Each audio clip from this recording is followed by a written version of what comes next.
The moment Nidalee appeared in the champion selection screen for SKT, the arena erupted in astonishment. What was happening? The renowned player, Doinb, appeared utterly bewildered, questioning SKT's serious intent. Today, the jungler was the clumsy chicken, not the adept Kha'Zix. Miller was left perplexed, wondering how they dared to select the Cougar. Throughout this season, Bengi had been overshadowed by Kha'Zix, primarily due to the team's focus on nurturing new talent, but his own limited champion pool posed significant challenges. Remarkably, throughout his professional career, the clumsy chicken had never once utilized Nidalee. Even during the spring split, when Nidalee dominated the jungle, he was the sole player in the LCK jungler pool to maintain a zero-pick rate for her. From professional teams to commentators and audiences alike, everyone believed he was incapable of playing Nidalee. In this World Championship, SKT's draft strategy on the red side had already encountered considerable difficulties. As the pivotal finals unfolded, SKT had lost the first game, and the situation appeared dire. Yet unexpectedly, the clumsy chicken unveiled Nidalee. Not only the LPL commentators were left bewildered, even the Korean commentators struggled to comprehend the scenario. Bengi's Nidalee, the legendary caster, Roar, was momentarily at a loss for words. Attempting to backtrack and suggest it might be a hidden ace SKT had kept under wraps for a long time. However, this Nidalee had indeed been well concealed. Jin Dongjun was still rallying LCK fans to cheer for SKT, urging them not to doubt, but to believe. The clumsy chicken could surely manage. Yet, his feeble words lacked conviction and evidently failed to inspire confidence. In the live chat, Korean netizens were still fervently expressing their thoughts. I can't stop laughing. This old man surely can't even handle the jungle monsters, right? Trust in SKT. They are our pride as Koreans. Samsung, who do you think you are? Reflecting on Virtue's pre-match interview, he aimed to help the clumsy chicken rediscover the true essence of the jungle, having succeeded halfway in the last game. This round should ideally fulfill the objective. The clumsy chicken declared he no longer needed assistance. He would roam the jungle as Nidalee, embodying both the jungle and the monsters. Look at Virtue's expression. I feel like he's about to be speechless. The moment the clumsy chicken locked in Nidalee, the director adeptly shifted the camera to Gu Xing. In the frame, Gu Xing was momentarily stunned, exchanging puzzled glances with his teammates. Someone spoke up, and he suddenly burst into laughter. Let us not mock. How could the clumsy chicken possibly be inept at using Nidalee to jungle? Gu Xing slightly adjusted his headset, sipping ice water, suggesting that perhaps there had been a well-prepared trump card. Redmi echoed his jungler's sentiments, affirming that SKT must have come prepared. Hadn't they intentionally released the troll? They must have planned to select Nidalee all along. The troll they had developed could counter most of the dominant junglers in the current meta during one-on-one encounters in the jungle, including the likes of Lee Sin and Olaf, who were no match for the troll. Yet, there were exceptions. Pure jungle-centric champions could easily dominate over Trundle. The trio of champions, Nidalee, Qiyana, and Graves, boast remarkable range and agile abilities, capable of rendering the lumbering troll utterly bewildered. At this juncture, Homie observed the Nidalee summoned by Bengi. In recalling the prior drafting strategy of SKT, he discerned that the opposition had anticipated their moves. They were aware that Gu Xing's selection of the troll would render the jungle untenable, thus they brazenly allowed it to manifest. However, was their choice of Nidalee truly synergistic? Zhu Shengbin found himself perplexed, as SKT had no inclination towards a jungle-centric approach. Prior to the match, VG had conducted extensive data analysis, gaining profound insights into each member of SKT. The jungle-centric champions that were prevalent in the previous patch yielded mediocre results when employed by Bengi. Mastery was one aspect, but neither he nor SKT were accustomed to the jungle-centric playstyle. As a dual champion of the World Championship and 5-time league victor, Bengi's overall career win rate was extraordinarily high, maintaining over a 60 win rate with champions he played 10 times or more. Yet, one champion stood out with a peculiar distinction, Graves. Having transitioned to a jungle role only in the S6 preseason, Bengi's win rate with Graves remained below 50.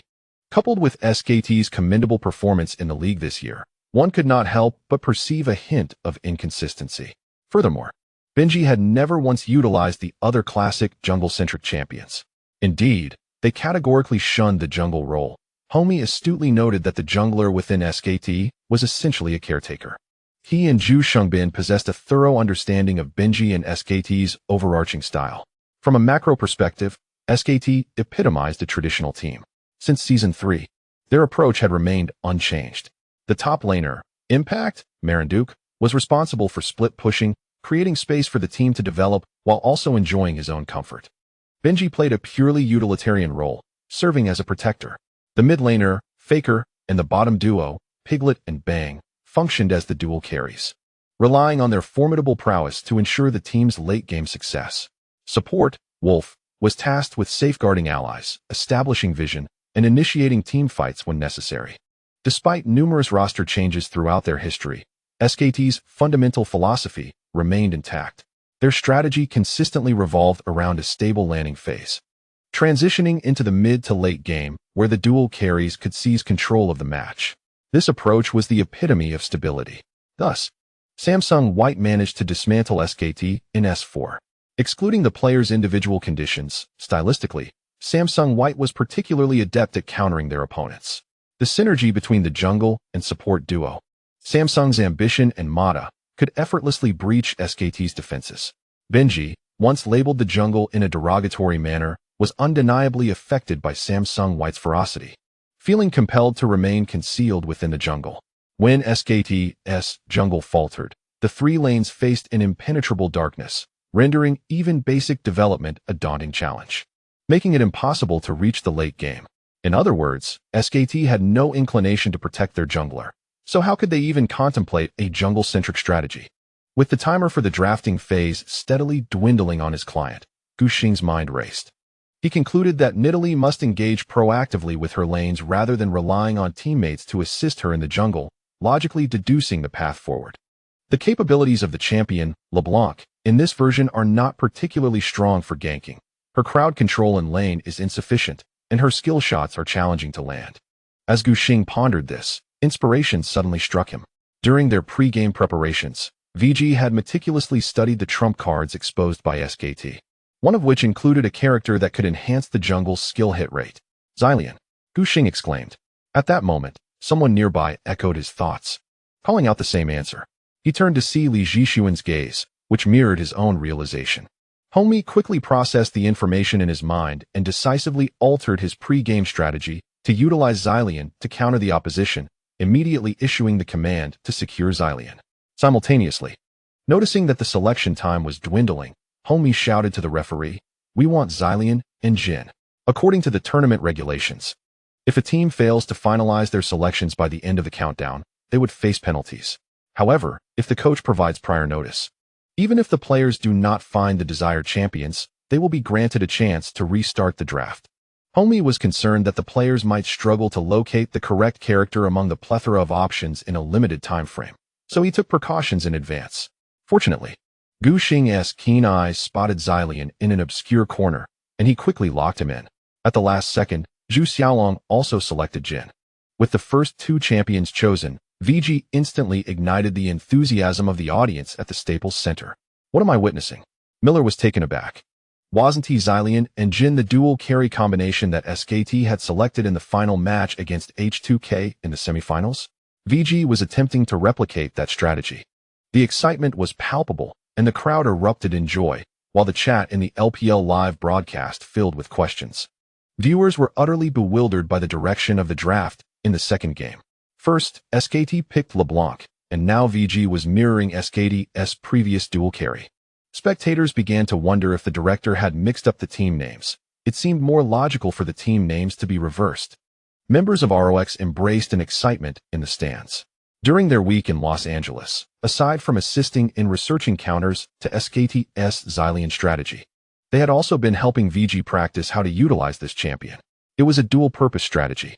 For only by thoroughly understanding Zilean's strengths and weaknesses could they devise a reasonable counter-approach. As victims of SKT's Zilean strategy, ROX had a significant voice in this matter. After a week of training, Easyhoon successfully picked up Zilean, a champion he hadn't used in quite some time. Though his proficiency was not on par with Faker S, it was certainly commendable. Did VG really say they would use Zilean in the finals? Peanut, feeling the electric atmosphere in the venue after watching the previous match, blushed and thought he wouldn't be able to use the champion. Nof, adopting Homie's perspective, contemplated for a moment before providing an explanation, which likely pertained to the order of the draft. The optimal strategy for VG is best executed from the red side, likely under the assumption that SKT would prioritize picking time. To their surprise, however, the opposing team swiftly secured the formidable Nidalee. In light of this, taking her for themselves proved to be an excellent choice. Observe the expression on Koma's face. Smeb, brimming with pride, gestures towards the large screen. In the broadcast frame, Koma tilts his head in confusion, his face a canvas of bewilderment. Witnessing this scene, the ROX members erupted in joyous laughter, while the SKT training staff remained oblivious to the delight below, engrossed in discussions about VG selection. What does this choice of time signify? Koma, having previously coached the illustrious Hio, is aware of his propensity to utilize time, yet recalls his proficiency as rather average. Can he truly dare to employ it in the finals? However, Koma's attention is soon drawn to the clumsy chicken, who also utilized Nidalee in the finals, prompting a swift pursing of his lips as he recognizes his misjudgment. Initially, he intended to secure the version's top-tier Nidalee first, only to select time in the subsequent picks. Instead, VG outmaneuvered him and claimed her. Koma now feels trapped, unable to ascend or descend, a discomforting predicament indeed. It seems the intention is to annoy us. Substituting a ban with a steal, as clumsy chicken makes a reasonable conjecture. What are you planning to use, Faker? Faker is lost in contemplation. Karma has already been banned by Redmi. The functional mid laners have either been eliminated or snatched away, leaving him with scant choices. After sifting through his hero pool, he ponders, how about Orianna? He places great trust in her. When in doubt, simply select and proceed. Koma acknowledges that there are virtually no champions left in the mid lane that synergize well with Nidalee, compared to the highly unstable control of Victor and Cassiopeia. Orianna indeed stands out. He readily agrees, allowing Wolf to secure Alistar as well. With both Karma and Janna banned, the entire composition of consumable soft support has been dismantled, leaving only the relatively low-priority Nami. Koma has no intention of selecting her, in contrast to the other two soft supports languishing in the banned phase. Nami's poke potential is inadequate. He thus opts for an alternative route, assigning the robust Alistar to Lee Jae-won. Should they choose Nami, Nidalee would find herself in a challenging position. The synergy in SKT's mid lane is already strained, and adding another support with unstable control like Nami would leave Clumsy Chicken in a dire predicament with no one to capitalize on. No one understands SKT better than Koma. He recognizes that Clumsy Chicken's choice of Nidalee does not permit his teammates to coordinate aggressive jungle strategies, but rather to bolster their lanes. If the three lanes acquire insufficient control, Nidalee will pose no threat in VG's eyes. VG's selection of the support champion Braum caught Miller off guard, as he observed both teams' supports revealed, leaving him momentarily speechless, evoking a sense of renaissance, reminiscent of this summer's tournament. Traditional hard supports have indeed been scarce for quite some time. Especially as the playoffs commenced, each team had deciphered the meta, opting for consumable soft supports to pressure lanes and secure the first tower, rendering hard supports virtually obsolete. Who would have thought that after all the twists and turns, they would return to the very starting point? Due to various factors such as team composition and BP restrictions, the formidable duo of Alistar and Braum has emerged. The analyst, with furrowed brows, expressed his concerns, pondering whether Braum's synergy with Jhin in the bot lane might pose a challenge. Braum's passive ability, Concussive Blows, requires stacking 4 layers to trigger its stun effect. It is well known that Jhin possesses a rather languid attack speed, making it difficult to rapidly activate Concussive Blows, which results in a rather mediocre outcome. However, the essence of the strategy is not merely to dominate the landing phase. It was explained that the objective of selecting Braum is to focus on counterattacks and defense, forming a dual protection system alongside Timekeeper. Moreover, picking Nami does not significantly enhance their prospects. Before he could finish his thought, VG's 4th pick was locked in. The graceful spirit of the lamb wielded a longbow, accompanied by the menacing spirit of the wolf. Together in spirit, we thrive. Are you starting again, Xiaogu? The analyst exclaimed, his voice filled with astonishment. The signature champion, Qiyana, who had once aided him in conquering numerous challenges, now graced the stage of the finals. There are no doubts, Timekeeper can provide essential support for Qiyana, and Braum's passive has its place as well. Qiyana boasts an impressive attack speed, making it easy to activate Concussive Blows, which effectively enhances the strength of their lineup. Furthermore, Qiyana is not overly troubled by Nidalee, as she possesses exceptional agility, allowing for both offensive and defensive maneuvers. As Qiyana made her entrance, the stands erupted in a tidal wave of support, with red and blue cheer sticks creating a sea of color, accompanied by a cacophony of excitement that reverberated throughout the arena. Even those who are not VG supporters, yet possess some experience as spectators, understand just how outrageous Virtue's Qiyana can be. Peanut, who had already witnessed the might of Guxing's Qiyana, seemed to feel a sense of impending victory. In the semifinals, he struggled to contend with Qiyana's relentless damage output. Can you handle her, Bengi? The director swiftly displayed various statistics on the big screen. Qiyana received a passive update in the 611 version this summer, which organized the refresh of wolf spirit marks in a coherent manner, a significant enhancement for professional players. Miller recounted to the audience that, coincidentally, the day this version was implemented in the LPL was also Xiao Gu's debut match. To be fair, Qiyana's prior nerfs undoubtedly bore the mark of Xiao Gu's influence, as the analyst reminisced about the early games where Qiyana's performance was nothing short of astounding, achieving 10 marks in a single match and wreaking havoc upon the opponents. Following the statistics provided by the director, it was noted that Xiao Gu had selected Qiyana a total of 6 times in his professional career, achieving a flawless win rate, with all 6 games resulting in MVP titles, and an astonishing kill-death ratio of 15-57. This can only be described as terrifying. The viewers in the LPL livestream felt a sense of reassurance wash over them. Upon seeing Qiyana, Shun Guanshan let out a sigh of relief, lowering his head to rest quietly in the crook of his arm, revealing only his bright, expressive eyes. The barrage of comments flew across the screen. I have faith in Xiao Gu's Qiyana. He truly is a master of mark control. I wonder how his mind works. It's simply outrageous. The undefeated mystique is here. Let us keep pushing forward with the divine Qiyana boasting a 100 win rate. I failed to comprehend the true essence of SKT's strategy, selecting Nidalee, and then what? Surely, they cannot rely on the clumsy Rek'Sai to yield results. Koma appears somewhat perplexed. Initially, he intended to secure both Time Mage and Nidalee, but as SKT is positioned on the blue side, they could only seize one. The unconventional dismantling strategy employed by VG compels them to compensate in other areas, striving to create a conducive environment for Nidalee's performance. Perhaps they should opt for Troll, who can split push and synergize with Nidalee, as Koma suggests. Trundle's ice pillars can significantly impede the enemy's movements, enhancing the accuracy of their spears. VG has resolutely decided to place the counter role in the top lane, leaving him with no choice but to select a hero that aligns more closely with the team. Duke bit his lip, silently acquiescing. Koma ultimately secured another formidable marksman for Bang in the form of Ashe. Meanwhile, Guxing adjusted his runes and talents, reclining in his chair, listening to the dialogue between Hongmi and Zhu Xiaolong. Our composition lacks AP damage, yet neither Rumble nor Kennen can be chosen against Troll without consequence. High-damage Poppy is susceptible to being obstructed by the pillars, making her a target for Nidalee. Moreover, Lightning Poppy struggles to make an impact in team fights. If Troll's pillars are placed between Kennen and the rest of VG, it could lead to a disjointed formation. Zhu Xiaolong nodded in understanding. Shall we then select Echo? A tanky Echo is considered a versatile choice in the current meta for the top lane. With exceptional durability and a high margin for error, he primarily relies on basic attacks and the passive from Time Warp to deal damage, accommodating both damage types. Furthermore, he has no inherent enemies and fits seamlessly into the team composition. Hongmi patted his shoulder, instructing him to stall the opponents for as long as possible.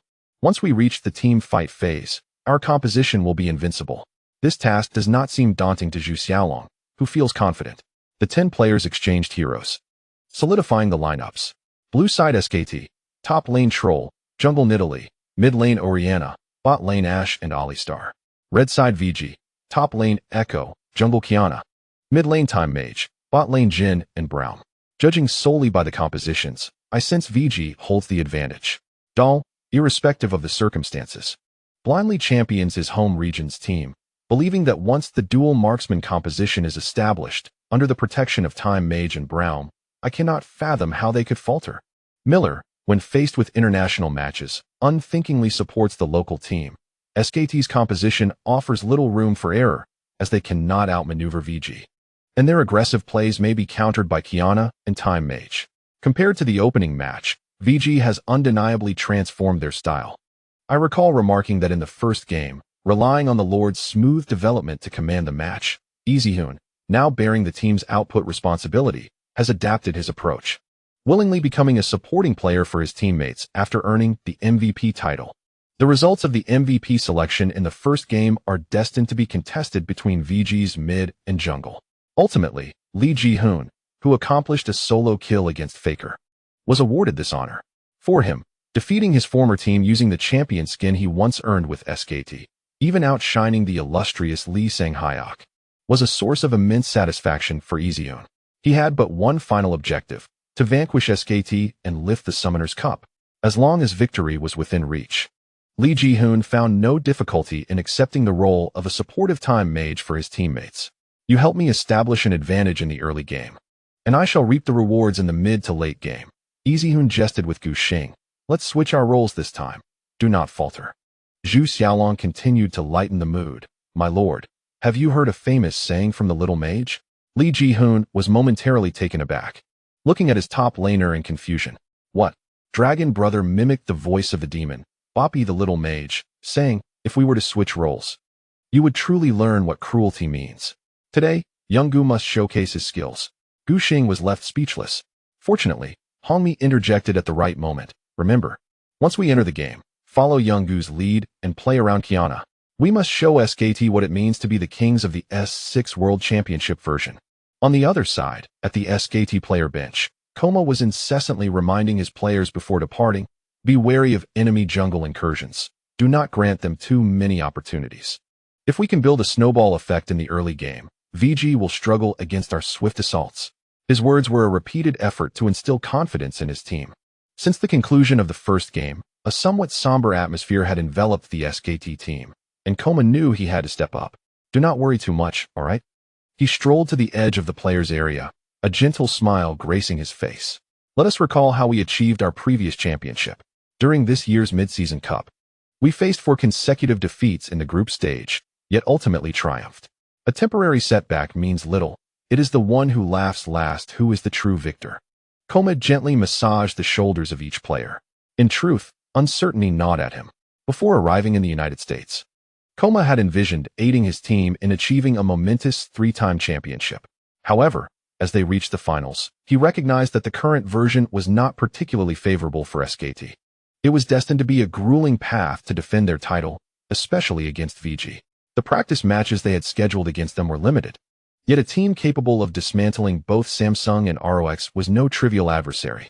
Witnessing VG eliminate their fellow compatriots in the same region had brought Koma a sense of joy, as in recent years. The most formidable competitors for the Korean League on the global stage had been teams representing the LCK. Observing potential rivals fall one by one surely brought a spark of delight to Koma's heart. However, after watching VG and the Tigers deliver a breathtaking pinnacle of a best-of-5 series, enduring all 5 games to advance, anxiety began to take root within him. What monstrosity had emerged from the lower bracket? Koma's unease only grew as his team lost the first match. Yet, he could not convey these feelings to his players. Doing so would serve no purpose and would instead dampen team morale.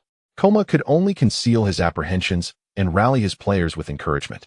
If you ever find yourself feeling lost, simply lower your gaze to the 2 stars adorning your chest. His voice, brimming with fervor, urged us to reflect on how we have arrived at this moment. Looking back over the illustrious 6 years of League of Legends esports history, SKT undoubtedly stands as the club adorned with the most prestigious accolades. Within the team, numerous players and staff have personally experienced that splendid and glorious journey. We will definitely win today, Faker asserted with unwavering conviction, his resolve unshakable. Competitors who achieve remarkable success in their fields possess diverse personalities. Yet they share a singular trait, an insatiable desire for victory. This yearning propels them to ceaselessly strive for progress and ascend to the pinnacle of their craft. Naturally, this desire can manifest in various forms, sometimes evolving into a stubborn defiance. Come on, brothers, let us aim for 3 consecutive victories to secure a win against the opposition, remarked Bengi, renowned for his resilient heart, who now expressed his thoughts candidly. I'm counting on the championship prize to secure my retirement. When compared horizontally, the average salary in the Korean League is not particularly high, especially when juxtaposed with the LPL. Otherwise, Samsung's 10 players would not have left the country so decisively. Thus far in his career, Bengi has relied solely on prize money to save. Without SKT's impressive performance, he would likely have little to show for it. Even so, considering the decades of life ahead, it seems insufficient.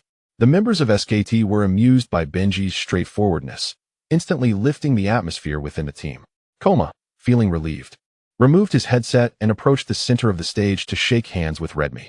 Guxing, on the other hand, found the leisure to watch the two coaches head backstage, his gaze lingering on the coveted Summoner's Cup. The match had yet to load completely, and the silence was palpable, with no sounds from the game breaking the stillness. The white noise in his headphones felt overwhelmingly intrusive, yet it could not drown out the waves of fervent cheers resonating from the Staples Center. His desire for victory was ignited by the deafening applause, transforming within him into a blazing inferno. Guxing yearned to win. The honor of the LPL region felt somewhat ethereal to him at this moment. Yet, for the sake of claiming victory, Li Ji-hoon, who sacrificed everything, and Zhu Sung-bin, who battled alcoholism and forced himself to rehabilitate, along with Zhu Xiaolong, who vowed to marry upon winning, had all subtly influenced him through their actions and beliefs over the past 6 months. Moreover, Guxing had discovered his passion within this industry. He relished the spotlight and the cheers of the audience, desiring to prove his worth. The screen shifted, revealing the summoner's rift before him. Come, Guxing, clear your thoughts and focus on directing. Let's invade the jungle right from the start.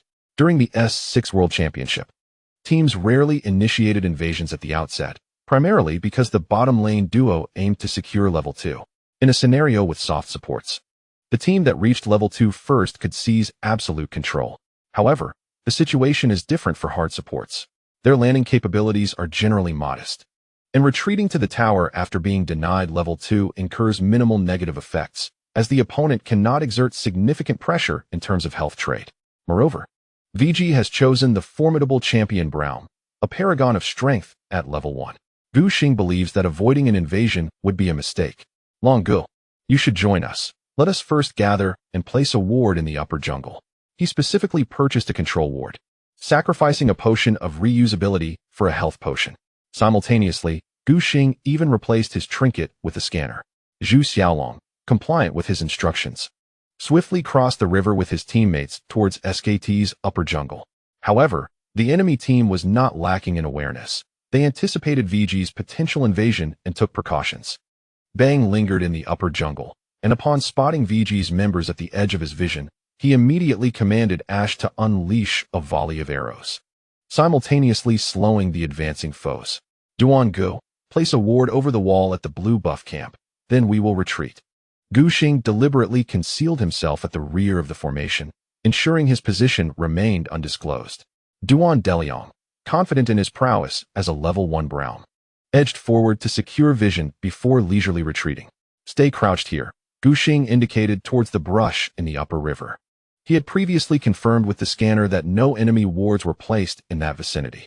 This area served as the nexus of the canyon, and VGS players would be rushing from the fountain towards the upper river. Thus SKT would be unable to establish deeper vision. In other words, their concealment here remained unknown to the opponents. Poo-poo, you and Ho Yi can head back to lane. Guxing signaled to his carries that they could return. His strategy did not require a multitude of members. In fact, gathering too many would increase the risk of exposure. The two carries proceeded back to their lanes. At the 1 minute and 30-second mark, Guxing and the support duo remained motionless in the river brush. Will it succeed? Doinb expressed his apprehension. It will surely work, Guxing reassured, his gaze fixed on the rapidly changing numbers in the upper right corner of the screen.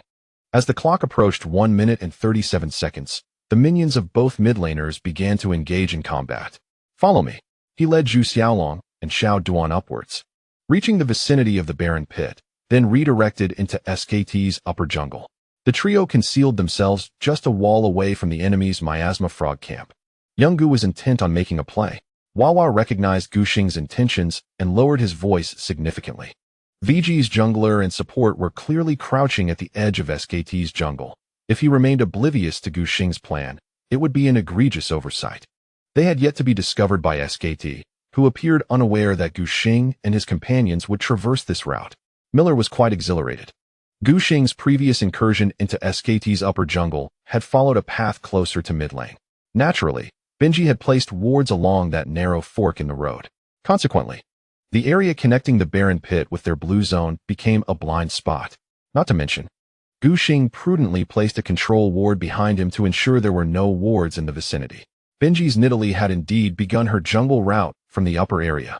Guxing's confidence in his predictions regarding the jungle path was unwavering, particularly as Zhu Xiaolong had opted for the agile Echo, equipped with survival skills.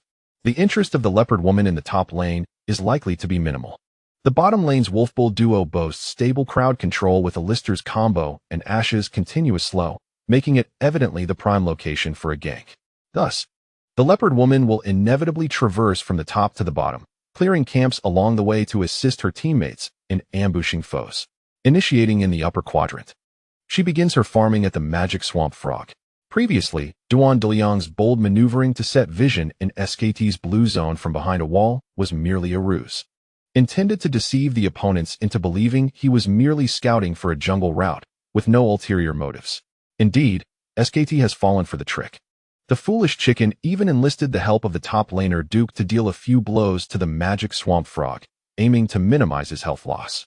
The SKT fans in the stands, witnessing the leopard woman farming the frog, and the three patiently lying in wait just a wall away, were suddenly engulfed in anxiety. Unable to restrain their incessant screams, Guxing silently counted down the seconds. 3, 2, 1. His signal struck the magic swamp frog's camp as he shouted, "Go, don't hesitate. Just kill the leopard woman." Xiao Duan took the lead, maneuvering Braum around the wall to position himself between SKT's magic swamp frog and blue buff. Meanwhile, the leopard woman was isolated, tending to the low-health swamp frog. Duke had already dashed to the top lane to avoid delaying his arrival. The foolish chicken found himself in a precarious situation. Upon seeing the VG top laner and support charging from above, he was instantly taken aback. It was now 1 minute and 46 seconds, and the two side lanes had not yet exchanged. It was reasonable for VG's top and support to remain hidden. But who would have anticipated they would converge to find him? Xiao Duan decisively executed a Q flash. The chilling bite struck the foolish chicken. The excitement was palpable. The leopard woman's flash came a moment too late. The foolish chicken was still a step too slow. Had it been Yanko's or Peanut, they would have certainly flashed in time. The foolish chicken, greedy for more, struck the magic swamp frog to reach level 2 before contemplating escape. Ultimately, despite flashing away, he was ensnared by Braum's passive. Xiao Duan swiftly applied the weaken effect, drastically reducing the foolish chicken's movement speed. Miller leaned forward, hands on the commentary desk, his eyes fixed intently on the rift. Kiana leapt into action, her arrows relentless, aiming to stack Braum's passive. The leopard woman, a fragile champion in the early game, lost half her health in the blink of an eye. The foolish chicken used his W, pounce, to leap over the wall to the area between his first and second towers. Just as he finished his thought, a flash of gold erupted. Xiaogu followed with a flash. An arrow struck, activating the third layer of Braum's passive. Zhu Xiaolong was equally swift, investing his initial skill point in E-phase rush, dashing over the wall and closing in. With 4 layers of passive stacked, the seismic slam was triggered. The foolish chicken was doomed. The crowd erupted in cheers, reveling in VG's bounty. Amid the sudden uproar from the stands, Guxing effortlessly landed a basic attack, claiming first blood on the leopard woman. For 100 gold, Miller grinned, noting not only the economic advantage of first blood, but also that Xiao Gu had gained a layer of the sheep's spirit passive. As Qianzhu ventures forth without encountering any unforeseen circumstances, Yangling passively positions herself to match the jungle. This maneuver proves to be of paramount importance for Guxing, earning him a crucial layer of marks in the early game. An astounding victory indeed. In a brief moment, as first blood is drawn, the LPL viewing room erupts into jubilant celebration. What a kill! Braum is genuinely formidable at level 1. If you encounter him in the jungle, there's no escape. VG's command is remarkably astute. They lull you into complacency before striking back with vengeance. Isn't this ridiculous? The leopard woman giving away first blood in the jungle. How are they supposed to recover? Bengi gazes at the monochrome screen, his expression a portrait of despair. He never anticipated that VG's support would neglect the bottom lane ADC, instead opting to disrupt his jungle farming in the upper half. Furthermore, what does the red scan of the health potion indicate on the data panel for Qianzhu? It clearly signifies that Gu Xing departed with a true sight ward. All signs point to VG having meticulously planned this operation. Regarding the river, Bengi now regrets not placing deeper wards or securing vision near the dragon pit.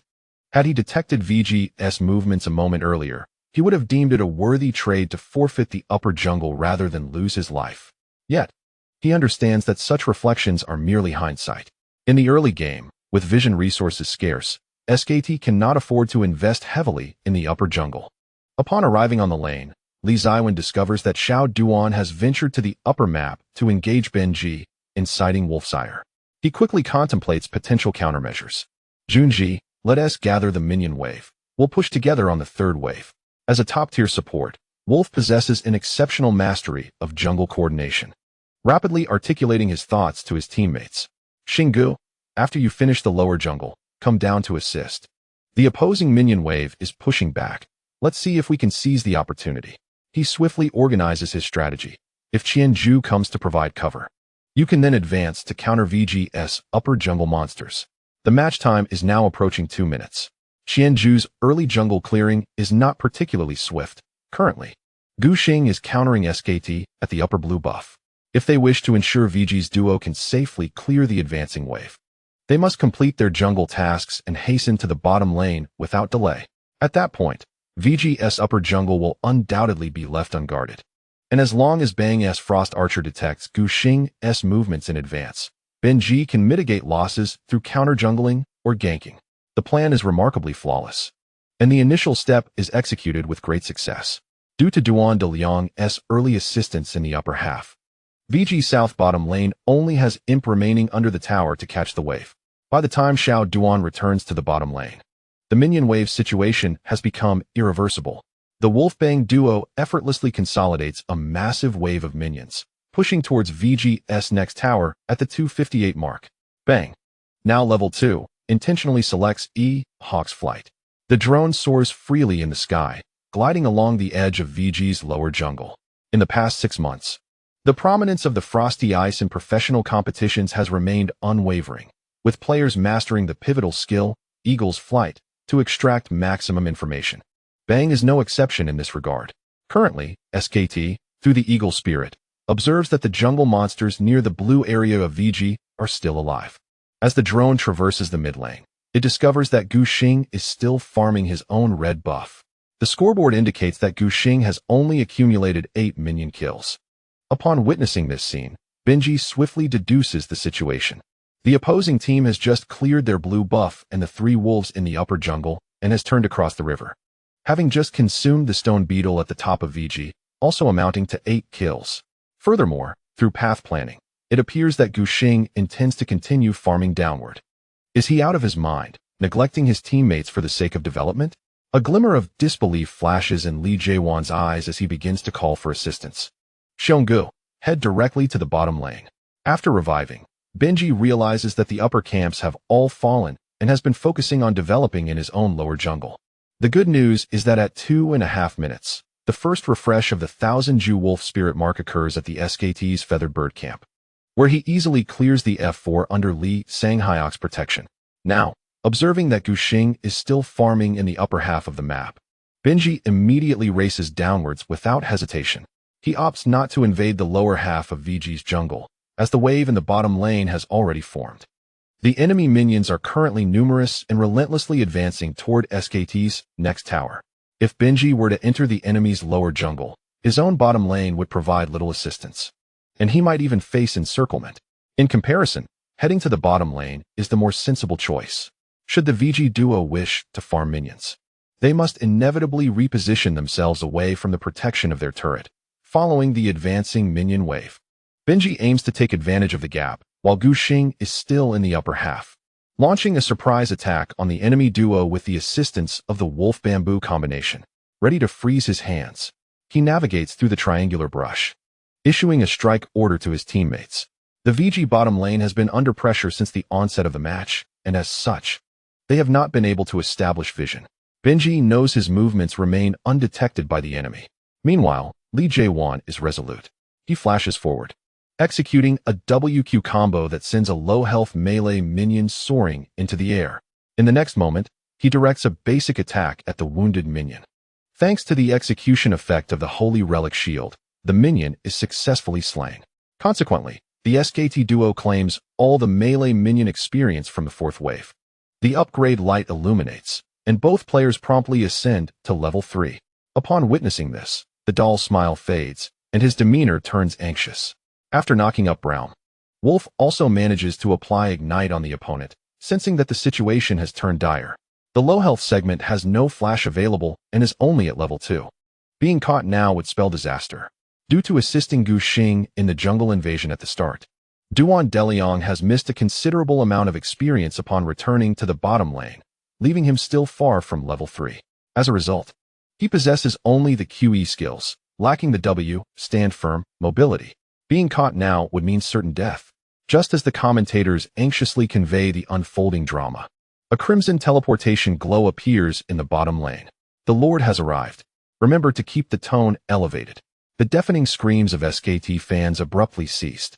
The director switched the split screen to the mid lane. Time, ensconced within his own tower, paid no heed to the minions before him.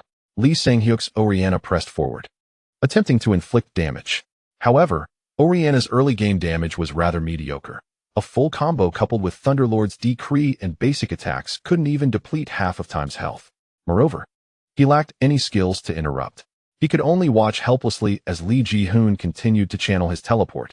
Bang's barrage of arrows and basic attacks ensnared Braum, while the clumsy chicken spear lunged from a distance. However, Duan Deliang managed to activate his guardian angel just before being stunned, significantly mitigating the damage he would have otherwise sustained. As the clumsy chicken saw Lee Ji-hoon approaching, he had no choice but to abandon his plan to switch forms and pounce for a bite. He had no flash, and if he recklessly lunged forward, he would likely be instantly obliterated by Time's QWQ double bomb stun upon landing. Bengi had no choice but to concede. The cooked duck had flown away, and he was momentarily at a loss for words. Which mid laner teleports to safeguard the bot lane within 4 minutes? Are you disregarding your minion wave? Little Gu arrived at the mid lane to assist in clearing the minions that Faker had pushed to the tower. Miller couldn't help but exclaim, "This Kiana is truly receiving imperial treatment." Indeed, he jested, "I've never seen a mid laner teleport to protect the bot lane, then have the jungler supplement the mid lane." The clumsy chicken felt his scalp prickling at VG's tactics. He had begun to grasp Gu Xing's logic. The opponent clearly understood that SKT intended to initiate a counter-push against VG's duo. Yet, Gu Xing had never contemplated aiding the bot lane. He would rather sacrifice his mid laner as teleport to ensure his own jungle rhythm and growth. While the clumsy chicken could comprehend Gu Xing's strategy, he could not fathom it.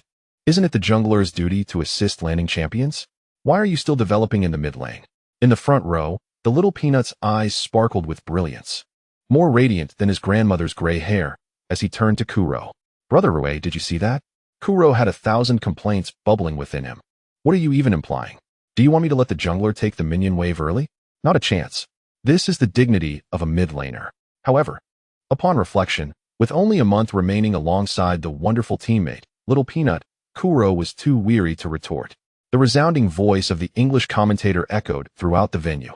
He couldn't decipher the rapid-fire gibberish being spoken. Instead, he settled his gaze on the rift. After clearing the mid-lane minions, Gu Xing reached level 4. Furthermore, he had 3 full camps in the lower jungle yet to be cleared. Upon careful calculation, Gu Xing had cleared a total of 8 camps during his first round of jungle, in addition to a wave of mid-lane minions and the first blood, granting him 400 gold. Not only that, at the 4-minute mark, Gu Xing's second wolf spirit mark refreshed. The river crab.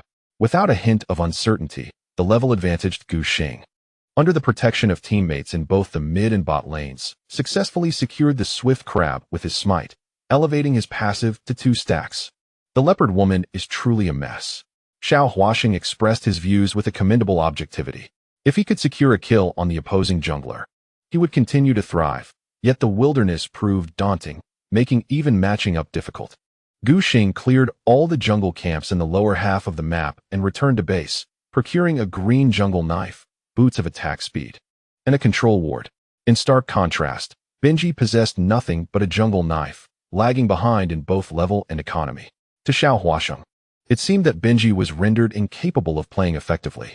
However, as Bengi regained his composure, he found solace in the situation. His playstyle as Nidalee diverged markedly from that of players like Guxing and Xiao Huasheng, who utilized her as a core jungler. Without a crushing advantage in matchups, Nidalee could easily become ineffective. Yet, Bengi possessed his own understanding, capable of transforming Nidalee into a more supportive champion. He recognized Guxing's substantial lead in matchups, but was also aware of his own advantage, the time differential. With fewer jungle camps cleared, Bengi could return to base and acquire his items much earlier than Guxing. This advantage meant he could initiate pressure on all three lanes ahead of time. Instinctively, he decided to target the mid lane first, while the bottom lane appeared to be a more accessible target. The VG duo had just returned to base and had not yet made it back to lane, leaving Bengi with no opportunity to capitalize on that. Without hesitation, he opted to assist Lee Sang-hyuk in the mid lane. The situation seemed precarious. Hoye's health was not substantial, and the minion wave was situated near the midline, which raised concerns for Miller.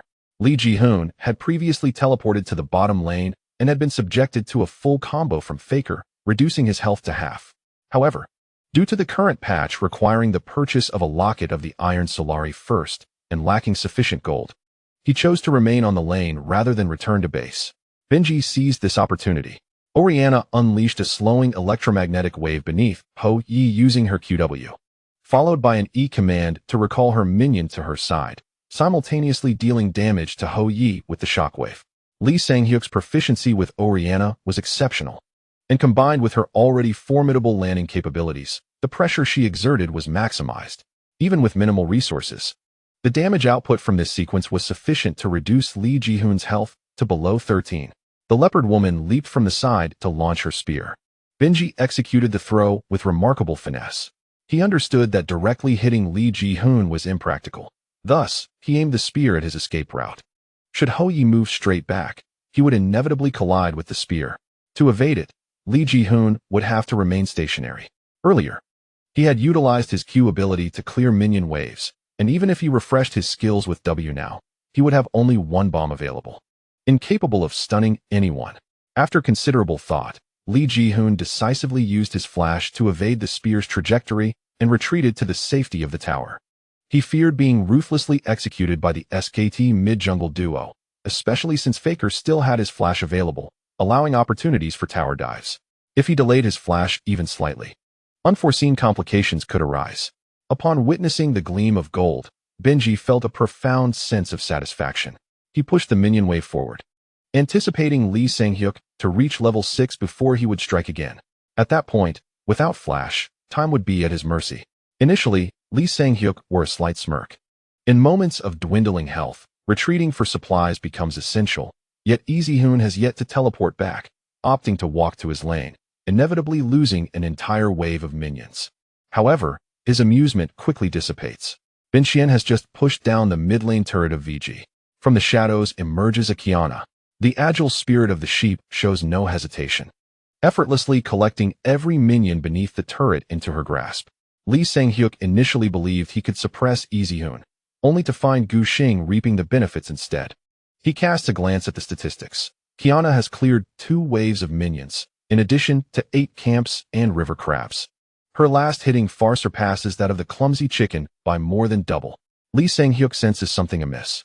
The count of minions in the jungle is based on the number of monsters present, yet each jungle monster yields more gold on average than lane minions. Thus, while Guxing's last hitting numbers seem significantly lower compared to those of lane champions, Lee Sang-hyuk is acutely aware that Qiyana's growth far exceeds his own. Guxing's early development proceeds smoothly, stirring unease within Faker. VG's most formidable aspect lies in its protective lineup. The true dual carry is Jean and Qiyana, while the remaining 3 serve merely as utility. Should Guxing continue to thrive, Lee Sang-hyuk dares not imagine the consequences that may follow. Traditionally, SKT would adopt a late-game composition, placing the burden of aggression upon their opponents. However, due to various factors, SKT finds itself with a composition that must secure victory in the mid-game. Faker cannot help but feel anxious, as if a countdown perpetually ticks away. Thus, upon Hai's return to lane, Faker is eager to leverage his individual prowess to turn the tide. Yet, Before he can further amplify his positional advantage, Gu Xing arrives. Howard activates E-Time Bomb for a slow, launching the first bomb. Miller quickens his pace as Gu deftly dashes out, using dance of arrows to leap over the wall. Upon seeing Qiyana's appearance, Lee Sang-hyuk instantly engages his ghost to make a hasty retreat. Faker refrains from using his flash, perhaps overestimating his own capabilities. As the cooldown for Time W has shortened, allowing another bomb to be hurled, the audience holds its breath in anticipation. If the second bomb lands, triggering the stun effect, Gu Xing's damage could very well eliminate Lee Sang-hyuk. Yet, under the watchful eyes of the crowd, Faker's Oriana performs an exquisitely agile sidestep, narrowly evading the bomb. Gasps of astonishment ripple through the stands. A soft sigh escapes, as one cannot help but marvel at Faker's confidence, coming perilously close to being stunned. Lee Sang-hyuk is currently at the peak of his prowess, exhibiting terrifying skill. Unless VG can execute several surprise attacks like in the previous match, defeating him head-on proves exceedingly challenging. He spins around, unleashing his QW to slow Gu Xing with his puppet, successfully retreating to a secure position. Within VG's internal voice chat, Lee Jae-hyun's tone carries a hint of apology. My dear Howard feels a pang of frustration, wishing he could have been more accurate, as it could have at least forced a flash. Gu Xing reassures him, it's all right. Forcing a ghost is already quite advantageous. A small segment continues to murmur. The ghost used at 5:10, right? That means it will be ready again by 7:43. He busily recorded in the chat channel. Duan Deliang assumed that Li Xianghe was equipped with the Insight talent, which reduces summoner cooldowns by 15. Given the level of calculation typical of Xiao Duan, it would take him a few seconds to compute 18,085. However, after playing professionally for so long, Duan Deliang had become adept at recalling key figures effortlessly. Gu Xing glanced at the timestamp, formulating a plan in his mind. At 5 minutes and 15 seconds, his wolf spirit mark refreshed once more. With 2 layers of passive still active, the range for capturing jungle creatures remained the river crab and the opponent's raptor camp. This time, his target for hunting was the river crab. Gu Xing arrived in the mid lane just before the passive appeared, intending to help seize lane control and liberate Ho Yi, which would in turn benefit him, allowing for an easier acquisition of the wolf spirit mark. Unfortunately, Bengi reacted a moment quicker. He possessed a more comprehensive grasp of the situation than Gu Xing, lacking vision over the SKT Raptor camp. Gu Xing was unaware whether Bengi had cleared that set of F4, thus unable to ascertain where the mark would spawn. But Bengi was certain that the mark would appear at the river crab. When his mid laner was caught, he hurried to the upper river, eliminating the swift crab before Gu Xing arrived. The commentator on the LCK desk, known as the Roaring Emperor, relaxed slightly. Well done. Clearing the mark effectively curtailed Virtue's development. He held boundless confidence in his region's teams. As long as they could stall Qianju, SKT's chances would not be diminished. Shortly after Gu Xing stepped into the upper river, he discovered that the swift crab had been transformed into an altar. Losing a layer of the mark was regrettable. Yet he remained unfazed. He was playing a larger game. Previously, due to counter-jungling and lane management, Gu Xing hadn't found much time for other endeavors. Now, he finally had the leisure and would not overlook Bengi. Bengi was busy farming his own magical toad. What was Virtue up to? Jin Dongjun was anxiously tense, as he boldly aimed to breach SKT's upper jungle right in front of the river crab altar. Come on, could you at least disguise your intentions as a bandit? The Roaring Emperor found it hard to believe. Cloud Templar chimed in, indicating that Bengi had indeed released the jungle creatures. A hushed discussion erupted within the Staples Center. The only T0 jungler in this patch, Nidalee, faced such an invasion from Qianju in the early game. This was unprecedented. Perhaps considering that his teammates could provide little assistance, with the mid laner still handling minions and the top lane being held up by Long S Echo. If he forced a defense, it could lead to complications. The Roaring Emperor could only find excuses to console himself. Yet, he had relinquished control over the entire upper quadrant. With attack speed boots in hand, Gu Xing, already agile, moved with impunity. Li Xianghe in the mid lane had yet to reach level 6, indicating that there was no hard crowd control in SKT's upper quadrant. After finishing off the jungle creatures, Gu Xing even had the leisure to place wards in the enemy jungle, confirming that Bengi had no intentions of defending the upper quadrant. He directed his gaze towards the lonely giant in the top lane, a smile of delight gracing his lips. The spirit of the sheep marked Duke with an ominous sign, revealing the imminent danger. Duke, witnessing the apparition of the sheep's spirit beneath him, was instantly engulfed in panic. "Where are my teammates? Help me," he cried out in despair. On the mini-map, the clumsy chicken Nidalee had already dashed to the lower half of the map. Lee Sang-hyok managed to stabilize the minion wave, but his assistance was still a long way off. Waiting for Oriana to stroll over would only lead to his own demise. Moreover, Faker himself had no intention of intervening. With the top lane being tower dived and the jungler absent, how could he possibly respond? "Virtue, your heart is ruthless." Jin Dongjun's words tumbled out in a frenzy. He intended to wait for the sheep spirit's mark to fully activate before striking, as Duke possessed no means of resistance.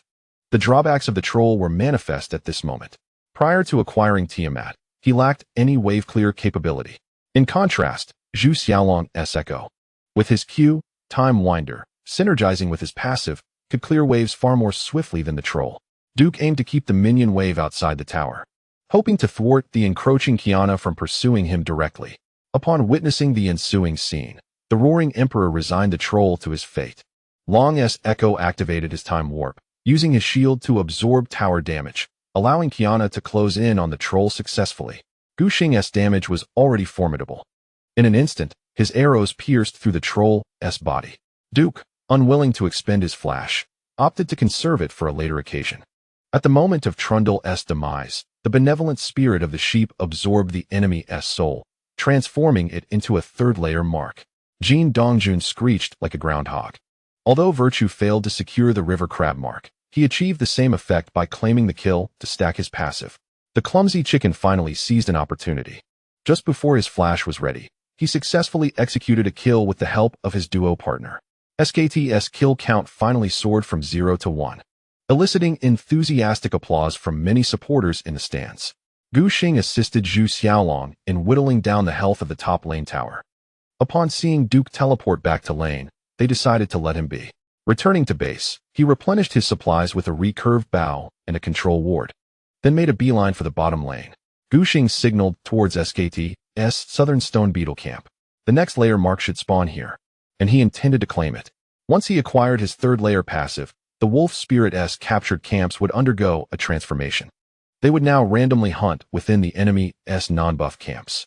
However, since the three wolves and the magic frog in SKT's upper area had just been countered by Gu Xing, the spawn would not occur in the upper section. Moreover, the clumsy chicken had previously revealed his last hitting count while attempting to gank in the bottom lane. By comparing it to earlier, Gu Xing deduced that the opponent had dealt with the F4 and had not spawned the stone beetle. He believed that the clumsy chicken, after finishing his gank, would not return to farm, for if the stone beetle was cleared, Qiyana's wolf spirit mark would not refresh immediately. Instead, it would be marked on the first qualifying camp at the time of reset. Without a doubt, that would naturally be the Frog Queen.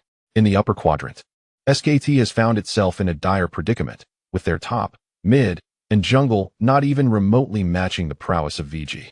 Should the mark be placed upon the magic swamp frog, it would virtually equate to surrendering it without resistance.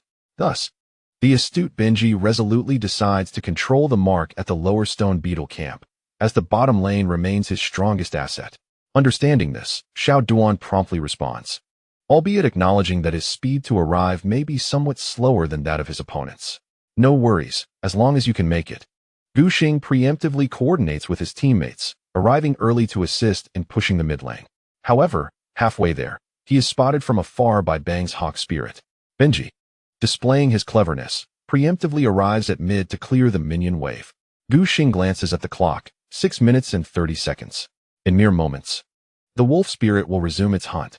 "We cannot wait any longer, my lord. Let us head directly to the opposing jungle, disregard the minion wave." Gu Xing devises a more cunning strategy. "SKT, do you not relish seizing the wave? Then I shall forego the minion wave entirely." Li Zhixuan acquiesces with resolute determination. Having long recognized his role as a utility player, he draws near to Gu Xing, utilizing his passive ability, Time in a Bottle, to bestow experience upon his ally. Before reaching level 6, Time accumulates 2 points of experience every 5 seconds. By the 6.5-minute mark, they would have precisely 156 points of experience. The two simultaneously acquire equal amounts of experience, both ascending to level 6. Subsequently, Li Jixuan employs Time Twister to grant Gu Xing a burst of speed, while also casting a bomb to block the entrance leading down the mid lane. After a brief pause, he uses W to reduce cooldowns, applying acceleration to himself. The duo rushes towards the stone beetle camp, where the mark has appeared. Bengi grows anxious, just as Gu Xing anticipated. He deliberately maintains the mark at the stone beetle camp closest to the bottom lane, intending to leverage his well-developed duo to shield himself while attempting to secure another layer of the mark from Gu Xing. To his surprise, VG's mid-jungle duo does not adhere to the expected tactics. Bengi glances at the minion wave. It is now 6.5 minutes in. The next wave coincidentally consists of a standard short line. The cannon minion will not reach the mid lane until 7 minutes and 7 seconds. This implies that even if Bengi assists Li Xianghe in pushing the mid lane minion wave, it would not pose a significant threat to the enemy's mid turret. Moreover, the tower demolition pace of the Clockwork and Leopard is, indeed, quite mediocre. Chase, chase, chase. Do not let them escape with the mark.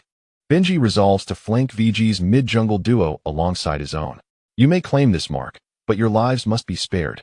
The commentator, Wawa, raises his voice, noting that SKT's mid-jungle is advancing downward, yet their speed cannot possibly match that of VG. Bengi's Leopard, benefiting from its passive, gains a speed boost while maneuvering through the brush. Even so, he cannot catch up to the swift Qiyana, who is bolstered by Time's acceleration and attack speed boots. Not to mention Li Xianghe, whose summoner spell has yet to cool down, relying solely on his feet to traverse, making him the slowest among them all. Wolf, however, lies in wait within the brush behind SKT's bottom tower, poised to ambush VG's mid-jungle duo. Gu Xing leaps over the wall separating the red zone from the stone beetle camp using Dance of Arrows, unleashing the wolf spirit in a frenzy against the stone beetle. As he secures the mark with his smite, Bengi finally arrives. At the same time, Xiao Duan had already arrived at the triangular brush in the lower lane. The bull's head, with his WQ skills, fixated on VG's jungler and mid laner, as the confined terrain presented an opportunity to knock up two opponents. Initially, there was a sense of apprehension, quickly followed by jubilant cheers as Xiao Gu dodged the bull's consecutive strikes with a well-timed flash. Such swift reflexes. Only Hou Yi, who had no flash available, was sent soaring into the air. Meanwhile, Bang's Frost Archer provided damage from the side. A javelin flew in from a distance, intent on piercing through time. Just as Li Jixuan's health was on the verge of vanishing, the nearby sheep's spirit cast a blessing, granting protection to ensure Time's survival. Xiao Gu's ultimate was pivotal, buying crucial time for his allies. The familiar cries of excitement erupted from Wawa as he aimed his spear at the Frost Archer, dealing considerable damage and lowering her health significantly. Bang swiftly shifted his target. Noticing Li Jixuan's health had reached a critical threshold, he began to engage with Gu Xing previously. He had secured a kill thanks to a clever ambush, and his equipment was quite commendable, although Gu Xing was indeed affluent. Having invested 1,000 gold into a green jungle knife, his combat prowess was not on par with that of the Frost Archer. Nonetheless, with a substantial number of passive stacks, he was not to be underestimated by Bang. As the two exchanged blows, their health rapidly dwindled. Soon after, the restorative effect of the sheep's spirit's rejuvenation elevated the health of all heroes within the area. SKT immediately focused on Gu Xing. As the team unleashed their retained skills towards Qiyana, Hou Yi had no choice but to use his ultimate to protect his jungler, fearing Gu Xing would be eliminated. In an instant, SKT altered their target, aiming to eliminate Time. Although Miller stood with VG, he couldn't help but admire SKT's teamwork. Despite multiple changes in focus, the SKT players remained composed and disciplined. However, Xiao Duan emerged from the side, shield raised beside his teammates. The pivotal Guardian's shield absorbed a significant amount of damage. Thanks to the shield, Li Jixuan managed to unleash all his skills before falling. The double bomb stunned Wolf, while also granting double acceleration to the jungle support. Faker arrived fashionably late, casting his ultimate. Xiao Duan flashed to evade, while Gu Xing remained steadfast, standing still to maximize his damage output, killing Wolf even as his own health was depleted, triggering Time's ultimate. Braum struck each opponent to activate his passive, and Imp joined the fray, making it a 3v3. Seemingly overwhelming for SKT. Wawa, recognizing the shift in momentum, was filled with delight.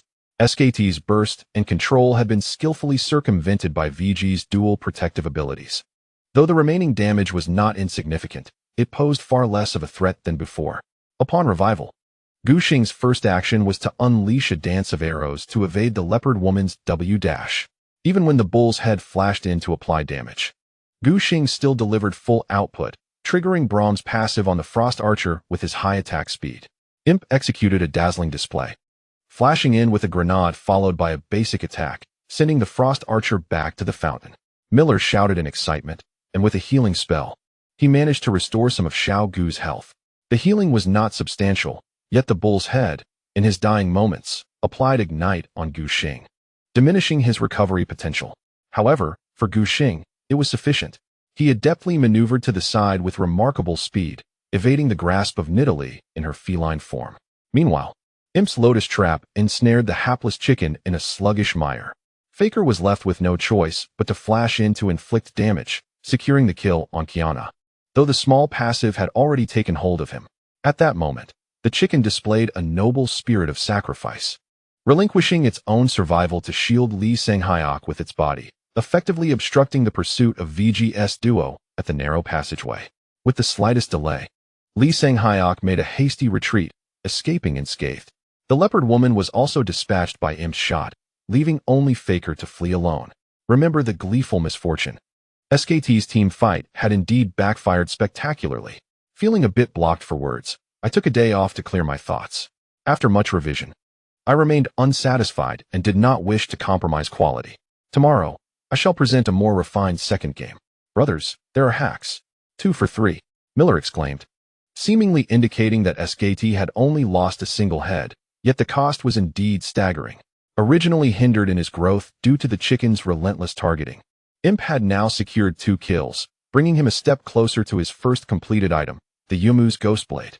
The crowd was in high spirits. Moreover, and perhaps more importantly, within less than 7 minutes, Xiao Gu had obtained his 4th stack, an astonishing feat for Qiyana. Each layer now inflicted 125 of the target's current health as physical damage. 4 layers equated to a terrifying 5.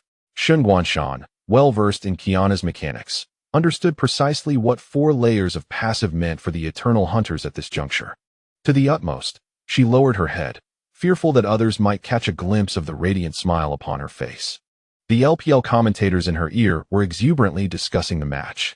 Remember to note HTTPS, VIP. Following this demise, Xiao Gu returned to base, promptly acquiring the Bloodthirster and marveling at the data panel, exclaiming in awe. In just 7 minutes, he had secured a jungle item alongside attack speed boots, a truly phenomenal development. Xiao Gu proved that his Qiyana could indeed dictate the pace on the grand stage of the World Championship Finals. Miller, invigorated, prepared to witness his performance. The trio could hear the anguished cries of the neighboring LCK commentators, their amusement growing more evident. The Roaring Emperor, regaining composure, sought to review the broadcast for SKT's missteps. Ultimately, it stemmed from VG's jungle and mid-lane positioning. But in terms of execution, SKT had few issues. He offered a fair assessment, noting Virtue's remarkably swift reactions, even dodging the WQ of the cow hidden in the brush with a flash. Kim Dongjun echoed, indeed, Bang's damage output was significant, and the Clockwork's ultimate forced the opposing support to flash away, while also triggering Virtue's Time Warp ultimate. Cloud Templar interjected, this highlights the composition's flaws. I am uncertain what the SKT coaching staff was contemplating at the time, perhaps intending to secure the Leopard Woman first and supplement with time later. But VG saw through their strategy. In the end, SKT sought to compensate for the role of time within the team by assembling a disparate array of characters. However, the results thus far appear rather mediocre, as VG's time and Qiyana's dual protection in the mid-jungle is undeniably formidable. Emperor Roar took a deep breath, adjusting his mindset. The silver lining is that SKT's dual carries have each secured a kill, providing a slight economic boost. As the mid to late game approaches, relying on Ashe and Orianna may yield some leeway in team fights. After departing, Gu Xing made a beeline for the mid lane. In the previous skirmish, he had fallen before the clumsy chicken's Nidalee. With a higher level, his resurrection time is somewhat prolonged, yet the two of them synchronously exited the fountain. However, Gu Xing possessed attack speed boots, aware that his movement speed would undoubtedly surpass that of the economically disadvantaged Nidalee. He arrived at the mid lane ahead, aiming to secure the lane. With the economic advantage from assists, the Lord also procured a pair of boots, swiftly making his way to the mid lane under the enhancement of E times Oriana. The double bomb struck the minion wave, and Guxing swiftly dispatched Bin Xian with a few basic attacks. Following this, he led Li Ji-sun into SKT's upper jungle. The three wolves and the magic toad were all present, and Guxing clearly envisioned that his mark would likely spawn there. At 6 minutes and 40 seconds, he eliminated SKT's stone beetle. The wolf spirit would embark on another hunt at 7 minutes and 55 seconds. After the skirmish, it was nearly 7 minutes, and upon resurrecting, Guxing returned to the mid lane to clear the wave, with only 15 seconds remaining until the wolf spirit's mark refreshed. The wolf spirit's target still lay within SKT's jungle, among the 4 non-buff camps. Notably, the stone beetle's reset time was considerably delayed, excluding it from consideration. Among the remaining 3 camps, the likelihood of spawning in the upper half was substantial. After clearing the mid lane, Guxing proceeded to claim his 5th mark. However, upon entering SKT's upper jungle with his mid laner, he discovered the magic toad camp to be utterly vacant. The clumsy chicken had preemptively eliminated Li Ji-sun, suspecting the identity of the killer of the Toad Queen. Clearly, the clumsy chicken had seized the opportunity while Guxing was busy clearing the mid lane, hastily clearing all camps that could potentially be captured by the wolf spirit, striving to disrupt Qiyana's development. Chase him down. He can't have gone far, Guxing commanded decisively. He had delayed in the mid lane for approximately 10 seconds. It was implausible for the clumsy chicken to have thoroughly swept SKT's jungle in such a brief time frame. The second blue buff near the Toad Queen remained, a testament to how hurriedly the clumsy chicken had farmed. He hadn't even assisted in securing Li Xiang, his blue. Guxing, accompanied by the Lord, continued downward. As anticipated, they spotted the Nidalee's silhouette at the 3 wolves camp. The clumsy chicken employed her feline form to execute the shadow wolf, using W, pounce, to dash downward, her movements barely qualifying as fluid. The F4 remained. Guxing's eyes lit up, instantly deducing the wolf spirit's hunting target. However, only 7 seconds remained until the mark refreshed. If he were to detour to SKT's lower jungle, by the time he arrived at the beak bird camp, the F4 would undoubtedly have been claimed by the clumsy chicken. Give me a speed boost. Guxing resolved with determination. Let us cut straight through the space between the first and second towers. This was the fastest route to reach SKT's lower jungle. Li Ji-sun was taken aback by Guxing's audacity. He is ultimately renowned as a steadfast professional player, and the notion of his jungler's intentions appears utterly preposterous to Hou Yi. This is the jungle of another team. You haven't even taken down the first tower when you contemplate sneaking through from behind? Fortunately, Li Ji-sun remains acutely aware that commanding is Guxing's domain. He disapproves of his teammates' ideas, but dutifully grants Guxing a speed boost. Jin Dongjun, witnessing Qianju's audacious passage through SKT's mid lane, is left speechless, at a loss for words. Virtue Li in the realm of Shenmue. The roaring emperor cannot contain his astonishment. How can one play the game in such a manner? Previously, Guxing brazenly ventured into SKT's jungle before the river crab altar, which he deemed outrageous enough. Who could have anticipated that Guxing would escalate his audacity further? Wow, Peanut in the stands has his eyes sparkling with excitement. He prides himself on a ferocious playstyle, yet at this moment, he is profoundly astonished. As if a new world has been unveiled to him, relying on the small displacement of dance of arrows and the acceleration granted by time. Qianju only withstands a single shot from the turret before successfully reaching the lower quadrant. Faker is utterly powerless against VG's mid-jungle. Lee Sang-hyok has already expended his ultimate and flash in the previous team fight, leaving the clockwork mage to languish in the mid lane, unable to develop before his equipment is fully formed. Not to mention, VG's mid lane has just pushed the minion wave forward, confining him under the tower with no means of escape. Even managing to land a QW on Qianju is already a considerable feat. The foolish chicken stands dumbfounded as Qianju approaches from between SKT's first and second towers, utterly at a loss as to how to proceed. He assesses the equipment on both sides. He possesses a green jungle knife, grass shoes, and an amplification tome, while his opponent boasts a bloodblade and attack speed boots. How to engage? Moreover, the foolish chicken has already used his flash in the last team fight. Now, Relying solely on his minor abilities to challenge Gu Xing in a duel would be tantamount to delivering himself to defeat. Reluctantly, he concedes the sharp-beaked bird to his adversary and sets off to claim the freshly respawned red buff for himself. Fifth layer of marks. Cloud Templar's brow furrows deeper. A solution must be devised to curtail Qianzhu's passive farming, for if he continues unabated, Duke and Wolf will undoubtedly be unable to withstand the damage. SKT is indeed contemplating countermeasures. They are aware that they cannot allow VG's damage dealers to develop too smoothly. Let us first force the opponents into the upper quadrant, then seize the lower lane.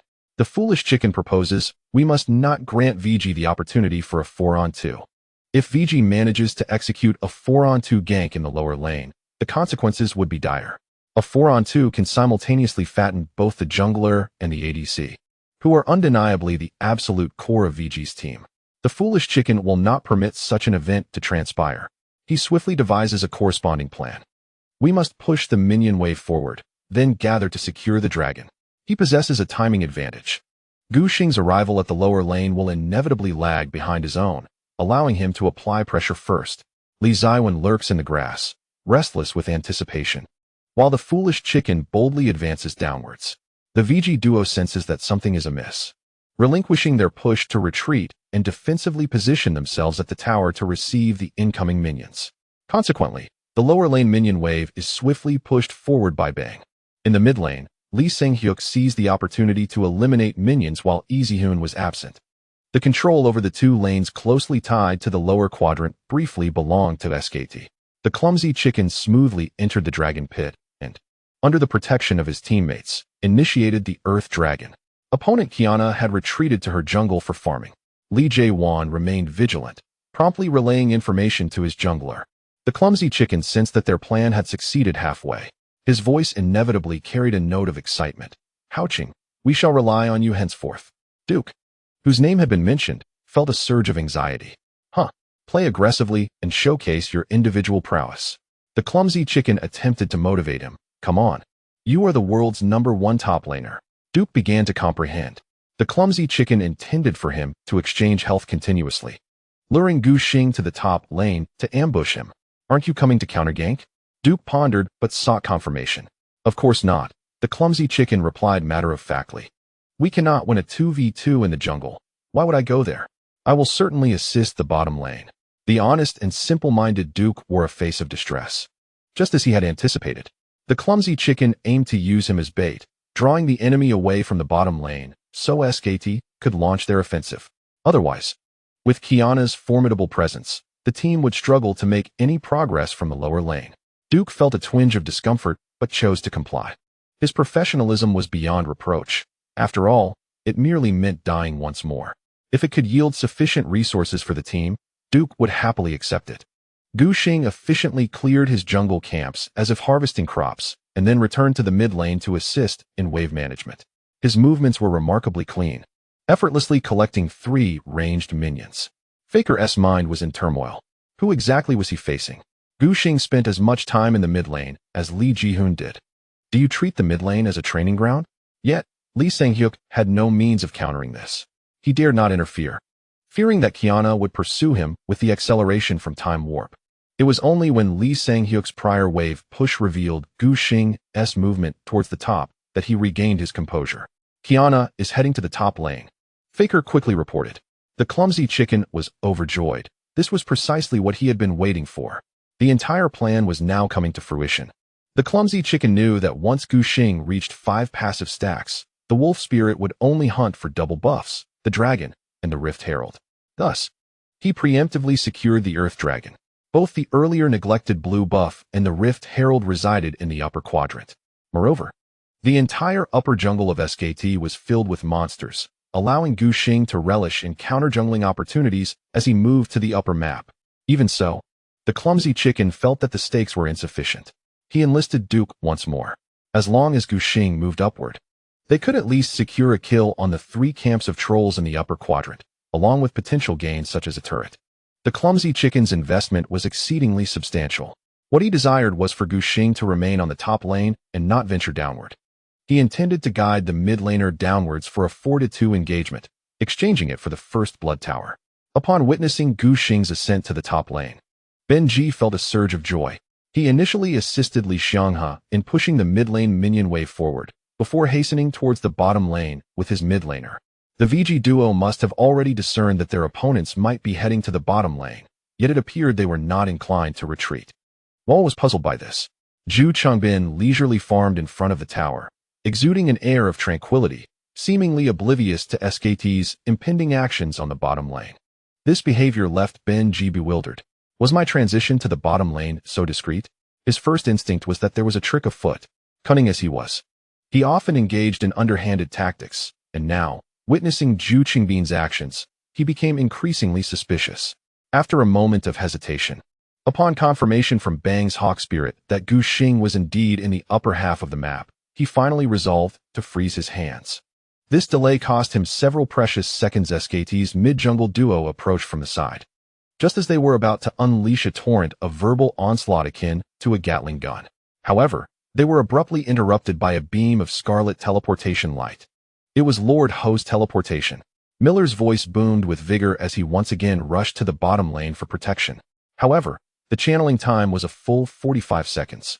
And SKT seemed intent on attempting to eliminate their adversaries before Lord Ho could land. The VG duo's flashes were not properly timed. SKT was brimming with confidence, continuing to advance and encircle their enemies beneath the tower.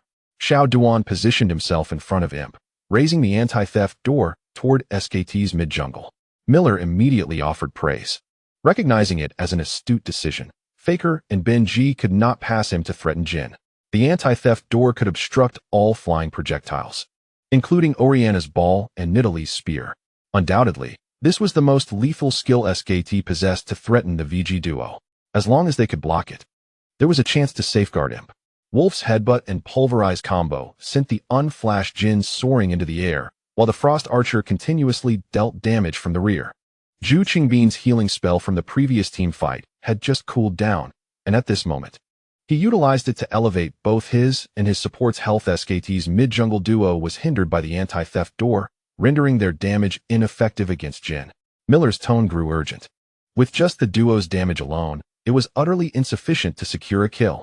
The Frost Archer was notoriously lacking in burst damage after our magical crystal arrow struck Jin. The output relied almost entirely on a barrage of basic attack arrows. Zhu Qingbin's remaining health was still quite considerable. As the 3-second duration of the anti-theft door came to an end, Li Xianghe quickly cast his Q to unleash the ball, immediately followed by his ultimate. He had originally thought that, in conjunction with his teammates, they could successfully eliminate Jin. However, at the moment Zhu Qingbin was left with merely 14 health points. The long 45-second teleportation channel finally concluded. Ezihun landed and instantly cast our chronoshift upon himself. Splendid! Wawa shouted in exultation as Imp entered a state of resurrection. At this moment, Li Ziwen could no longer withstand the pressure. The powerful ultimate ability of the Minotaur was previously weakened in the summer season version. With the damage mitigation of his level 1, our steadfast will reduce to a mere 50. With no economic advantage and an inherently fragile constitution, Wolf barely managed to endure 4 seconds of damage from both the turret and the enemy champions, leaving his health precariously low. Faker provided a shield, allowing the Minotaur to withstand the final blow from the turret. Lord Ho then utilized Chrono Break to slow down the Catwoman. Confirming that the opponent could not maneuver to evade, he deftly tossed a bomb onto himself. Time Warp reduced the cooldown of his abilities, enabling him to launch yet another bomb, forcing Nidalee to use Pounce to evade. Nevertheless, Li Jihun achieved his objective. He began to retreat to safety. Lord Ho flashed to create distance, and subsequently granted a speed boost to the resurrected Imp, as the two made their way toward the second turret at the back. Keeping a vigilant eye on the Summoner's Rift, SKT lacked any real chasing capability, having exhausted their abilities, while the Minotaur's health was dwindling, rendering them unable to continue their turret pursuit, and only able to eliminate the unsuspecting Xiaoduan, who had no flash. The director shifted the camera to the top lane, where Duke found himself isolated, receiving attention from Gu, leading to his second demise.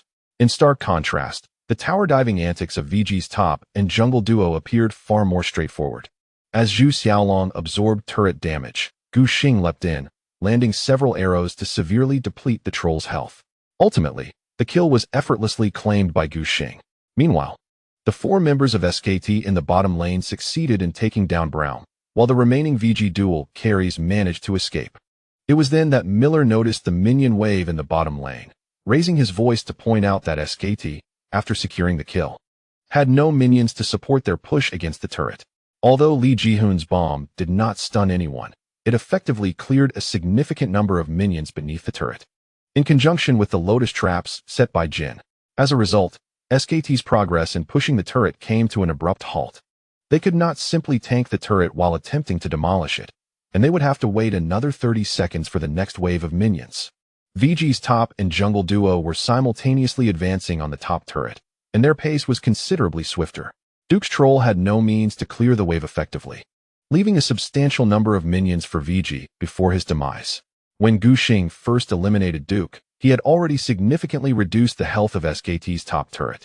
Now, with this wave of minions, they could even claim the first blood turret directly. Bengi felt a chill within.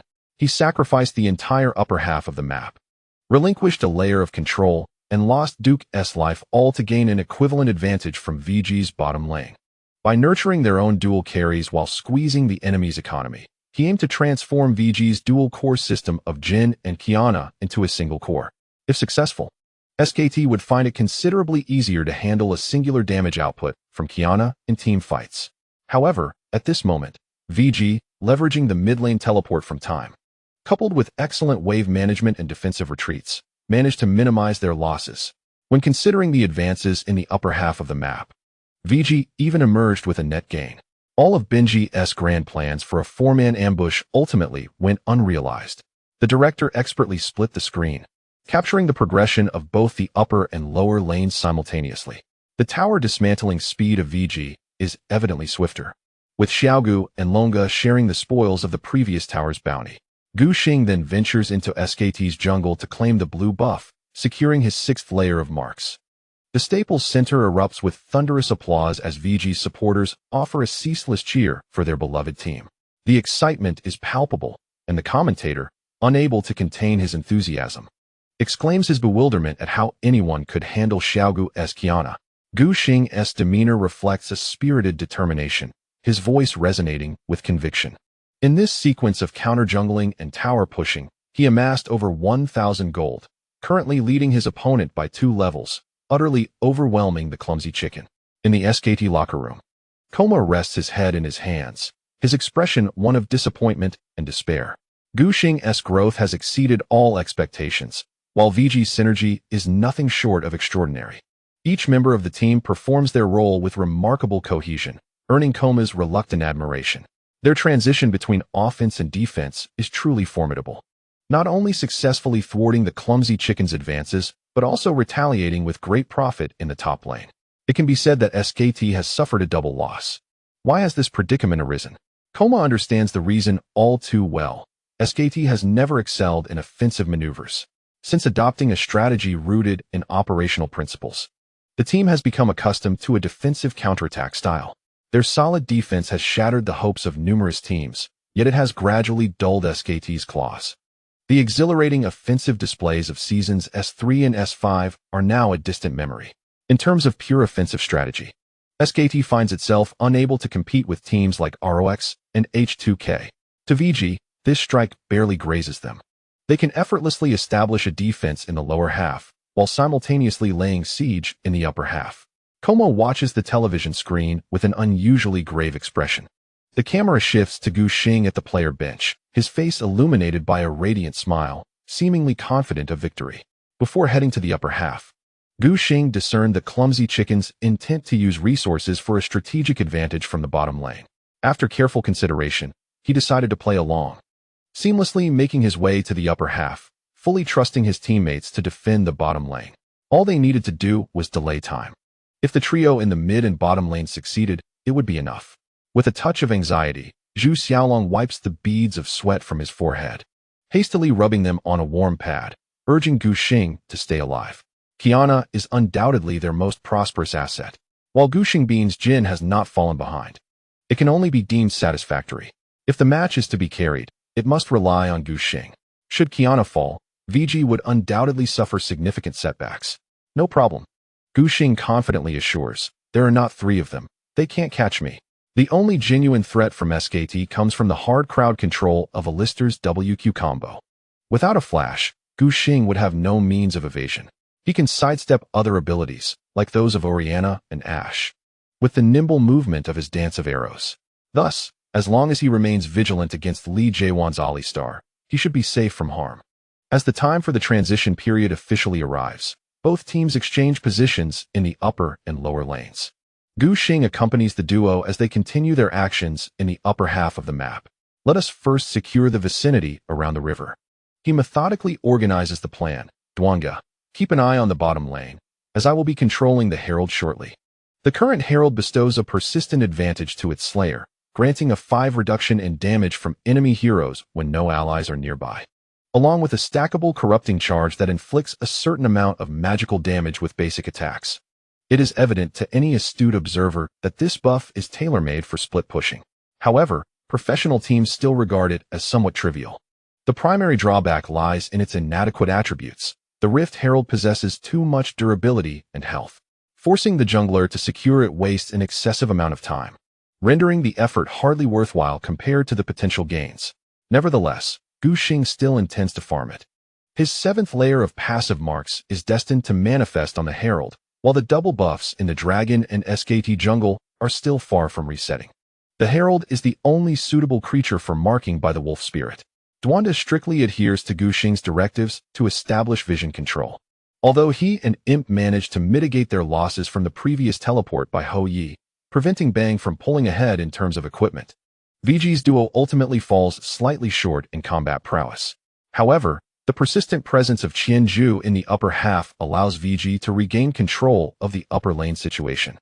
After assisting the duo in pushing the minion wave, Gu Xing promptly seeks out the Rift Herald for amusement, only to find the SKT upper lane tranquil, with Ashe merely sending an eagle spirit to probe his movements without any aggressive response.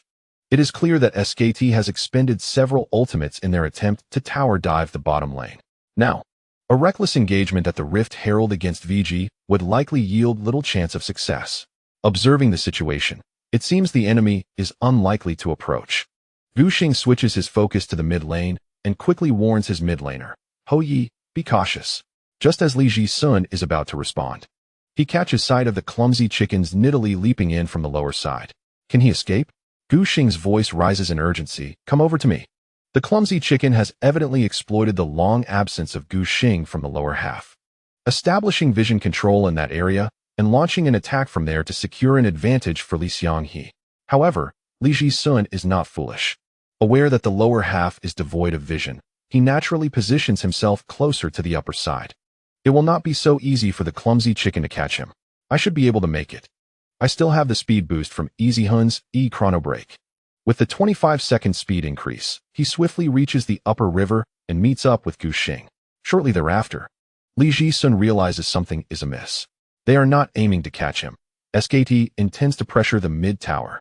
Upon entering the upper river, VG's 4 members are all congested in the upper half, while the mid lane is left unguarded.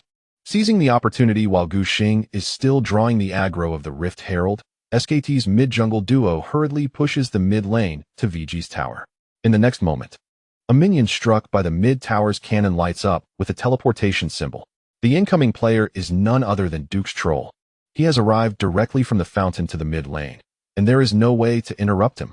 Zhu Xiaolong initially believed that Duke's return was merely a routine supply run. Little did he realize that the true objective was to shift lanes and launch an offensive in the mid lane. Gu Xing felt his heart racing fervently within his chest as he rapidly devised a strategy. Should he attempt to forcefully re-enter the mid lane, he would be met with Faker's magical puppet, the clumsy javelin of the chicken, and Duke's ice pillars, all of which would effectively seal off the river passage back to the mid lane, leaving him uncertain of the ensuing chaos. Thus, he opted for an alternative route. Long. Teleport to the mid lane. Hou Yi, proceed directly to the top lane with me. Imp, hold the line. Gu Xing succinctly conveyed his thoughts, striving to express himself with clarity. In the rapidly evolving arena of battle, it was impractical for him to meticulously orchestrate every detail. If he did so, the opportunity might slip away before his plans could be executed. Gu Xing had previously employed similar tactics, and now realized that even with fewer words, his teammates understood what needed to be done. After all, they were all professional players. As long as they possessed a certain level of execution, there was no need to worry about their gameplay. Hence, he chose to communicate only the broader strategy, conserving energy for further contemplation. Zhu Xiaolong immediately initiated his teleportation, aiming to reach their own first tower. Previously, Gu Xing often roamed with Li Zhixuan from the mid lane, but it was primarily after pushing the wave that they would wander. Faker had not frequently harassed the turret, and its health remained relatively robust. He understood Gu Xing's expectations of him: avoid direct confrontations and merely defend the tower. Surviving was paramount, striving to buy time for his teammates. Li Zhixuan followed closely behind Gu Xing, assisting him in securing the Rift Herald with his smite and basic attacks before dashing towards the top lane. In the meantime, Zhu Chengbin, positioned in the top lane, decisively unleashed his ultimate ability. The perfect finale. Sniper rifle's range ensnared the SKT duo, who had yet to retreat. Miller's voice rose with fervor as he sensed the imminent clash. Wolf positioned himself in front of his ally, the Frost Archer, seeking to shield his teammates from harm. The ward that Li Ziwen had placed in his upper quadrant had also revealed the movements of Gu Xing and Hou Yibang. Without a backward glance, swiftly retreated. Given that Gu Xing had previously dismantled the SKT's first turret, he was compelled to return within the protective range of the second turret. However, Bang was merely a short-legged Frost Archer without mobility. Even though he had been aware of his teammates' intention to gather and push mid, he had not pushed the wave too far forward, but walking back to the turret would still consume precious time. Gu Xing watched the beleaguered SKT duo retreat beneath the tower, disdainfully snorting. "Oh, you wish to escape?" The accelerated Qiyana, empowered by Time's grace, dashed through the jungle, even remembering to bestow Wolf's Ollie Star with his passive beforehand.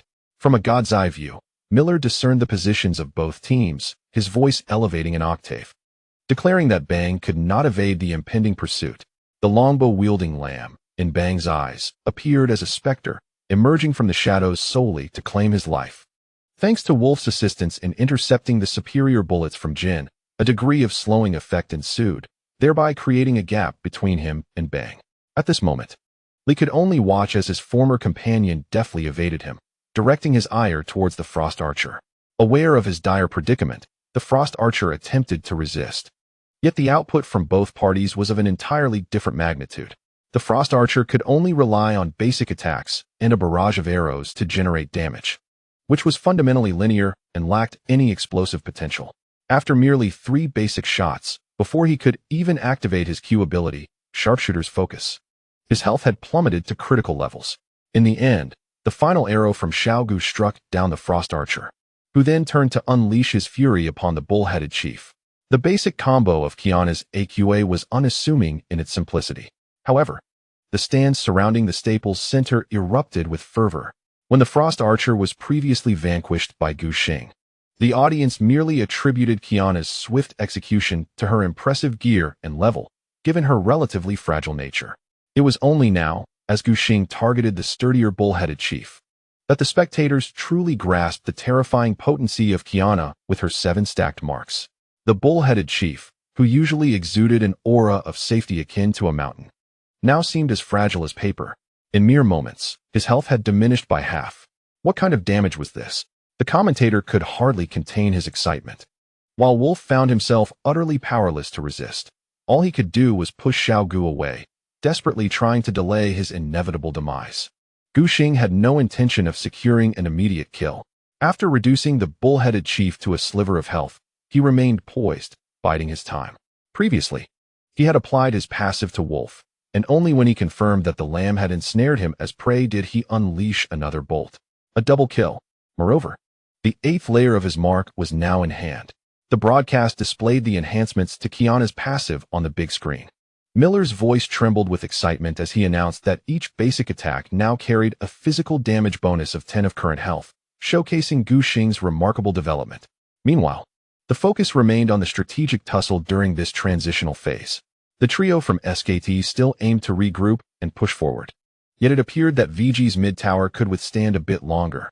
Zhu Xiaolong skillfully executed the task entrusted to him by Gu Xing, landing with a Q ability, Chronobreaker, and bolstered by the shield from Time Warp. he managed to chip away at the minion wave's health. Subsequently, he decisively activated his ultimate, restoring his health while evading the encirclement of 3 enemies. Echo was indeed a slippery character. The commentators' tone brimmed with pride. As the most formidable disruptor in the current meta, Echo's agility and survivability were beyond question. As long as Zhu Xiaolong kept his wits about him and did not engage SKT in an endless brawl, he was unlikely to encounter any mishaps. Imp, having cleared the minion wave in the top lane, sought to join forces with Qiyana to threaten the enemy's top-tier tower. Miller, now thoroughly engaged, began to analyze the psychological state of their opponents. SKT found themselves in a precarious position, unwilling to relinquish their mid-lane defensive tower, especially after sacrificing their duo. They could only muster the courage to continue their assault. His emotions surged, and his tone became fervently animated. However, the time left for SKT to advance is dwindling. The troll is currently unable to effectively damage the tower with his Q ability, resulting in a noticeable decrease in efficiency. After a skirmish broke out between Xiaoduan and Lord Ho in the top lane, they opted to return to base. The acceleration effect from time continuously enhances both players as they swiftly progress towards the mid lane. Miller shouted vehemently, "What a brilliant decision!" The presence of time restricts SKT to merely securing the first mid tower, making further advancement impossible. Li Jihun's double bomb effect proves to be exceptional. Though his minion count is rather average, as a mid laner, coupled with his roaming support for Guxing, he manages to accumulate a fair number of assists. Now, with the time staff in hand, his magic power is reasonably assured, and the bomb damage is sufficient to severely damage the minions. SKT's upper mid and jungle lanes realize that prolonging the match will yield no breakthroughs. VG's defensive return to mid consists of utility champions, who, despite their strong tower defense capabilities, cannot withstand the pressure. The trio demolishes the first mid tower and subsequently returns to base to replenish. Wawa seamlessly continues the conversation, noting that both sides have momentarily ceased their aggression. In this exchange, VG effectively traded the first mid tower for the second top tower and 2 kills. Remembering to add that there is also a layer of mark from Qianzhu. When tallied, this exchange is far from unfavorable. Wawa beams with delight. The strategic value of the first mid tower is indeed substantial. Nonetheless, VG has managed to acquire what they desired. This trade cannot be deemed a loss. Moreover, one must consider the compositions of both teams. SKT bears the burden of offensive pressure in this match, although the late-game output of their dual carries is not insignificant. The Prowler is utterly ineffective. Even under normal circumstances, Nidalee struggles to make a significant impact in the mid to late game. Her contributions are limited to tossing a couple of javelins and providing healing for her teammates. On the other hand, VG's 3 utility champions each serve unique purposes, diligently working to safeguard the dual core of Qianzhu and Jin for stable damage output. From the perspective of the 3 commentators, as long as they can withstand SKT's fierce early to mid-game onslaught, the realm belongs to VG. VG's resource exchange is quite impressive. Wawa cannot conceal his astonishment, amazed that they can match strength with the 2-time champions, SKT. Since the conclusion of last year's World Championship, he has tempered his expectations for the LPL region. He initially believed that the S6 season would descend into darkness. Surprisingly, there have been unexpected joys. The emerging VG not only fought through challenges to reach the finals, but continues to maintain an upper hand against SKT. In the backstage lounge, Homie displays a look of satisfaction. VG is the first team he joined in the LPL, and the first team where he truly exerted control over training. It would be unrealistic to claim he holds no affection for them. His guiding principle has always been to get paid for his efforts. Yet he has inevitably invested some personal sentiment. Now, witnessing VG's significant progress in operational and defensive strategies compared to their initial state, Homie is undoubtedly moved. The barrage of comments in the LPL live broadcast chat has surged once again. Are you telling me this is an LPL team? Why does it feel like SKT is losing their composure? Their operation is quite poor. My assessment is, SKT is getting anxious. There is no other way. If you were SKT, you would feel the urgency as well. The selection of Nidalee by the foolish player seems merely a spectacle for others. Up until now, I have yet to discern any utility in it. Bengi sat on the player bench, his expression grave, his brows knitted tightly together in a furrow. Times Nidalee was SKT's hidden trump card. Yet, He understood that only the passage of time could enable his Nidalee to unleash her true potential. The proficiency of the foolish player's Nidalee is, frankly, mediocre. Otherwise, he would not have refrained from using her on the professional stage thus far. If one harbors a hidden card, managing to conceal it for an entire season is already quite extraordinary. Who could manage to keep it hidden for an entire career? His audacity to choose it stems from his calm demeanor in the face of adversity, bolstered by the support of a mid laner. Just as VG had previously speculated. Whether it be Time's Spider or Nidalee, the essence remains unchanged. Fundamentally, both aim to have Faker's Time apply slow effects, thus enhancing the hit rate of the foolish player's critical skills.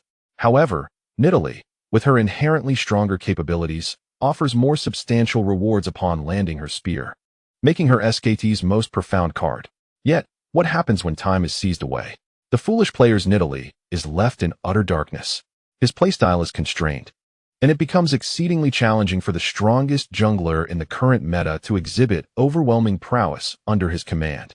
The pressing issue at hand is how he will contend with the 8 stacks of marks on Qiyana. Time is not on the foolish player's side. He quickly experiences the terrifying reality of an ahead-in-every-way Qiyana. The little player begins to brazenly invade SKT's jungle, and the foolish player is caught off guard.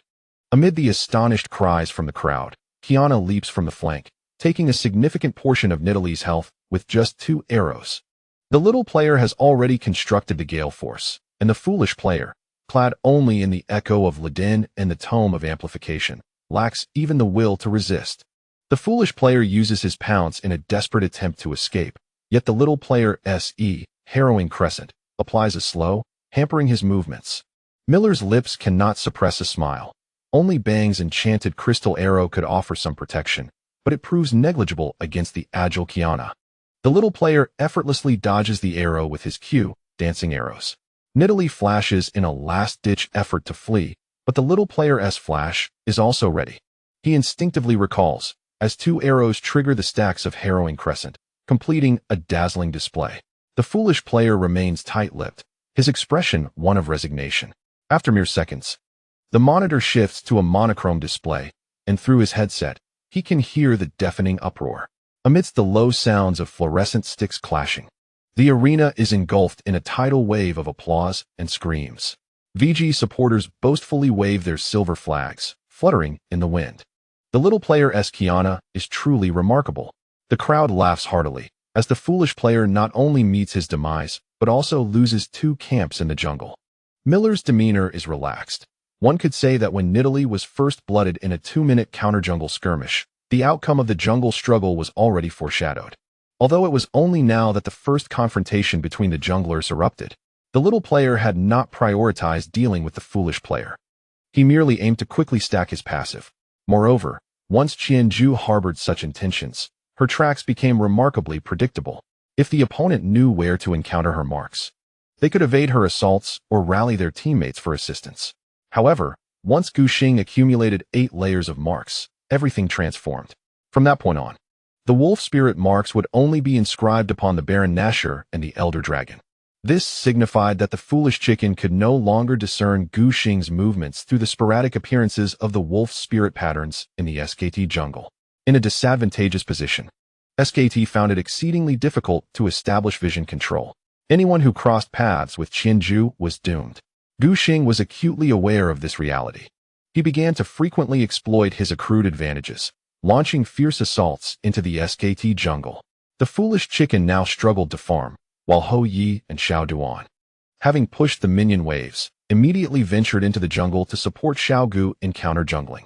Miller was beside himself with excitement as yet another set of magical swamp frogs was taken down, with the entire upper quadrant firmly under VG's control. As the match progressed to the 21-minute mark, the jungle farm counts for both teams stood at 132 and 57, more than a 2-fold difference. It was, indeed, my first time witnessing such an exaggerated disparity in jungle matchups on the World Championship final stage, and Wawa chuckled and shook his head.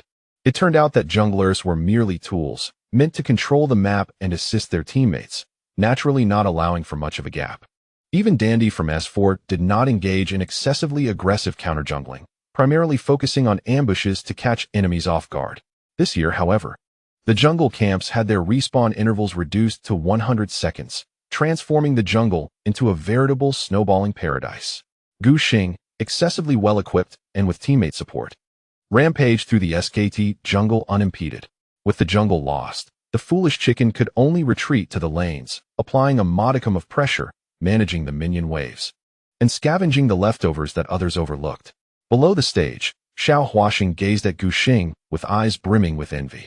This was the very method he had longed for to triumph over SKT, to ruthlessly tear apart their defenses using his unique jungle-centric strategy. Witnessing Gu Xing run rampant on stage, Xiao Huaxing empathized with his friend, finding satisfaction in the sight of the foolish chicken's disarray. Kill, kill, kill. Beside him, Smeb's expression turned ferocious, urging, charge, Gu. Smash that basket. The mix of Chinese and Korean, interspersed with confusing terms, rendered it nearly incomprehensible to the average listener. The surrounding audience erupted with a crescendo of excitement. On the big screen, Qianzhu was jungling at SKT's Stone Beetle camp when she caught Duke's troll. With a substantial attack speed boost, arrows rained down upon Trundle like a torrential downpour. The English commentary echoed through every corner of the Staples Center. Duke, unable to withstand the damage, activated his ultimate and attempted to use ice pillars to block Qianzhu, but to no avail. Virtue nimbly danced past the pillars, continuing to deal damage. The tanky troll could not endure the onslaught before Qianzhu. In an instant, he was left with less than 500 health. OMG. This Qianzhu was an absolute monster. The English commentator roared in fury as Duke, left with no choice, was forced to use his flash to escape. Gu Xing chose not to pursue further. Just now, I listened to a report from my teammate. The members of SKT are already rushing towards the battlefield. They are not foolish enough to sacrifice their bounty for a mere kill.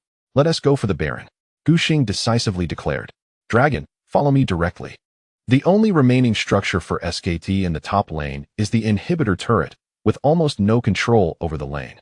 And none dare to push too deep in a disadvantaged position, fearful of being targeted by VG. The control of the top lane significantly influences the pressure around the Baron pit. Currently, the vicinity of the Baron is dominated by VG's wards, while SKT has only a marginal presence near the upper river. Gu Xing aims to leverage the Baron to manipulate SKT's formation and conclude the match. He traversed the map from the bottom lane towards the Baron pit in the upper half, simultaneously clearing the mid lane minions to liberate his duo occupying the central lane. He was certain the opposition would attempt to contest. If they did, they must remember to prioritize taking down opponents first. For SKT, a team composition that must conclude the match by mid-game. Losing the Baron equates to a complete demise. He firmly believed that SKT would engage him in the upper river. Qiyana possesses her ultimate to protect the Baron, and Gu Xing's smite damage is significantly enhanced. However, he wishes to avoid the situation of contesting smite directly, as absolute certainty cannot be guaranteed. On the grand stage of the decisive match, Gu Xing is unwilling to rely on chance. He plans to eliminate all opponents before claiming the Baron. Just as Gu Xing anticipated, the vision in the upper jungle clearly revealed SKT assembling their formation. Heading towards the river. Be cautious of the damage. The opposing Orianna has 2.5 items, reminded Li Zhixuan to his teammates. To be fair, Faker's development in this game has not been adversely affected. He has not died even once, while the Lord has not exerted much pressure due to accompanying Gu Xing in roaming, benefiting from a secure farming environment. Faker now boasts the highest economy and level among SKT's champions. Moreover, a champion like Orianna can easily turn the tide at the Baron pit. Gu Xing nodded, his gaze fixed intently on the Orianna position behind SKT's formation. The teleport activated, Duke intended to join the fray. Miller observed the gradually widening economic gap between both teams, realizing the actual disparity in combat power. Yet, he remained uncertain. Deep down, he felt a tinge of fear towards LCK, particularly SKT, worried that an excessive economic lead could be overturned by a single team fight. VG abandoned the partially engaged Baron and turned to clash with SKT, exercising utmost caution against Orianna. Be careful of Orianna, shouted Wawa uncontrollably.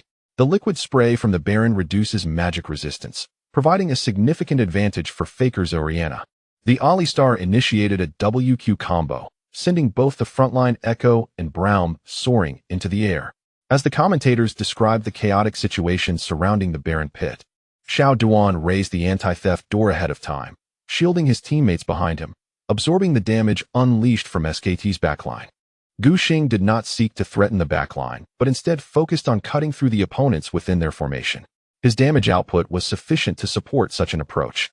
Currently, Wolf still possesses only a level 1 ultimate, and the durability provided by his steadfast resolve is rather limited. Had it not been for Duke's strategic maneuver to draw fire upon landing, Alistar might have faced immediate demise. The defensive gate of Xiaoduan fell, allowing SKT's dual carry to unleash their damage. After executing QW, Lee Sang-hyuk employed E command, defend, to tether the puppet to Alistar. This action, seemingly insignificant amidst a tempest of skills in the team fight, appeared aimed at safeguarding his allies. Yet, Gu Xing instinctively sensed something amiss. It was illogical. Given that Alistar had already expended his crucial control abilities, it was evident that Lee Sang-hyuk's use of the puppet for protection was unwarranted. It was utterly unrealistic to rely on him to survive until the next WQ cooldown. If the intention was to shield the front line, why not target the more formidable troll? Gu Xing's right hand maneuvered the mouse, darting across the floor and enemy champions. Meanwhile, his left hand caressed the keycaps on the keyboard. Just as Wolf's head erupted with a surge of energy potent enough to distort space from around 400 to 500 yards away from the center of VG's formation, Gu Xing decisively struck the R key. Simultaneously, a golden flash illuminated the scene. The robust Alistar, accompanied by the puppet, materialized at the heart of VG's formation. In the next instant, the ultimate ability previously cast atop Alistar truly unfolded. With 2.5 items, the damage was substantial, seemingly capable of eliminating the previously positioned Braum at the front of the formation. However, amidst the audience's collective gasps, the shockwave's damage failed to claim any lives. The spirit of the sheep blessed the land, safeguarding all units from fatal damage. Xiaogu's ultimate was pivotal. The commentator, with flushed cheeks and a fervent demeanor, noted that Faker's ultimate output had not resulted in any casualties, while Xiaoduan continued to apply pressure to SKT's members. This reaction was astoundingly swift. Miller could hardly believe his eyes, nearly suspecting Gu Xing of employing illicit advantages. SKT's mid and support showcased a magnificent synergy, thwarted directly by Qiyana's ultimate. Lee Sang-hyuk had initially intended to coordinate with Lee Jae-won, allowing Alistar to flash in with his ultimate to simultaneously launch Qiyana and Xylian into the air. As long as both life-saving ultimates were unavailable, eliminating Qiyana would not pose a challenge for SKT. To his astonishment, Gu Xing preemptively activated his ultimate. The most lethal aspect of the Clockwork's ultimate failed to achieve its intended impact. The balance of power in the team fight was utterly disrupted. Within his ultimate, Xiaogu danced and maneuvered, relentlessly firing hurricane-infused arrows to deplete the enemy's health bars, while Bang's output in the rear was obstructed by Long Go. Zhu Xiaolong, controlling Echo, aggressively pressed into the opposing backline. Enhanced by Ice Fist, his damage was undeniably significant, causing considerable distress to Bang. The healing from the spirit of the sheep diminished, leaving Gu Xing with only 40% of his health. Xiaoduan activated the bird shield, providing further damage mitigation for his teammates as Wolf and Duke succumbed. Remember to roar loudly. Zhu Songbin, who had been lurking in the corner of the dragon pit, aimed to quietly accumulate damage. Knowing that all eyes were focused on Gu Xing, Imp's output environment was as vast as the ocean.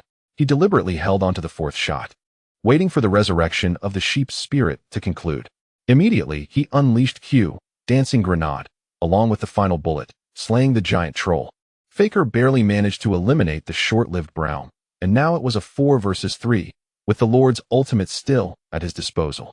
The excitement was palpable as VG initiated their pursuit. With the enhancement of Times E skill, Gu Xing charged forth, with Qiyana leading the charge. The fear-inducing slow effect first ensnared Bang, who fell victim to 2 arrows from a flash, resulting in his demise. The damage was insurmountable. Even with impeccable positioning, could Bang evade a basic attack? Miller shouted with exuberance.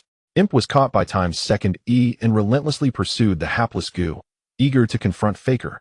Zhu Xiaolong was even more ruthless. He teleported directly to SKT's top lane high ground, cutting off Lee Sang-hyuk's escape route from behind. "Where do you think you're going, Faker?" The voice was hoarse. With no path to heaven or door to earth, only a dead end. Gu Xing unleashed a fierce wolf spirit with W, and with just 2 bites, it was over. Surpassing 800 movement speed, Gu plunged his crossbow bolt into the clockwork's core. As the health bar emptied, the VG's silver emblem illuminated above Gu Xing's head. The hapless chicken was also pursued to his end by Imp. The crowd watched in rapt attention, with a revival time of half a minute. VG could push through the top lane and demolish their opponents. Li Jisun utilized his teleport to maintain the minions. The 4 surviving members of VG regrouped, pushing forward without needing the Baron buff, relentlessly assaulting SKT's base. At 25 minutes and 57 seconds, the SKT base's crystal shattered into countless fragments. At that moment, as the Nexus crystal broke, the atmosphere in the venue reached a boiling point, the cacophony of cheers converging into an unending wave of fervor in the stands. ROX members wore expressions of joy, fervently shaking their glow sticks while cheering for VG. 2-0. Doimb's voice resonated powerfully, with 3 championship points. VG had somehow cornered SKT into a desperate situation. It was truly unbelievable. Miller was awestruck, murmuring that if they could win just one more game, we would witness the first ever World Championship team from LPL. After last year's disheartening defeat, LPL had languished in the depths for an entire year. To return to the finals of the World Championship was already a delightful surprise for many viewers. Who would have thought they might actually break history? In the LPL live streaming room, a barrage of comments flooded the screen, overwhelming the visual content. VG my superhero. Turtle. Defeating SKT in the finals for the first championship, VG is reaching for the stars. A 2-0 start. I can't fathom how we could lose. Champagne at halftime is inadvisable. What if SKT comes back to win 3 straight? Comeback? With SKT's current level, that's improbable, very unlikely. If VG wins the championship, I will never criticize them again. Back in LPL, they can throw games as they wish. The formidable Sheng Guanshan turned off the comments, gazing at Gu Xing rising from the player's seat, his face beaming with satisfaction. Just one more game to go. Gu Pan's lips curled into a radiant smile, mirroring that of her brother. The VG players on the grand screen rose from their seats, embracing each other tightly. Gu Xing felt the overwhelming cheers from the crowd, his heart surging with excitement as he playfully ruffled Imp's hair. Though he had given up drinking, smoking, and perming his hair, the curls still felt delightful to touch. Stop it, Zhu Shengbin remarked, feeling somewhat embarrassed as his younger brother patted his head. He shook his head and prepared to counterattack, observing Gu Xing's naive expression. It's just a 2-0 in the finals, right? I faced a similar situation 2 years ago. It's merely a repeat. Nevertheless, Zhu Shengbin couldn't suppress his laughter. Rising from the depths of despair felt exhilarating. For Gu Xing, this was a first-time experience. His joy so immense that he could hardly close his mouth. As he walked towards the backstage corridor, his feet felt as though they were gliding on cotton, light and soft. He could even hear the passionate English commentary resonating in the arena. SKT was ever closer to their 3rd championship title. Yet they faced the grim possibility of being swept out. Gu Xing glanced back at the stage, its vastness striking him. The SKT players exited from opposite sides, and he felt a twinge of regret for not being able to see the expressions of their opponents. Let's go, Zhu Xiaolong exclaimed, beaming as he draped an arm around Gu Xing's shoulders. If it weren't for his composure, he might have bounced away. Your performance today was simply phenomenal. In the first match, the aggressive Lee Sin confused SKT's absolute core with a well-timed Dragon's Rage. In the second match, the prowess of Qiyana was on full display, showcasing her exceptional skills while dominating the jungle. Longa felt he hardly needed to worry, as long as he managed the top lane and stalled Duke. That would be a success. Of course, Li Jixuan's gentle face revealed an uncharacteristic smile. Have you seen what level Gu is at? SKT completely fell into our trap. They won't be able to perform at their best. Gu Xing smiled in response, waving to the camera and the supporters in the stands before diving into the backstage. At the entrance of the corridor, the VG training department was gathered like a family photo, everyone present. Old Gu, my precious Jack, teased Gu Xing with exaggerated enthusiasm, pulling his jungler away from Zhu Xiaolong. How did you get so good? Brother Xing, your Qiyana was incredible. The world sister was so excited she could barely contain herself. How did you manage to play like that? Can you teach me?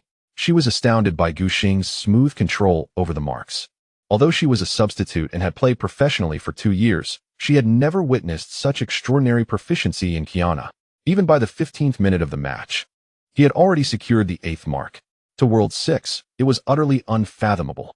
In her ranked games, such smoothness was rare, let alone in a professional match. Especially one between the strongest teams of the year. Qiyana appeared like a reaper, relentlessly claiming the lives of her foes. As long as the passive level is elevated, it is a favorable match for Qianzhu. Few characters can withstand percentage damage. Each basic attack poses a significant threat. The World Sister is genuinely eager to learn. He feels that if he could attain the prowess of Guxing Qianzhu at level 13, he might secure a position by next year. Fortunately, Guxing provided a brief explanation. As long as one can accurately calculate the mark and assess whether to contest based on the synergy between lanes and jungles, it isn't overly challenging. For elite players, the crux of Qianzhu's difficulty lies in the decision-making regarding the marks. Although the passive appears to be a severely limiting skill that exposes Qianzhu's position and intentions, conversely, it can be utilized to set traps or deploy smokescreens to confound adversaries. In essence, it is a psychological game. This is also why Guxing is fond of Qianzhu. It accentuates the essence of strategic play in the jungle role. Ding Jun affectionately tousled Guxing's hair, feeling as though he had stumbled upon a treasure. Meanwhile, ROX, which had similarly acquired the gem that is Xiao Huasheng, is set to disband by year-end. But VG is different. He has sufficient bargaining chips and is confident in retaining Guxing. Why not emulate Samsung White's skin composition for the next match? The World Sister was quite smug, asserting that a reverse sweep had never occurred at the World Championship, so victory was assured. However, such proclamations should be tempered. Upon hearing Jin Wenhe's translation, Hongmi adopted a serious demeanor, recognizing that the circumstances differ from 2 years prior. That year, Samsung White boasted unparalleled individual skill coupled with a robust tactical framework. Even so, during the finals against the Royal Club, they still dropped a game despite deploying the popular dual mage tank composition. In contrast, VG's match against SKT showcased a narrower gap in skill. In the first game, VG enjoyed a draft advantage as the blue side. Easyhoon exploded onto the scene with the yellow chicken, while Guxing's lethal spinning kick secured the victory. The second game saw VG preemptively dismantling SKT's intended composition of Time and Leona, outsmarting them in the process. With the formidable duo of Guxing and Imp as backline marksmen and an excellent level 1 strategy, they clinched the win. In Hongmi's view, if both sides engaged with standard compositions head-on, the outcome was uncertain. He did not wish for the players to become overly complacent. Should they indeed be subjected to a reverse sweep, it would be VG's entire team that bore the brunt of such a painful outcome. For the next match, shall we select the red side? Guxing looked towards Hongmi, hoping to unleash a powerful ultimate and send SKT packing. According to regulations, the team with the side selection must submit their final decision within 5 minutes following the conclusion of the previous match. Hongmi had originally intended to confer with the players before making a decision. However, upon hearing Guxing's initiative and observing the players' eager expressions, he pondered momentarily before agreeing with enthusiasm. Very well, we shall choose the red side and catch the opponent off guard. As Hongmi spoke, his tone grew resolute. Upon returning to the lounge, Guxing was greeted by his promotional photo appearing on the television screen. With little doubt, he was successfully elected as the MVP of the second match, boasting a damage-death ratio of 10-15. The economic disparity of 5,534 and the damage conversion rate of 1445 are indeed terrifying statistics for a jungler. Surely, he has earned the MVP title for the 10th match? With a look of approval, Hongmi acknowledged that this year's World Championship truly showcased a stable and impactful performance, undoubtedly influenced by the current meta that emphasizes the jungle role. However, this is also intrinsically linked to his own formidable capabilities. As the most outstanding player among the 3 jungle kings, Guxing is destined to shine on this year's grandest stage. On the other side of the backstage corridor lies the SKT lounge. The clumsy chicken also noticed Guxing's impressive MVP statistics. Having made significant contributions, a bittersweet smile crossed his face. Bengi felt utterly helpless. Without the time control of the leopard woman, he was unable to achieve the corresponding impact. The clumsy chicken had to concede that Guxing was even stronger than he had anticipated. After acquiring a core jungle hero and employing a complementary jungle strategy, Guxing's prowess was fully displayed. Ka stood in the middle of the lounge, hands on his hips, surveying his surroundings as his gaze passed over each player. The once championship-winning lineup now appeared dispirited. Even the usually steady Bang was silently staring at the glaringly shiny floor. Lee Sang-hyok was incessantly gulping down water, his expression clearly displeased. The least prominent player, Xiaohe, remained tucked away in a corner, motionless. Ka felt compelled to say something, but before he could speak, SKT's staff delivered the news that VG had chosen the red side for the next match. What? The silent Duke questioned whether he had misheard. Red side? Only after confirming again did the discussions begin in the KT lounge. This was exceedingly unusual. In the current meta, the blue side undeniably holds a drafting advantage. All professional teams default to choosing the blue side, especially when facing SKT. Ka had been compelled to ban both Syndra and Leopard Woman in the first match, instantly occupying 2 ban slots, resulting in a disadvantage in champion selection. One could only imagine how challenging the drafting would be for SKT if they were on the red side. Yet, in the next match, VG unexpectedly altered their strategy. Such an anomalous move naturally caused a jolt of apprehension among the SKT players. What would they do next? Lee Jae-won felt beads of sweat forming on his nose from the tension, sensing that the opposing team might unveil some hidden card. After considering, he concluded that the primary advantage of the red side lay in the 5th pick, allowing them to see the entire lineup before making a choice. The 5th pick could very well be VG's true ace in the hole. There are still surprises? Bang felt numb. After 2 matches, he had hardly had the chance to showcase his skills, and the game was already over. If VG were to unveil some hidden talent in the next match, would they even have a chance to play? How long had the Tiger team been practicing, only to face off against themselves? Everyone, let's maintain a calm demeanor. There's no need for concern. Ka is aware that his words of comfort may hold little weight, yet he is striving to do his utmost. In the context of the blue team, the ban phase will be significantly more manageable. I will ban Qiyana shortly, and we shall attempt another round. He patted his teammates on the shoulders, urging them not to be disheartened. This seems to be the most viable solution at present. By banning Qiyana, it will be challenging for VG to find a suitable jungle core replacement. Naturally, Easyhoon will need to select a damage-dealing champion, and he cannot opt for Xylian. Bengi concurred with the coach's assessment, nodding in agreement. In the next match, you can still select Nidalee. The opposing team is unlikely to ban her. Ka specifically advised his jungler, Yunhao, perform well. Upon hearing this, Bengi found himself at a loss for words. It is indeed a fact that VG will not ban Nidalee. After all, he had been completely countered in the previous match with Nidalee, so why would VG restrict her? Let us rally, everyone, Ka said as he sensed the time was nearing, conducting one last pre-match pep talk. Do not dwell on the fact that we are trailing 0-2. Think of it as 3 consecutive BO1 matches. If we win them all, SKT can still lift the trophy. He aimed to invigorate his players. Lee Sang-hyok pursed his lips, picked up a paper cup, and strode outside. To this moment, he still did not believe he would lose. Ka watched his players exit in succession, a hint of sorrow clouding his gaze. He was acutely aware of how slim the chances were for a reverse sweep. The longer the match dragged on, it might wear down the older Easyhoon's focus, thereby increasing the team's odds. Yet, one must remember, KT also has Bengi, an elder on their roster. If it were to extend to the end, Bengi might even take the lead. Surely, they could not allow the young player, who merely observes the water cooler, to take the stage at the finale? Contemplating the bleak prospects, Ka inhaled deeply. He could only exert his utmost effort and leave the rest to fate. Welcome back to the finals of the 2016 World Championship. The esteemed LCK commentator, the Roaring Emperor, adjusted his emotions as VG temporarily led with a score of 2-0, holding 3 championship points, while SKT found themselves in a precarious situation. The Korean streaming room is now brimming with viewers, as the most grandiose League of Legends event each year. Many players who typically do not watch matches are tuning in for the finals, especially with their own regional team in contention, drawing heightened attention. Some Korean spectators, unfamiliar with the earlier matches, initially thought this would be another championship journey for SKT, given that LCK had claimed the crown for 3 consecutive years. Moreover, VG had never before made an appearance on the international stage. Everyone anticipated witnessing how SKT would grasp their 3rd Summoner's Cup.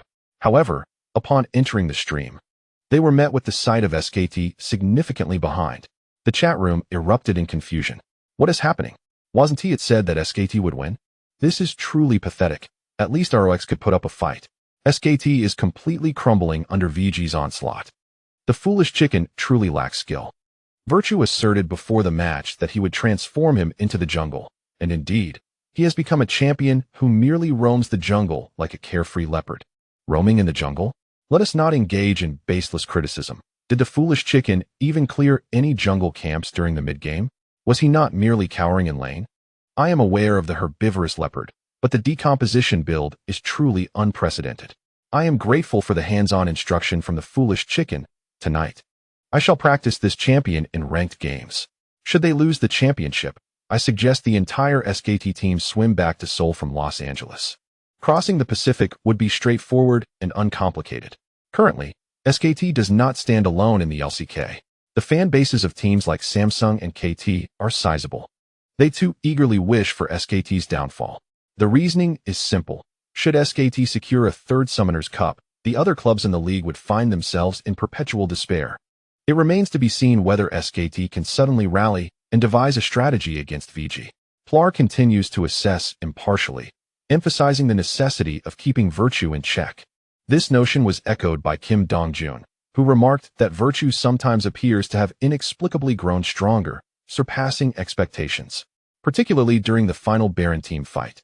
He anticipated Wolf's Alistar and the Clockwork Minion's entrance, promptly activating his Lamb's Respite.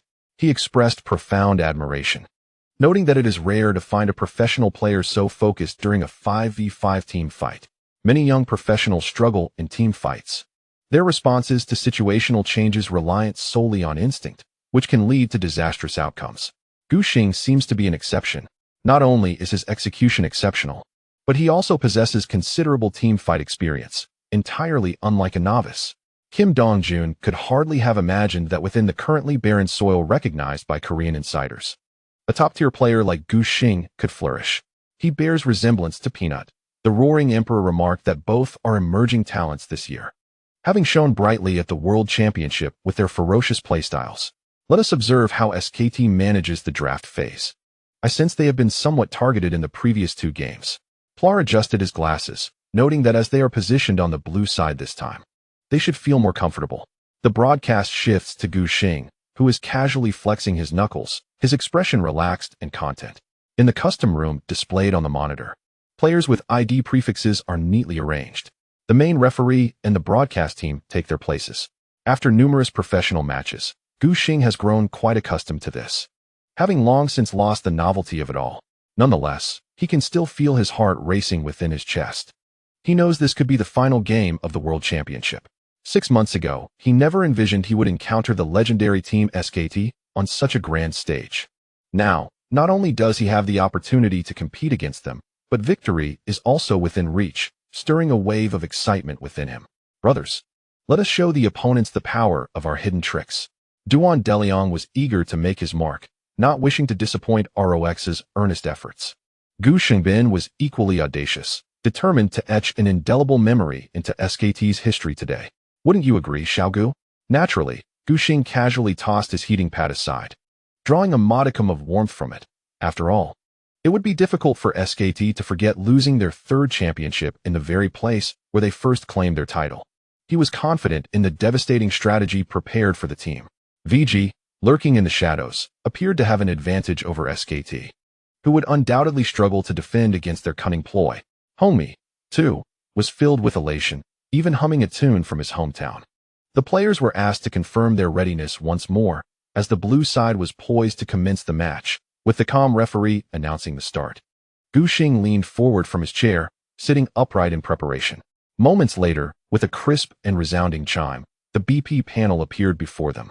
Upon seeing the images projected on the screen, Wawa was instantly invigorated, exclaiming that they were merely a step away from securing the first World Championship trophy for the LPL region.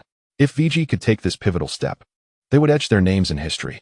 Miller felt a deep sense of nostalgia, reflecting on the league's 4-year journey, during which they had never been closer to the World Championship title.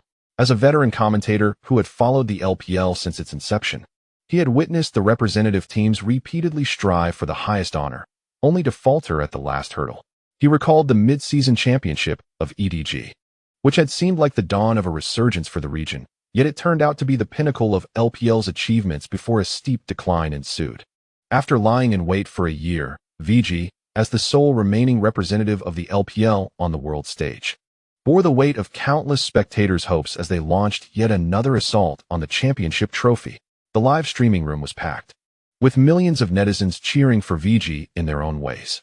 In internet cafes and student dormitories, the finals between SKT and VG were broadcasted everywhere.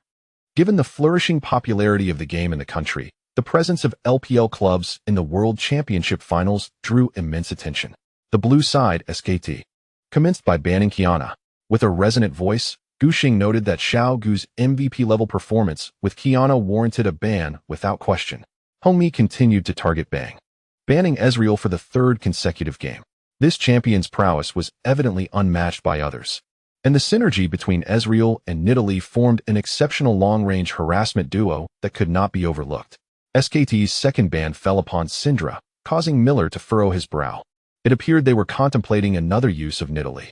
The commentators discerned the situation, and Hongmi chuckled softly, aware that one could hardly change their lineup after being thoroughly beaten in the previous round. Now, if you have the capability, continue to replicate that, he mused, as they proceeded to ban Karma, following their predetermined strategy. It was anticipated that the remaining bans would target supports, possibly resulting in a ban on Braum. As Hongmi had surmised, Ka ultimately sealed Braum's fate. In the previous game, Xiao Duan had indeed vexed SKT thoroughly. The anti-theft door serves as a shield for teammates, protecting them from the Tempest and absorbing considerable damage. Its passive ability, Seismic Strike, proves effective from the early landing phase to the mid-game team fights. Notably, Braum exhibits a strong counter against Nidalee. His shield can deflect her javelin, and when she leaps into the fray, he can retaliate with his passive ability, ensuring his dominance.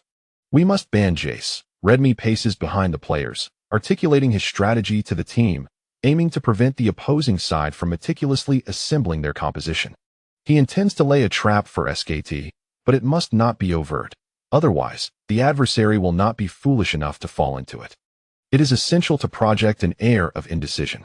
Thus, Jace remains on the ban list. The combination of Piltover's second lieutenant with the time-manipulating Nidalee proves excessively potent. Alongside their lane control advantage, which can safeguard Nidalee during her jungle incursions in the landing phase, Ka ultimately decides to secure Nidalee, a champion that must be claimed early. Otherwise, allowing it to fall into Gushing's hands would be tantamount to courting disaster. He wagers that VG, lacking the jungler Kha'Zix, will not forcibly opt for the time-manipulating champion. Upon seeing Nidalee reappear, Doinb exuberantly exclaims at the commentary desk, "The foolish chicken is not giving up. He wishes to try again." The barrage of comments fills the screen, humorously echoing the refrain of "just try again."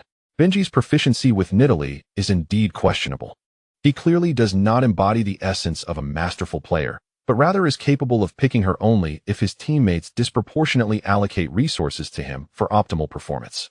Miller, perplexed, wonders if SKT is being overly fixated on this strategy, as they could logically consider alternate formations. Nonetheless, this does not detract from Miller's joy. For him, SKT's acquisition of Nidalee is indeed a delightful turn of events. Redmi is aware that the plan has succeeded to a certain extent. As for the troll and Nami, he intends to seek out the dragon, aware that the opposition may select champions capable of holding their own in lane. He advises caution and to refrain from overextending in the mid to late game. Should they release the time manipulator, SKT, leveraging its ability to accelerate and decelerate, can swiftly traverse the lanes, posing a formidable threat. A top lane troll, being a short-range champion, would find himself effectively incapacitated if ensnared by the time manipulator. "No problem. Just trust me," assures Zhu Xiaolong, who is not the type to split push relentlessly, a trait that pales in comparison to his counterpart Duke.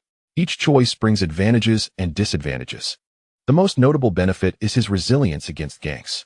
Upon confirming that the opponent has indeed refrained from selecting the time manipulator, Ka's spirits lift. "Choose, choose, choose," he exclaims, genuinely pleased. He perform admirably this game. In the center of the SKT player area, Faker nods slowly, encouraging his ally to engage more frequently for better synergy. At this moment, Doinb nods eagerly. "If you pick the time manipulator, I will certainly assist." Witnessing Nidalee and the time manipulator aligned harmoniously, he feels an overwhelming sense of relief, even wanting to exclaim, "What a comfort!" The KT's lethal tactics coalesce perfectly, instilling confidence in Doinb. Ka then secures the pivotal Jin for Bang, further complementing the time manipulator's ability to create a disorienting strategy. Observing Redmi's sly grin as SKT's second and third picks unfold, he cannot help but stifle a laugh. Gu Xingguang displayed no hesitation, his palm resting on the warm heater while he turned his head to glance at Li Jixuan. Their eyes met, and they both burst into laughter. The air around the VG players, both inside and outside their seating area, was filled with joy. What had transpired?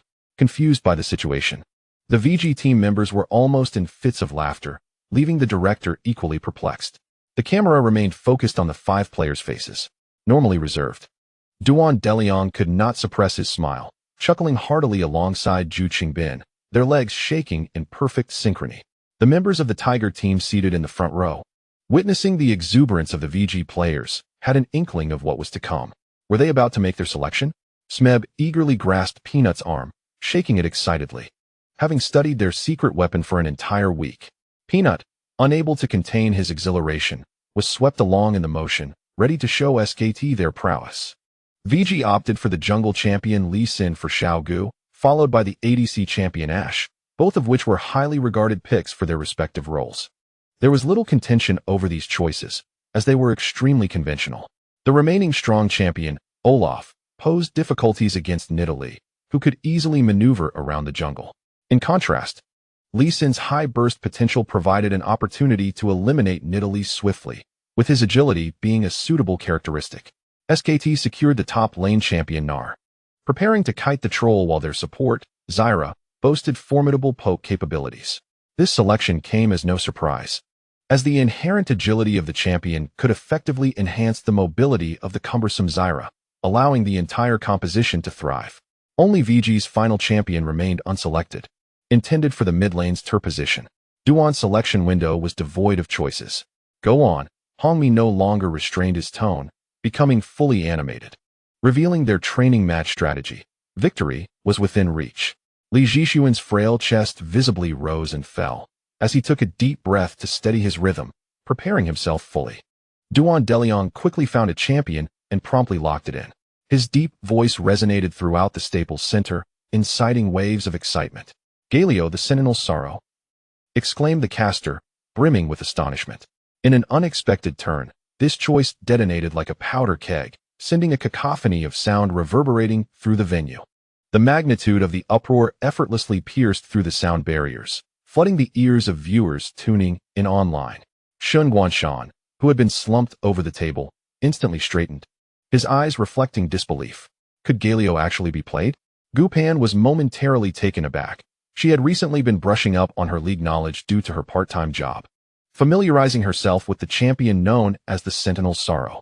From its artwork to in-game model, it was characterized by its plainness. One might even say it was unattractive. While Gu Pan did not harbor biases against appearances in gaming, she had never seen other players select it during ranked matches. Galio appears to be a forsaken character, quietly nestled in a corner, cloaked in dust, becoming an unremarkable figure. In short, he is an undeniably obscure hero. The two could observe a flurry of comments flooding the LPL livestream. This doesn't seem like a mistake. They can't possibly be using Galio, can they? Could someone please enlighten me on Galio's abilities? I've never encountered him in ranked play. I know. His passive converts magic resistance into ability power. His Q launches a shockwave from a distance. W provides a barrier for himself or an ally, healing Galio when the target loses health. E conjures a tornado, allowing him to move forward with increased speed, and his ultimate is a wide-area taunt that deals damage upon detonation. VG. Just play it straight and secure the victory to avoid any prolonged uncertainties. Just have faith and it will be fine. VG, charge ahead. Miller, having absorbed his initial shock, let out a soft gasp. Galio? It's the first time I've seen this champion on the professional stage in the past 2 years. In terms of numerical strength, Galio is certainly not weak. The AP ratios on his QE damage abilities are quite respectable, and they are area of effect skills, granting him excellent wave clear capabilities. Moreover, his ultimate's group taunt is incredibly potent. However, the critical issue lies in his mana deficiency. With a base mana pool barely exceeding 300, and considering Galio's melee nature, he heavily relies on his QE skills to clear waves while facing ranged champions. The mana cost of these abilities is quite staggering. often leaving him in an awkward situation of running out of mana after just a couple of uses in the early game. Additionally, as a magic tank, he can only serve as a counter to mages. When faced with formidable physical damage champions, he struggles to make a significant impact in team fights. A multitude of factors has led to Galio's dismal performance in both ranked matches and professional play, consistently languishing at the bottom of pick and ban rates. I recall beginning my analysis with keen interest. However, SKT's composition in this match boasted a substantial amount of magic damage. Nar's 3-hit combo, Nidalee, Zilean, and Zyra, amounting to 3.5 AP champions. He counted on his fingers, a smile growing more pronounced as he calculated that Galio had ample opportunity to shine.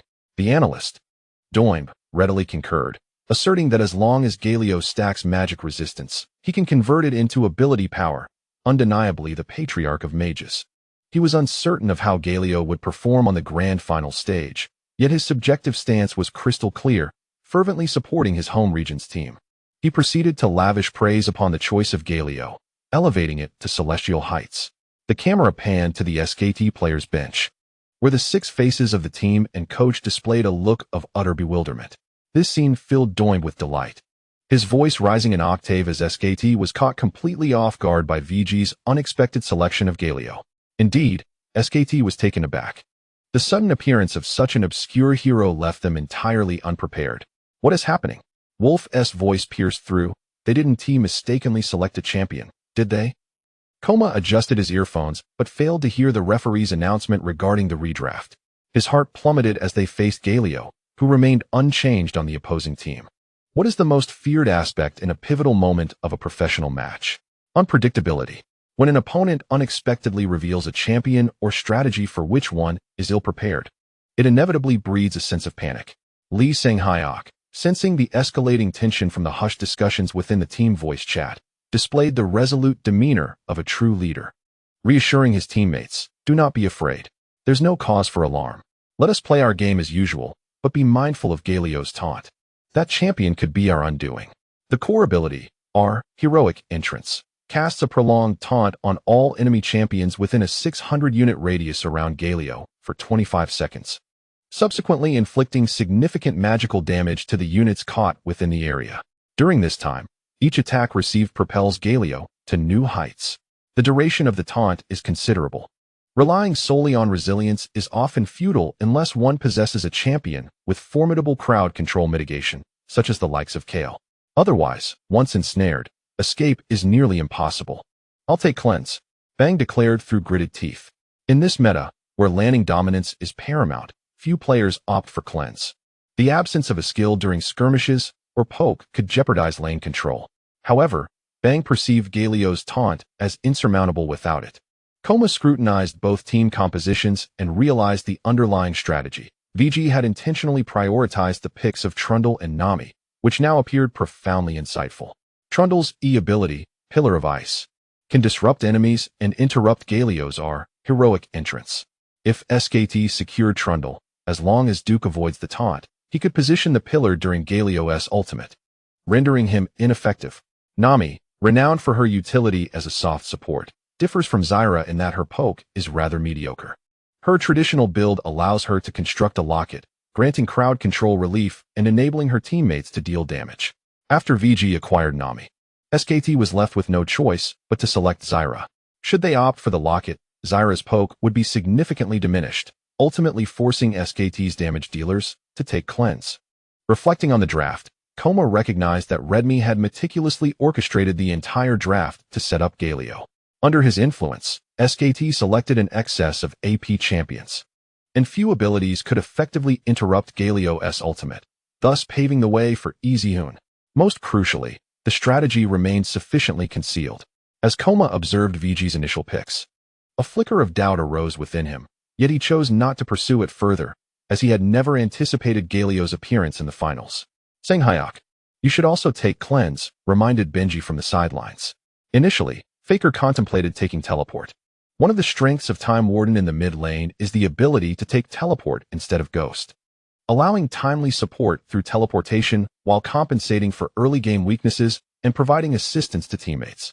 If it were to be replaced with purification, Time in the mid-game would essentially resemble a mere spirit tethered to the mid lane, solely focused on farming. Without it, the scene might unfold like the first match, where before the foolish remarks could even be fully uttered, one would witness Time swapping his teleport for purification on the screen. Lee Sang-hyuk's face tightened, presenting a rather fierce demeanor. The initial match, where he was overwhelmed by VG's blind monk and the mid-jungle training regimen, left him in a state of disarray. A scar etched deep within Faker's heart. It had been a long time since he had been rendered so helpless, and the mere recollection of it brought discomfort. Gazing at the familiar yet strange ID of his opponent, Lee Sang-hyuk felt a tumult of emotions. Upon hearing the news last year that Easyhoon had decided to join VG, he believed the latter was merely seeking to earn some money before fulfilling his military service, never expecting their paths to cross on the competitive stage. After all, he was well aware of the caliber of the LPL. There was not a single team he would regard as a formidable adversary. Moreover, VG could only be considered a mid-tier team within the LPL, struggling to break into the World Championships. Yet this year, through inexplicable yet miraculous recruitment, VG secured a top-tier ADC as their late-game assurance and selected a rising star in the jungle, thus entering the global finals as the top seed. To claim that Lee Sang-hyuk felt no stirrings within upon discovering his opponent was Easyhoon would be a lie. Although he often stated publicly that facing VG was merely an ordinary match devoid of deeper implications, Faker understood that he was merely putting up a facade. At 20, a time characterized by youthful fervor, he could not remain entirely composed, regardless of his maturity. When recalling past encounters with the rotating mid-laner, he sometimes reminisced about the internal scrimmages at SKT. However, time had transformed many people and circumstances beyond recognition. He wished not to dwell on these distractions on the eve of the decisive match. With his eyes tightly shut, leaning against the backrest, he took a deep, steadying breath, clearing his mind of chaotic emotions. In his ears, Coma was delivering last-minute instructions. It was imperative not to allow virtue to dictate the pace of the game too easily, and to keep a close watch on Galio, striving to confine him to the mid lane, while also pressuring Ji-hoon to exhaust his flash. In this patch, Galio's flash was of utmost importance. Lacking other means of engagement, he heavily relied on the flash R combo. Should he lose his flash, Galio would struggle to pose any threat to the enemy's backline. Coma paused momentarily, emphasizing that they had all come to this stage to leave no regrets and to lift yet another Summoner's Cup. In a remarkably gentle tone, he expressed awareness of the challenging circumstances, yet he believed that what they could do now was to ensure that not a single regret remained. Children, do everything you wish to do, he reassured the players, urging them to face whatever outcome with equanimity. His demeanor remained calm and unhurried before his team. In a certain sense, Coma and Lee Ji-hoon shared a temperament and disposition akin to fellow travelers on the same journey. Should we lose in the finals? Bang turned to his coach and inquired, will we still be able to go to Jeju Island this year? Winning the championship means a trip to Jeju Island, which has become a long-standing tradition for SKT. Upon hearing this, Coma chuckled, as long as you wish to go, Junsik, everyone will accompany you. Bang nodded contentedly, but then abruptly shifted the topic. Do you still remember our agreement from last year? If we win the championship, I will gift you a Rolex. Coma was reminded of the past by his players' words. At the end of last year, after winning his first global tournament trophy, Bang had spotted a watch at Frankfurt Airport. However, at that time, the price seemed excessively steep to pay Junsik, and with a light wallet, he had to let it go.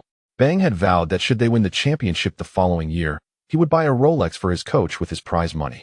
Coma had taken it as a jest, but hearing the seriousness in his player's tone now rendered him silent. Well, I've changed my mind now. Bang teased in a light-hearted manner. Coma responded, puzzled. Regardless of whether we win the championship or not, I will still present you with a Rolex. You can choose one, but don't pick something too expensive, or I might not be able to afford it. Coma gently ruffled Bang's hair, momentarily at a loss for words. Perhaps it would be better to wait until they won before discussing it further. He lifted his gaze and noticed that the players on the opposite side of the stage, Hongmi, had yet to remove his headphones. Everyone, perform well, smiled. The rest of us will be waiting backstage for your good news. Rest assured, Gu Xing declared with determination.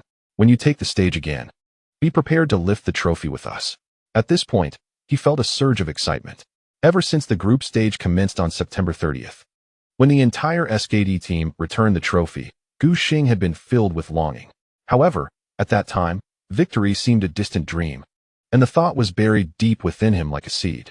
Now, it had quietly grown into a towering tree, with the championship tantalizingly close, just a single game away. Gu Xing's desire for victory had never been so fervent. Beside him, Li Zhixuan was still massaging his knuckles.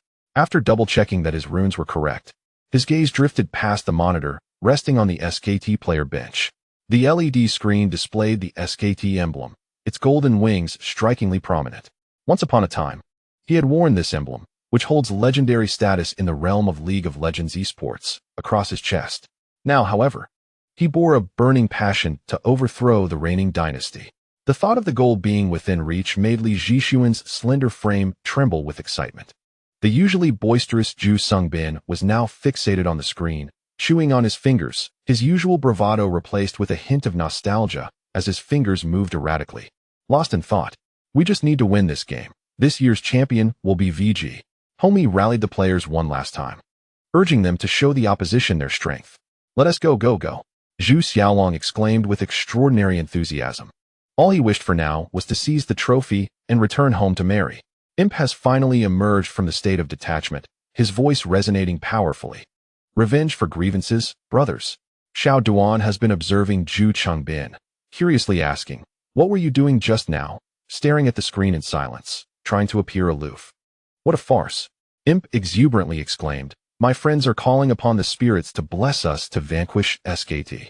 He arrived in the country a year earlier than Hou Yi. Yet his command of vocabulary is evidently inferior to that of Li Zhixuan. What spirits are even present?" Hongmi, fearing he might burst into laughter, quickly left the player's bench to find Koma in the center of the stage, urged on by the referee's insistence. The cameraman shifted focus, capturing the tightly clasped hands of both head coaches. The perspective then changed to encompass the entire Staples Center, with the stage projecting the final lineups of both teams. In the blue corner, SKT, top lane Nar, jungle Nidalee, mid lane Echo, bot lane Jin, and Zyra. In the red corner, VG, top lane Trundle, jungle Lee Sin. Mid lane Galio, bot lane Ashe and Nami. The third game is about to commence. Dahl exerted every ounce of strength, seemingly attempting to rally support for his team's region, as VG, upon victory, could be crowned champions. Miller, filled with immense excitement, began to commentate. "The hopes of the entire LPL region rest upon VG. They are merely one step away from the coveted trophy." He then regained his composure to meticulously analyze the compositions of both teams. VG possesses strong initiation potential with Galio and Lee Sin, steering their overall strategy towards a more aggressive approach, which, in many ways, effectively counters SKT's poke damage system. The combination of Echo, Nidalee, and Jin boasts exceptional kiting capabilities, yet they must beware of being engaged at close range. Being caught in a chain of crowd control could lead to instant demise. "I feel VG must strive to conclude the battle in the early to mid-game," Miller added. "Both carries of SKT have taken cleanse. Should they reach a point of development, we may face a severe lack of damage output. Galio's damage is certainly not on par with that of traditional mages, and the VG support, being Nami, similarly lacks offensive capabilities. If the game extends beyond 30 minutes, a perilous shortage of damage may ensue. Ultimately, it hinges on whether Galio's trump card can prove effective. The anticipation is palpable." It must be said that VG has come prepared for today's finals, with a tactical plan far superior to that of SKT. "Let us lend our light to VG," he exclaimed exuberantly, though no one took offense. Millions of domestic viewers are tuning in to the live broadcast, silently wishing for a VG victory. Most of these spectators have endured the prolonged, dark moments of the LPL region, and now, they glimpse the dawn before a new day, treasuring this opportunity immensely. Shen Guanshan, having engaged with the scene later, has not experienced the heart-wrenching pain of witnessing the LPL representatives falter at the World Championship countless times. All she desires is for Gu Xing to win, to see her boyfriend holding the trophy with a radiant smile, even if only through the screen. Under the lens, the venue's dome is adorned with vibrant lights. The deafening cheers of VG supporters reverberate from the stands. The long silent SKT fans, unwilling to be outdone, raise their voices to match the fervor. Amidst the surging tide of excitement, the summoner's rift descends with a resounding thud. Gu Xing swiftly purchases his equipment and issues commands to his teammates, instructing them to hold their defensive positions. as it is highly unlikely the opposing team will engage in a coordinated invasion, though they may attempt to secure vision. In this match, VG has selected Ashe as their marksman, possessing the E ability, Hawkshot, a skill of remarkable prowess for early vision scouting.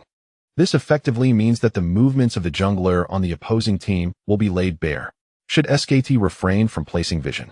Gu Xing will gain a considerable advantage in jungle control. He surmises that with the acquisition of champions like Time Warden and Nidalee, who can make an impact early on, the opposing team will play more aggressively. Sure enough, at 1 minute and 15 seconds into the match, top laner Duke ventures into VG's upper jungle and places a ward near the red buff camp from behind the wall. Gu Xing, stationed defensively nearby, seizes the moment to launch a sonic wave, hitting his target and immediately following up with the second part of his Q ability. He lacks crowd control skills, but harassing Duke poses no challenge. Alongside his ally Zhu Xiaolong, they manage to chip away 200 health points from the opposing Gnar, though no kill ensues. Nevertheless, the crowd erupts in ecstatic cheers, due to the delay between the spectator view and the player's first-person perspective in the initial 15 minutes. Gu Xing only hears the raucous cheers as he returns to jungle. What is happening? Did they cheer for just a small skirmish? Though he muses this, the slight upward curve of his lips betrays his enjoyment of the moment, reminiscent of his experiences with TSM. Laughter echoes through the team's communication channel. During the group stage, they often watched other teams compete from backstage, and the local favorites TSM made a lasting impression on Gu Xing and his teammates. Even the mere act of placing a ward could incite a frenzy among the crowd, a sight they had never witnessed before. Now, Gu Xing finds himself experiencing something similar. The audience is not solely composed of VG supporters. Many are neutral local fans, lacking a definitive allegiance. More often than not, they cheer for the team that performs better. Undoubtedly, VG's performance in today's finals merits applause and acclaim from these neutral spectators. Many North American viewers relish an upset. On one side stands VG, making their debut on the world stage, and on the other, the seasoned powerhouse SKT, holders of dual championships.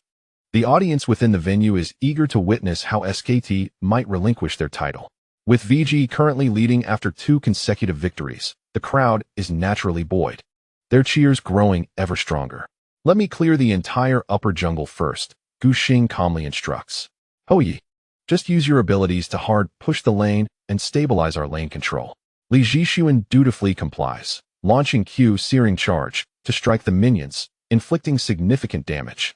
As Faker faces the daunting challenge of reducing the health of Galio, whose magical resistance is exceedingly high, he realizes that until he acquires sufficient damage-dealing equipment, relying solely on basic attacks will yield minimal results. Even so, the resilient Galio remains in robust health until the arrival of the third wave of minions. I have reached level 2. Imp alerts his jungler, but the VG duo of Ashe and Nami certainly lacks the lane control prowess of SKT's Jhin and Zyra combination. Consequently, their pace in leveling up after being pushed is somewhat slower. Following this lane, observing the position of the enemy Nidalee, Gu Xing signals on the map. Zhu Xingbin, without further ado, deploys the Hawk Spirit drone, traversing above the SKT camp at the Dragon Pit. As expected, he spots Nidalee. Gu Xing checks the scoreboard and notices that Nidalee has secured 7 minion kills, realizing that she has also cleared the entirety of the upper jungle. A sigh of relief escapes him. Logically, if Nidalee reaches level 3 quickly, she could invade his lower jungle, especially since SKT's mid and bot lanes theoretically hold lane control early on. If Nidalee, with her teammates' assistance, encroaches into the jungle, she could easily elude the blind monk. However, Gu Xing's earlier instruction to the mid laner not to worry about mana and to relentlessly push the mid lane begins to pay off. Faker struggles to maintain lane control.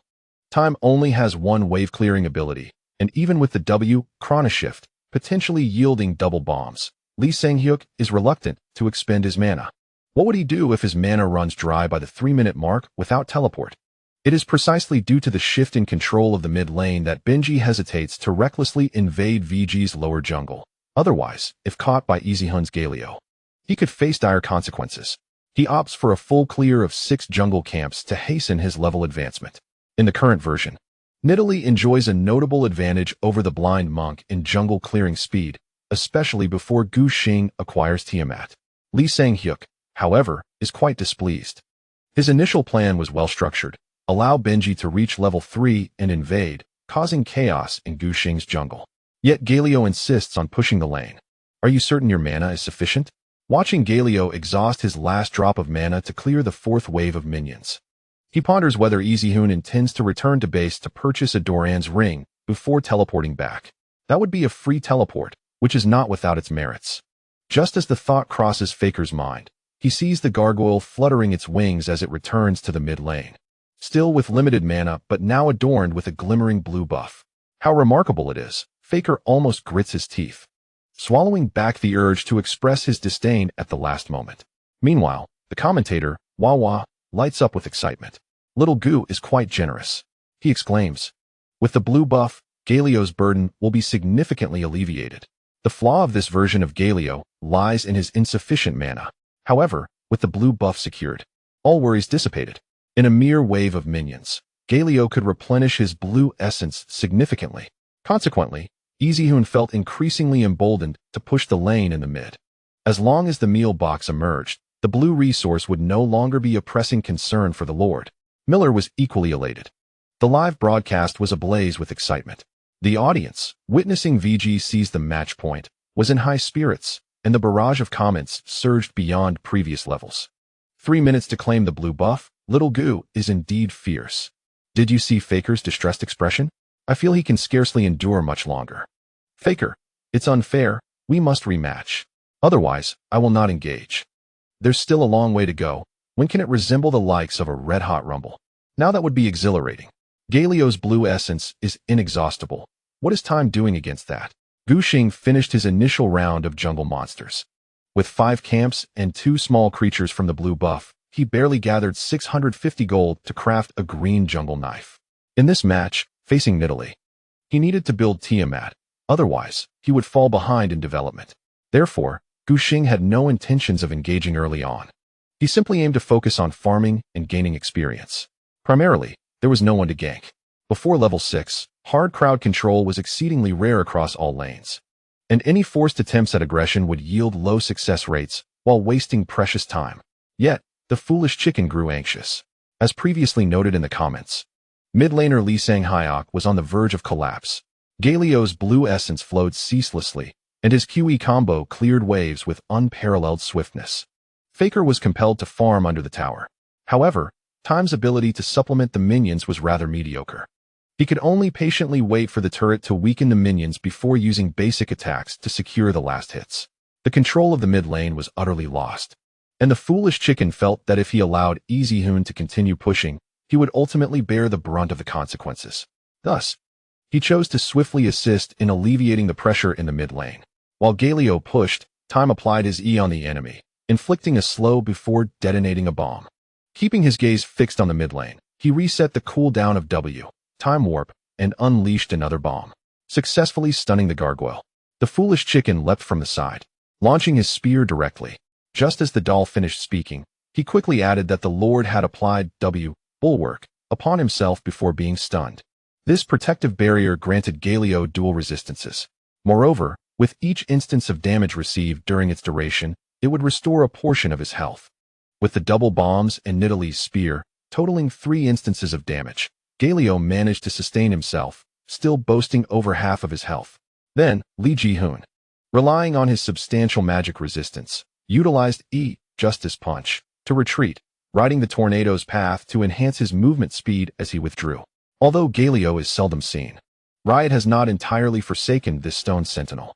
In the patch 6.8 prior to the mid-season update, Galio's E Justice Punch received adjustments, lowering its blue consumption and increasing the movement speed boost at lower levels to 30.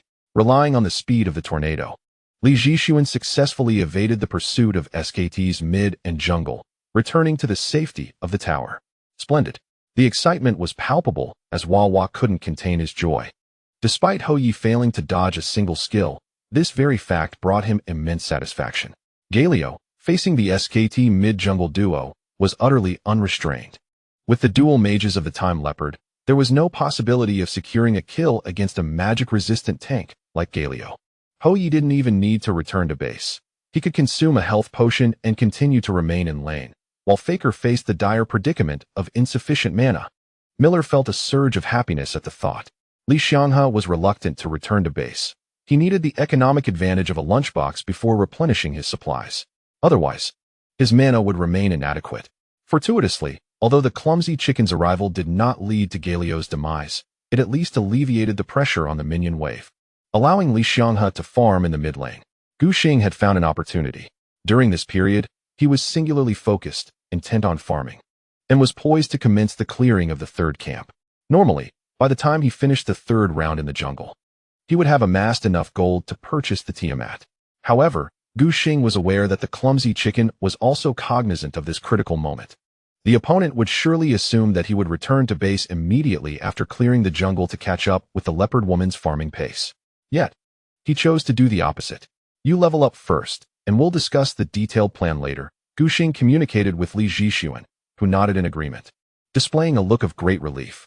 At the 5-minute and 30-second mark, Gu Xing finished clearing the third round of the armored beetles, successfully reaching level 5.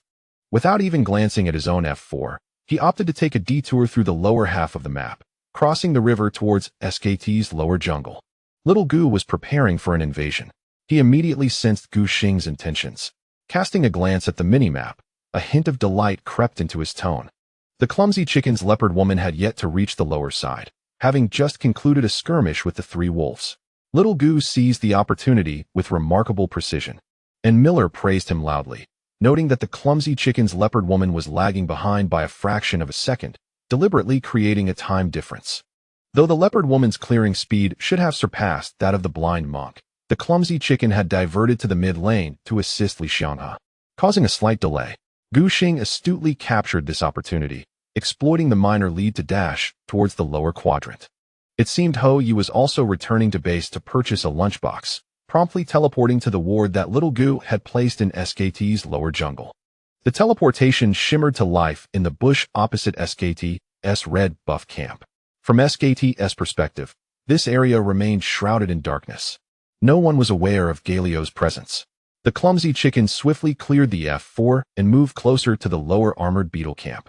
Wawa held his breath, fixated on the leopard woman's gradual descent, growing ever more anxious as the SKT fans in the stands observed from a god's eye view. Witnessing the leopard woman walk into a trap, unable to suppress their sharp gasps. Yet, they could not alter the course of the leopard woman's actions. As Nidalee traversed the red zone, Li Zhixuan began to charge his ability. Our Duran's stone statue.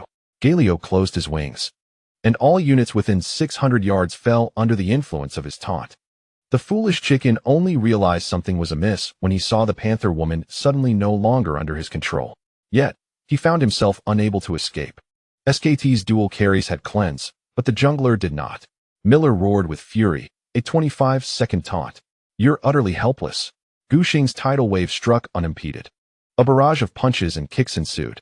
The panther woman was forced to attack Galio, utterly powerless to resist.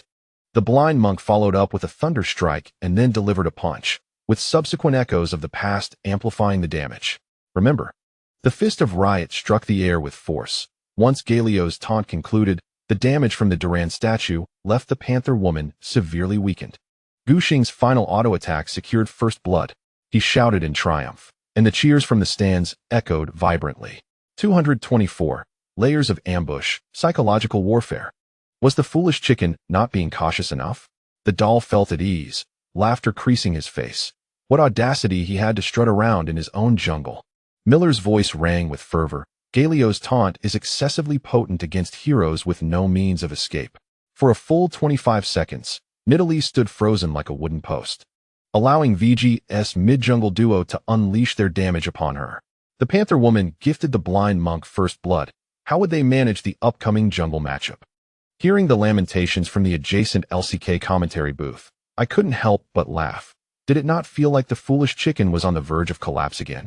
The camera captured the foolish chicken's look of despair. Just as Gu Xing had anticipated, he thought the blind monk would quickly return to base after clearing the jungle. He never expected his opponent to abandon the jungle to hunt him down. Another critical factor was Galio's swift leveling. Typically, a mid laner would reach level 6 only after clearing the 9th wave of minions at 5:37 minutes. However, Li Jihun had secured a blue buff during that time. This enabled Galio to achieve level 6 right after finishing the 8th wave of minions. Faker had warned him, but the foolish chicken had paid little heed. He was entirely oblivious to Galio's strength. In professional matches, and even in regular ranked games, he had never encountered such a champion. Lacking recent reference samples, he was naturally unfamiliar with Galio's playstyle. For a jungler who heavily relies on experience, this was a devastating blow. His expression was one of frustration and despair. The Panther woman thrived on early game momentum. Losing first blood due to an ambush was a catastrophic setback. Moreover, the most damaging aspect was that Lee Ji-hoon hadn't even used flash. This indicated that Galio would have another opportunity to unleash his ultimate once it cooled down, along with a chance to flash into the Duran statue. Let us try down bottom later, Bang suggested. They can hardly withstand our damage. He was playing very proactively in this match, frequently engaging in trades with VG's bot lane, reaping significant rewards. His own Janna was already formidable, while the opposing Nami lacked sufficient healing to endure frequent harassment due to her equipment and level not being up to par. Now, the SKT bot lane had established a considerable health advantage. The foolish chicken remained in indecision. His pre-match objective was to assist Li Xianghe, at the very least to force out Galio's flash, thereby diminishing the threat posed by the opposing mid laner. However, the plan was rapidly unraveling. The foolish chicken had already perished once, creating a significant power disparity between the mid-jungle duo and their adversaries, exacerbating an already challenging matchup. He harbored doubts about whether their combined damage could eliminate any of VG's heroes. Given the circumstances, aiding the bottom lane appeared to be the more prudent choice. Xianghe, the foolish chicken should first provide adequate protection for our mid laner. You can focus on your development in the mid lane while I assist down below. Faker felt a surge of frustration but could find no counterargument. He understood the current situation. Allowing the foolish chicken to continue aiding him would yield no fruitful results. Fortunately, Galio's ultimate had already been expended, and for the time being, he should be out of danger. On the opposite side of the player bench, Gu Xing was in high spirits. Not only had he secured first blood, but he had also successfully reclaimed the lower stone beetle from the foolish chicken. By all accounts, he was reaping extraordinary rewards. After placing his last ward in the jungle, Gu Xing turned away from the enemy's territory and returned to his own lower half. He already possessed enough gold to purchase Tiamat, yet he had no intention of returning to base. Instead, he continued to clear the remaining jungle camps. He aimed to maintain a sound and efficient farming route. At the onset, both he and the foolish chicken had adopted a route from top to bottom. If Gu Xing did not return to clear the lower jungle, upon returning to base to replenish his items, he would have to farm from bottom to top, effectively reversing his jungle path. Such a shift would put him at odds with the foolish chicken, which would be detrimental to future jungle skirmishes and invasions. Therefore, he preferred to delay his return to base, converting his gold into combat power while preserving his original farming route. The foolish chicken was adept at exploiting weaknesses. He surmised that Gu Xing, after claiming first blood, would likely return to farm the lower quadrant, and thus chose to time his move accordingly. Upon respawning, the foolish chicken did not venture into SKT's upper quadrant to develop. Instead, he hurried down the lane. The leopard woman sought to ambush in the lower lane, deliberately circumventing the wards placed by Xiao Gu in the lower jungle. Miller immediately grew tense, his gaze fixated on the minion wave, his heart racing. It seemed he had indeed found an opportunity. Just moments ago, when VG's mid-jungle duo had dispatched the foolish chicken in the lower quadrant, SKT's duo had promptly abandoned the minion wave, retreating to the tower for defense, to avoid being caught off guard by Gu Xing and Li Zhishuan's four-man assault.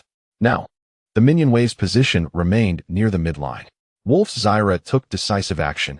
Root Caller activated the nearby seeds, summoning vines that struck Xiao Duan, applying a slow effect.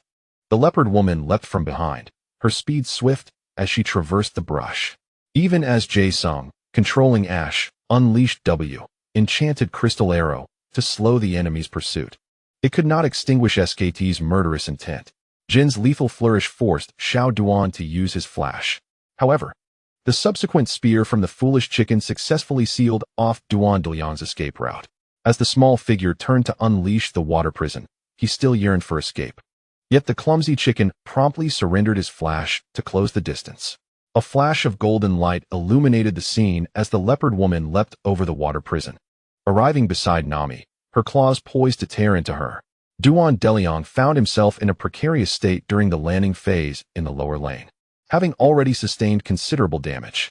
The trio from SKT's bot lane unleashed a flurry of assaults, leaving Nami's health plummeting to the brink. Ultimately, Bang's Jhin, with a swift flash, executed a shot that eliminated her.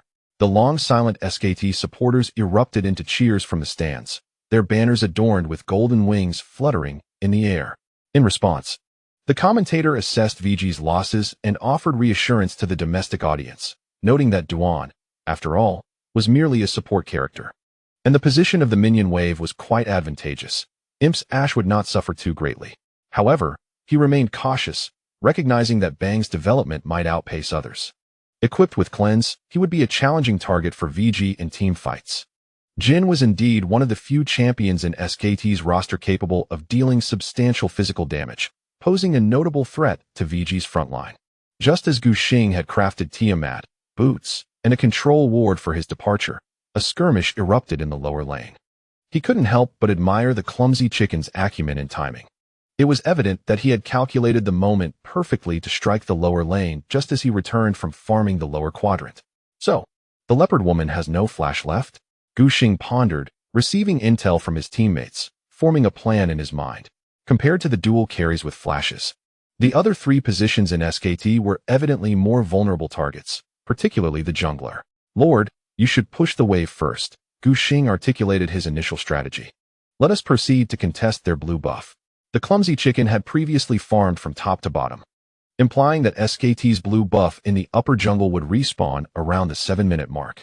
With the clock ticking just past 6.5 minutes, they would arrive just in time. To ensure absolute success, Gu Xing made a detour to the top lane to assist Long Gu in pushing the minion wave forward. In the early stages of the match, there had been little opportunity for highlights, as both sides played conservatively, avoiding overly aggressive exchanges. Dukesnar held a slight advantage against the troll, yet with W Rage not leveled high enough during the landing phase, his percentage damage was merely average, and his advantage was not pronounced. Moreover, at the match's onset, Duke had already lost 200 health points while attempting to ward against Gu Xing's jungle positioning, indirectly hindering his own landing capability, preventing him from playing too aggressively. Currently, the pressure for the dragon was slightly tilted against them. However, once Gu Xing arrived, the tide turned dramatically. Long Gu, you've pushed the wave. Let us venture into their upper jungle together. The blue buff is about to respawn. Gu Xing meticulously orchestrated their movements, urging them to finish the blue buff quickly and to refrain from lingering too long. In truth, by around the 7-minute mark, the frog and 3 wolves in SKT's upper jungle would also respawn. If they were to clear all 3 camps, it would undoubtedly consume a considerable amount of time. By then, Duke and Lee Sing-hyuk would be able to clear their minion waves and arrive to support. SKT is ahead with a pivotal play, and Gu Xing believes that in a 3v3 scenario involving the mid and jungle, his chances of victory are rather slim. Thus, he intends to seize a timing advantage by snatching the blue buff and then retreating promptly, utilizing his green jungle knife and true sight ward.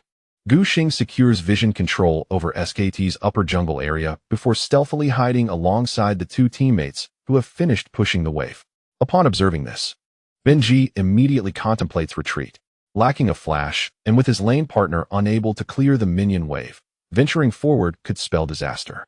I'll take the dragon. We can afford to forego the blue buff. Bengi's decision is both decisive and sagacious. Although it is merely a wind dragon, its tangible value surpasses that of the blue buff significantly. Moreover, it is not Bengi who will incur the damage. The second blue buff was originally intended for the mid laner. The loss of Time's blue buff bears little consequence for me, but it certainly darkens Lee Sang-hyuk's expression. He, much like Lee Ji-hoon's Galio, relies on a lunchbox for sustainability, but the drawback lies in his insufficient ability power. Without the blue buff to sustain his mana, relying solely on the lunchbox's attributes will not allow Lee Sang-hyuk to clear waves effortlessly and without pressure. Stripped of lane control, this teleport-less Time can do nothing but remain in lane, watching Galio roam freely. Gu Xing's initial plan unfolds successfully. His next move is to leverage the disparity created by the blue buff to snowball his advantage. Bengi's earlier judgment was sound, from a purely tangible benefit perspective. The Wind Dragon, which provides movement speed, certainly holds greater value than the blue buff. However, Lee Sang-hyuk's lack of mana means he cannot exert lane control, which will trigger a chain reaction. Gu Xing aims to exploit this advantage in lane. He does not opt to engage immediately, but instead returns to his upper jungle to farm and develop. With the acquisition of Tiamat, the blind monk's farming speed has vastly improved.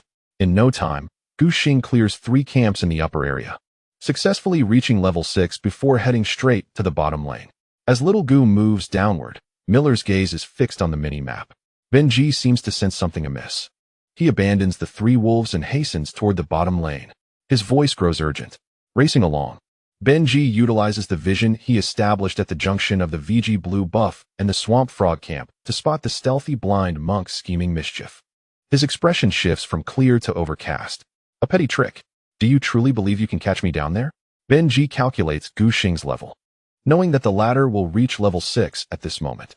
His own delay due to farming the Wind Dragon means that if he were to methodically descend from the upper area, he would certainly lag behind the blind monk, who possesses Tiamat. In essence, Gu Xing could reach the bottom lane first. With both his ultimate and flash available, the blind monk poses a devastating threat to SKT's duo. Yet, Bengi is preemptively prepared. After securing the Wind Dragon, he deliberately establishes vision in the lower VG area before returning, all to guard against Gu Xing's potential gank. At this moment, the vision has played its rightful role, accurately capturing Gu Xing's silhouette. The SKT duo has not retreated. They are still performing their act. Doinb is acutely aware that Gu Xing's gank attempt has been detected, causing him to feel a pang of anxiety. Surely, Gu Xing won't fall for it, will he? The wards that Gu Xing had previously placed in SKT's lower jungle have either expired or been displaced by his own vision setup during the previous blue buff contest in the upper lane. Imp's Hawk Spirit, which had been guarding the tower alone, was used to prevent tower diving and is now on cooldown. VG remains oblivious to the fact that Nidalee has abandoned her jungle to set up an ambush in the bottom lane. If the foolish chicken gets caught off guard by a counterattack, Miller would be left speechless, hesitant to continue his thoughts. Gu Xing and Hou Yi had previously captured the foolish chicken in the jungle. Although that kill was indeed profitable, it pales in comparison to the potential gains from a successful ambush. If Bang manages to secure a kill from this counter, the SKT duo might very well soar to new heights. Jin's advanced development would undoubtedly exert immense pressure on VG. The Roaring Emperor of LCK is well aware of the stakes involved. Virtue urges, quickly, go for the bottom lane. He continues to incite Gu Xing from a distance, insisting that he must showcase his most dazzling spinning kick. Jin Dongjun shares this sentiment. Hurry up. Bang has no flash. He has the perfect target for a spinning kick. Just as they envisioned, Gu Xing follows along the lane to the bottom. As Imp takes the opportunity to farm while Bang is preoccupied, he unleashes a hail of arrows to slow him down, and Gu Xing emerges from the bushes. A distant sonic wave is launched, executed with remarkable precision. Bang, clad in nothing but a pair of grass shoes, finds his movement speed significantly hindered after being struck by the ice arrow. He twists and turns, seemingly caught off guard by Gu Xing's arrival, and in a moment of panic, he inadvertently connects with his Q. However, everyone except the VG players knows that a Nidalee is lurking behind SKT. Go for it. The Roaring Emperor attempts to energize Gu Xing, pushing forward to secure vision with a flash kick, certain that Jin will be sent flying back. In the next instant, Lee Sin propels himself into the air. The 3 Korean commentators' eyes gleam with excitement, almost ready to give Gu Xing a thumbs up. Yet, in mid-flight, Lee Sin suddenly reverses his direction. The W, Safeguard, connects with his own support, abruptly interrupting the resonating strike. Without looking back, he retreats. The celebratory cheers from the LCK commentary booth come to an abrupt halt. What does this mean? The Roaring Emperor is left in shock, confused as to why he did not engage. Jin Dongjun is equally perplexed, loudly shouting, "Virtue, you go." Meanwhile, the audience in the stands engages in animated discussions. From their viewing perspective, they cannot comprehend why Gu Xing, presented with a golden opportunity to execute a spinning kick and send Bang flying, has suddenly changed his mind. However, the barrage of comments in the LPL live stream is filled with relief. Domestic viewers are unconcerned with the reasoning. As long as Gu Xing does not fall victim to the counter, it is deemed a success. Good, good, good. Smeb applauds repeatedly, affirming Gu Xing's judgment. Peanut is overjoyed, remarking that Bang's performance was so convincing that it felt less authentic. He had just contemplated deeply and managed to discern the reasons behind Gu Xing's retreat. SKT's ambush formation seemed somewhat feigned. From the positioning of the minion waves in the bot lane to Bang's reaction upon encountering the Lee Sin, there was a subtle hint of intentionality. When faced with a weaker team, Peanut felt that Gu Xing might just charge in indiscriminately. However, at the level of SKT, such an eccentric defensive arrangement would only occur if one were utterly befuddled. A timely withdrawal was, in fact, both logical and reasonable. Peanut's considerations were not misguided. Yet, Gu Xing was thinking more long-term. Even before reaching the bot lane, he had already resolved that this engagement would not occur. For nearly a minute, he had not caught sight of the enemy jungler's movements. Given the uncertainty of success, Gu Xing had no justification to act recklessly at such a crucial moment when victory was within reach. Moreover, his true aim was to exert control over the mid lane. Now was not the time. Gu Xing's symbolic kick was primarily a probe. Observing SKT's reaction, he surmised that the enemy jungler was likely lying in wait nearby. He promptly retreated and instructed Li Jihun to place a ward over the wall in SKT's territory to scout the jungler's position. Before long, the enemy jungler's silhouette materialized near the F4 camp. Noticing the jungle camps being cleared, Gu Xing deduced that the opponent was re-farming from the bottom side.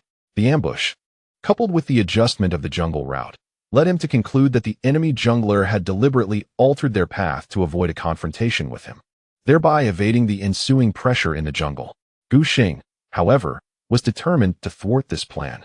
He ventured into the opposing red side to place another ward, then returned to base. This way, Gu Xing had not cleared his lower jungle quadrant, allowing him to farm upwards upon his return. His strategy was straightforward: to fiercely contest the mid-jungle matchup. SKT's Time Mage and Leona, facing Galio, were merely playthings. He had every reason to exploit this advantage. After acquiring the Mercury's treads, Gu Xing first moved downwards. "Hold on, I'll get you the blue later," he communicated with his teammates. "Can you push the minions in the mid lane?" Li Jihun responded decisively. "No problem, Time Mage can't stop me." With the food box in hand, Jihun became even more unrestrained. Sometimes, he would tank the Time Mage's damage just to clear the minion waves and seize control.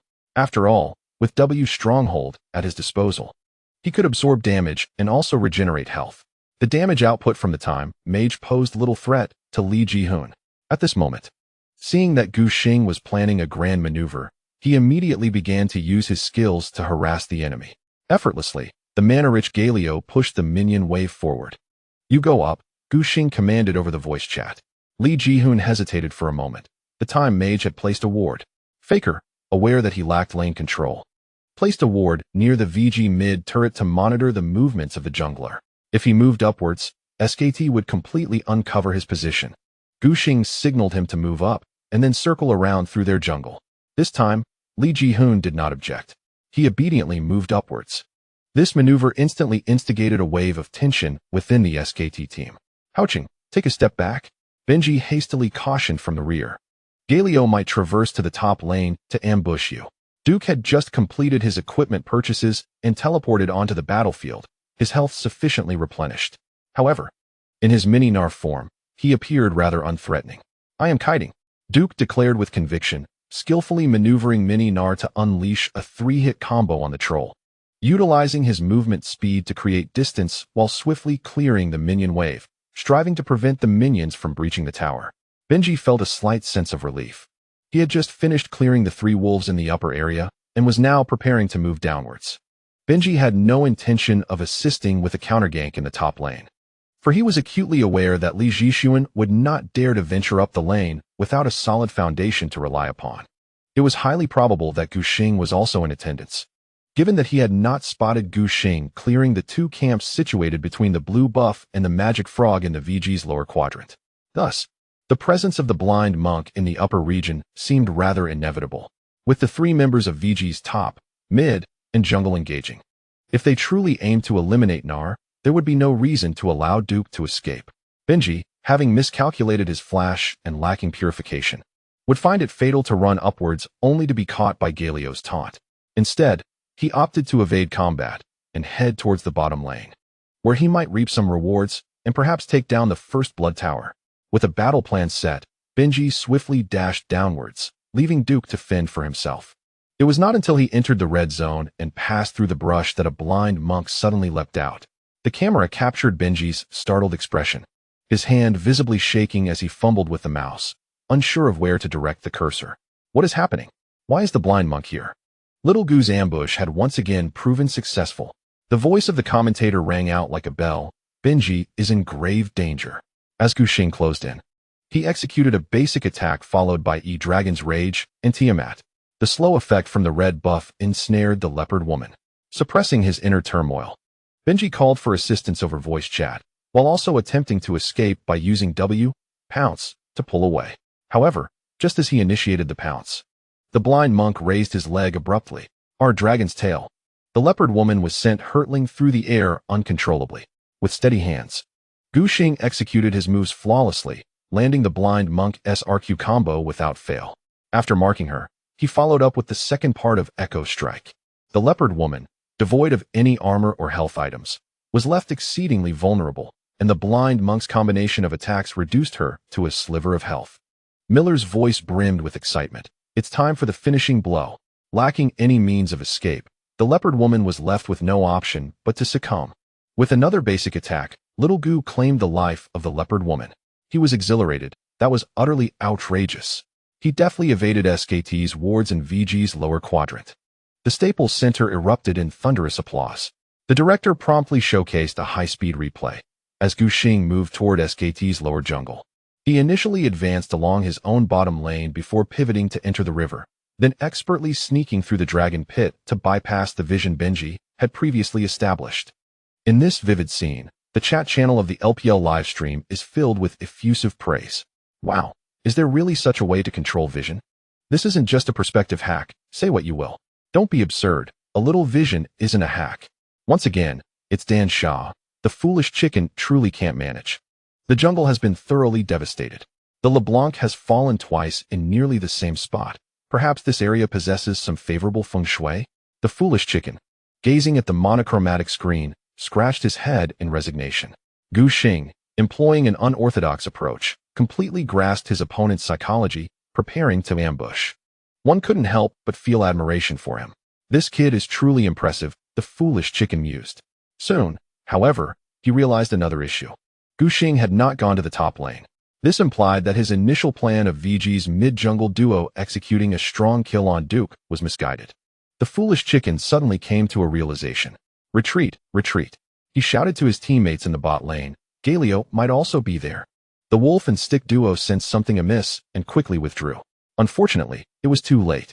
The two characters, Jin and Zyra, lacking any mobility, could only rely on their legs to escape, just managing to retreat within the protective range of the next turret.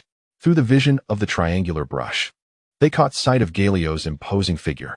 The gargoyle flapped its wings, its grotesque appearance signaling that it was not to be trifled with. Moments later, Elysian emerged from behind, cutting off SKT's escape route. There was no way out. Miller's voice grew hoarse as he exclaimed, "Not a single member of the SKT duo shall escape." Bang's flash was still on cooldown, leaving him to helplessly watch as Galio charged into taunt. Dorian's gargoyle ensnared the wolf and stick duo entirely. Jin activated his cleanse immediately, attempting to retreat, but Imp's enchanted crystal arrow flew forth. Without a hint of suspense, it struck Bang directly. Even with the cleanse activated, which would reduce the duration of control in subsequent moments, it was more than sufficient for VG. Guxing's sonic wave hit with precision. The commentator, Wah, clenched his fists in excitement, channeling his fervor for the impending demise of Jin. Guxing graciously allowed a kill to Imp. The remaining Zyra had no means of retaliation. The Lord's flash taunt lasted an astonishing 25 seconds. With such a fragile build as Zyra's, VG easily dispatched her. In a short span, SKT's bot lane and jungle fell entirely. Their faces flushed as they convened in the fountain. VG's 4 members, fueled by momentum, could even push down SKT's next tower. He felt a sense of relief. As through Guxing's jungle control and the Lord's flash taunt, VG rapidly established a monumental advantage. With a 22k gold lead, all they needed was to proceed steadily. The foolish chicken could hardly contain his excitement, realizing that LeBlanc had been rendered utterly ineffective against Guxing. As an aside, it was a bit short. Tomorrow it will conclude. Well played, TS. 6,800 words, 698,225, the final battle.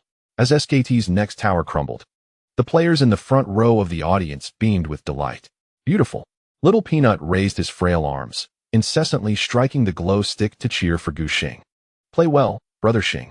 Can you unleash even fiercer firepower? Smeb urged. The advantage is still insufficient. Isn't this enough? Kuro felt his teammates' demands were excessively high. With a lead of over 2,000 gold in less than 10 minutes, wasn't that satisfactory? Meb had his own philosophy, regardless of the early, mid, or late game. He simply wished to see SKT's base explode at once. In the Korean streaming room, supporters of SKT gazed at the crumbling second tower, sensing an ominous turn of events. Virtue's offensive power is overwhelmingly fierce. Plar lamented. Once again, he has secured VG a dominant advantage in the landing phase. The director displayed statistics on the panel. In the final's first 3 games, VG's first tower rate soared to an astounding 100. Kim Dong-jun reflected deeply, acknowledging that Virtue truly excelled as a jungler, capable of consistently exerting pressure regardless of whether the team secured an early or a late game composition. He couldn't help but admire Gu Xing's ability to orchestrate the rhythm of the game, always finding a way to discover breakthroughs. In this patch, where the first blood tower is crucial, Gu Xing astonishingly maintained a 100 first tower rate in the finals, a testament to his formidable prowess. For early game compositions, the first blood tower serves as the ultimate weapon for snowballing.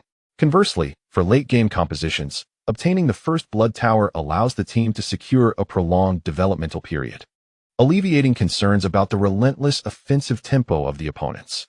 Regardless, this statistic is a vital indicator of both the team's and jungler's early game momentum. The Roaring Emperor took a deep breath, yet he conceded, acknowledging that in this jungle-centric meta, Virtue was destined to shine on the grandest stage. After calming down, Korean netizens began to critique their region's representative team. Is this the only strength of the LCK teams now? VG and ROX went the full 5 games, and logically, they should have exposed many tactics, yet SKT still got trounced. Clumsy chicken, you truly are pathetic. Being defeated so soundly by rookies entering the world stage for the first time. In 3 games, Mr. The Jungle hasn't contributed anything. Enough about Clumsy chicken. What is Faker doing? Is he just hanging around in mid, tethered by the spirit? Faker, with a fiery gaze, watched as Galio roamed freely, yet he felt utterly powerless. The loss of the blue buff meant he could not push the lane at a speed even remotely comparable to Galio. No matter how formidable Faker was, he could not reverse the control of the mid lane. Continue to protect me, Brother Xing.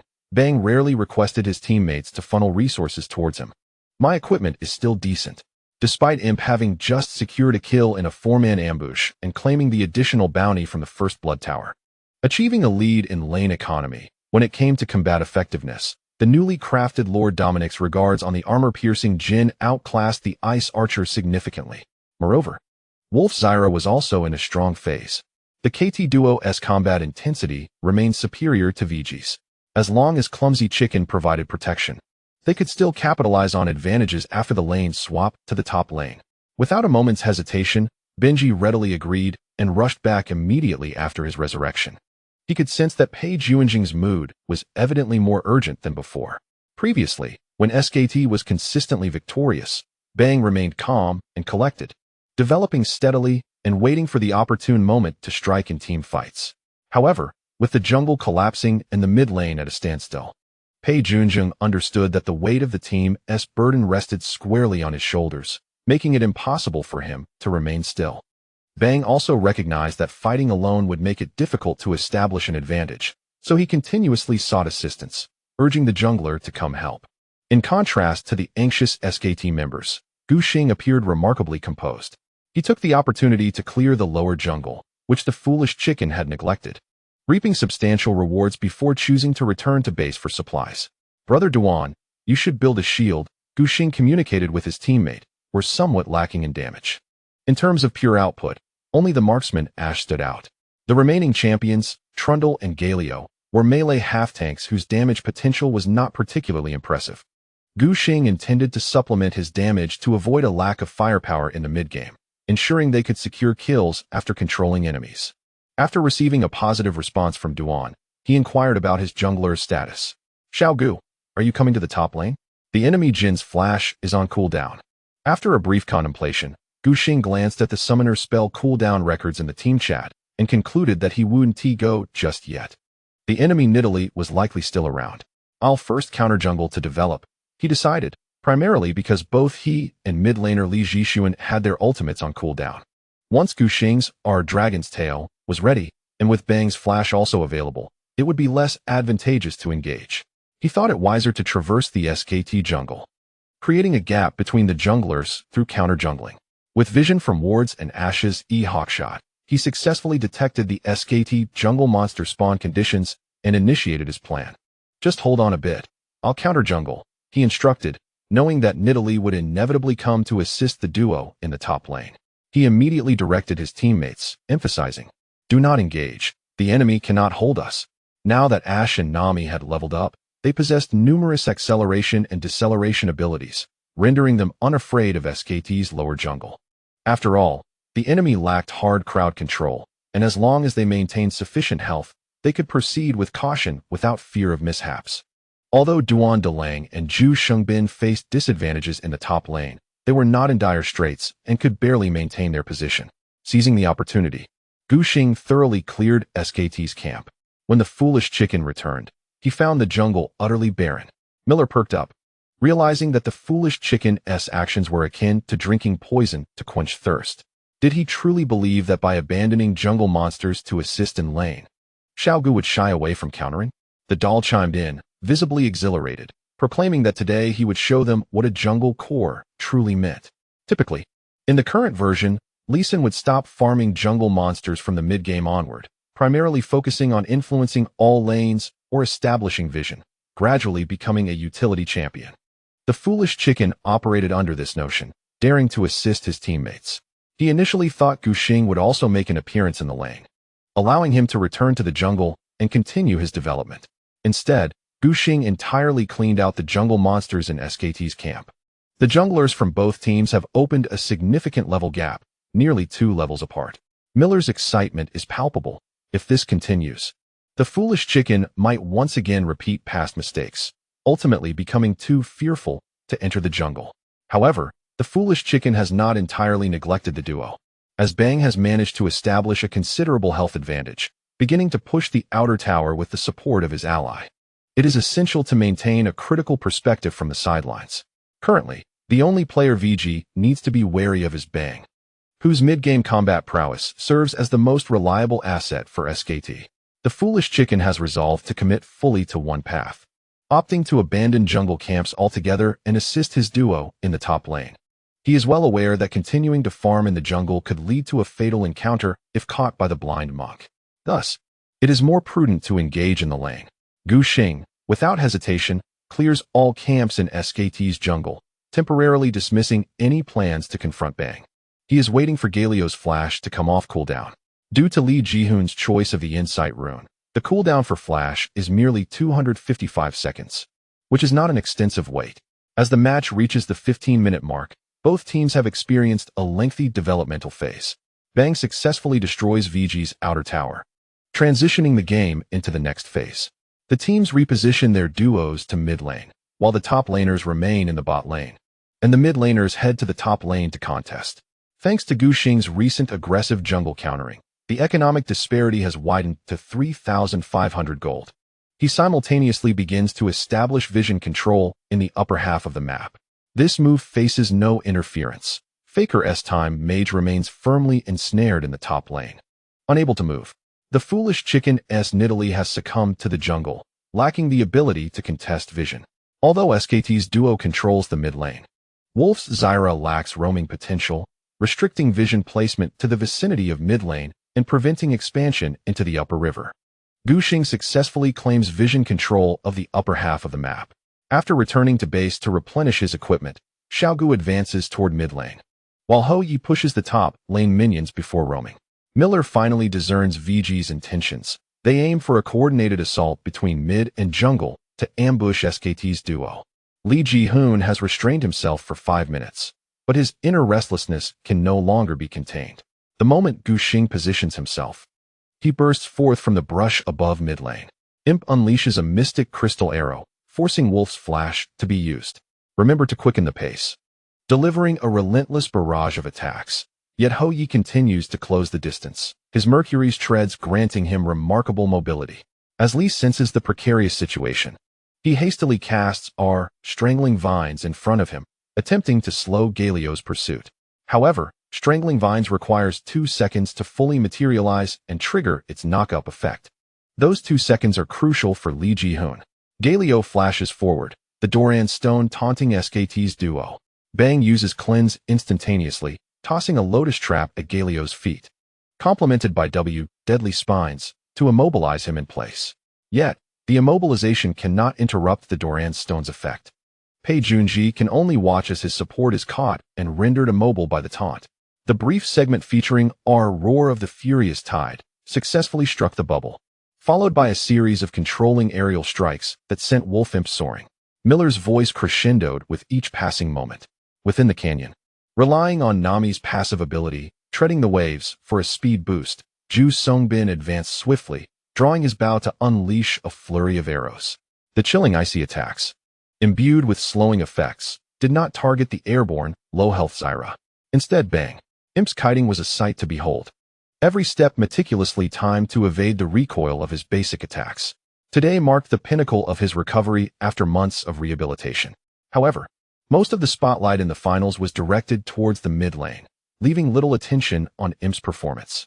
Ju Songbin was fervently channeling his inner emotions, seemingly intent on piercing his opponent with ice arrows. He held disdain for all competitors in his position, including Bang, despite no longer possessing the flawless mechanics of his prime. He acknowledged that his raw strength could not rival that of Bei Jun-sik. Yet, Ju Songbin was never one to back down. He seized every opportunity to strike fiercely.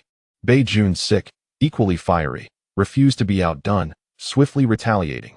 The two ADCs, neither willing to yield, continuously diminished each other's health. This spectacle rippled through the ocean of red and blue in the Staples Center stands. Ju Songbin exhibited cleverness. Leveraging the additional 50 yards of range from his Frost Archer over Jin, combined with the slowing effect he inflicted. He aimed to retreat after his attack to dodge Jin's counter. However, Bang was no novice. Due to Jin's unique mechanics, his attack speed was inherently sluggish. Essentially, Frost Archer could land 2 hits before Jin could respond with even one.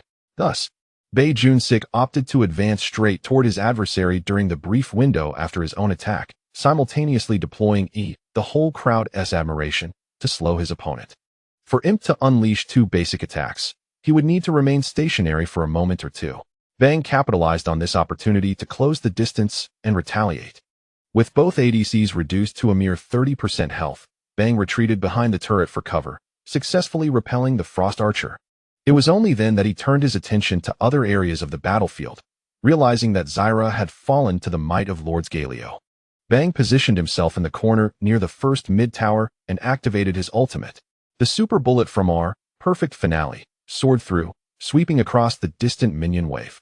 He aimed to prevent VG from amassing minions that could threaten their mid-tower, preemptively clearing the wave with his ultimate. As Miller's words faded, he sensed movement in the canyon.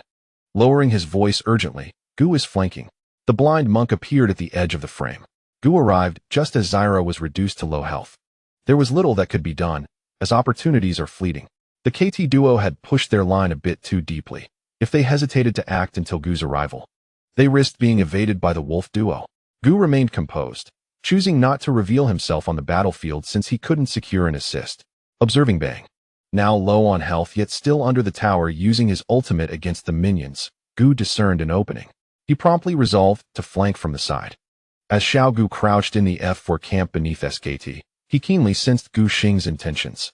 Holding his breath, he intently fixed his gaze on the screen, yearning to launch a surprise attack on Jin. However, Bang appeared unfazed, wielding his flash and positioning himself defensively, making it exceedingly difficult to eliminate him. The distance of nearly 1,000 yards between Gu Xing, concealed within the camp of the Feathered Beak, and the advancing Jin provided Bang with ample time to react to a flanking assault. Meanwhile, Bengi was en route to assist from the upper lane. Miller noticed the rapid movement of Leona's icon on the minimap. If action wasn't taken soon, the opportunity would slip away. The commentary abruptly halted. The screen displayed the blind monk ensconced in the closest crevice to the mid lane within the feathered beak camp. He swiftly cast a sonic wave towards F4. In the next instant, a flash of golden light illuminated the screen. As the blind monk traversed the wall and entered the range of SKT's mid-turret, a ward was placed ahead. Dragon's Rage. Lee Sin approached the ward. In the blink of an eye, the blind monk had leaped across a vast distance. Filled with murderous intent, arriving beside Jean, Bang was taken aback. His immediate instinct was to use Flash to escape and regroup with the jungle, Bengi. Yet, he was still in the casting animation of our perfect execution. There was no time to use Flash. Bang had to cancel his ultimate before he could use Flash. But the procedure was cumbersome. Just as he canceled his ultimate, the blind monk struck with a powerful blow. Thunder Strike followed by Tiamat. And then he lifted his right foot. Our Dragon's Tail. Jean Henti even had the chance to flash before he was sent soaring. After delivering the finishing blow, Gu Xing managed to execute a final auto attack from an extreme distance, completely depleting Jean's health bar. He then skillfully triggered the second Q, Resonating Strike, chasing down the feathered beak that had ventured from its nest due to aggro. The entire sequence of moves was executed in an instant, clean and unencumbered. Ultimately, he escaped the turret's range by utilizing the jungle creature as cover. The staple center erupted in a cacophony of noise, filled with gasps and screams. Xiao Huaxing exclaimed in admiration, "What a stunning Lee Sin." Meb was left utterly speechless, hands on hips, gazing skyward in disbelief. My goodness, what a monstrous display of skill from Xiao Gu. Benji's Leona could only watch helplessly from behind walls, while Dade was astounded, noting how within a mere second, Bang was utterly obliterated. Miller's face flushed with excitement, his voice booming powerfully. Xiao Gu has single-handedly dismantled SKT's last vestige of an early game advantage. VG was poised to group and push the mid-turret. In this moment, Imp's equipment would swiftly catch up, and he cheerfully remarked, "Bang's advantage has evaporated." As the match entered its mid-game phase, each death's respawn and return to lane took around a minute. During this time, Bang could only rely on automatic gold generation from the system to gather resources, while Jisungbin needed only to farm a few minions and jungle camps to instantly level the playing field. The director provided a replay of the recent battle. Initially, Hoya's flash taunt on Wolf went largely unnoticed. Until Gu Xing's blind monk made his appearance, the venue was filled with excited chatter. First, he took the jungle monsters, then used his W to stealthily reach a position near the mid lane. Remembering to focus, he executed Gu Xing's moves with precision, following up with an E, activating Tiamat, and then triggering the second Q to retreat. Flawless execution, without a doubt. Miller was still beaming with excitement. Gu Xing was truly formidable today. His performance was at its peak. Across the ocean, Shun Guanshan listened to the commentators' enthusiastic praises, feeling nothing but envy. As a player with subpar speed, she was in awe of such extraordinary maneuvers. Unsatisfied with merely hearing the commentary, she decided to glance at the barrage of comments. In an instant, her screen was flooded with messages. What a fierce kick from Foshan. Faker, Juanji, do you have shoe prints on your face too? Why can Gu Xing execute such moves so quickly? I tried it in a custom game, but it never feels smooth. Don't compare yourself to the masters. Just appreciate Gu Xing's skills. I must ban the blind monk in my ranked games tonight. Are we really going to win the championship? 3-0, let us go. The director even zoomed in on the VG team's lounge. Hongmi had already discarded his suit jacket, now clad in a white shirt, fidgeting with discomfort. Even so, it didn't stop him from enthusiastically swinging his arms, tossing his jacket. Ding Jun's reaction was particularly exaggerated, bouncing up and down in his chair, losing his balance, and tumbling to the floor. Jack and World May huddled together for warmth, both wearing identical smiles. The voice of VG's team could be heard on the television. What a kill! Zhu Chungbin shouted, Gu Xing, you are truly my brother. Duan Deliang could barely contain his emotions, his voice trembling as he exclaimed, Gu Xing, you're playing exceptionally well. Li Jixuan shouted loudly, veins bulging on his forehead. Zhu Xiaolong joined in, shouting excitedly, his face flushed. When Gu Xing's blind monk delivered a stunning kick in the first game, he had missed the live broadcast due to his lane.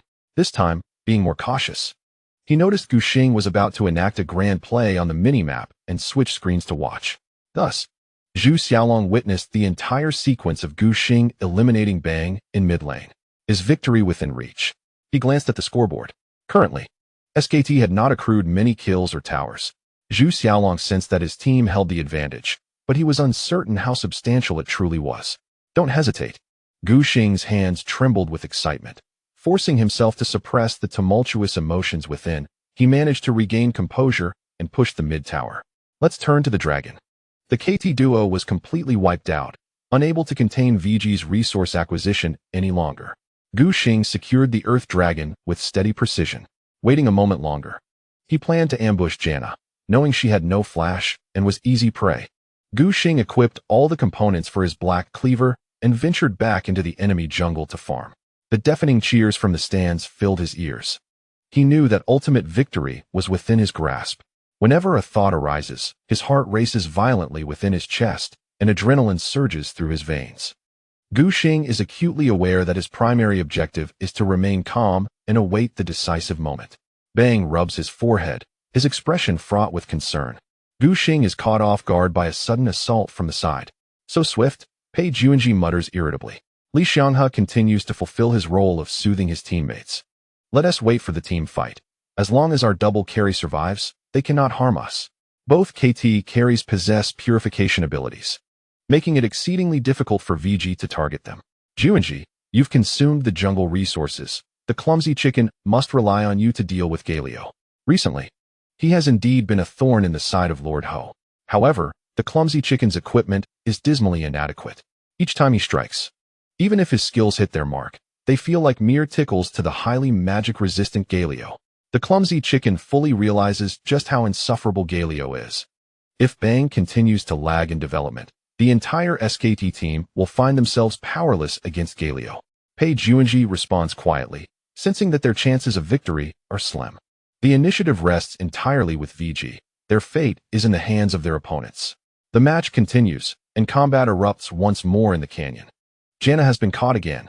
Amidst the uncontrollable laughter of the commentators, Gu Xing crouches in the brush, ambushing with a simple yet effective spinning kick, sending Wolf, who came to place vision, stumbling backward. Zhu Songbin's frost archer swiftly returns him to the fountain with a couple of arrows. Little Gu's damage is becoming increasingly formidable. Miller notes the intricate details of the output. The blind monk, equipped purely as a warrior, nearly eliminated Janna just moments ago. Li Ziwen is merely a support, significantly behind in level compared to Gu Xing and lacking any substantial defensive equipment. Being kicked by Gu Xing means certain doom. At the 25-minute mark, VG seizes the opportunity presented by Wolf's demise to secure vision around the barren pit. Miller watches the flawless placement of vision in the upper river, his heart settling as it appears VG aims to eliminate their opponents at the barren pit. SKT has already begun to regroup towards the barren. They cannot afford to let this Nashor slip away. If VG easily claims the barren at the 25-minute mark, they could swiftly expand their economic advantage to a staggering 10,000 gold. How then could they recover? KT finds themselves with no choice but to engage in a team fight. They must either delay VG's barren attempt or seize enough kills from VG to mitigate their disadvantage. Long Ge's teleport lands, and he is already rushing to the barren with his teammates, bolstered by the earlier acquired Earth Dragon, allowing for rapid progress. The pace of the commentary picks up as they aim to restart the Gatling gun. SKT enters the upper river, having learned of VG's swift barren plans. The atmosphere inside the venue grows increasingly tense. 20,000 spectators hold their breath in anticipation. They can discern that this team fight surrounding Nashor will likely determine the outcome of the match. Fans from both teams dare not breathe, their eyes fixed on the large screen above the stage, fearful of missing any critical information. Gu Xing proceeded with meticulous precision, orchestrating the strategy through voice commands. Duan, keep your eyes on Jean, ready to interrupt him at any moment. Ho, prepare yourself. The rest of you, follow my lead as we engage the dragon. If they attempt to breach, prioritize eliminating their champions. Disregard the dragon for now. Gu Xing established the overarching strategy. Upon hearing his four teammates respond in unison, he deftly wiped the sweat from his brow with a warming pad, only resuming his operations once he felt slightly drier. The familiar, triumphant background music resonated in his ears, accompanied by Nami's crisp admonition echoing around him. Our wrath of the tides. A cascade of tumultuous waves surged forward. The audience's fervor mirrored the tempestuous sea. Gu Xing observed as Jin retracted his sniper rifle, maneuvering sideways to evade Nami's ultimate ability, aided by the acceleration of time. However, the other members of SKT were less fortunate. The support champion Zyra and the top laner Nar were caught by the edge of the wave and sent flying. Concealed within the dragon pit, Gu Xing continued to deal damage to Baron Nashor, using the steadily decreasing health of the creature to instill a sense of urgency within the enemy ranks, compelling SKT to hasten towards the dragon pit. Due to some teammates being struck by Nami's ultimate, their travel efficiency paled in comparison to that of their allies, leading to a slight disarray in KT's formation. "I've placed the pillar," Zhu Xiaolong called out to his teammates. The ice pillars soared skyward, obstructing the critical path from the river to the dragon pit. For KT to approach the dragon vicinity on foot, they would need to circumvent the ice pillar. Two paths lay before them. The first was to slice directly through the river adjacent to the dragon pit, the shortest route. The second was to traverse the opposite side of the ice pillar, closer to SKT's upper jungle, a safer but lengthier option. The vision from the eye of the herald illuminated Baron Nashor's health, 5,800. This figure was not particularly daunting. With the Earth Dragon buff, VG could potentially secure the Baron in 4 or 5 seconds if they rushed it. However, if KT chose the longer route, they would helplessly watch as Baron fell into enemy hands. They had no choice but to proceed along the wall connecting the dragon pit and the river. Lee Sang-hyuk seized the opportunity to toss bombs into the dragon pit and establish vision. Suddenly, he furrowed his brow. Where was Galio? The limited range of the eye of the herald's vision had not revealed the entirety of the dragon pit. It was only when Lee Sang-hyuk placed a ward that he discovered Galio was absent from the pit. "Scatter, scatter." Faker sensed something amiss and immediately shouted to his teammates. Yet, it was too late.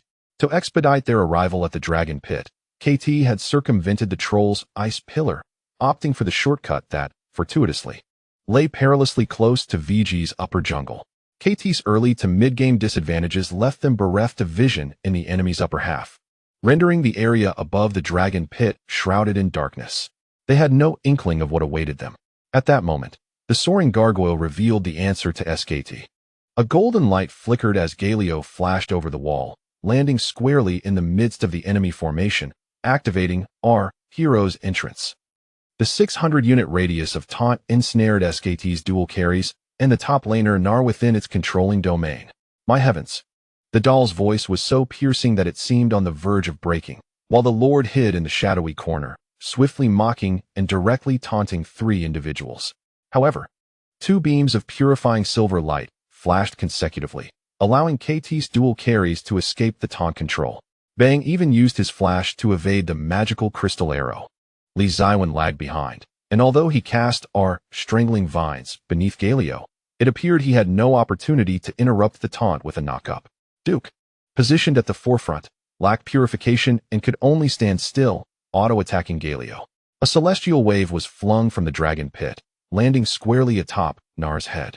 Xiaogu utilized the second Q, Echo, to launch himself into the fray. The ensuing scene left Miller momentarily at a loss for words. His professional composure faltered as he could only shout incoherently. The blind monk, in the midst of Echo's trajectory, cast his vision to adjust his position, angling closer to SKT's dual carries. Following this was a sweeping dragon's tail, accompanied by a flash. The blind monk's flash kick struck Jin, who had already distanced himself from Galio's Durand statue.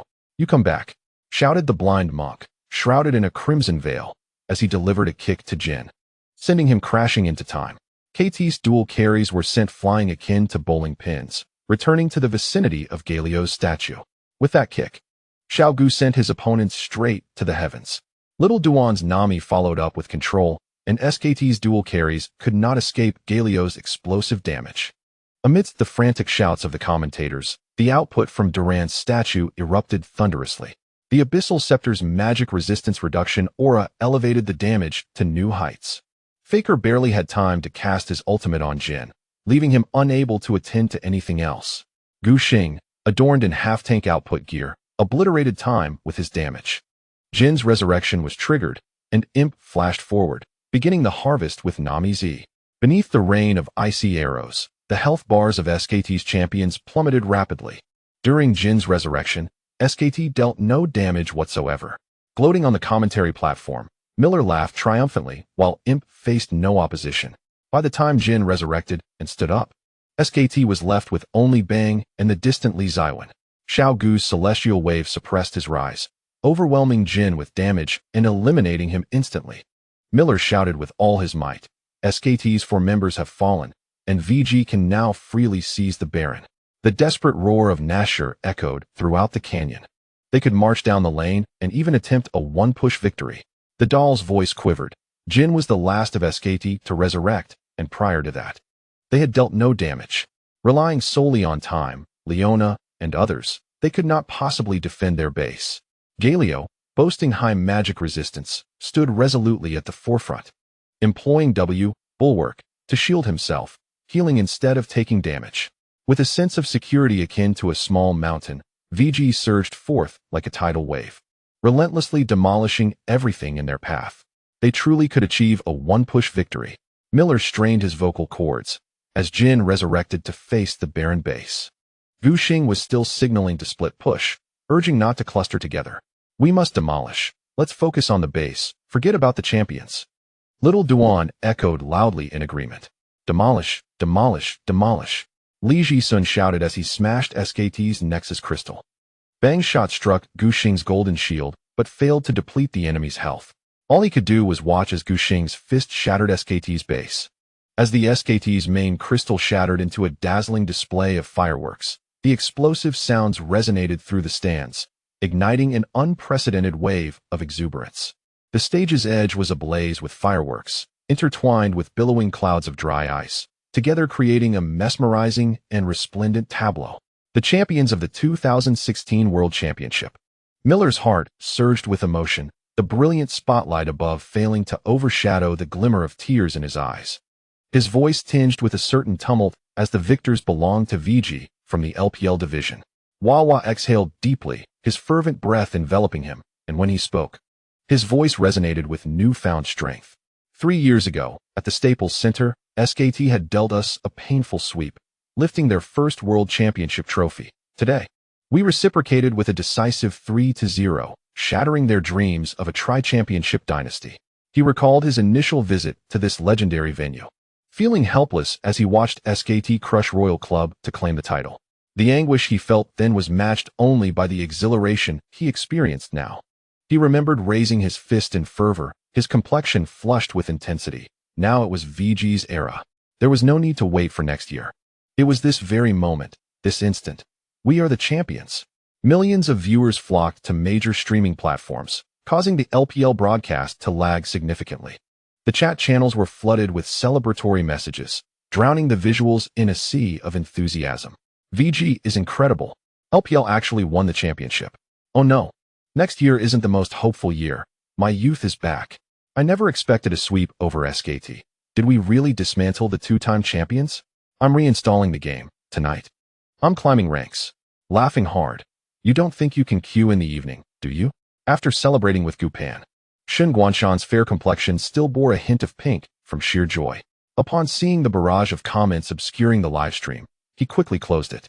The director shifted the camera to the VG players bench. Well done, Guqichu. Gupan's eyes sparkled with delight. You truly are remarkable.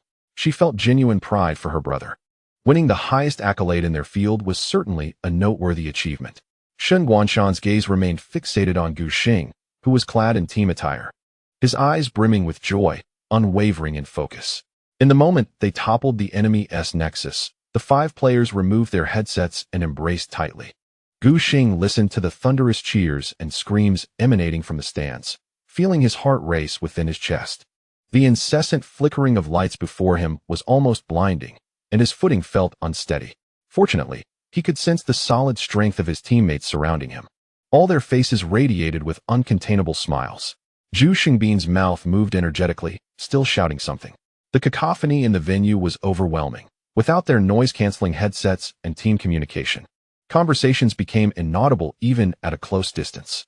However, Guxing could discern from the lip movements that it was an expletive in Chinese, pronounced with remarkable clarity, making the identification process rather effortless. Coupled with Zhu Xingbin's expression of sheer exhilaration, one could only wonder how much pent-up negative emotion was being released. Duan Deliang remained incredulous, leaning in to loudly inquire of his jungler. Does this mean we've won the championship? Gushing lifted his gaze. Above the center of the stage, the large screen displayed a silver-white VG team logo, accompanied by a golden backdrop featuring the entire team's official photograph. The word victory emblazoned across it was strikingly prominent. Of course, we are champions, Zhu Xiaolong exclaimed, brimming with uncontainable excitement, his voice soaring high. What else could it mean? I was just asking, Doinb mumbled, feeling as though he were in a dream. Hailing from a county under Jining, he had never witnessed such grandeur. The notion of holding a world championship trophy seemed beyond imagination. Gushing chuckled at him, remarking, "Look at your reaction, it's rather exaggerated." He reached up to grasp a golden streamer that had just cascaded down from above when they vanquished the SKT's main crystal, an adornment celebrating their triumph. Li Jixuan, quite intrigued, grabbed a handful and examined it closely. "Haven't you seen this before?" Zhu Shengbin exclaimed, his excitement rendering him somewhat indiscreet. "This golden rain is nothing special. This is the first time I've witnessed it falling," Li Jixuan corrected him. "Last year, when I was on stage, the golden rain had already finished." Unlike Zhu Shengbin, this was indeed his first encounter with the entire spectacle of the golden rain descending. Izihun had not participated in the finals during SKT's championship last year. Ultimately, he had joined Koma on stage to celebrate with the starting players, fearing that revealing his awe would detract from the moment, leaving him with a bittersweet feeling and no time to observe closely. This time was different. He was the starting mid laner of this newly crowned champion team. No one would mock him now. Li Jixuan looked towards Gushing, who was engaged in a discussion with Doinb, and extended his hand. "Thank you." Embarking on this thorny journey, he felt fortunate to have such reliable teammates by his side. Gushing and Izihun shook hands firmly, their smiles more radiant than the spotlight above. "I told you last night, we would definitely win the championship. Aren't you happy now?" Li Jixuan recalled the moment he delivered a decisive blow at the SKT base, focused solely on destroying the opposing crystal to secure the match. Reflecting now, a tingling sensation of exhilaration surged within him, followed by an indescribable joy. Having departed from SKT, he had personally shattered their reign. Li Jixuan sensed a fateful connection in this moment. Now, with his heart brimming with satisfaction, he eagerly nodded towards his jungler. The blend of his actions and the uncontrollable smile on his face appeared somewhat comical, a stark contrast to his usual gentle demeanor. Gushing scarcely had time to say more before he was enveloped by a member of the VG training department rushing in from the backstage corridor. "Wow, old Gu." Jack spoke without thinking, and as he bumped his large head against Gushing's chest, it seemed such a mere gesture could lead to victory. If someone had told you Wenbo before coming to America that VG would clinch the championship at this World Championship, he would have undoubtedly scoffed at the notion. It was simply unfathomable. Meanwhile, a female fan waved a VG team flag over a meter long, draping it over Gushing as she joined the celebration. Ding Jun and the manager were still surveying the Staples Center, basking in the glory of their newfound championship. Although the three of them were slightly older, it was their first encounter with such grandeur. However, their curiosity was swiftly overshadowed by the euphoria of victory as they hurried to embrace their team members. Hongmi, clad in a white shirt, dashed onto the stage, his forehead and temples glistening with sweat, giving him a somewhat disheveled appearance. Yet, he cared not for such trivialities. Upon witnessing the unrestrained smiles on the faces of his players, he couldn't help but burst into laughter. This was his first team over which he had complete control in terms of training and strategy. After the ups and downs of S5, VG had transformed, and in their inaugural World Championship appearance, they had claimed the championship title, leaving Hongmi ecstatic. Noticing Hongmi's air of superiority, Gushing couldn't help but gently remind him that he had lost a button. Hongmi instinctively felt his fabric, realizing that, at some point, a button had separated from his shirt. He offered a polite, yet awkward smile as he hastily donned his suit jacket. Vincent was equally delighted. Having joined Riot not long ago, witnessing his region's triumph was indeed a joyous occasion. He cheerfully approached Gushing and the others to share in their elation, eager to bask in the players' jubilance. "Don't forget to shake hands," Vincent urged, reminding the VG players of the necessary formalities. Only then did Gushing shake off the post-victory euphoria, departing the Player S area with his 4 teammates, heading towards the stage. Surrounding them were cameramen pushing their equipment, directing the lenses towards the victorious team. Close-up shots were projected onto the large screens at the venue. The uproar from the stands was deafening. with VG supporters beaming with joy, their glow sticks creating a rhythm that resonated like drums, while the silver team flag fluttered in the air, cutting through the atmosphere with a resounding whoosh. The Tiger team was undoubtedly a significant part of this celebration. Peanut smoothed his gray hair, joyfully shaking his head in his seat. Smeb looked up at the ceiling, where lights danced in a mesmerizing manner, refracting brilliant rays through golden ribbons that pierced into his vision. He had often dreamt of the scene of winning the World Championship, drawing parallels from the LCK Summer Finals, as he had never held a trophy of such caliber. However, witnessing everything unfold from the stands, Smeb realized just how limited his imagination had been. Words failed to encapsulate the magnitude of the moment. 20,000 passionate fans welcomed the birth of a new champion, while the VG players on stage reveled in the glory amidst fireworks, confetti, and rising mist. It was a moment they truly deserved. Smeb felt a pang of envy as the broadcast transitioned to the scene of VG members approaching the SKT players' bench. A sardonic chuckle escaped my lips. Did you catch Faker's expression? It seemed as though he were on the verge of losing his mind. Kuro appeared quite amused. The outside world has long labeled him as fearful of SKT, and he has indeed never triumphed over them in a major competition. Observing Lee Sang-hyuk being decisively defeated, it would be unrealistic to think that Kuro's heart wasn't secretly elated. On screen, Faker sat in his chair, his arm flailing the mouse, seemingly oblivious to the fact that the match had already concluded. Silent and pursed-lipped, he remained, while fireworks erupted at the edge of the stage. Yet, no matter how grand and splendid the scene, it bore no relevance to Lee Sang-hyuk. SKT stood as the vanquished in this final. Beside him, Bang slumped in his seat.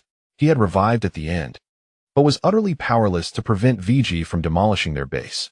Throughout the match, Pei Junji felt a profound sense of helplessness. The marksman is indeed a late-game carry, yet merely an ADC. When faced with VG's relentless onslaughts, the marksman could do little but follow the team's tide. Most ADC champions cannot dictate the rhythm of the game in professional matches solely through their own efforts. The collapse of SKT's jungle and mid lane during the finals was astonishingly rapid. Bang felt each time he was about to carve out an advantage, a teammate would emerge, riding on his coattails. Should he continue? The thought left Pei Junji weary and at a loss for words. The commentary booth for LCK, much like the SKT players' bench, was enveloped in silence. After a considerable pause, witnessing the post-match handshake commence, the Roaring Emperor managed to speak.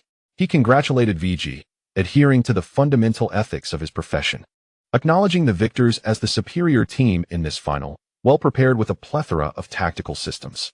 Upon hearing his elder brother's words, Kim Dong-jun quickly chimed in, affirming that VG indeed deserved respect and applause for their decisive victory, claiming their first championship title and demonstrating unparalleled dominance. The Roaring Emperor cast a surprised glance at his partner. With nearly 2 decades of experience in commentary, Kim Dong-jun knew his words would likely provoke outrage from Korean netizens. As expected, in the Korean livestream chat, a considerable number of viewers gathered, and the chat erupted. What does this mean? If you don't want to commentate for LCK, go find LPL. Haha, I knew Kim Dong-jun disliked SKT. His bias is showing. Isn't he speaking the truth? Some people are just too sensitive. Losing 3-0 ISNT dominance? Then SKT should refrain from boasting about their S3 championship. In my assessment, SKT is truly inferior to ROX. It was merely one time control strategy, and VG's Galio shattered them. With SKT's defeat in the finals, supporters of various teams lurking in the live stream could no longer contain their excitement. They had longed for SKT's downfall, and now that their dream had come true, they were bursting with joy. Multiple fan groups, including those from Samsung, CJ, KT, and ROX, engaged in heated discussions within the chat channels, fervently clashing with SKT supporters. Meanwhile, Cloud Templar maintained a calm demeanor, offering astute analyses. It is undeniable that the current patch significantly favors VG, and he articulately expressed that it has become a considerable burden for SKT, particularly for their jungler.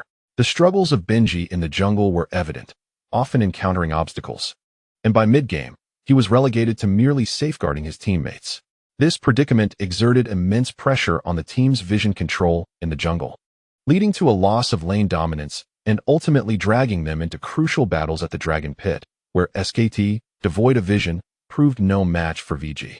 Cloud Templar, a jungler himself, acknowledged that despite the vast differences between the current season and Season 6, the foundational theories remain consistent. Failing to hold his own in the jungle during this patch, which favors lane dominance, effectively distributes the pressure among the three lanes. He posited that Bengi's inability to match his opponents was the fundamental reason for their defeat in this final match. Bengi shared similar sentiments. When Gu Xing approached to shake hands, he genuinely admired his opponent's strength and expressed hope for another encounter in the future. Bengi, however, recognized that he would not remain with the team next year. For SKT, his current performance and age do not align with their championship aspirations. This is of little use, as a prestigious organization like SKT invariably aims for the crown. The frequent opportunities granted to Xiaohe this year suggest that Coma is already laying the groundwork for the next season. Had Blank not struggled in the latter part of the season with a style that conflicted with the team's dynamics, Bengi would have likely seen even fewer playing opportunities. He also harbored no desire to stay in the LCK, as the salaries here are too meager. As he approaches the twilight of his career, he must consider his life post-retirement and seek opportunities elsewhere. The next encounter with Gu Xing remains uncertain in terms of time and place. Gu Xing appreciated Bengi's performance, acknowledging his strength and hoping for another chance to meet on the battlefield. When discussing the raw prowess of the jungle, it can be likened to an amplified version of the famed jungler, with the distinction that Bengi excels at synergizing lane and jungle interactions, albeit with a more passive overall style. Mingkai's early to mid-game tempo was not so poor. He was adept at initiating plays. Their shared trait lies in their control over vision. The patch during the Season 6 World Championship was a devastating blow to them. If a different patch were to be introduced, Gu Xing would hardly claim he could consistently outplay Bengi. Having spent half a year as a professional player, he understands that success in this field is intrinsically tied to the prevailing meta. Each generation of patches births its champions, which is a natural progression. Bengi's fortuitous timing, entering the professional scene amidst a meta that favors tanky, aggressive junglers, could be described as serendipitous. It is not solely Gu Xing. The other four players on VG also capitalized on the meta to secure their championship. Had Hui not found himself in a traditional mage patch, could a 24-year-old truly contend with Lee Sang-hyuk from Season 6 in a fierce battle? Without the right patch, it is indeed a remarkable feat for any team to reach the semifinals of the World Championship. Naturally, Gu Xing would not underestimate or belittle his own capabilities.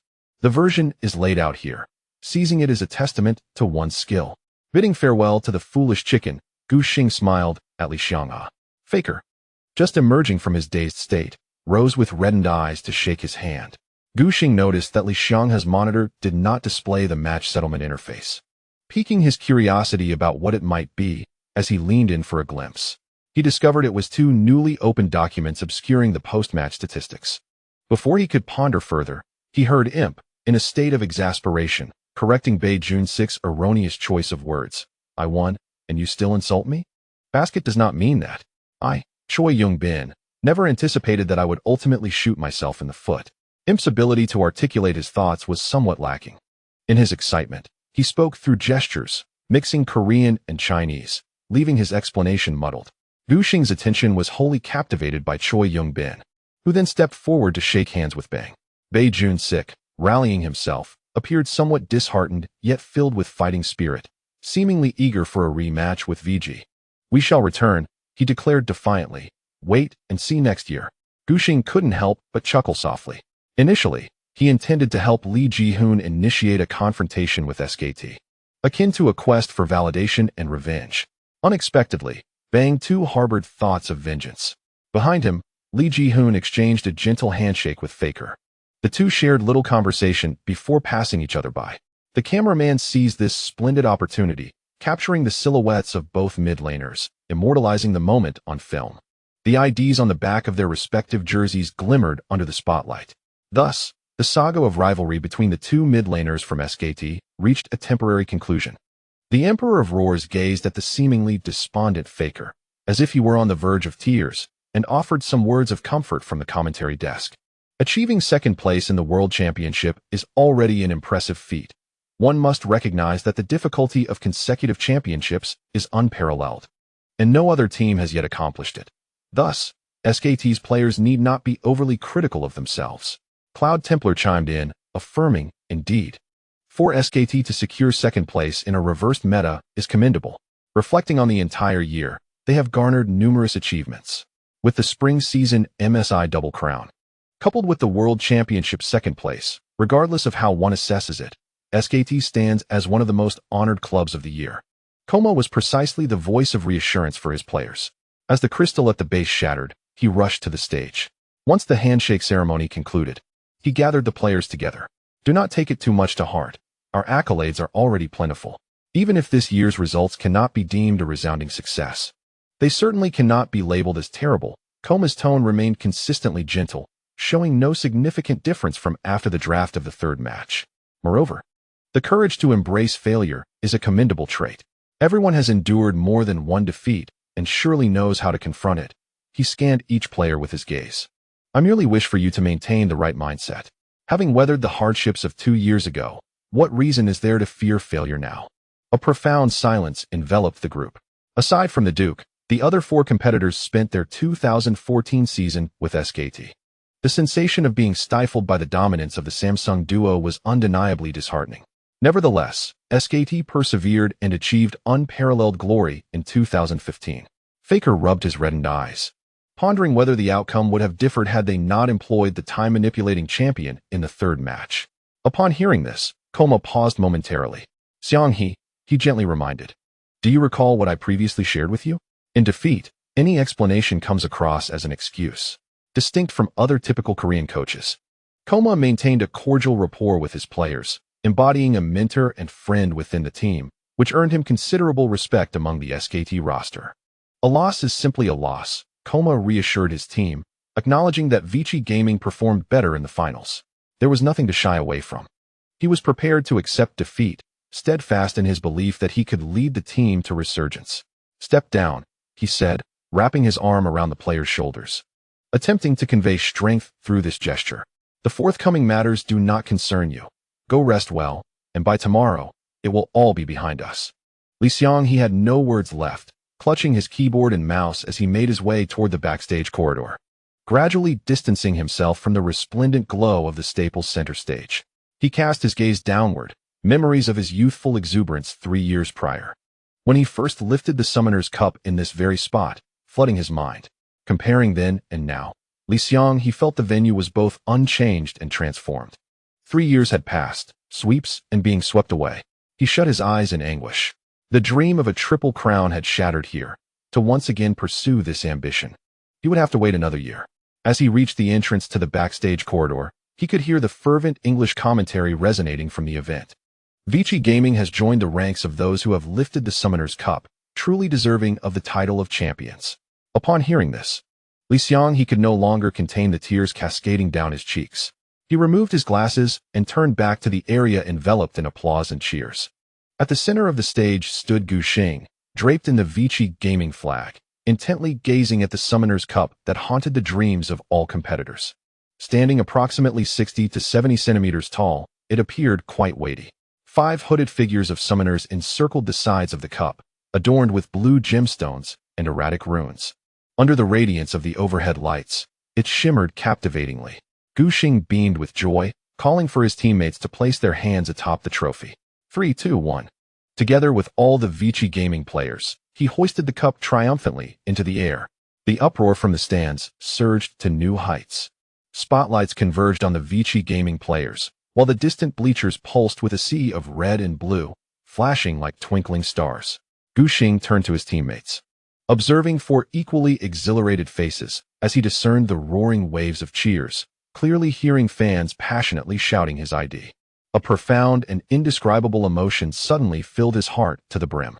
This was precisely what he had been seeking since embarking on his professional journey. Joy and elation transformed into the subtle curvature of a smile gracing his lips at that moment. Thank you, Li Jishuan murmured incessantly, sniffing back the moisture threatening to spill from his eyes, his gaze firmly fixed on the Summoner's trophy before him.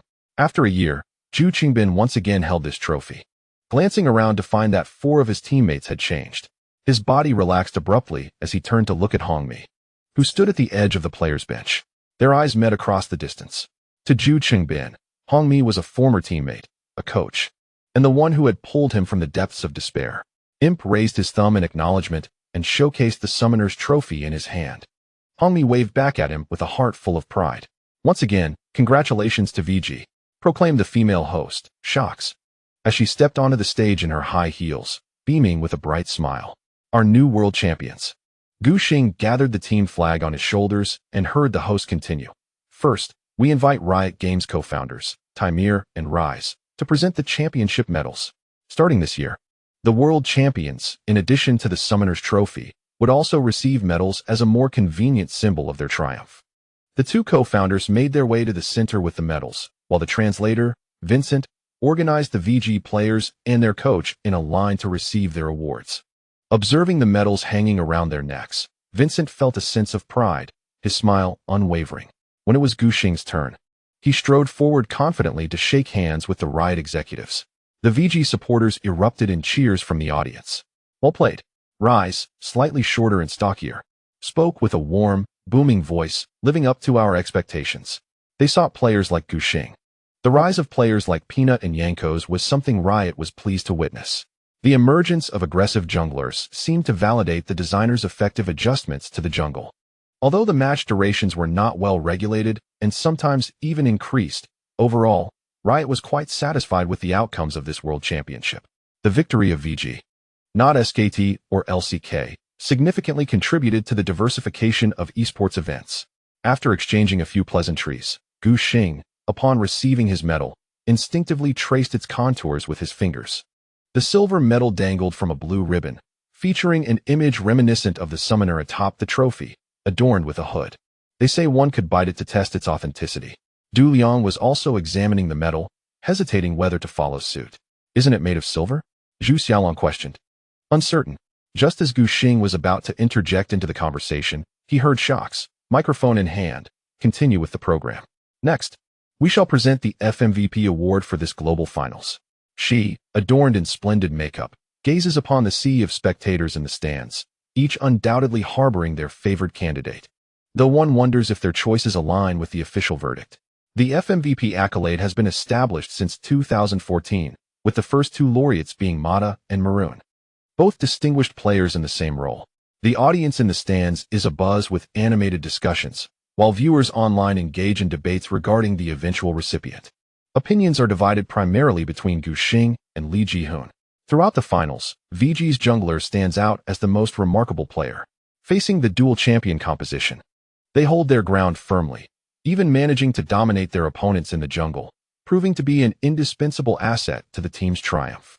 Gu Xing exchanges a knowing smile with Li Jihoon, undeterred by the FMVP title, as their primary focus remains on the victory of the team. Kha'Zix, sensing the anticipation in the air, finally reveals the card. Her smile radiates brilliance. The FMVP award goes to Virtue Player. Congratulations. Li Jihoon claps enthusiastically, playfully nudging Gu Xing forward to join the host. The large screen above the stage displays Gu Xing's impressive statistics from the finals, alongside a strikingly composed photograph of him. With an average gold lead of 4,693, a participation rate of 911, a team damage contribution of 220, a damage taken percentage of 344, and a kill-death assist ratio of March 19, 22. Each statistic is nothing short of extraordinary for a jungler. In an instant, the applause erupts from the stands. Even the most discerning audience members find it difficult to dispute Gu Xing's invaluable contribution to VG, as pride gleams in Hongmi's eyes. He is the first jungler to earn the FMVP title, a truly unique achievement. The world's best jungler. Zhu Sungbin cheers from the sidelines, sporting a classic grin reminiscent of the mouse skin, exclaiming, Gu Xing, you are a god. Standing beside Kha'Zix, Gu Xing acknowledges the roaring applause from the supporters in the stands, waving appreciatively. Kha'Zix hands Gu Xing a microphone for an interview, asking, with such a near-perfect performance leading to your victory in the finals, what are your thoughts? Each interview tends to follow this customary line of questioning. Gu Xing candidly shares, before the match, my teammates and I discussed our chances and felt we could win today. However, while we predicted the outcome, we did not anticipate the process. I initially thought it would go to a fourth game. I was surprised by SKT's swift defeat, a 0-3 loss that was almost instantaneous, rivaling the speed of France. The audience in the LPL live stream revels in the excitement, attempting to interpret Gu Xing's remarks. High emotional intelligence. Guess the outcome, but not the process. Low emotional intelligence. The opponent was truly weak. How could they crumble in just 3 games? You think Gushing can play Nidalee? He doesn't have that capability, you know. Is this the largest jungle gap in history? An average gold lead nearing 5,000 is utterly absurd. Gushing is playing as if he has cheat codes, having utilized 2 sets of Darius. And with the clumsy chicken employing 2 sets of Riven, the significant economic disparity is a testament to SKT's inadequacy. Kha'Zix promptly posed a question regarding the FMVP award. Naturally, receiving such accolades brings joy, and after a moment of contemplation, Gushing expressed his gratitude towards his teammates. They are not lacking in ability. Rather, they have made sacrifices for the sake of victory, allowing me to invade the enemy jungle with impunity. I must also extend my thanks to Hongmi, who glanced back at his coach, noticing the latter engaging in a competitive spirit with the trophy. Upon hearing my words, he seemed momentarily taken aback. Without his guidance, my rapid growth would not have been possible. Half a year ago, Gushing was torn between participating in the LPL as a substitute or starting in the LSBL. Now, he stands as a world champion. From a high-ranking solo queue player focused solely on mechanics, he has evolved into a professional who values both strategy and execution. With significant contributions from Hongmi, given the current standards of the LPL coaching staff, few coaches can establish a correct operational perspective and macro vision during the early stages of a player's development. Hongmi not only achieves this, but does so with remarkable effectiveness, nurturing players steadily. Gushing now believes that joining VG was the most astute decision he could have made. The director's camera zoomed in for a close-up of Hongmi, the dual champion coach, who displayed a somewhat youthful smile, having earned the respect of his players. After passing over Gushing, Kha'Zix turned her attention to Lee Ji-hoon, asking if he had anything to say to his former teammate, Izihoon. Without hesitation, Lee Ji-hoon responded, "When I was young, I watched a movie that had a line I wished to borrow. I want to prove myself, not to showcase my greatness, but to reclaim what I have lost." He then raised the silver medal on his chest, declaring, "I have achieved it." In his youth, the Hong Kong style was quite popular in Korea, and the film A Better Tomorrow enjoyed significant recognition. Izihoon recalled this vividly, as it resonated with him before the finals. Ju Songbin eagerly pushed forward, vying for an interview question. Kha'Zix smiled and obliged, asking, "What does Imp want to say to his finals opponent, SKT?" After holding back throughout the match, Ju Songbin finally unleashed his bravado, asserting, "It's not that we played exceptionally well, it's primarily that our opponents were lacking.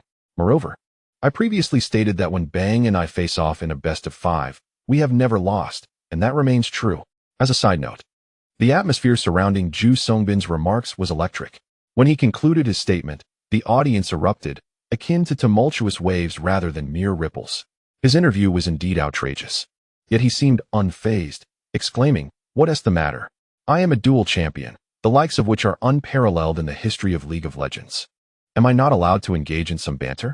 Imp has always had an audacious spirit, and with accolades in hand, he could hardly contain his desire to boast. With audacity, SKT is challenged to retaliate. Ju Songbin shakes off the golden ribbons atop his head. "Can they truly refute me? It is indeed quite evident. During the most humiliating S5 World Championship, he never even faced SKT, while in both S4 and S6, he dominated effortlessly over them. Considering the performances of the past 3 years, Imp believes he can assert that encountering SKT equates to an outright thrashing. In Ju Songbin's logic, his dominance poses no issue. Are you not concerned about your future return to Korea? Gushing hoists the summoner's cup upon his shoulder, casually draping an arm over Ju Songbin's rounded shoulder. The trophy weighs a hefty 60 pounds, burdensome to carry. The other team members, either too slender or too stout, can barely manage a few steps without gasping for breath, leaving the glorious task of bearing the trophy solely to him. Return to Korea? Imp scoffs. Surely you do not think I could return to compete professionally without uttering such words? I have already offended everyone in the past 2 years. Furthermore, the LCK's dismal salary would never entice Ju Songbin back, even if they begged him. Gushing understands this well. He strides confidently, still taking the time to smile and greet nearby supporters on his way back. The Staples Center, originally a basketball arena, possesses an intriguing design. When basketball players exit, they high-five the spectators closest to the entrance, a practice that remains unchanged even when it temporarily transforms into an esports venue. with his tall stature. Gu Xing need not tiptoe to fist bump the supporters on either side. His beaming smile shines as brightly as the summoner's cup in his vicinity. A student with a flushed face, resembling Guan Gong, squeezes to the front row, shouting, "Brother Xing, you are incredible." Gu Xing's smile widens further. He relishes the praise, proudly showcasing the trophy to his admirer. Members of the VG training department gather around Gu Xing like stars surrounding the moon as they enter the backstage area. The space is constricted, and even speech echoes within. Still intoxicated by their victory, they chatter excitedly about trivial matters both on and off the stage. Even the simplest, most mundane jokes can evoke laughter among the group. It is not that they are particularly humorous. They simply wish to revel in joy. The continuous, hearty laughter reverberates through every inch of the backstage corridor. Gu Xing surveys his surroundings, committing the smiling faces of each member to memory. Taking a moment to affectionately ruffle Jack's large head, which feels quite pleasant. They link arms and enter the team's lounge, finally beginning to settle down. The primary objective now is to extract their phones and share the joyous news with friends and family across the ocean. Gu Xing hands the summoner's cup to their manager, Ding Jun, for a moment of admiration, while he retrieves his phone from the compartment of his backpack. The screensaver depicts a shadowy silhouette of him and Shun Guanshan captured beneath the Jinhai Tower. And his lips curl into a clear smile as his long fingers linger momentarily on the faces in the image before he inputs his password. Upon unlocking, he is met with a staggering 99 unread messages across various chat applications. "Oh my goodness," Gu Xing exclaims, startled. He had encountered a similar situation after defeating the Tiger team. However, on that occasion, he had simply muted notifications from acquaintances he was not particularly close with. Now, the screen is once again filled with a plethora of congratulatory messages. This time, it's not just Su Xiaoluo, others I encountered during the IG youth training, such as Qiu Shui and Ding Bo, along with Abu and several familiar club managers, have also sent their well wishes. Furthermore, a few players from our neighboring team, Optimistic, including Ming Kai and even Dong Xiaosa, have congratulated Gu Xing on securing this pivotal summoner's cup. Gu Xing responded to each message and took the opportunity to arrange a dinner with Dong Xiaosa and Ningbo during the off-season. Beside him, Zhu Xingbin was animatedly chattering away in Korean, his voice rising with excitement. "Look at you, Mata. My 2 world championships 1T crush you." Gu Xing could not comprehend what was being said, but was unable to suppress his curiosity, leaning in to see what Zhu Xingbin was up to. To his astonishment, he discovered 4 other members of SSW on the screen of IMP's phone. It seemed that Zhu Xingbin had initiated a video reunion among his former Samsung White teammates right after their championship victory. Looper appeared earnest and amiable, resembling a hamster, as he diligently tended to his nails with his teeth. Meanwhile, Mata seemed somewhat dispirited. His performance had been commendable in the first half of the year, securing a league championship that allowed him to make an appearance in the mid-season tournament, where he successfully identified an internal saboteur. He had anticipated that with the recruitment of Uzi, RNG would surge ahead, improving their prowess beyond that of the spring season. However, the journey to the World Championship had been tumultuous, and they barely entered as the 3rd seed, ultimately finishing in the top 8. Mata's transition from VG, where he played alongside Redmi, to RNG was undoubtedly motivated by a desire for achievement. Yet, he found himself in a position of mere 8th place. While VG had traversed through numerous challenges and even claimed the championship, observing his former junior, Zhu Xingbin, now lifting yet another Summoner's Cup, Mata felt a tinge of embarrassment. Dispiritedly, he drifted to the side, occasionally echoing IMP's comments. Upon noticing Gu Xing's sudden appearance on screen, the ever-enthusiastic dandy perked up. "Xiao Gu, long time no see, congratulations." His Mandarin had noticeably improved, making it much more comprehensible than Zhu Xingbin's. Dandy, however, grew weary of IMP's boasting. "Enough already. I'm at the stage of retirement. A few congratulatory messages are sufficient without dragging me into the spotlight." Zhu Xingbin, cheeks flushed with excitement, continued his animated chatter. "I'm not exaggerating. The moment I stepped onto the stage, Bang was already intimidated before we even began. As for Faker, he seemed average, just another player." The other 4 members of SSW collectively facepalmed, their expressions a mix of exasperation and amusement. Having spent 2 to 3 years with Zhu Xingbin, they understood well the nature of this young man. While he no longer indulged in excessive drinking, His excitement resembled that of someone who had consumed too much alcohol, always eager to showcase his achievements to familiar faces. The Samsung White team sometimes found it bothersome, yet felt too polite to interrupt him. Meanwhile, the world's sister, having grown bored with her phone, shifted her position to join the ruckus. Could you recount your 2 world championships? Gu Xingbin seamlessly transitioned from Korean to Chinese, proudly standing tall, proclaiming himself the historical first in the ADC position. Bang boasts 1 world championship and 1 mid-season championship. Imp believes he possesses a certain competitive edge. As soon as he finished speaking, the world's sister began counting on her fingers. But you still have 2 top 16 finishes, she jested, infusing her tone with sarcasm. If we average it out, does that not equate to 4 top 8s? By this calculation, it seems there is little difference from the factory director. Previously, when EDG lost to ROX, the esports forums were rife with jests regarding Ming Kai's 4 top 8 finishes in his career. One cannot help but admire the creativity of netizens, who ingeniously intertwined the concept of top 8s with 4,396. Gu Xingbin, now accompanied by his jungler and his substitute, began browsing the forums and instantly grasped the world sister's words. Imp, with a fearsome roar akin to a dragon, sought trouble with World 6. The Samsung members on the other end of the phone couldn't help but stifle their laughter. They could understand some Chinese and roughly comprehended the world sister's intent. Gu Xing, seated nearby, was engaged in conversation with Ming Kai when the skirmish between Imp and World 6 caught his attention, nearly resulting in a flying kick that would send his jersey flying. He hurried to the opposite end of the sofa. After a considerable wait for the two to cease their banter, Mata seized the opportunity to change the subject, whispering something in Korean. Gu Xing remained vigilant. Fearing another bout of brawling from Imp, Gu Xingbin repeatedly shook his head at the screen, asserting that it was impossible for Mata to team up with him unless he called him brother, insisting that he would need to follow his commands for any negotiation. Meanwhile, Mata's voice rose an octave. Why are you shouting so loudly? Gu Xingbin cupped his ears, dismissing the notion. Gu Xing could not decipher their conversation. After handling his messages, he timed a video call to his girlfriend. Moments later, the call was connected. As anticipated, Shun Guanshan was with Gu Pan. You asked me when I would be the #1 jungler, right? Gu Xing received the summoner's trophy from his boss. Did you see this? I said today is the day. Gu Pan, witnessing her spirited brother, couldn't help but chuckle. I see, it's quite impressive, isn't it? Gu Xing played along, puffing his chest out, his gaze inadvertently drifting towards his girlfriend.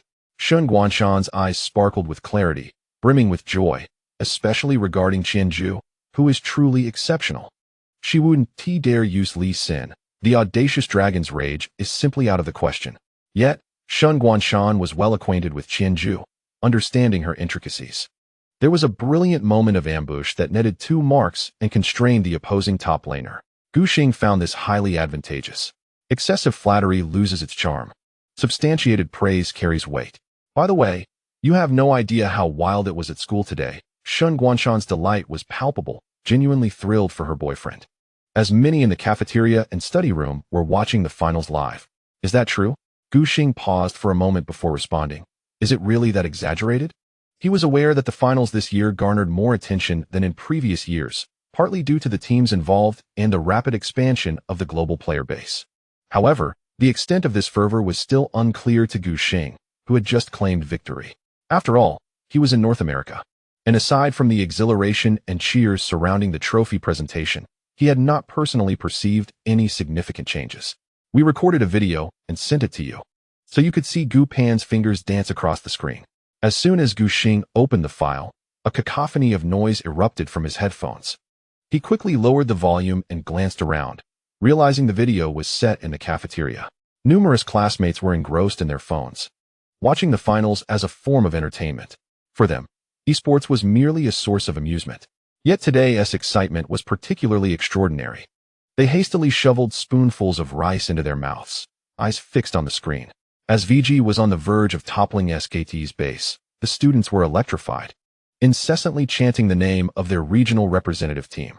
In terms of grandeur, it could not compare to the Staples Center filled with 20,000 spectators. Nevertheless, by the time the video concluded, Gu Xing found it difficult to suppress his smile. He took a moment to inquire about his girlfriend and sister's academic pursuits. Gu Pan, however, quickly covered her ears, refusing to listen. For someone like Gu Pan, who had relied solely on her grades to gain admission to Peking University from her small town. The initial period in university was far from idyllic. She had grown accustomed to wielding power in her hometown, often mocking herself as a perennial second-rate student. Yet her ranking remained solidly within the top 10, even the top 5, at one of the most prestigious high schools in Zhejiang. Upon arriving at Peking University, Gu Pan fully grasped the concept of disparity. A group of overachievers seemed to be completing their entire 4-year curriculum in mere months, while she struggled to maintain even an average standing in her department. Conversely, students like Sheng Guanshan, who pursued competitive routes, thrived effortlessly. Gu Pan had no intention of wallowing in despair. She discerned that delving into research was evidently not her forte. She sought alternative paths, hoping her grades would suffice. Excusing herself to the restroom, she made a hasty retreat to evade her brother's inquiries about her studies. Sheng Guanshan watched Gu Pan leave the room, then turned to gaze at her boyfriend with her bright eyes. "When will you return?" "It should be a few days," Gu Xing replied, uncertain of the team's precise itinerary. However, he knew he would have to endure a lengthy flight back, likely exhausting him to no end. "Is that so?" Sheng Guanshan rested her head on the table, her demeanor slightly despondent. Just 4 or 5 days had passed since she and Gu Xing had solidified their relationship, only to be separated by an ocean. Bound by the importance of his competition in North America, she had to suppress her longing, which entwined around her like creeping vines. After enduring the wait for VG to clinch the championship, she would have to wait even longer. "I should have some free time during the off-season," Gu Xing coughed lightly. "There will be plenty of time then." During the competition, he had felt as if his mind had been closed off, and with his girlfriend deliberately ensuring her feelings of longing did not surface, fearing it would distract him, Gu Xing completed nearly 2 months in North America with minimal disruption, smoothly concluding his journey. Now that the championship has been secured, Gu Xing finally has the mental bandwidth to contemplate other matters. Cheng, with a glimmer in his eyes, reminded him not to go back on his word. Gu Xing fervently assured him. Cheng understood that having just clinched the title, VG and his boyfriend likely had numerous matters to attend to, so he cautioned him to take care and bid farewell, ending the video call. All eyes turned toward me. As Ding Jun rose to his feet, rallying the members of the training department, "I have an announcement to make." The previously boisterous lounge fell into an immediate hush. "We shall extend our stay in Los Angeles for 2 more days. I shall cover all expenses for meals and accommodations," Ding Jun declared with exuberance, treating everyone for their hard work over the past 2 months. His generous spirit was palpable. Initially, the Dota 2 division had performed rather poorly this year, and Ding Jun had come to North America with the hope that perhaps fortune would shine upon them. To his astonishment, they truly emerged victorious. Previously, he had invested heavily in the League of Legends division, placing substantial bets on coaches and renowned championship players, all in pursuit of a share of the esports pie within the LOL realm. He had only dared to dream of capturing a league title. Yet here they were, returning with the Summoner's Cup. What does the first championship in the LPL region signify? Ding Jun, having managed the club for several years, understood its implications all too well. As the realization dawned upon him, his joy knew no bounds. With an abundance of funds at his disposal, he was eager to share the wealth. This gesture brought immense joy to all members of the VG training department. Indeed, there is a true delight in receiving for free. "I want to indulge in lobster tonight." Gu Xingbin was the first to raise his hand, inquiring about recommended seafood restaurants. Jack's expression suddenly paled. However, Ding Jun was considerate, noting that Wenba cannot consume seafood, and offered to order a lobster exclusively for Imp, suggesting they head to a barbecue restaurant instead. After consulting with Jin Wenha, he also expressed the desire to invite the Tiger team over. However, ROX's team leader, Shurjin, had already sent a message indicating that their team had departed from Staples Center and found a Korean restaurant, clearly intending to reserve the evening solely for the VG training department to celebrate their victory in style. Vincent burst through the door, breathless and perspiring. The first order of business. The original Summoner's Cup must be reclaimed by Riot Games. Gu Xing was momentarily taken aback. Li Jixuan, who had just shared the good news with his parents, was unfazed. It had happened similarly last year, with the trophy being taken back within less than an hour of their possession. "No," Xiao Duan interjected anxiously. "Isn't there an annual tradition where the championship team returns the trophy? If you take it away, what will we have left?" Vincent shrugged, explaining that it must be returned. Prior to the World Championship, They would bring the trophy to the venue, and lifting it up would count as the return ceremony. Gu Xing cradled the trophy in his arms. It was not that he hoped to retain it, but he was eager to capture a photograph for posterity.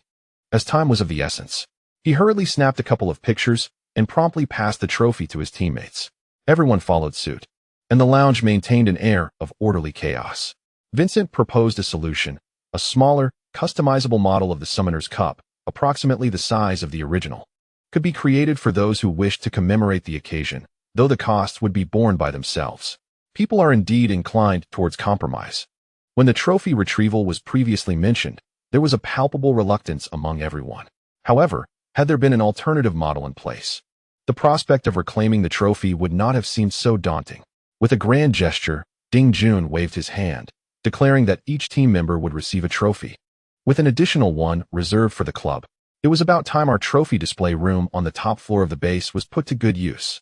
Initially, when the branch was established, that room was designated for showcasing the club's honors. Eventually, it had become a cluttered storage area. Even the keyboard and mouse set used by Gu Xing was retrieved from there. "Let us gather for a group photo," Jin Wenhe suggested, as everyone formed a circle around the Summoner's Trophy. All team members donned their medals and positioned themselves in the front row, while the coach and manager stood behind them. Gu Xing caressed the Summoner's Trophy, and upon Vincent's prompting, raised his head towards the camera, revealing a bright and refreshing smile. While playfully forming a peace sign with his fingers, Vincent then returned the camera to Jin Wenhe, extending an invitation for everyone to visit the headquarters of Riot Games the following afternoon. While the notion of returning the trophy was something that the Dual C and coaching staff, those who had experienced victory, had mentally prepared for, the invitation to Riot's headquarters came as a delightful surprise to all. "What is going on?" Zhu Qingbin was perplexed. Vincent elaborated that this year's World Championship marked the first time it was held in North America after 3 years, with Los Angeles being the headquarters of Riot Games. They had invited the champion team to tour the company and discuss initial concepts for skins. At the mention of champion skins, the eyes of all VG members sparkled with excitement. Such efficiency? Zhu Qingbin was ecstatic. "We absolutely must go." Li Zhixuan was also quite intrigued. Last year's champion skin was not created for him initially, and there was minimal consultation when a skin featuring a yellow chicken was chosen. This time, he was eager to voice his thoughts. Gu Xing recalled the champion skin discussions, reminiscing about whether to choose Diana or Riven.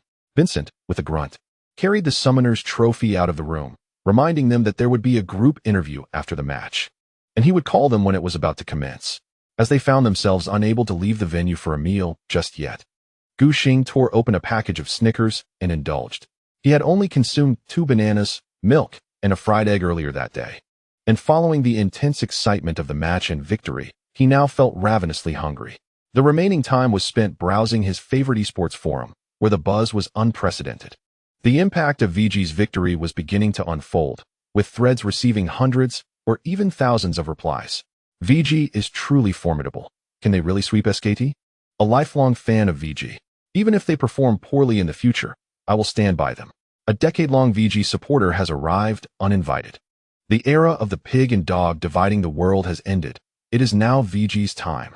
Ming Kai and Uzi. Not familiar at all. If you count carefully, VG has eliminated a total of 3 LCK teams in the playoffs. That is absurd. Gu Xing reclined comfortably in his chair, his fingers gliding over the screen as he savored the posts.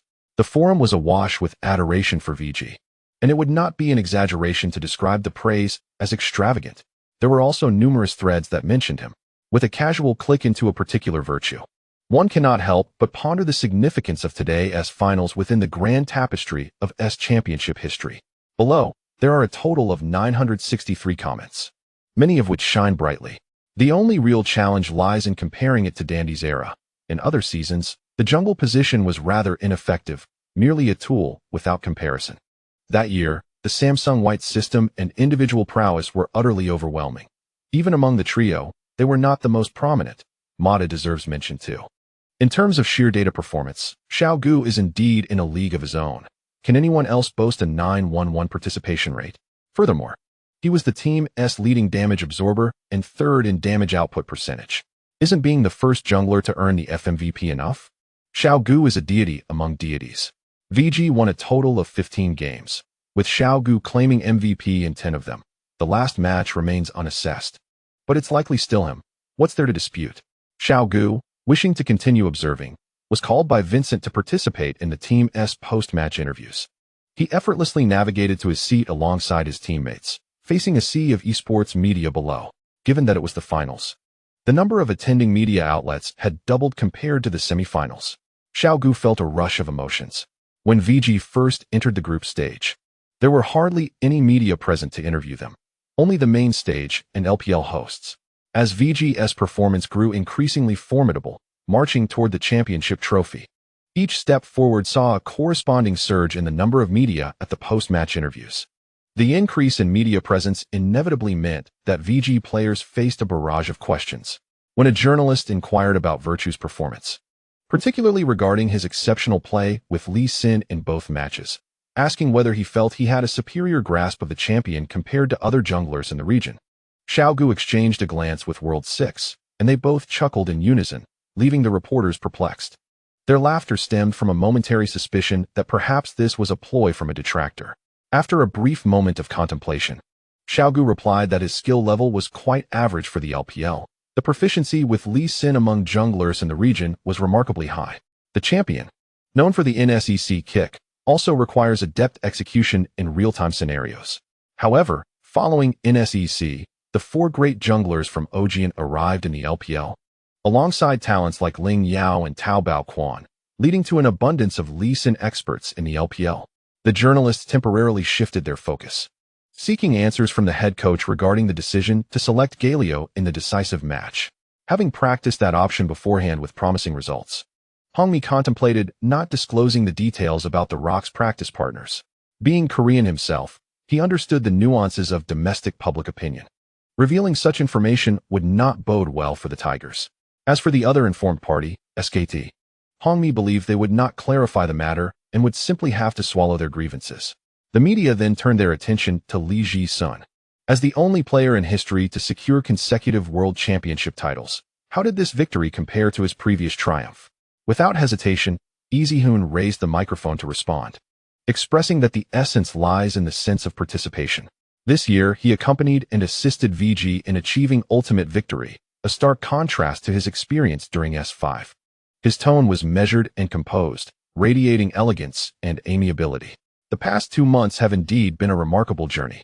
Furthermore, as this marks his final participation in the World Championship as a player, he expressed immense satisfaction with both the outcome and the process. His concluding statement sent ripples through the esports media. Li Jixuan implicitly indicated his impending retirement at the end of the year. For a mid laner who has just clinched the World Championship title, this is undoubtedly significant news. All media personnel present diligently recorded Li Jixuan's exact words. The members of VG, however, were not taken aback. Li Jixuan had previously hinted in the backstage lounge that he would not continue competing as a player the following year. After the breathtaking BO5 against ROX, nearly sent off by an exhausting strategy, he profoundly understood that remaining in the starting mid-laner position would hardly allow him to offer further assistance to VG. To him, both work and respect are reciprocal. When he faced setbacks last year, VG had placed immense trust in him, offering a relatively lucrative contract, which warranted his earnest dedication. Initially, Li Jixuan contemplated that even if VG were to descend to a lower division, he would strive to bring them back up, at the very least, to justify his salary. Times have now changed. Easyhoon is aware that Ding Jun possesses wealth, yet he cannot afford to drag the team down while receiving a hefty salary. This upcoming final against SKT is his last dance. A sweeping 3-0 victory over his former team provides a truly fulfilling conclusion. As long as Guxing remains, he believes VG will continue to be a fiercely competitive team. However, prior knowledge of the news does not imply that the players felt no sadness upon hearing Li Jixuan announce his impending retirement. Guxing pressed his lips together, momentarily at a loss for words, his heart a tumult of emotions. Sitting beside Li Jixuan, World Sister cautiously glanced at her mid-laner and thoughtfully handed him a packet of tissues. "Don't keep that stern face," Easyhoon urged, blinking hard to hold back the impending tears, and then drew out a tissue to wipe the metal resting on his chest, a reminder of such splendid days. Moments later, laughter and cheerfulness returned to the long table. Shortly thereafter, a bearded journalist from France stood up to pose a question to Guxing. After receiving the FMVP, What are your future goals? Gu Xing was momentarily taken aback. He had anticipated inquiries about specific details from the match, and he had not yet contemplated his subsequent objectives. After collecting his scattered thoughts, he pondered carefully. Well, I hope to see you again during the post-match interview at next year's World Championship. Gu Xing jested, adding, let us not miss each other then.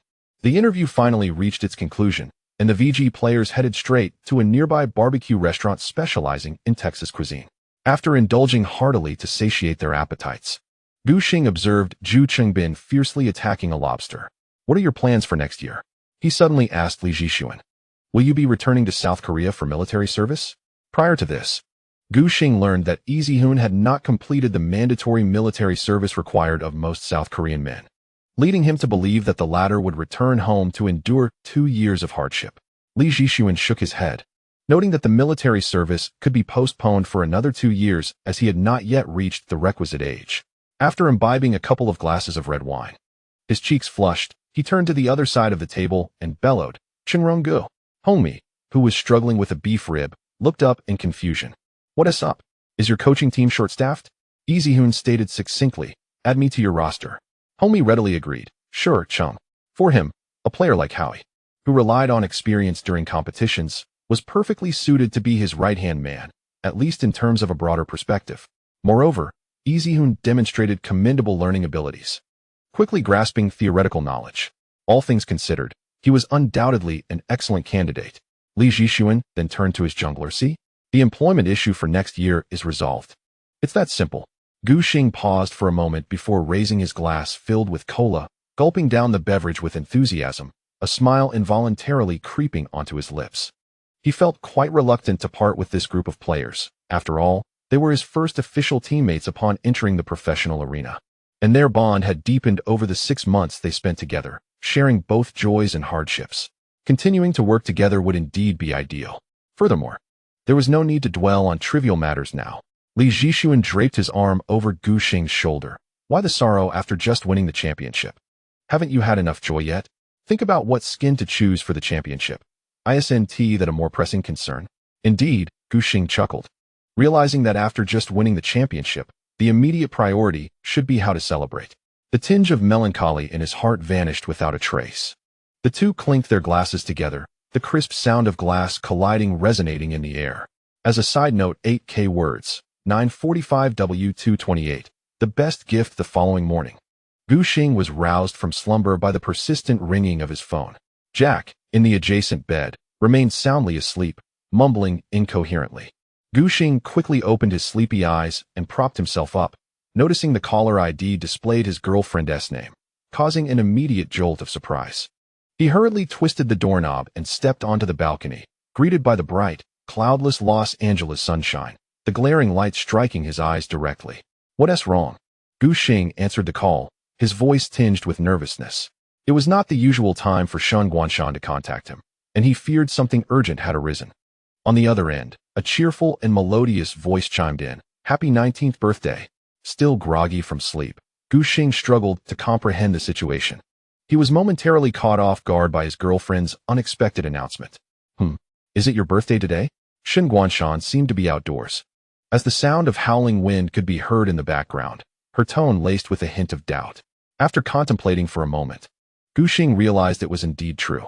The finals took place in Los Angeles on October 30th, and with the addition of a day, along with time zone differences, it would indeed be November 1st across the ocean, marking his birthday. Is it early morning on your side?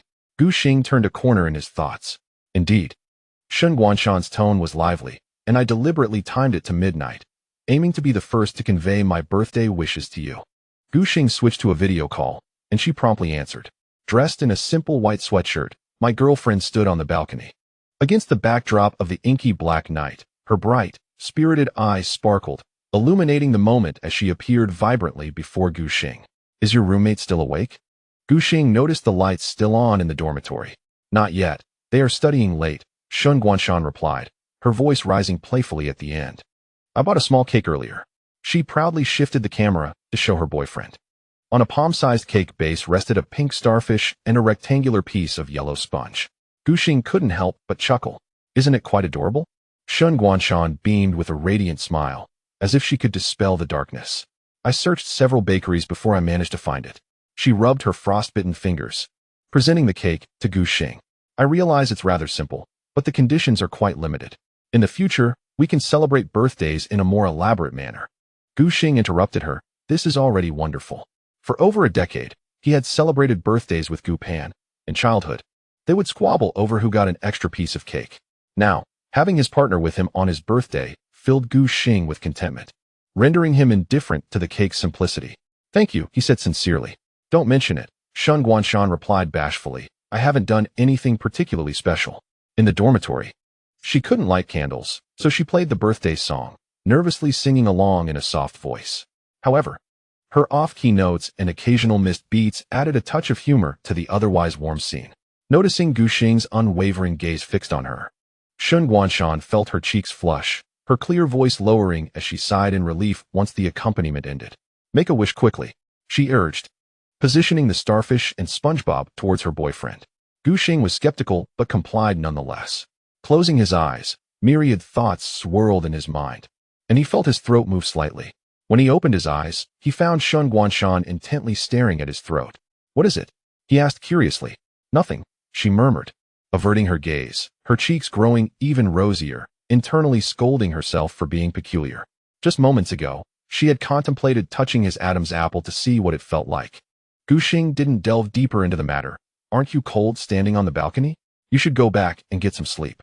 In early November, the capital's temperatures had already plunged into single digits, with a chill permeating the air, making it a cold night. It is well known that cold nights are undesirable. Gu Xing worried about his girlfriend catching a cold. Shun Guanshan stamped her slightly numb feet. Then my roommates and I will share the cake. Upon receiving her boyfriend's nod, she added, there's also a birthday gift for you, which I will give you when I return home. If you have some spare time, you can try to guess what it is, Shun Guanshan reminded him, clarifying that it is a small item. Gu Xing was left bewildered. Even after the video call ended, he couldn't conjure up a remotely plausible answer. Leaving the balcony and returning to his bed, Gu Xing belatedly sent birthday wishes to his sister. Initially, he intended to indulge in a brief slumber, but no sooner had he closed his eyes than he received a reply from Gu Pan. Subsequently, Ding Ran and several friends from his school days also sent their congratulatory messages. At this point, Gu Xing found it impossible to fall asleep. He responded to each message, and by the time he cleared all his unread notifications on WeChat, his drowsiness had completely dissipated.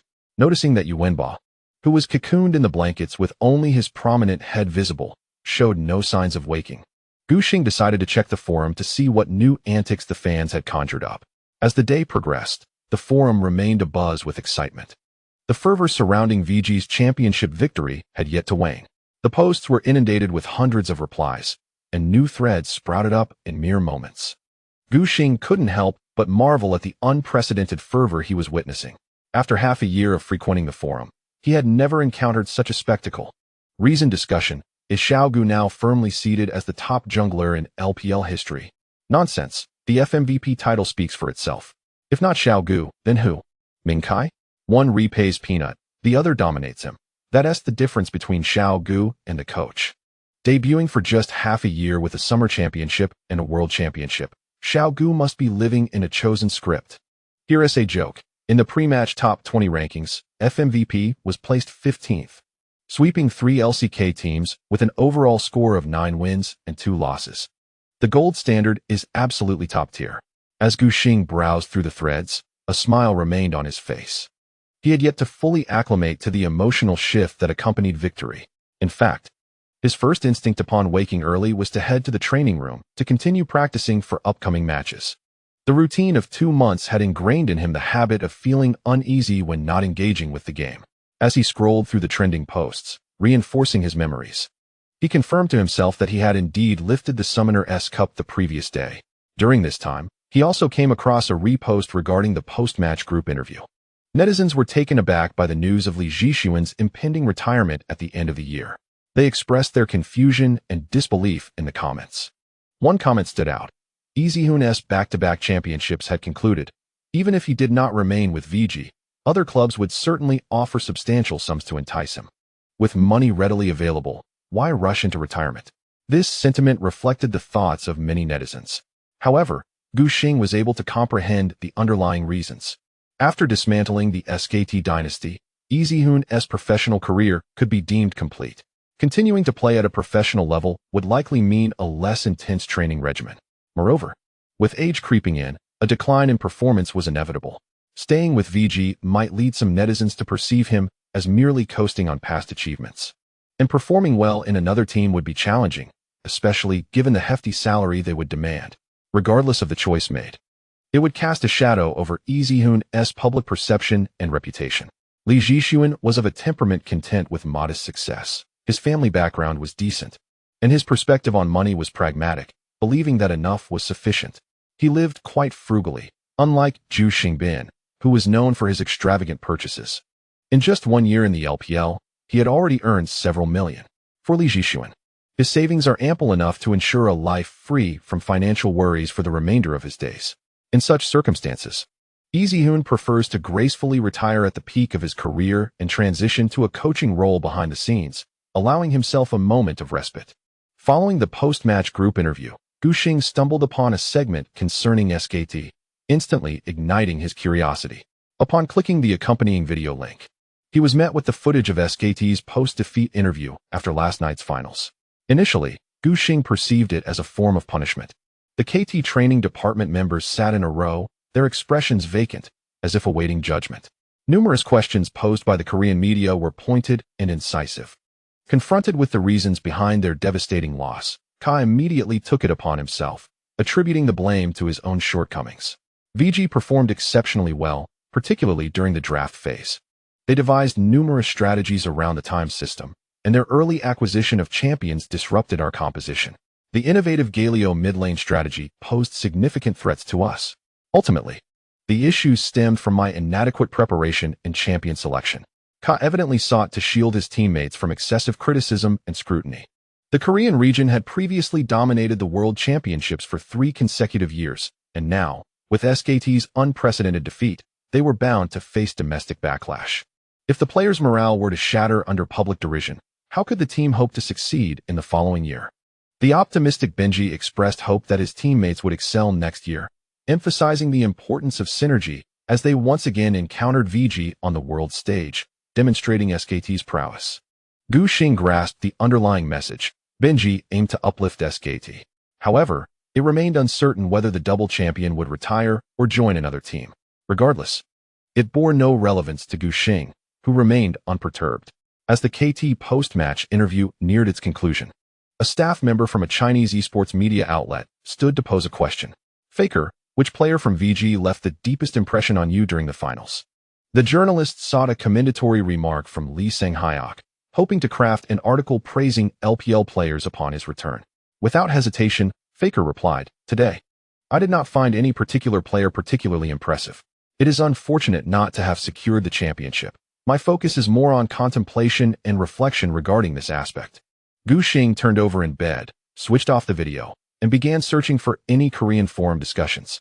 As expected, the experienced commentators had already seized the opportunity, transferring comments from the Korean Iron forum and establishing a continuously updated thread. Upon closer inspection, he noted that even the translations carried a hint of mockery. SKT has truly disgraced us, bringing shame upon our great nation of Korea. Faker claims there were no impressive players. Does he not remember Virtue's Lee Sin kicks that left him speechless? Do not engage in petty ridicule. Lee Sang-hyuk only recalls the final match. At that moment, he was merely an outsider, devoid of any impression of VG. Is this the much-lauded SKT prior to the match? They demonstrated less resistance than ROX. The farcical finals, VG versus SKT. The true finals, VG versus ROX. Had I known, I would have preferred for SKT to face VG in the elimination rounds, striving to extract their strengths and clear obstacles for ROX. If the Tigers were to ultimately claim victory, they would owe a debt of gratitude to the efforts of 13.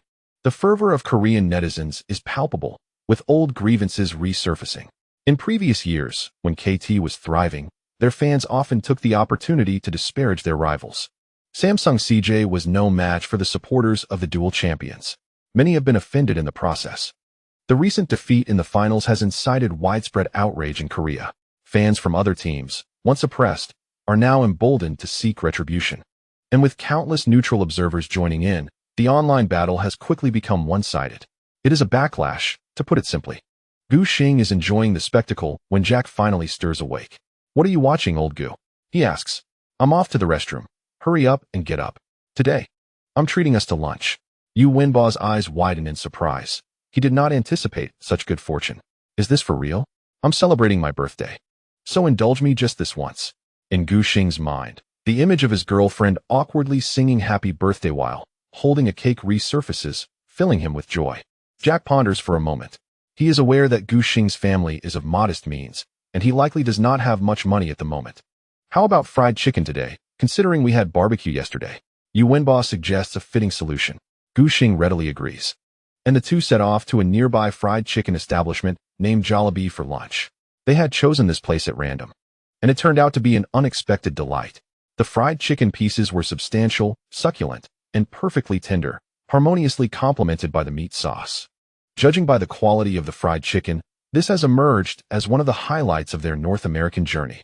Pleased with the taste, Gu Xing packed 2 bags to bring back to the hotel, wishing to share with other staff members from the training department. Upon exiting the elevator and turning into the corridor leading to their room, he spotted Doinb leaning against the door, fiddling with his phone, mumbling to himself. Brother Doinb, would you like some fried chicken? Gu Xing waved the bags in his hand. The flavor is simply divine. I regret not discovering this place sooner. Doinb looked up, momentarily dazed. Little Gu, he said, his voice light as if it could be whisked away by the wind. Have you seen the prize pool for this world championship? What's the matter? Jack, feeling as if he had expended some energy merely riding the elevator, retrieved a piece of fried chicken from the bag and took a bite. The prize money for our event is rather meager. Gu Xing shook his head, indicating his lack of knowledge regarding the specifics. However, it stands to reason that it is not substantial. Unlike Dota 2, the prize pool for League of Legends serves merely as an adjunct. The primary sustenance for players relies on the league's ecosystem for continued survival. Doinb, lacking the inclination to keep secrets, revealed the answer directly. We stand to gain over $2 million. As he uttered the figure, Xiao Duan's eyes widened like saucers. Jack let out a quiet gasp, suddenly finding the fried chicken leg in his hand far less appetizing. After taxes are deducted, the majority of the prize money is to be divided among the players and coaches. As substitutes like him and World's Sister, who have never taken to the stage, we naturally receive little in the way of bonuses. If we can manage a small share, we would be profoundly grateful. By calculations, Gu Xing alone could convert his share of dollars into nearly 2 million yuan. Yu Wenba was now filled with regret, immense regret. Had he known the prize would be so staggering, he wouldn't have hesitated to save a penny for Gu Xing. He could have flaunted the finest steak without concern. Gu Xing was equally taken aback. 2 million yuan could purchase a 3-bedroom apartment in Jinhai outright. This sum, which he had never dared to dream of before turning professional, was about to descend upon him. After a moment to digest his astonishment, Gu Xing inquired, perplexed, about how the amount could be so high. This year, the prize pool was augmented by the revenue from the champion skin sales. Doinb had only just grasped the reason and eagerly began to explain. For each skin sold, 25 flows into the World Championship prize pool, causing it to swell to over $5 million. Gu Xing took hold of Xiao Duan's phone, where a notice from Riot was posted, and after a brief glance, he understood the details.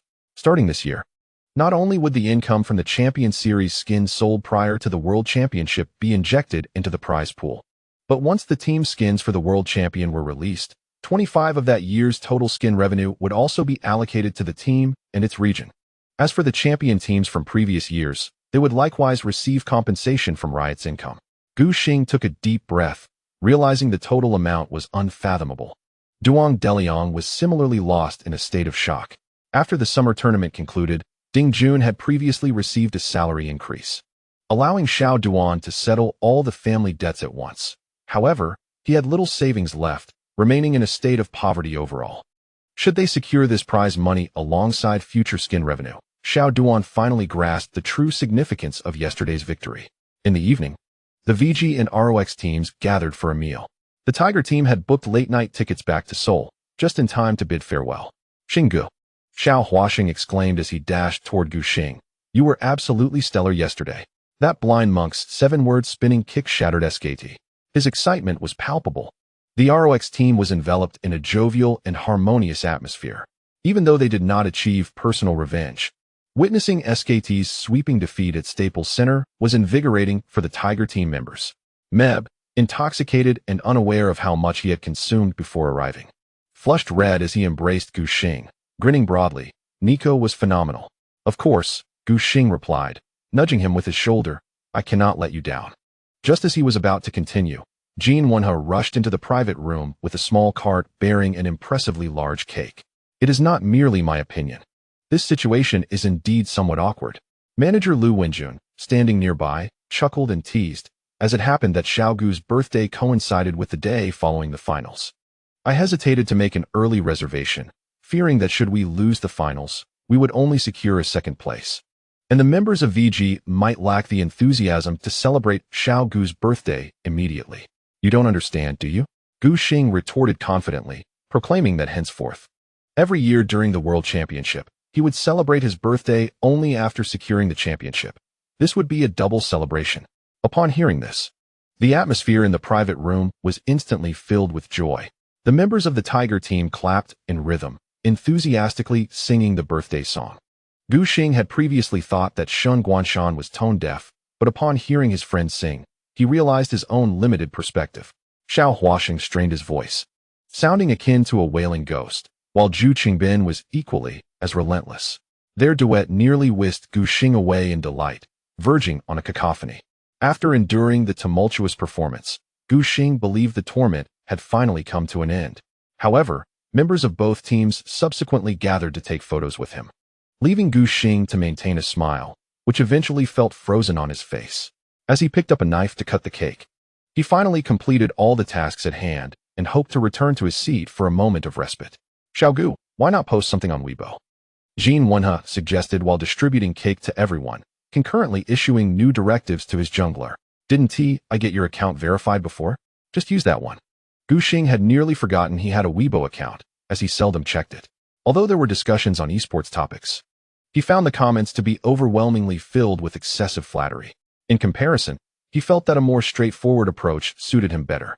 Nevertheless, since Jin Wenha had spoken, Gu Xing saw no reason to decline. After logging into his account, he began composing a post and selected a few photos from his gallery. After much deliberation, he managed to find only 8 suitable images. Ultimately, he decided to include one meme, rounding out the grid to a perfect 9. VG Virtue, the best 19th birthday gift. The 9-image grid featured a photograph of himself with the Summoner's Cup from the previous day, a moment captured on stage at the Staples Center. And the final meme was a screenshot from SpongeBob SquarePants. In the image, the rectangular yellow sponge held the trophy aloft while exclaiming to the pink starfish with his arms crossed beside him, "Patrick, this trophy is for you." After posting on Weibo, Gu Xing turned off his phone and began to indulge in the cake. However, an hour later, when he checked the comment section, he was astonished to find the replies had already surpassed 30,000. The comments varied widely, with some openly declaring him as their father, leaving Gu Xing utterly bewildered. When will you go live? How could you not stream after the match? I warn you not to forget your identity. The streamer has 147 hours left to broadcast in November. It's just 147 hours. He will surely make up for it. There's no way he can evade those 147 hours, right, Xiaogu? I'll go first. What champion skin will you choose? How about going live to discuss and vote? Gu Xing found himself in a state of amused exasperation and decided to uninstall the app in search of temporary peace. On the final evening of the Tigers in Los Angeles, the atmosphere truly reached a state of carefree abandon as members indulged in libations. Only the underage Peanut remained remarkably sober, merely sampling a couple of drinks discreetly. He took a piece of bread soaked in broth and placed it in his mouth, leaning towards Gu Xing to share whispers. I still need to find a job during the transfer period. Gu Xing, abstaining from alcohol, managed to stay clear-headed despite the heat of the private room, turning his cheeks crimson. Don't be ridiculous. You won't need to look for work. Clubs will be extending invitations to you. He had not experienced the transfer period himself, but it was easy to deduce that a player of Peanut's caliber, having reached the semifinals at the World Championship, could no longer find himself in a position where he had to join the Tigers out of necessity. Now, the power of choice rested primarily in Peanut's hands. Apart from the elite clubs, the rest would depend on his own preferences. Peanut fell into a brief silence, his gaze lingering on his ROX teammates before he finally sighed. At that time, I might be uncertain and will need your advice. Guxing promptly declined. No. That could lead to unwelcome complications. If the recommendation goes wrong, it could jeopardize your entire career. I cannot bear that responsibility. Peanut insisted, just offer me some guidance. I'm not foolish. Ultimately, the decision will be mine. Peanut felt that Guxing was steady and trustworthy, someone who could provide sound advice when necessary. After a moment's hesitation, Guxing finally relented. Let's discuss it when you return. To Peanut, this was tantamount to an agreement, and he raised his glass in celebration. As the clock struck 9, ROX's leader, Shizhen, rose to awaken the team, urging them to prepare for their flight. The reality of parting had arrived, prompting everyone to embrace their familiar friends.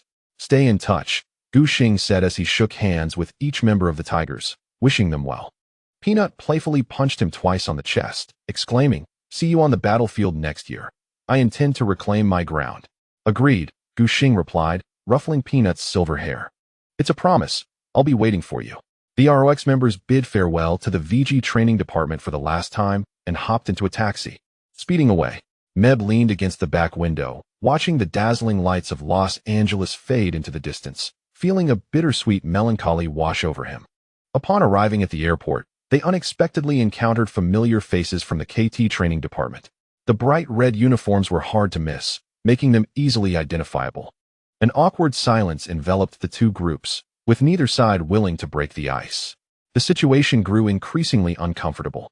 What a small world, Smeb.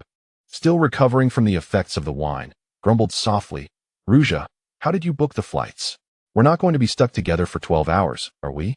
The head coach defended himself, stating that flights from Los Angeles to Seoul were already scarce, and it was not unusual for them to cross paths. Meb, wishing to avoid SKT, excused himself and retreated to a nearby cafe to await boarding. Pei Juanji evidently had similar sentiments. However, instead of the cafe, he and Ka made their way to the adjacent Rolex store. As Meb took his first sip of coffee, he faintly overheard Ka conversing with his teammates outside the luxury watch store. "Junshik, I truly cannot accept the watch you gifted me. If we triumph in the finals, that would be a different story," the SKT coach reassured Bang, patting him on the shoulder. "Let us aim for next year. We will rise again in the upcoming season and secure the championship title. Only then will I feel at ease accepting gifts."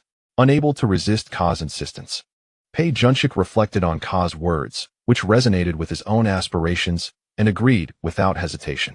"Then I shall train diligently. With Bang's unwavering determination, we shall make another charge. If next season brings a favorable ADC patch, I will surely show VG a thing or two." Meb bowed his head, savoring the bitter taste of the coffee as it spread across his palate. He sensed that the upcoming season held promise. The following afternoon, at Riot Games headquarters in Santa Monica, Los Angeles, the team convened to discuss the champion skins. The skin designer, seated opposite the VG players, wore a congenial expression, while Vincent sat beside him, tasked with translation. "Let us first outline our fundamental principles," he began, enumerating the restrictions. The champion must be one that the player had selected during the current World Championship, and theoretically, we do not create skins for duplicate characters. Lee Jae-hoon could hardly conceal his disappointment. "We cannot select the yellow chicken?" Lee Jae-hoon had always regarded the yellow chicken as his signature champion. When the Korean server was first established, he had chosen a pyramid design set in a desert as his summoner icon. Later, when SKT was formed, they opted for the pyramid as their emblem to correspond with K-Team's rose symbol. Subsequently, the emperor from the arid sands of Shurima made his grand entrance. Ultimately, Lee Jae-hoon secured the championship skin for Azir, almost as if fate had conspired in his favor. That grain of sand from years past was now crowned by his own hands.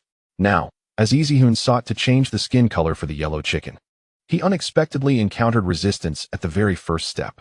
Indeed, the designer offered no room for negotiation, suggesting they choose from the remaining champions instead.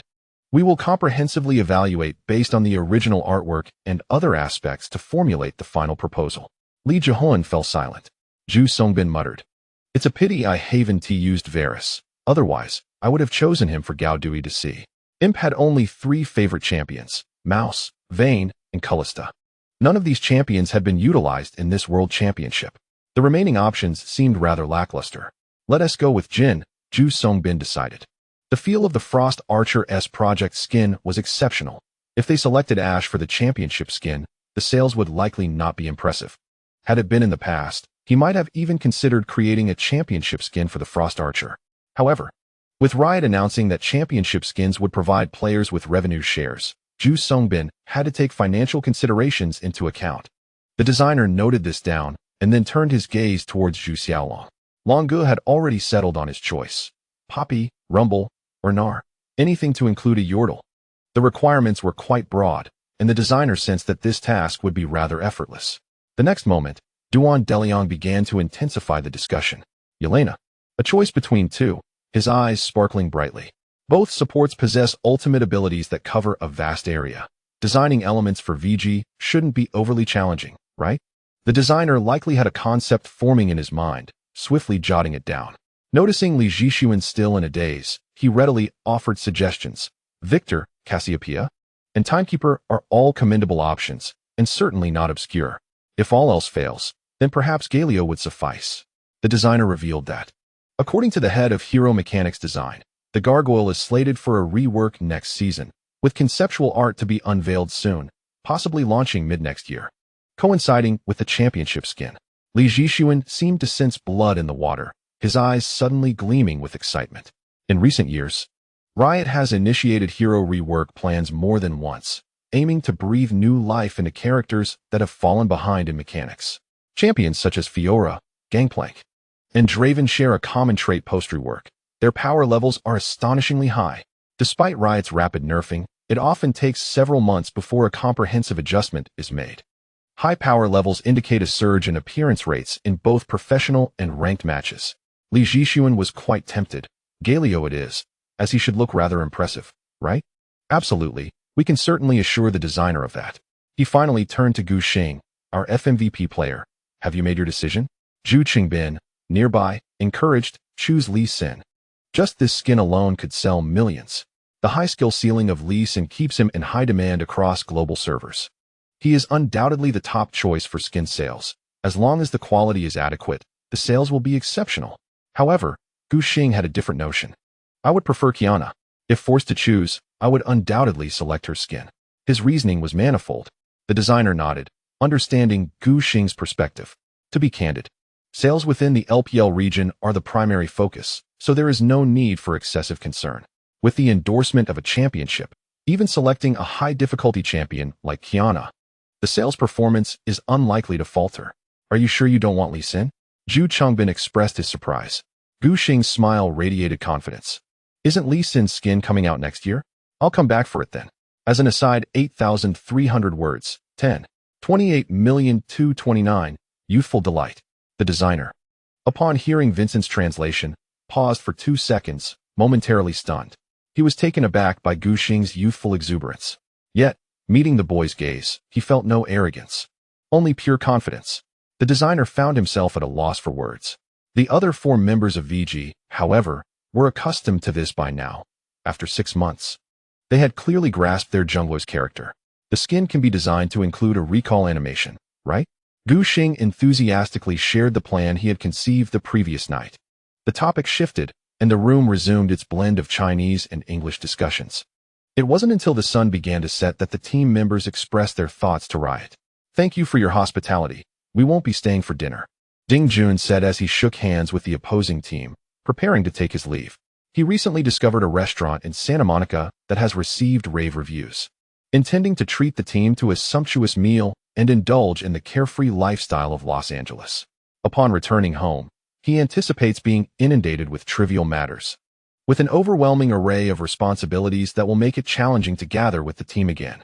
The designer escorted the VG group out of the company, then briskly proceeded to another conference room.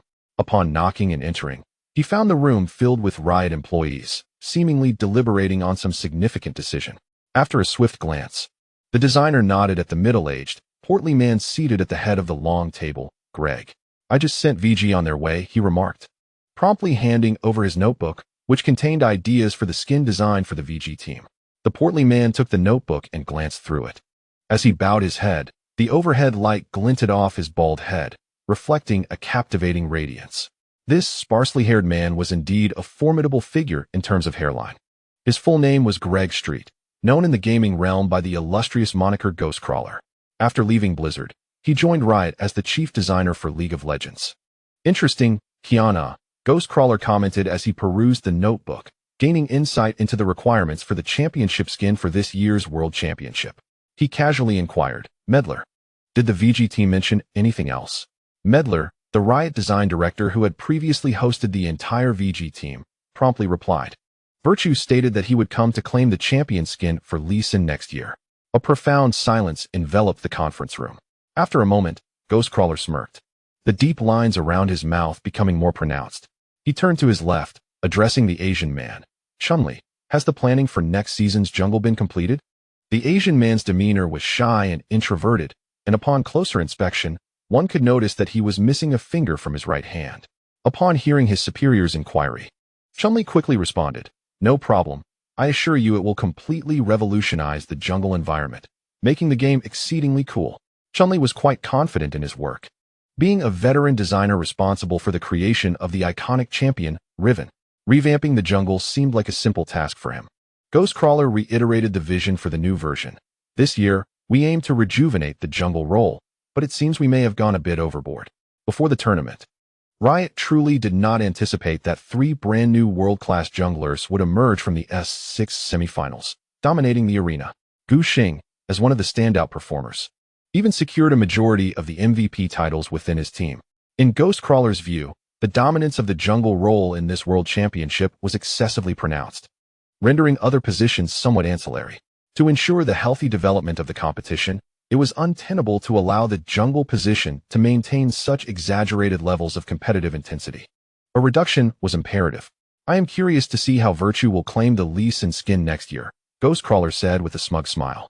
Your future as a herbivorous jungler, relegated to being a mere shadow this year, awaits you, Virtue. The designers present erupted in laughter, and the atmosphere in the conference room grew remarkably relaxed. They excelled at instructing players and professional competitors on the intricacies of the game, and this occasion was no exception. The S6 World Championship has come to a close, and it is inevitable that popular tactics and strategies will face subsequent adjustments. Concurrently, the VG training department, led by Ding Jun, arrived at a nearby upscale restaurant, having reserved a private room with a view of the sea. Although it is no longer tourist season in November, Santa Monica Beach remains bustling with activity. Team leader Jin Wenhe is still outlining the upcoming agenda. The day after tomorrow, we will fly to Shanghai. I will communicate with the officials there. There should be a welcoming ceremony upon our arrival. Following that, we will film a documentary and hold a celebration banquet. He enumerated the various tasks that must be accomplished. Upon hearing this, Gu Xing felt overwhelmed, akin to Jack. Wait, after finally securing the championship, we have no time to rest. Jin Wenhe pointed at the ice cola before Gu Xing. Do you think this is a time for leisure? He continued to review the schedule. Good news. We have a 5-day holiday from the 6th to the 10th. And then, Zhu Xiaolong inquired with curiosity. We return from the holiday to compete in the Demacia Cup. Jin Wenhe revealed the harsh reality. As soon as he spoke, the VG players emitted cries of despair. Are you out of your mind? After winning the World Championship, we have to compete in the Demacia Cup? Zhu Chongbin expressed his dissatisfaction vehemently. Yuanba, who had been eagerly awaiting this moment, immediately seized the opportunity, declaring, if you don't want to play, then sit on the bench. Let me take your place. Jack, who hadn't participated in any official matches for 2 months, felt an itch to play. Fantastic. Zhu Qingbin finally realized he had a substitute, and in his excitement, he repeatedly patted his teammate's shoulder. As the old Chinese saying goes, train soldiers for 1,000 days to use them in 1 moment. It's decided, Yuanba. Gu Xing's gaze towards World 6 was equally fervent. World Sister, do you wish to compete? World Sister's eyes sparkled with eagerness. She had longed for this opportunity. After watching the water cooler for 6 months, she too wished to step onto the stage and test her skills. The remaining 3 players cast resentful glances at the management. Only the jungler and ADC had substitutes. Regardless, the 3 of them must play in the Demacia Cup. Lu Wenjun, unable to withstand their stares, adjusted his glasses and expressed his helplessness. I'm sorry, brothers, but you can only blame the officials. They certainly didn't anticipate that we would win the championship when scheduling these matches.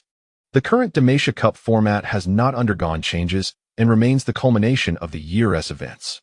It is only after the Demacia Cup concludes that the fervent winter transfer period will commence. This implies that all teams will compete with their original rosters, with at most 2 substitutes being swapped. In order to conclude the Demacia Cup before the off-season, the schedule must be tightly packed. However, based on last year's circumstances, teams managed to cope adequately. Since the 3 teams that participated in the World Championship returned home before the quarterfinals, they had more than half a month to rest, making participation in the Demacia Cup pressure-free. Yet this year, VG has carved a bloody path through the World Championship. Upon returning home, they had barely a week to rest before hastily heading to the Demacia Cup. Do not take such trivial competitions to heart. Dingjun possesses a magnanimous spirit. As long as the team progresses beyond the group stage, rankings hold little significance. With the team having already claimed the World Championship, he undoubtedly regards the DE Cup with indifference. Moreover, the DE Cup has always been a domain of EDG. Jin Wenhe explained that winning or losing truly matters little. The essence of participation is merely for enjoyment. The DE Cup is colloquially referred to as the EDG Cup, except for the inaugural trophy, which was lifted by IG. Every remaining DE Cup championship has been secured by EDG, underscoring their dominance. Having received 2 reassuring affirmations, the VG players finally bore slightly brighter expressions. Liu Wenjun timely reminded everyone that following the conclusion of the DE Cup, there would be the annual LPL award ceremony, advising them to contemplate their acceptance speeches in advance, lest they fumble on stage. This year, with both the League Championship and World Championship in hand, VG stands as a unique entity within the entire region. Given such honors, it is only reasonable that the award ceremony yields substantial rewards. Oh, and speaking of the award ceremony, suits must be purchased. Dingjun recalled this detail, realizing that customizing one upon return would be too rushed. Thus, he decided to buy a ready-made suit instead. He glanced over the players and suddenly added, "In a few days, I will advance this month's salary to you all, allowing you to buy gifts for family and friends. Spend wisely." Gu Xingbin shamelessly boasted about his modest spending habits. This brazen statement was immediately debunked by Zhu Xiaolong, who claimed he had witnessed the cost of even a single jacket of Imp's equate to the lodging expenses for the entire VG training team in Los Angeles for a day. Embarrassed and furious, Gu Xingbin promptly challenged his top laner to a duel, resulting in a chaotic scene at the dining table. In the corner, Xiao Duan cast a grateful glance towards the boss. Typically, VG disperses salaries mid-month, which would certainly occur after the award ceremony. Duan Deliang had little left in his pocket. Purchasing an entire suit would likely deplete his funds. Receiving his salary early would certainly provide him with more financial leeway. Xiao Duan surmised that Ding Jun was being considerate, as aside from him, several VG players had some savings and would not be in dire straits. His phone chimed with a message notification, and he glanced down, furrowing his brow before silencing it. The French restaurant, meticulously selected by Ding Jun, indeed offered exquisite flavors. Gu Xing had a particular fondness for scallops, indulging in several in rapid succession. Satiated, the group, in high spirits, proceeded to stroll along a nearby beach. At the distant edge of the Pacific, the sun set blood-red, heralding dusk. Gu Xing, witnessing this scene, was instantly transported to memories past, a faint smile gracing his lips. "Do you remember when we were in San Francisco?" he said, wrapping an arm around Jack's shoulders as they dashed to the Golden Gate Bridge to witness the reverse sunrise. "Let us not speak of that," Zhu Xiaolong quickly interjected, turning to threaten his teammates. "When we return, if anyone dares to divulge this, they shall face dire consequences." In hindsight, Long Ge felt that witnessing the sunrise on the West Coast was one of his life's major embarrassments. Gu Xing, disregarding Zhu Xiaolong, patted the frail shoulder of World 6 and continued his narrative. "Sister World, during the pre-competition rally, you mentioned wanting everyone to experience a reverse sunrise by the seaside once more. Therefore, reaching the finals in Los Angeles has surely fulfilled your wish, has it not?" A glimmer of excitement sparkled in Sister World's eyes. "How about we head to Santa Monica Beach tomorrow morning?" she proposed eagerly, wishing to celebrate the triumphant conclusion of the world competition. Zhu Xiaolong fell silent, tacitly consenting to the grand endeavor planned for the following morning. The next dawn, the 7 members of VG convened outside their hotel and made their way directly to the beach. Gu Xing inhaled the fresh air, his expression one of sheer contentment. The sun slowly ascended from behind the hillside, its rays piercing through the clouds, lifting the heavy veil of night, and generously casting its light upon the beach. The surface of the sea shimmered with sparkling reflections, radiating a dazzling golden glow. It was then that Gu Xing realized that a reverse sunrise possessed a uniquely enchanting allure. He retrieved his silver medal from his pocket, doused it with a layer of seawater, and placed it under the sun. The deep blue ribbon and the glimmering silver medallion were bathed in a golden hue. Sister World, for reasons unknown, suddenly broke into a silly smile. Zhu Xiaolong, who was skimming small stones across the water, cast a lingering glance in her direction, his own face lighting up with a childlike grin. This laughter seemed infectious, resonating among the 7 of them. Gu Xing captured the joyful expressions of his teammates. Jack, mistaking Gu Xing's focus on the group for a candid shot of himself, lunged forward and snatched the phone away. Gu Xing, in a moment of panic, exclaimed, "Don't get it wet." This phone was a gift from Gu Pan before she went to university, and Gu Xing cherished it dearly. Yu Wenba glanced at the album and realized that he had misinterpreted the situation. However, Jack insisted on taking a few photos of their jungler. Let's see his photography skills. He could easily make a living as a professional photographer. Yu Wenba proudly returned the phone, only for Gu Xing to discover that every shot was from a dreadful angle. Given Yu Wenba's shorter stature, photographing him on level ground resulted only in awkward, unflattering shots. In frustration, Gu Xing ruffled Jack's hair vigorously. Meanwhile, Zhu Chengbin and Sister World began playfully splashing water at each other, initiating a playful water fight. World 6, agile and nimble, darted around the team, successfully drenching Imp in seawater, effectively dragging all teammates into the fray. Ultimately, Zhu Chengbin emerged as a drenched mess, looking quite disheveled. Sister World, with a sly grin, quickly suggested a group photo. Imp had no choice but to hide behind Gu Xing, peeking out with just his head visible. Nevertheless, every person in the photo wore a smile, much like the radiant sunrise behind them. The youthful exuberance, adorned in the glow of dawn, was a sight to behold. Gu Xing wished for time to freeze at that moment. On November 3rd, Los Angeles time, the entire VG team arrived at the airport, concluding their brief respite as they prepared to embark on their journey home. Before boarding the flight, Gu Xing was perusing his phone. Since VG's championship victory, the group chat had been exceptionally lively these past few days. In a fleeting moment, I find myself inundated with 99 unread messages. Xiang expressed his current sentiment with a single word: regret. Had I known that Brother Xing could secure a world championship, I would have requested 2 more signed copies. The online romance prince, Beethoven, remarked that Lin Weixiang said last night that if he could assist in obtaining a signature, he would treat everyone to Nidalee. Gu Xing, tapping away furiously, replied, "I'll give you 10. Just take me along to Nidalee." He has now undeniably become the core of the 7 wolves. The moment he speaks, a swarm of lurking spectators emerges. The streamer, known for playing the Pekingese, sent a meme of Patrick Star standing centrally, surrounded by muscular men, accompanied by the caption of being encircled by a group of big shots. Upon seeing Patrick Star, Gu Xing instinctively saved it to his collection. Ming exclaimed, "Brother Xing, it seems we meet in the De Cup." Shiziming attached a schedule graphic. During VG's vacation in North America, the official groupings for the De Cup were released. The participating teams consist of 12 LPL squads and 4 LSBL teams ranked high in the summer season. Despite being crushed by Doimb's NBY in the summer, YM still managed to secure a ticket to this De Cup as the runner-up of the secondary league. In the draw, they coincidentally found themselves placed in the same group as VG. Lu Qingsong, ever the instigator, attempted to stir the pot in the group chat, encouraging, "Go for it, Shiziming. Show the world champion that LSBL is no walk in the park." Gu Xing responded with a smiling emoji, "Unfortunately, my friend has a bye in the group stage." Shiziming replied with a question mark, prompting a flurry of question marks from the echoing crowd. Gu Xing added, "However, you could reconnect with Jack."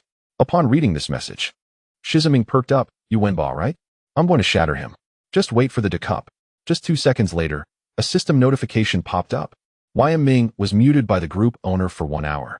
Gu Xing couldn't help but marvel at Jack's unwavering authority. Moments later, another group notification appeared. The group owner invited One Way to join. The previously subdued members of 7 Wolves sprang to life under the invitation. With the members of 7 Wolves entering the professional arena, the number of those remaining in the main server dwindled, with most migrating to the Korean server. Additionally, the renowned ordinary players in the domestic server are few and far between. The illustrious S6 era is nearly at its conclusion. and the highly coveted rankings are about to reach a standstill. The Seven Wolves have little fresh blood to recruit, resulting in no newcomers joining the group. Now, with One-Way's arrival, the group's activity level is bound to surge. The members began to observe with the same enthusiasm as one would for a rare creature, eagerly inquiring about his identity, showcasing the hospitable nature of the Seven Wolves.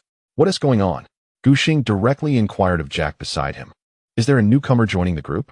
Yu Wenba, looking perplexed, replied, "Didn't I mention when the World Championship kicked off that I would bring people in?" Gu Xing reflected carefully and recalled that there indeed was such a matter. Yet, a month has elapsed, and he has yet to see any new members join the group. "Long forgotten," Jack elaborated, recounting an encounter with a certain One-Way before my arrival in the United States while I was still playing on the Chinese servers. Indeed, there was a player named Xiao Meng, who, upon discovering he was Chinese, sought to invite him to play together. Unfortunately, I did not have his QQ number. Later, during the World Championship, I found myself playing on the American servers. Had I not impulsively logged into my Chinese server account yesterday to obtain One-Way's QQ number, I would likely have to wait until my return to China to resolve this matter. Gu Xing understood this implicitly. He turned his gaze toward the group chat. Xiang Kak was still amusing the newcomers, saying, "I see your ID is from the old anime era, so loosen up. The group is filled with fellow anime enthusiasts." Lin Wei Xiang even specifically highlighted his friend Lu Qingsong's Qian Fanyan ID. "One-Way, is this truly virtue?" "Gu, I am your fan."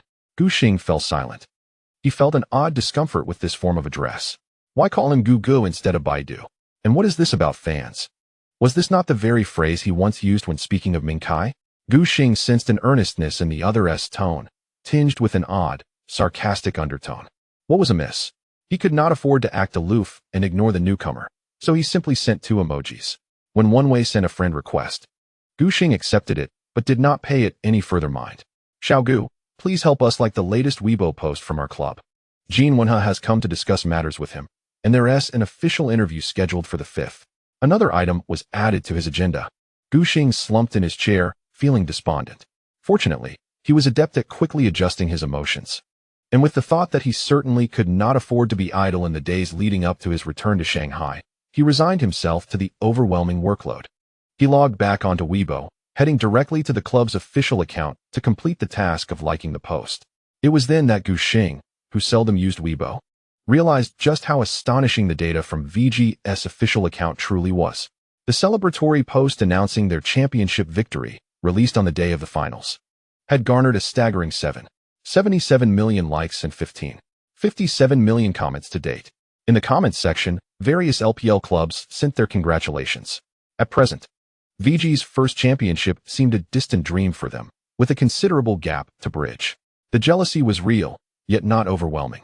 This led to a cheerful and harmonious atmosphere in the comments. Dota 2 has wings, League of Legends has VG. Is this the year of a MOBA championship explosion?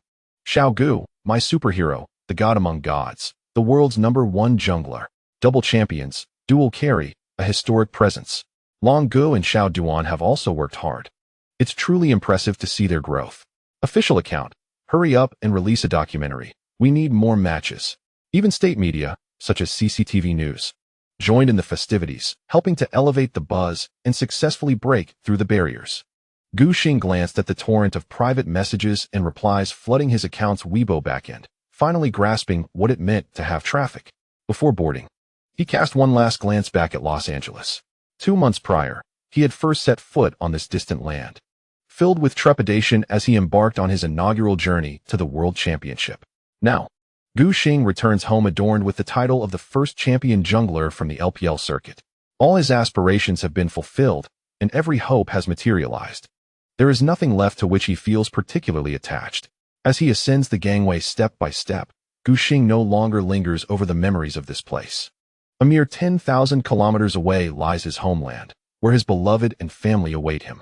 The exhilarating anticipation of returning to his country envelopes Gu Xing's heart, making the seemingly interminable journey feel like a fleeting moment. Upon disembarking, it felt as though he were walking on clouds. His steps light and buoyant as he sets foot on the soil of his homeland. As soon as he retrieves his suitcase, Gu Xing and his companions spot a welcoming party.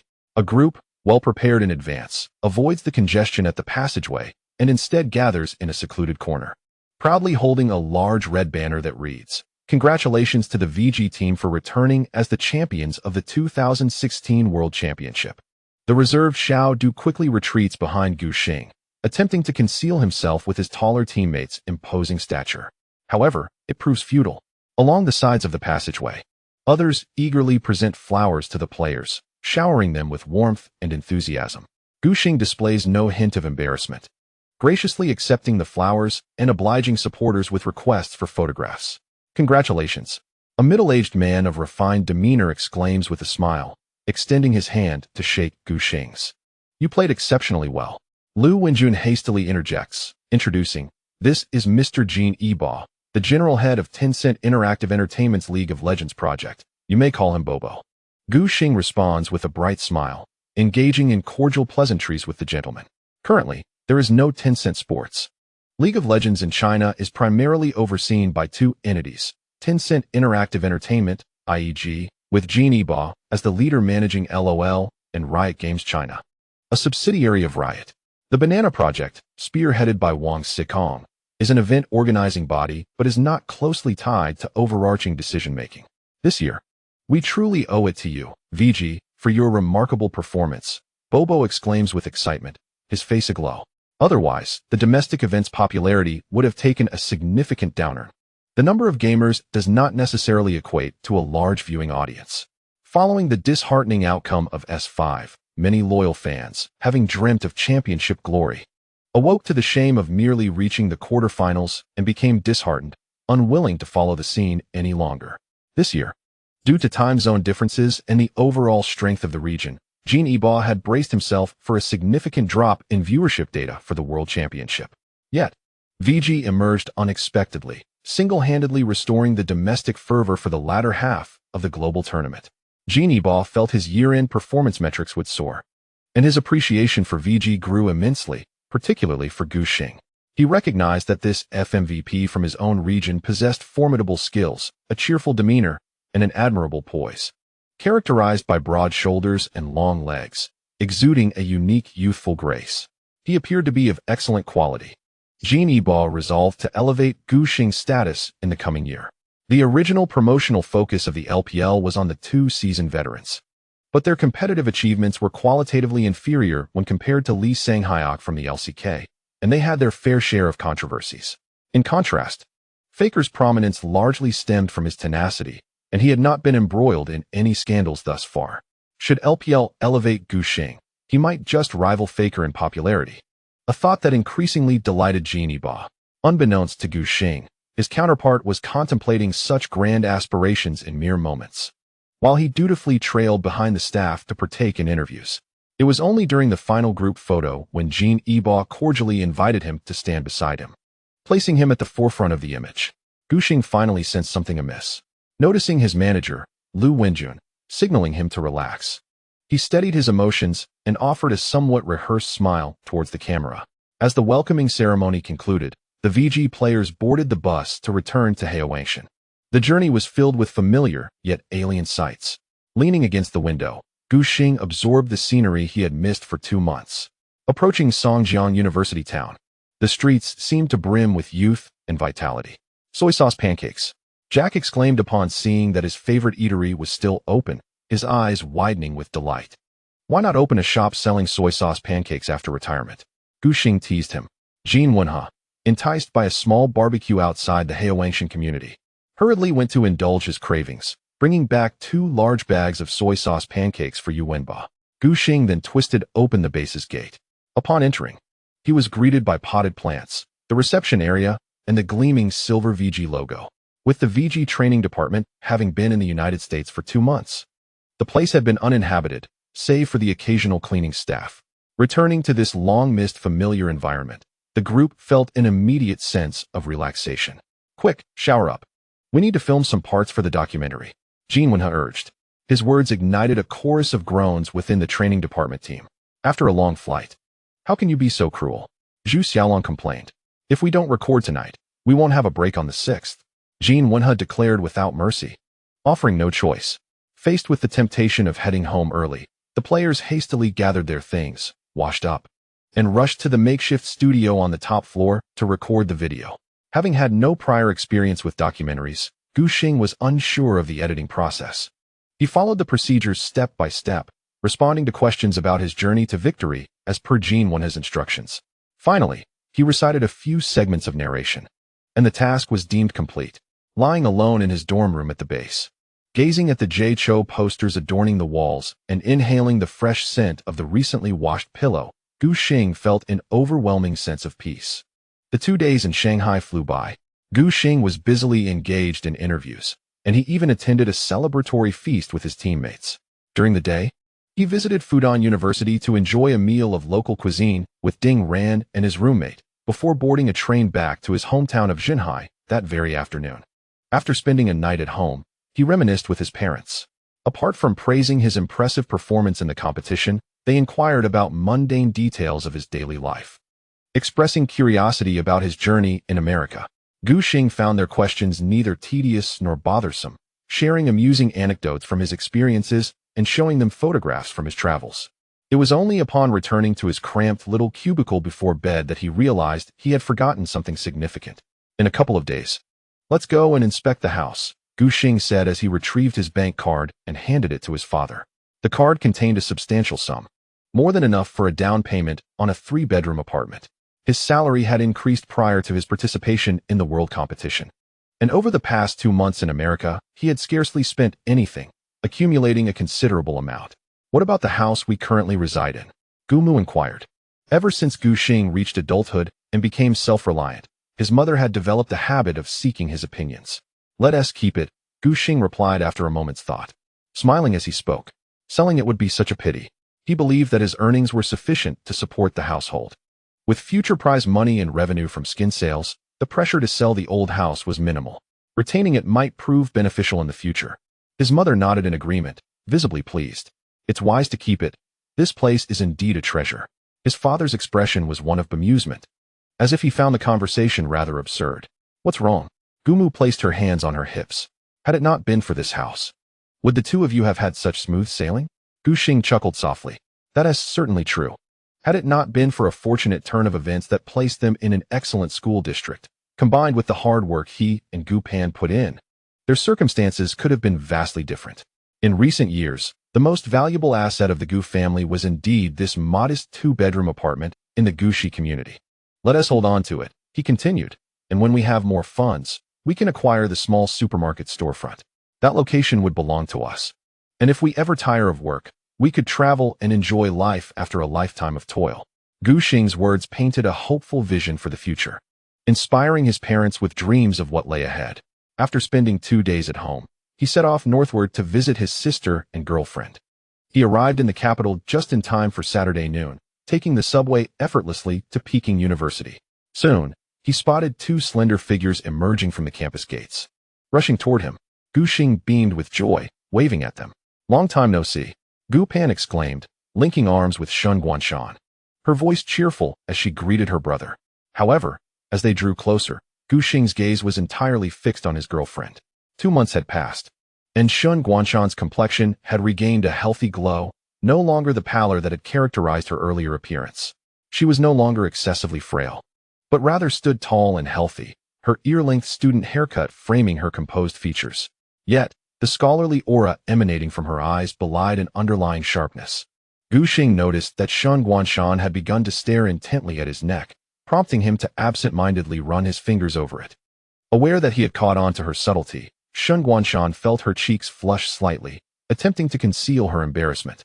Recalling the topic diversion technique he had once taught her, she opted to lean into him. At this point, Guxing had little inclination to dwell on Shun Guanshan's earlier actions, instinctively wrapping his arm around her waist. The crisp autumn air in the capital was brisk, and Shun Guanshan, clad in a fleece-lined hoodie for warmth, was still delicate enough that he could feel the softness of her waist through the thick fabric. She nestled her head into the crook of his collarbone, able to turn her head and gaze at him unabashedly. With delicate brows and bright eyes, he exudes an invigorating youthful spirit. Following the pronounced bridge of his nose, one's gaze inevitably rests upon his Adam's apple. At this moment, Gu Pan beside him lets out a teasing sound, deliberately elongating her tone with a hint of envy. The close-knit bodies of the two siblings finally part.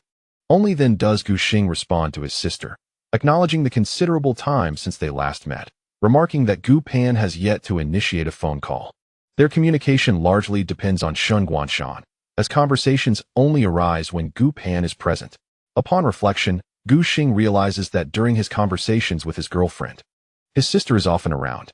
"You don't ever reach out to me either," Gu Pan mutters, tugging at her clothing, then lifts her face, clenching her fist as if holding a microphone, playfully interviewing him about the feeling of being a world champion. Gu Xing's expression shifts to one of pride, as he boasts about the few days he spent in Jinhai, where every time he stepped outside and encountered familiar faces in the community, they would inquire about his championship win, which even made it to the news. He declares, "We've become somewhat famous now." Jinhai is a small town, and Gushi community is even smaller, surrounded by neighbors who have resided there for over a decade. Owners like the Gu family, who run small shops outside the community, inevitably interact with the locals, making it nearly impossible to keep significant events under wraps. Moreover, Gu Xing is already well known within the community. Everyone is aware of the son from the Gu family, who possesses outstanding social skills, excels academically, and later pursued a career in a professional gaming team. With VG's recent victory as world champions, CCTV5 Sports News dedicated half a minute to report on the team's journey in North America. As the FMVP player, Gu Xing basked in the limelight, his cup-holding moment receiving a grand close-up. Soon, word spread throughout Gushi community.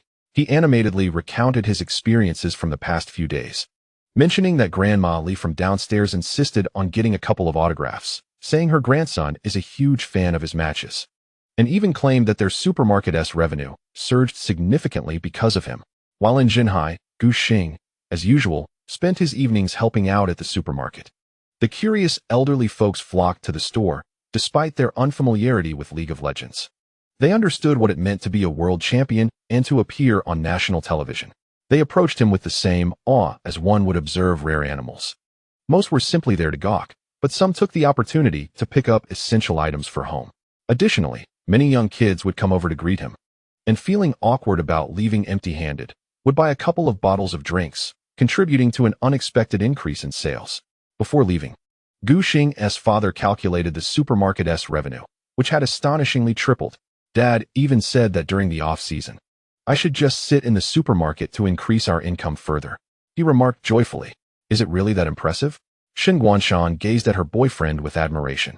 Observing her friend's expression, Gu Pan felt that even if Gu Xing claimed he could tie his shoelaces by himself, Shen Guanshan would still offer praise. Unable to watch any longer, she hastily urged, "Let us hurry and eat. I'm nearly starving." Moreover, it should be noted that since this is a rare visit, it would be unthinkable to treat you to the school cafeteria, which is filled with students, many of whom are avid fans of League of Legends. It would be nothing short of a spectacle to bring Gu Xing, who has just clinched the world championship, into the crowded cafeteria. Gu Pan certainly wishes to avoid any unnecessary trouble. "How about dining at a barbecue place by Shikahai?" she suggested, recalling a pleasant experience from a previous visit with a senior. The distance from Peking University to Hohai spans over 10 kilometers. While this may seem quite far in Jinhai, it is relatively manageable in the capital. A taxi ride would soon take them to the restaurant Gu Pan mentioned. "Let us order first," Gu Xing said, handing the menu to his sister while engaging in conversation with his girlfriend. "Have you seen the chat group for our high school class? Several people have proposed a gathering during the new year, insisting on including me." Shen Guanshan's eyes sparkled with delight.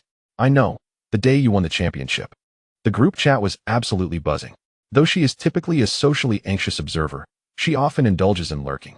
On the day Gu Xing secured the championship, the chat for the 2016 innovation class erupted with excitement.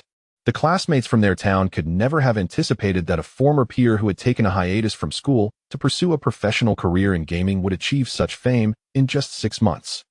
They maintained amicable relations with Gu Xing, and since their life paths had diverged completely, there was no room for envy or resentment, only genuine curiosity. Some even used Gu Xing's triumph as a point of pride when boasting to their college roommates. The impact of this championship victory was indeed monumental. Shun Guanshan accepted the soda Gu Xing had opened for her, thanked him, and continued, "I've seen various videos from university dorms celebrating this on the website. The students were so thrilled. Her excitement was palpable. VG's victory not only sparked jubilation among the student body at Peking University, but also stirred similar enthusiasm across other universities, creating a fervent atmosphere. The year 2016 was perfectly timed. Many of the older League of Legends players from that year were still young, attending university with ample leisure time. VG's championship completely ignited their enthusiasm for watching the game. Had they won the cup 2 years later, the scene would no doubt have been impressive, but it could not rival the grandeur of the S6 season. Hearing about the scale of the celebrations for his victory brought great joy to Gu Xing. What was it like? Show me. He had been exceedingly busy lately, with endless gatherings and interviews, and had barely found time to watch anything. Shen Guanshan took out her phone, effortlessly navigating to her favorites on Bilibili, and then presented it to her boyfriend. Here, it's all in there. Gu Pan, having already finished ordering, had been in a daze beside them, and was now taken aback by her friend's adeptness. How are you so skilled at this?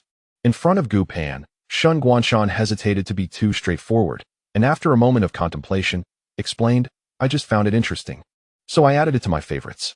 Gu Xing, sitting opposite them, could roughly deduce his girlfriend's thoughts and gently nudged her leg under the table. Shen Guanshan regained her composure, a blush of pink swiftly cascading up her neck, enveloping her fair cheeks, rendering her strikingly beautiful. She cast a furtive glance at Gu Pan, only to find her friend engrossed in the grilled meat that had just been served, utterly oblivious to the unusual atmosphere. Then, she shot a glare at Gu Xing, a gaze that was fierce yet restrained, fearing that he might truly believe she was angry. Thus, her eyes only conveyed a hint of playful reproach. Hastily, she took a couple of sips of cola to steady her nerves. The youthful heart concealed its turmoil poorly. Gu Xing donned a headset and activated the video. The thunderous cheers of celebration from various university dormitories assaulted his eardrums. Upon closer inspection, he discerned the fervent shouts of the crowd within the video. VG is incredible. Go Xiaogu, charge ahead. SKT, perish before us. Xingge kill. As the camera shifted, it occasionally focused on several students whose faces were alight with ecstatic fervor, shouting and releasing their exuberance. The number of participants was incalculable. At times, it seemed as though the entire dormitory building was in a state of jubilation, with the motion sensor lights in the corridors flickering in rhythm with the students' clamorous cheers. Gu Xing switched off the screen. Were he merely an online bystander, he would have regarded it as a somewhat raucous celebration video. However, the multitude of voices in the video were calling his name. An indescribable rush of emotion surged from the depths of his heart, reminiscent of the exquisite memory of standing on the Staples stage just days prior, basking in the adoration of thousands. He paused momentarily to suppress the tumultuous feelings. It was indeed quite staggering. All right, let us enjoy the video after we've filled our stomachs, Gu Pan interjected, pointing at the plates on the table. If we don't eat soon, the food will get cold. The barbecue utensils had a touch of cloisonne, with the intense heat searing the meat on the grill above, maintaining it at a delectable warmth. Gu Xing savored the beef with cilantro, the sizzling meat releasing its savory aroma, which blossomed in his mouth, rich yet not overwhelming, perfectly balanced. Gu Pan continued chattering. When I first came here with my senior, I almost made a fool of myself. Gu Xing was puzzled. Initially, I thought the name meant season for barbecue, but later discovered it was named after the original owner, whose surname was Ji. Gu Pan recounted her embarrassing tale with enthusiasm, finding no shame in it. I see there are many similarly styled names in the capital. She counted off on her fingers. There's Xiaochang Chun, Bao Du Feng. And then there's Burger King, right? Gu Xing interjected unexpectedly. Huh. Gu Pan was caught off guard, momentarily at a loss for words. Seated opposite Gu Xing, Shen Guanshan struggled to maintain her grip on her chopsticks, a smile threatening to escape as memories of a meal at Burger King before she and Gu Xing had confirmed their relationship flooded her mind, the curve of her lips becoming increasingly pronounced. Gu Pan regained her composure, her gaze flickering between her friend and her brother, still eager to salvage her dignity.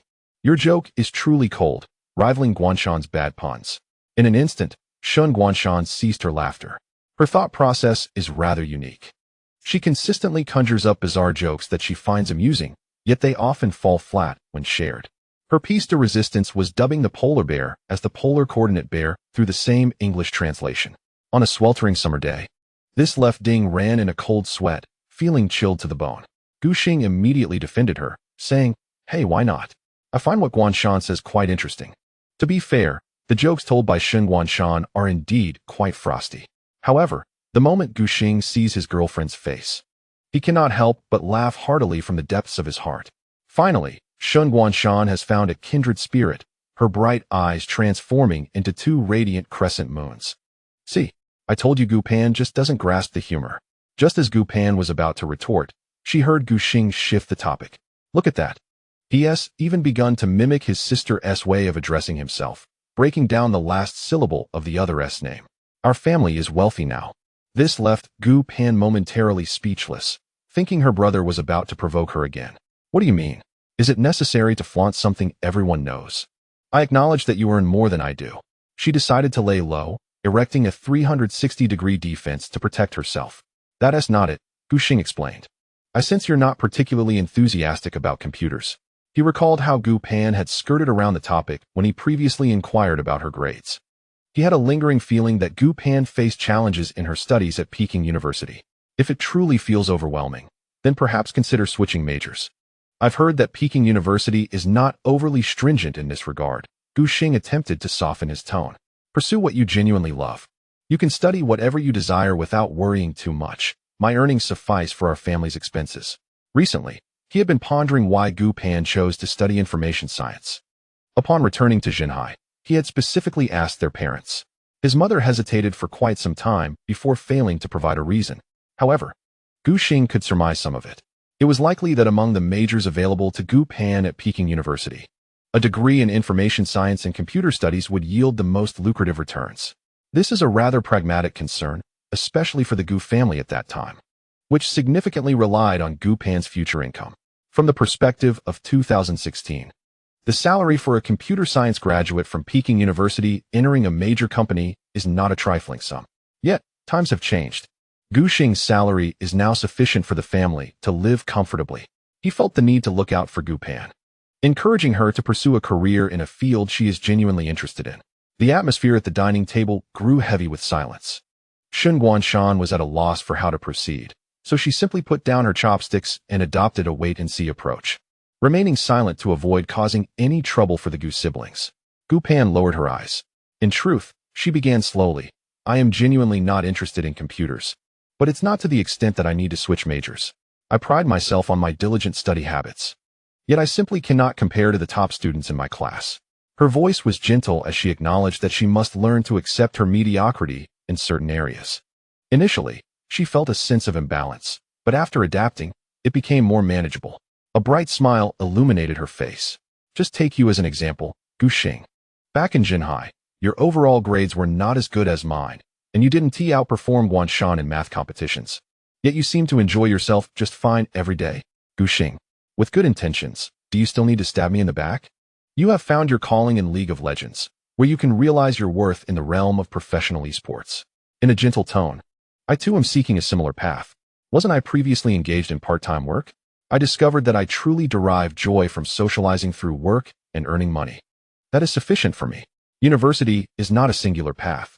She took a sip of cola, allowing the tart flavor to linger between her lips and teeth. Moreover, I do not have a particular passion for switching majors. It would be wiser to continue studying computer science, as it is often referred to as the universal machine, far superior to biochemical materials. Gu Xing listened quietly.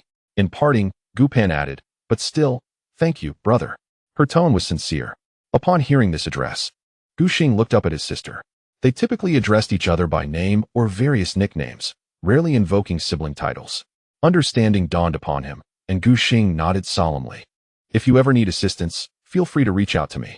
Gu Pan excused herself to the restroom, employing her skillful escape tactics to leave the dining hall. Gu Xing gazed at his sister until she vanished from sight, using the opportunity to steady his emotions before turning to inquire about Shen Guanshan, who had been on the periphery.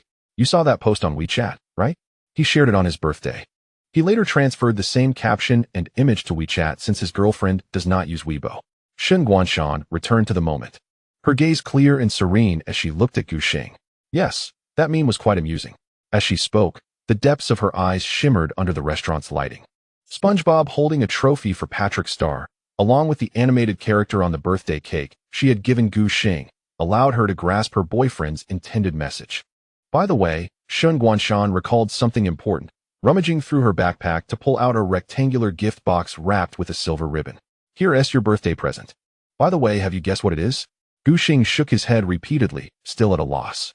What little trinket could it be? One could only say. The inner workings of his girlfriend's mind were indeed difficult to decipher. Open it and see. Shun Guanshan clumsily untied the ribbon. I had the seller wrap it for me. It was quite a hassle. Gu Xing carefully lifted the lid of the box. Inside, it was divided into two sections. Keycaps? He exclaimed in surprise. The left compartment displayed a row of starry blue keycaps, neatly arranged within the box, with letters forming the word virtue in order above. I had the seller customize these. Before placing the order, I even researched your keyboard, Shun Guanshan briefly explained. Ferrari red is engraved on the side, and there are no letters on the top of the keycaps. I specifically ordered the engraved ones, so when installed, the keyboard will only display your ID from a top-down view. I ensured that the material and keycap height were perfectly compatible before placing the order. You can try them out when you get home. I believe the visual effect will be stunning. She was quite eager. Gu Xing gingerly picked one up. Its cool touch was just right. The dazzling starry design seemed to dance at his fingertips. So beautiful, he remarked, placing it back down and eagerly glancing at the right side of the gift box. It contained a mousepad. The matte black texture bore the elegant italic inscription of virtue. And Gu Xing also noticed his Chinese name alongside it. The tactile sensation was exquisite, clearly indicating a significant upgrade from the mousepad he had previously employed. As Shun Guanshan remarked, it truly is a delightful little gadget. I assumed this required considerable time and effort. Gu Xing's voice was soft and gentle. He was aware that his girlfriend hardly engaged with computer peripherals.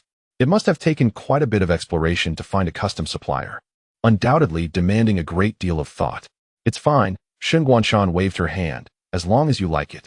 Gu Xing repackaged the gift box, assuring her that he would give it a try in the next competition. Just as he was about to say more, his phone vibrated twice. A message had arrived from the VG Training Department group chat. Jean Wenhe wrote, "The documentary on the Division's World Championship has just been released. Those interested may take a look." A video link followed. Initially, Gu Xing contemplated opening it right away, but was taken aback to discover the documentary lasted over 40 minutes. The VG Club account, which Shun Guanshan followed, also sent a notification. "Do you have time later?" She inquired of her boyfriend. "Shall we watch it together?" Gu Xing was uncertain about the contents of the documentary, but upon reflection, he realized he hadn't done anything to tarnish his image on camera, which alleviated his concerns. And he readily agreed. Gu Pan returned to her seat, eager to join in upon hearing there was something to watch. The three of them, noticing the bustling crowd in the restaurant, hastily finished their barbecue and made their way to a quiet corner in the backseat park. Shun Guanshan retrieved a tablet from her canvas bag. "This will be better. The screen is larger," she said. Gu Xing marveled. "Goodness, are you Doinb? You have everything in that bag." "I bought it for its ample capacity," Shun Guanshan replied, patting her backpack, clearly pleased with her choice. "I even packed my topology textbook." Gu Pan opened the tablet without hesitation and clicked on the documentary. The title was succinct, Conquest. "Is this a musical or a drama?" Gu Pan began to jest. "I hope there's no scene with Lu Huaqing cracking melons." No one paid her any mind. Shun Guanshan was fixated on the tablet screen. After a brief darkness, the image materialized before the trio. The footage showed the entire VG team seated in the training room, with a thoughtful timestamp of September 7th, 2016. A cacophony of lamentations opened the promotional video. SKT. In disbelief, Zhu Xiaolong clutched his head, unable to comprehend the draw. Jack was still shouting, "Come on. De Lu Cha, help us draw a favorable opponent." Meanwhile, Gao Xueqing wore a bittersweet smile, revealing the logo of Baidu, Cloud's C9 team. The grouping results focused on the three formidable adversaries in Group A. Gu Xing then observed the scene shift to Hongmi. The head coach appeared quite disheartened, exclaiming, "Oh no. The average strength of Group A is so formidable. Even if we make it to the knockout stage, it's likely we'll end up second, facing the first place from the other three groups." "Oh dear." Hongmi shook his head vigorously, akin to a rattling drum, acknowledging the daunting challenge of advancing through this draw. The documentary was released just an hour ago, and its viewership has already surged, accompanied by a deluge of comments. The difficulty of advancement is immense, as it entails vanquishing all opponents. Looking back now, it is evident that the draw ceremony was merely for show. At that time, The entire world was amused by VG's placement in the death group, yet in the end, all who faced VG met their demise. Ha ha ha. The scene shifts to Gu Xing, where the medal adorning his chest reveals that this is an interview following their championship victory. In that moment, Gu Xing's expression reflected a sense of nostalgia. He was not as optimistic as one might think. His pre-match assessment of his own skills indicated that he was relatively strong within the LPL region, yet there remained a considerable gap when compared to other regions, particularly the LCK. Hongmi interjected, noting that the pre-group stage goal was simply to secure second place and ensure a spot in the top 8. It was clear that neither VG nor the LPL could accept a first seed finishing in the top 16. Whether they could advance further depended solely on the playoff brackets. The narrative then rewinds to September 30th, the first day of group matches. The female champion roamed the Summoner's Rift with prowess. It was a resounding victory. The English commentary from the San Francisco City Hall erupted in exuberant shouts as the mysterious dragon from the east obliterated G2. A complete shutout. G2 failed to seize a single opportunity throughout the match, and Virtue, in his debut, showcased his fierce aggression to the world. At this juncture, the documentary's voiceover posed a question about the thoughts accompanying that initial victory. The response was candid. Gu Xing, after winning the championship, wore a bright smile, feeling that the opposing team's strength was unexpectedly formidable. Honestly, he hadn't anticipated a shutout, nor that G2 would dare to let through the female champion. In the documentary, Zhu Chengbin laughed with wild exuberance, his large teeth on full display, and the subsequent words were muted. The next moment, Imp received a warning and had to sit up straight to deliver a formal statement, asserting that G2 was indeed quite strong, but regrettably crossed paths with them. Shen Guanshan was curious about the muted words. This time, Gu Xing did not need to respond. The comments section provided the answer. What does Lanzi mean? She inquired with childlike curiosity, determined to get to the bottom of it. It was certainly not a compliment. Gu Pan cautioned her friend, Nicole, don't mimic that. At this point, the promotional timeline had advanced to October 2nd. VG faced SKT for the first time. Easyhoon sent forth the feathered creature, while Virtue's Lee Sin executed a second Q into a spinning kick in midair. OMG. The synergy between Gu Xing and Lee Ji-hoon was once again vividly displayed in the Rift. Originally at a disadvantage, VG seized this opportunity to eliminate Bang, swiftly turning the tide. The VG members celebrated with enthusiastic fist bumps in the backstage lounge. The cheers from the audience were unending.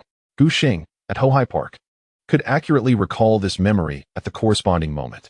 That kick made my blood boil at the time, Gu Pan admitted. Even now, it feels like pure creativity at its peak. Certainly, Gu Xing patted his chest, not realizing who he was dealing with. In the documentary, the VG team, having achieved an astonishing 3 victories without a single defeat in the first round, began to dream of emerging as the top seed in their group. However, when faced with SKT again in the second round, the substitution of the clumsy player dealt a heavy blow to VG. Losing the second round meant they would have to engage in a decisive tiebreaker against the dual champions. The members of VG were dejected, enveloped in an air of despair. In the footage, Gu Xing requested a blanket and lay down on the sofa, closing his eyes to rest. I distinctly remember your performance in the next match being utterly outrageous. Gu Pan chattered incessantly, as if she had suddenly awakened. Did you really guess that? Gu Xing feigned surprise, over-exaggerated expressions eliciting a playful punch from his sister. Shen Guanshan stole a glance at Gu Xing, observing intently. At that moment, her boyfriend popped a piece of Damori chocolate into his mouth. The entire process of Gu Xing opening his eyes and preparing for battle was faithfully captured by the camera in the corner of the lounge. The barrage of comments on screen, in a rather juvenile manner, erupted into various colors, chanting, "Wait until I wake up, and I'll take you all down." The documentary specifically highlighted the BP phase of the tiebreaker. After selecting their roster, Homie encouraged the players from behind the players' seats, gently patting their jungler's head, urging them to give their all and enjoy the game. Gu Xing turned back, his resolve unwavering, declaring, "I will win, I absolutely will." His delivery of those 8 words was resolute. Shen Guanshan's eyes sparkled with admiration. The comments exploded instantaneously. Incredible. What a mindset. After just losing to SKT, he has the confidence to win the tiebreaker? The champion jungler is indeed fierce. I believe in what Xiao Gu says. The subsequent tiebreaker footage was intensely exhilarating. as Guxing's unorthodox playstyle completely caught the clumsy player off guard. Even now, when Guxing rewatches it, he finds it exhilarating. The clumsy player could not fathom his intentions. This is what it means to triumph without form, with no discernible pattern to his punches. How could one counter it? There was simply no way. Shen Guanshan bit her lip, unable to contain her laughter. The commentary was equally electrifying. VG claimed victory in the tiebreaker, successfully advancing to the knockout stage as the top seed. A team from the LPL defeated SKT, marking the first time in history that the dual champions failed to progress as the top seed. The scene shifted back to after their championship victory. All members of VG were present. When did the thought that we might truly seize the championship first arise? A staff member inquired. Guxing answered without hesitation. It was right after the tiebreaker ended. That match against SKT transformed our entire team. Li Jixuan nodded in agreement. Indeed. It was that game that made me realize the so-called invincible SKT was not unbeatable. Xiao Duan shared the sentiment, stating, by the time we reached Chicago, we had enough courage and confidence to conquer that vast expanse of stars and sea. Having already secured the championship, they exchanged knowing glances and burst into laughter. The screen split in two, contrasting the VG players exiting the stage after winning the tiebreaker. On one side were the champions, who had already lifted the trophy. On the other were the warriors who had just escaped a death group, exhausted and uncertain of their future. Their mindsets were entirely different. Yet, in everyone's eyes, there shone a brilliance that illuminated the depths of their confidence.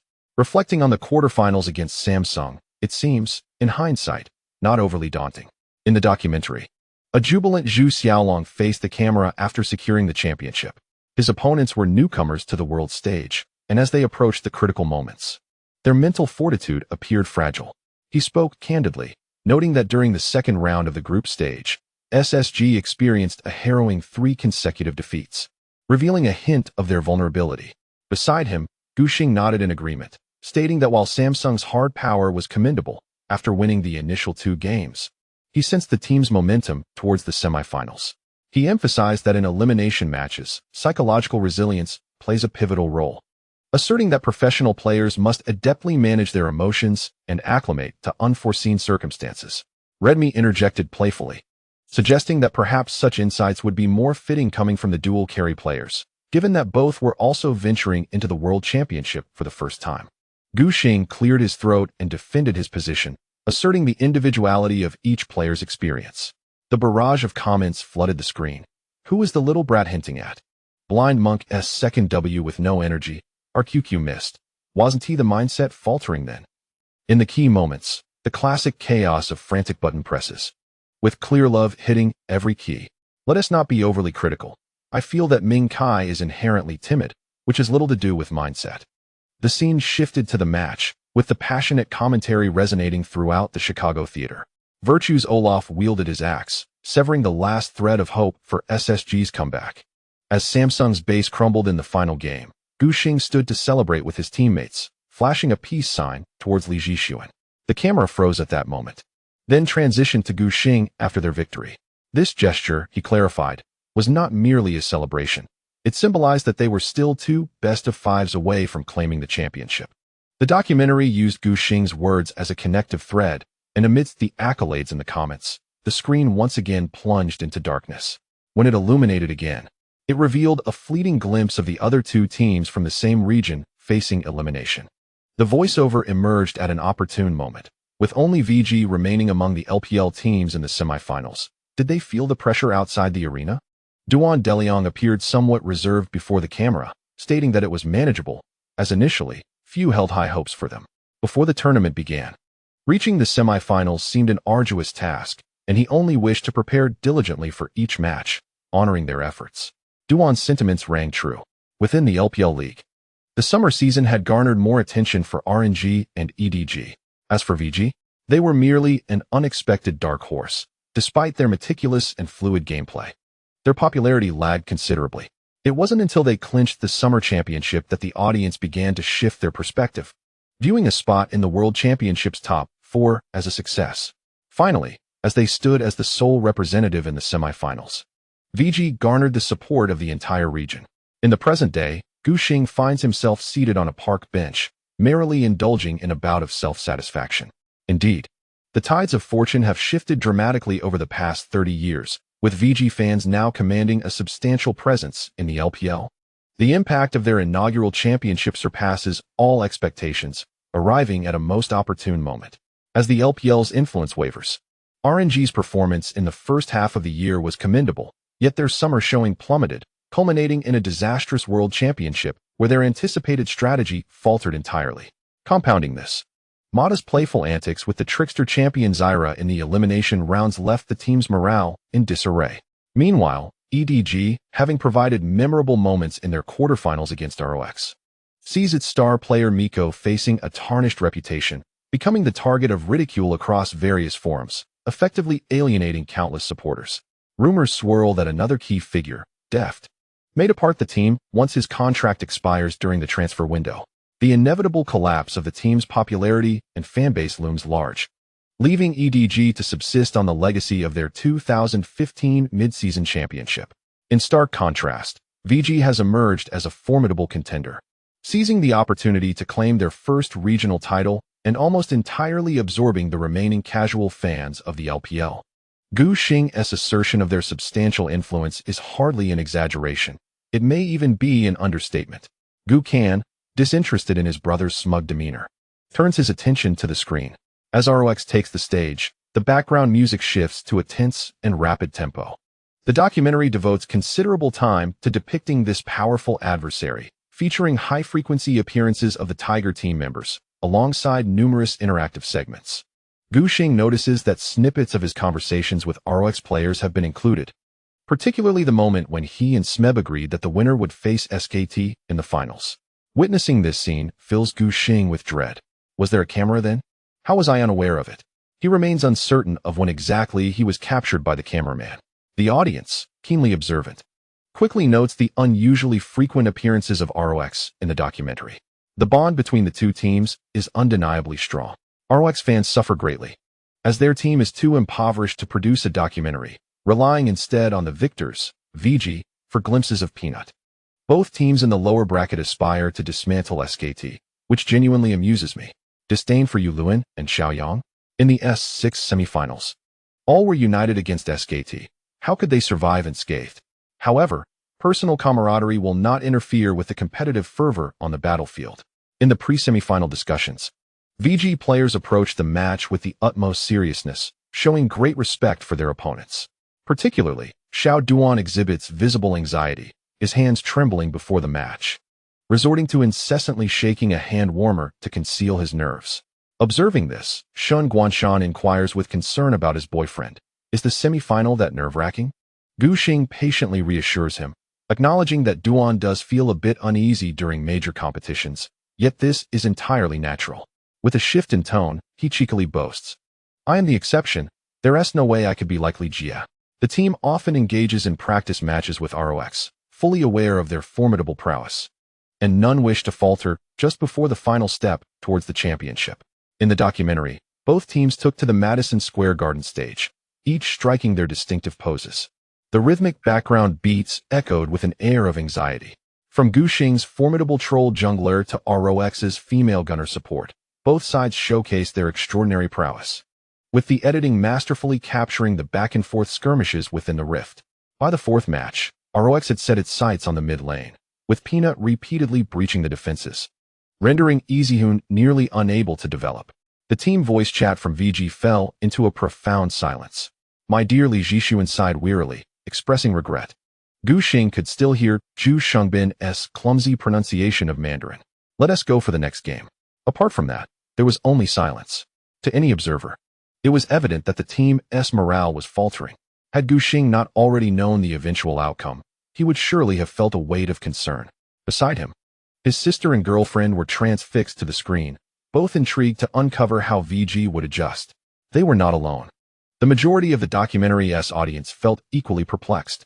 In a post-match interview, Gu Xing had mentioned that alleviating Li Jishuan's pressure was the key to helping him regain his composure for the team fights.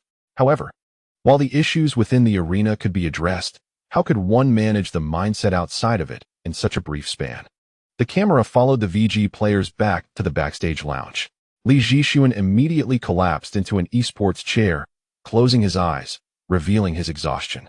The atmosphere in the room was nearly stagnant, with only the management team still communicating with the players, attempting to soothe their spirits.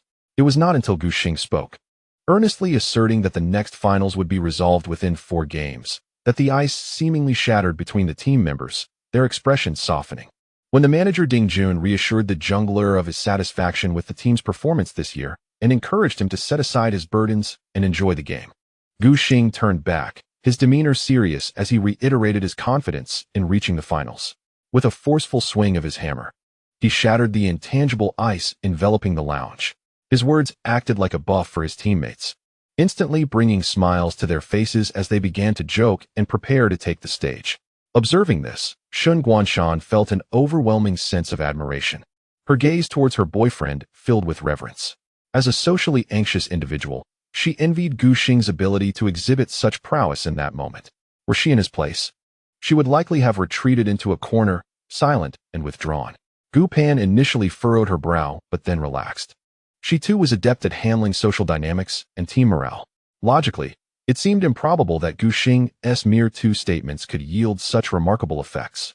She speculated that perhaps it was due to her brother's consistent portrayal of confidence and reliability within the VG team, coupled with his formidable charisma, that allowed him to break the ice so effortlessly. Charisma is an enigmatic trait.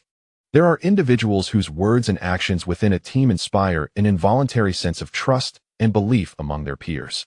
Such qualities were vividly embodied in Gushing.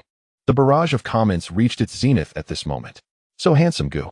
The FMVP truly lives up to the title, the divine core of the team.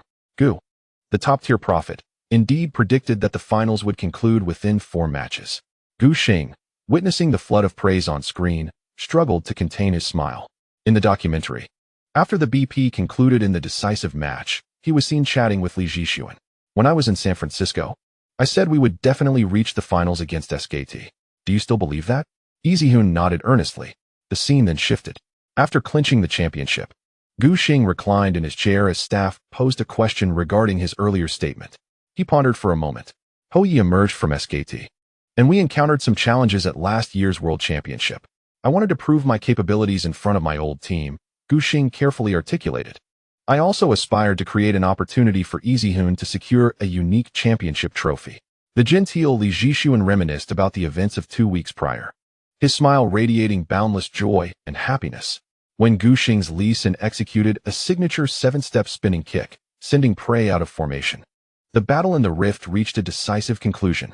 In the backstage lounge, the Redmi and others embraced in excitement, their long-suppressed cheers reverberating through the room.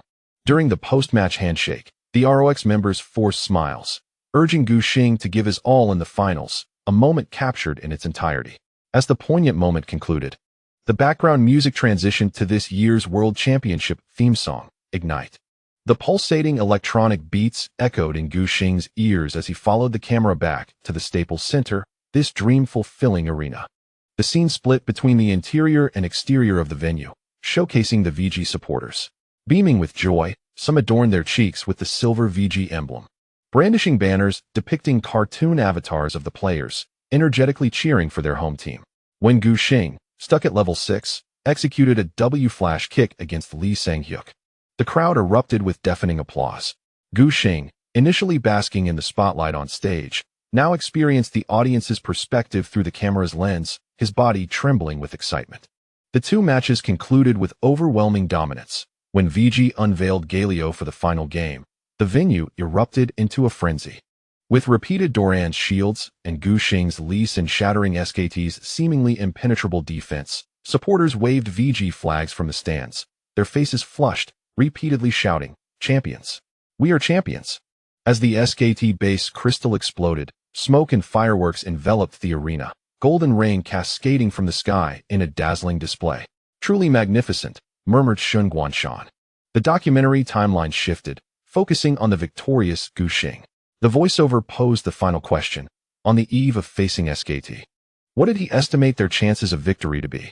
100, Gushing replied without hesitation. Having reached that point, I believe VG cannot lose. In the harmonious convergence of time, place, and human effort, various factors must coalesce to ultimately lift the coveted Champions Trophy. Throughout this World Championship, He has significantly enhanced his understanding of the professional landscape of League of Legends.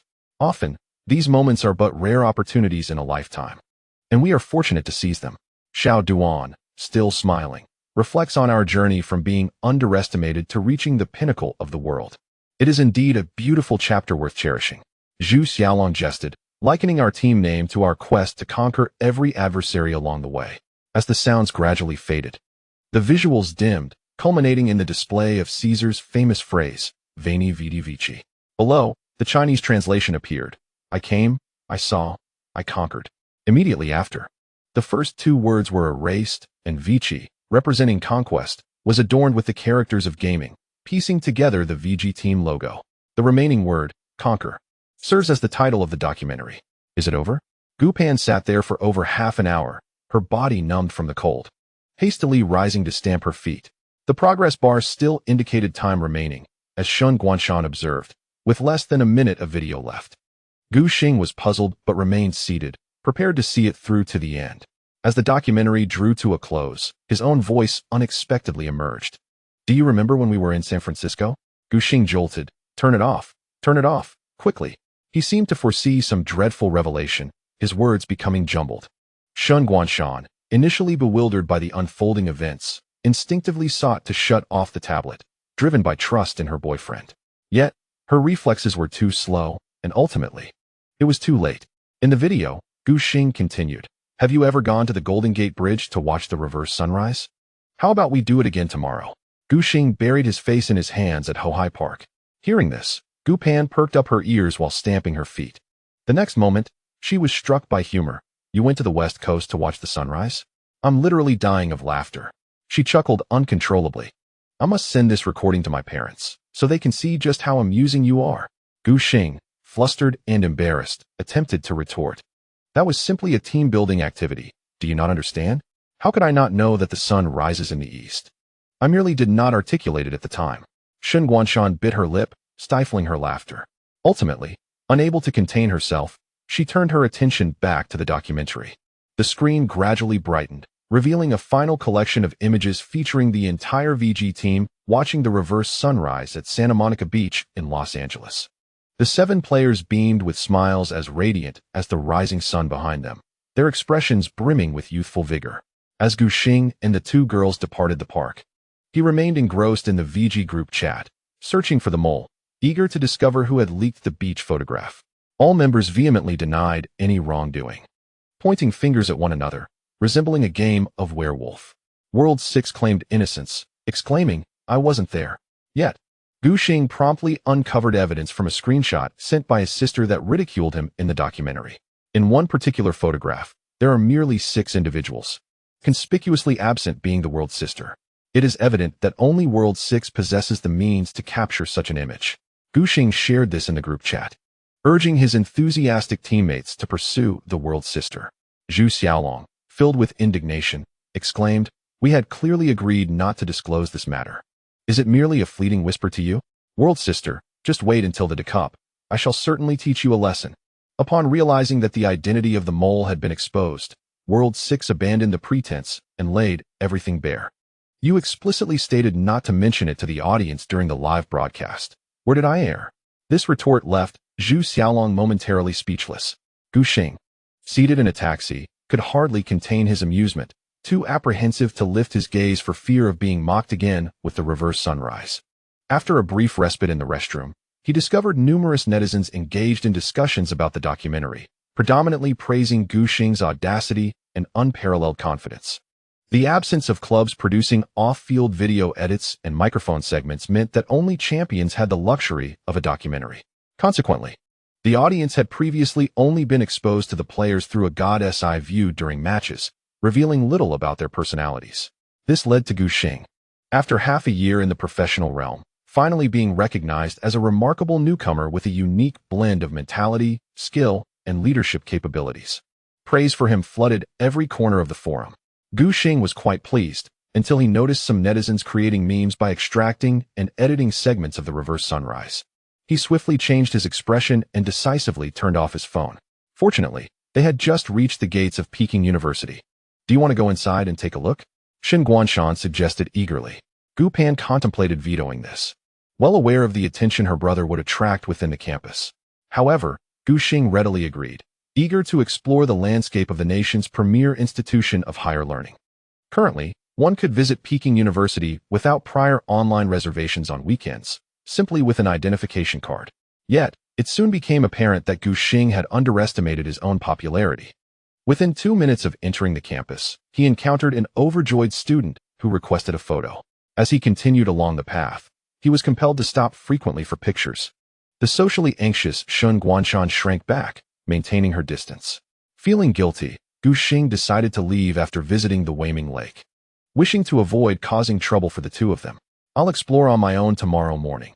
How about you accompany me to buy a suit in the afternoon?" He had a high-speed train to Jiangcheng that night for the Decup and desired to spend quality time with his girlfriend. Shun Guanshan nodded fervently, her enthusiasm palpable. The following day, after witnessing the flag-raising ceremony, Gu Xing strolled through the Forbidden City before making his way back to the school to pick up his girlfriend, heading straight to the shopping mall. However, he soon realized that he should not have neglected his sister in favor of romance. Just as he donned his first suit, Shun Guanshan exclaimed that it looked particularly splendid. The second suit garnered the same response. Eventually, Gu Xing noticed that no matter what he wore, his girlfriend always offered the same compliment, leading to a surge of frustration. "I truly feel they all look quite good," Shun Guanshan remarked, her voice tinged with a hint of disappointment. Gu Xing, with his slender and tall frame, indeed looked striking in tailored suits, as perceived by her. She glanced at her own attire once more. As always, she donned a palette of black, white, and gray, opting for a loose-fitting athletic style. Primarily for the sake of convenience, even her ear-length haircut was a decision born from a desire to avoid fuss. Shun Guanshan felt as though her aesthetic sensibilities were somewhat lacking. Unable to contribute meaningfully, she followed her boyfriend like a dutiful shadow. Gu Xingze initiated a video call with his sister, seeking Gu Pan's counsel, ultimately selecting a navy blue double-breasted suit adorned with subtle checks. All set. As he pondered what to dine on that evening, he turned back to grasp his girlfriend's hand, sensing her unusual quietness. "What's wrong?" Shun Guanshan, not wishing to conceal her thoughts, murmured softly, "I feel somewhat inadequate, even lacking the discernment to choose a suit." Gu Xingze, understanding her concerns, smiled and retorted, "Nonsense. It's clearly because my physique is so striking that everything I wear seems handsome to you. The fact that you chose me as your boyfriend proves your taste is impeccable." Shun Guanshan found herself momentarily bewildered by his words, seeing him smile brightly. Revealing a hint of his canines, she instantly cast aside her worries.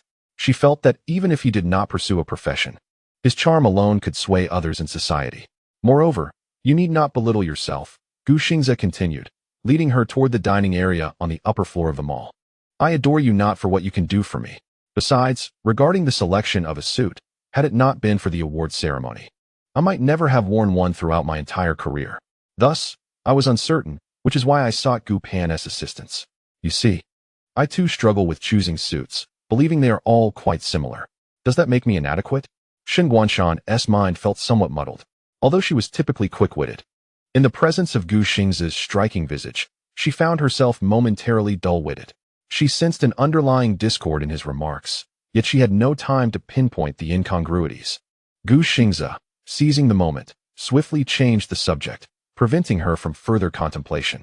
"To be honest, I find myself quite envious of you." "Huh?" Shun Guanshan responded incredulously, unable to fathom what in her life warranted envy. As they settled into a Huayang restaurant, Gu Xingze elaborated, "When I was younger, I didn't understand. I merely thought that not having a sister meant I could claim a bedroom of my own, free from parental nagging." Shun Guanshan was taken aback. "In truth, I envy you for those very reasons," she replied earnestly. Growing up, she had only her grandparents for company, rarely spending time with her parents, and later, she found herself alone in Jinhai. She cherished the warm familial atmosphere of the Gu household. Though not materially affluent, it was filled with harmony and love. "As I matured, I came to envy your sharp intellect," Gu Xingze continued. "I initially had a fondness for mathematics, but alas, my pace could not keep up." Shun Guanshan had been a latecomer to mathematics, yet she eventually excelled, consistently outshining all her peers in the town. Just recently, in the midterm examinations at Peking University's mathematics department, she still managed to rank among the top 5 in a sea of prodigies. Thus, Every individual possesses areas in which they are less adept. Gu Xing meandered in circles, ultimately steering the conversation back to a rather trivial matter, his inability to choose clothing. Shun Guanshan gazed at her boyfriend, his focused demeanor causing the clear pools of his eyes to brim with emotion. After dinner, Gu Xing first escorted his girlfriend back to school.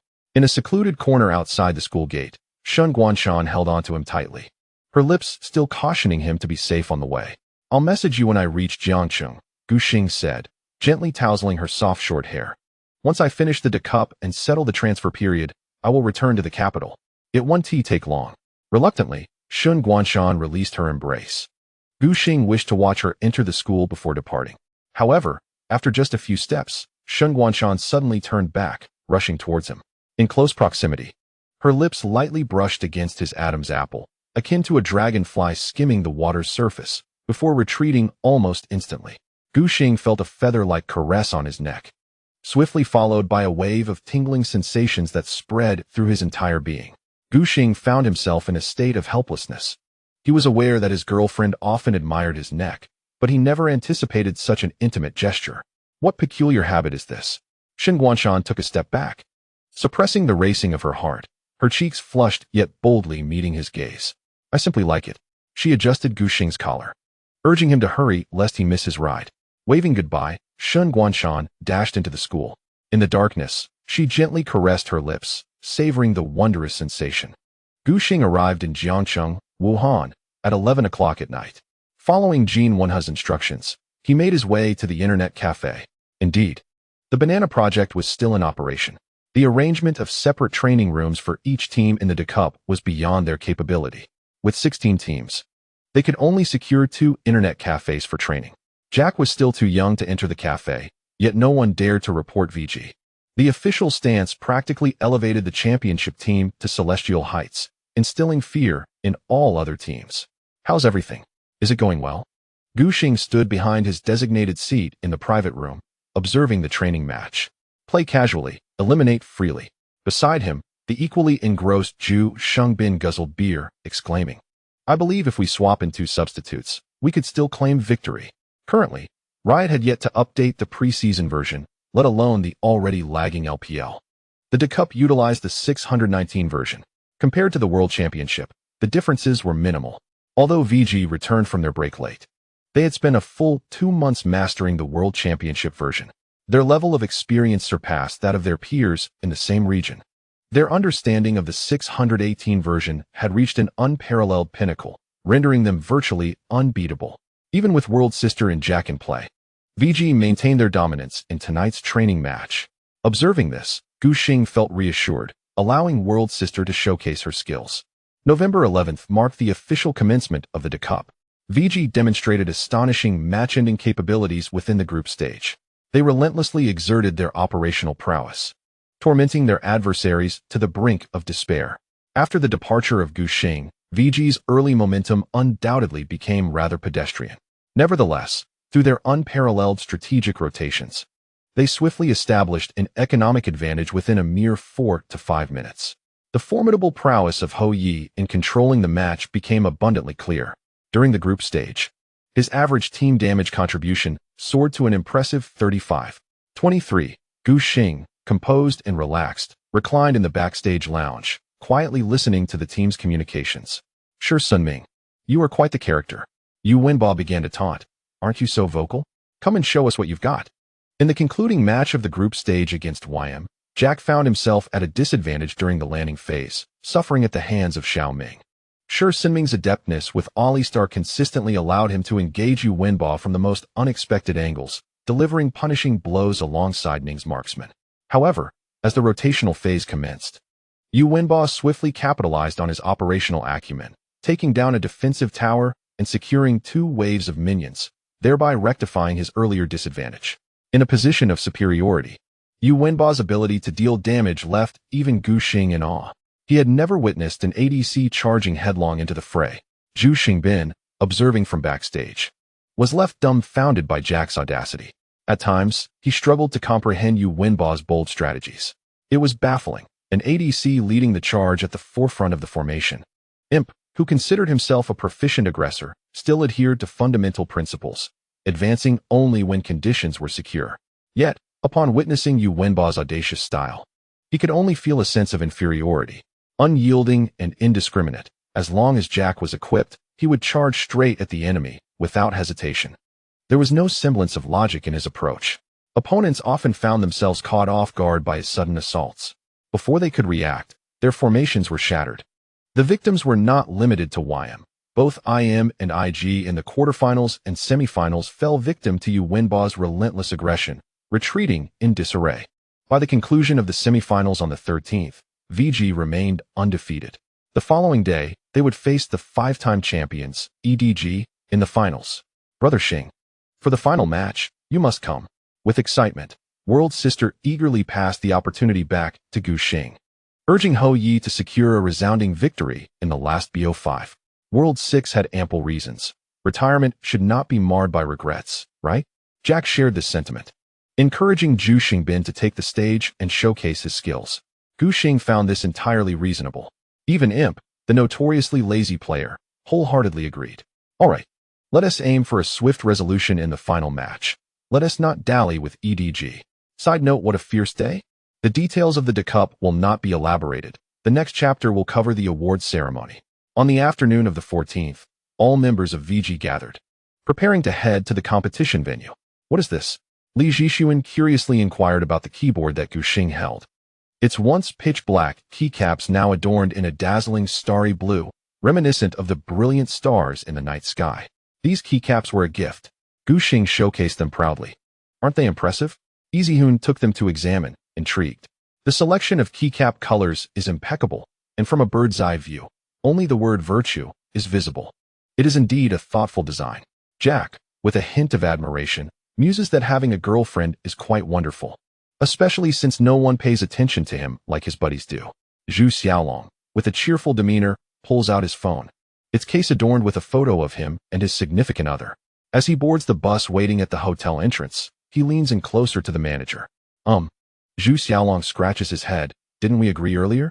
I really plan to get married next year. Wenjun, could you help me find a suitable candidate? Is it that urgent? Lu Wenjun replies, surprised. With a sheepish smile, Longgu explains, I made a commitment to my family just a few days ago. It has been years in the making. Having left his hometown in 2013 to pursue a career in Shanghai, it has been over 3 years now. His partner works back home, and they have been maintaining a long-distance relationship through the internet. The unique schedule of a professional player allows them only brief moments of communication during dinner in the evenings, making their days quite arduous. Zhu Xiaolong moved to Shanghai for financial gain. Now that he has accrued some wealth, the prize money from the S6 World Championship and skin revenue alone is estimated to be several million. In a city like Changsha, where housing prices are relatively low, Longgu can ensure a comfortable life for both himself and his girlfriend for the rest of their days. Given this, it seems only logical to formalize their union. I'll give my boss a heads up, Lu Wenjun says, dialing Ding Jun to discuss the need for a new top laner. Gu Xing pats Longgu on the shoulder. Once you get married, will you come back? First, I'll take my wife on a trip to relax and adjust, Zhu Xiaolong responds with a composed demeanor, having already devised a plan. After resting well, I'll likely not return to being a player but transition to a behind-the-scenes role for a lighter workload. Making a career in esports is quite challenging in Changsha. Unless he completely changes professions, he will inevitably return to Shanghai. However, he seeks a position with lower intensity and pressure, allowing ample time for family companionship. After hanging up, Lu Wenjun informs him, the boss's message is that when you return, you can join the coaching staff of the first team or lead the second team. VGP is about to undergo reconstruction. He was originally set to arrive in Wuhan that afternoon to watch the Cup finals and award ceremony, where the two of them could discuss matters further. Hearing about VGP's plans for reconstruction, Zhu Xiaolong's interest is piqued. When he first joined VG, he played in the second team, leading alongside Hart and the King of Magic to reach the LPL. Subsequently, due to a maneuver by the Royal Club's owner, Bai Xing, VGP was sold and rebranded as UP, competing in the top league. Ultimately, just before Gu Xing's arrival, UP faced a 2-tier drop, relegating them from the professional league entirely. At that time, Ding Jun contemplated rebuilding, acquiring an LSBL slot for Gu Xing and Jack to lead the team. However, due to various constraints, this plan was never realized, and the newcomers were thrust directly into the LPL. Now, Dingjun has reignited the idea of revamping the second team. With the LPL championship title in hand, he has every reason to seize the moment and accelerate development. The inaugural championship club possesses an undeniable allure for all high-scoring players, drawing attention and interest due to its inherent prestige. Provided that the remuneration is not excessively low, many are inclined to give it a try. Should one achieve success, they may even find themselves stepping into the shoes of a championship member, even if they fail to make a name for themselves. Transitioning to another team with the esteemed training badge of the championship club is undoubtedly a splendid option. Dingjun is keenly aware of this trend, and Zhu Xiaolong is equally astute. If a future opportunity arises to coach the second team, it would indeed be a beneficial venture for his career. Alas, Gu Xing is filled with mixed emotions, as one after another, his companions are departing. Beside him, Izihun promptly ruffles his hair, reminding him that transitioning to a coaching role does not equate to leaving the team, so there is no need for such sorrow. Gu Xing suddenly recalls another crucial point. The contract of Hongmi is also set to expire at the end of the year. Having never experienced a transfer period before, he is utterly bewildered by the intricate nuances involved. As an observer, the LPL esports transfer news he encountered was often shrouded in secrecy, with many announcements only emerging as the transfer window neared its conclusion. Furthermore, the internal dynamics of the league are exceedingly complex, without being in the industry. Many facts remain unknown. A quintessential example is the shared coaching situation between S5 LGD and VG. Had it not been for Chris S. revelations, Hongmi could have joined LGD in Europe for the S5 World Championship. Gu Xing only learned about Hongmi's imminent contract expiration at the end of the month from Jin Wenhe the previous night. Not only the head coach, but also the contracts of the VG Championship roster are set to expire at the onset of the transfer window, excluding Long Gu, who is getting married, and Ho Yi, who has decided to retire. The futures of all other members remain uncertain. This leaves Gu Xing feeling an unusual sense of helplessness. At heart, he is quite nostalgic and struggles to part with this group of teammates with whom he has shared so much. Yet, he cannot make life choices for them. Akin to trying to grasp grains of sand that slip through his fingers, carried away by the winds of change. Behind him, Duan Deliang gazes at Gu Xing, glancing down at his phone, feeling hesitant and lost in contemplation. Suddenly, Hongmi, who had been resting in the front row, turns around, advising him not to dwell on such matters for the next couple of days, urging him to focus on performing well in the match and to enjoy the awards ceremony before considering the minutiae of the transfer period. Gu Xing nods, pursing his lips. This is the final professional match for the VG Championship roster, and he cannot afford to leave with any regrets. The bus comes to a steady halt, and Gu Xing, adjusting his emotions and shouldering his bag, is the first to disembark. Outside the Wuhan Sports Center, a large crowd of VG supporters has gathered. Upon seeing Gu Xing, they erupt in jubilant cheers, waving their support banners and raising a deafening chorus of encouragement. Let us go for the cup final today. Can you use Li Xin? Xingge, I want to see you outplay the factory manager with him. Hurry up and finish. I still want to watch you live stream.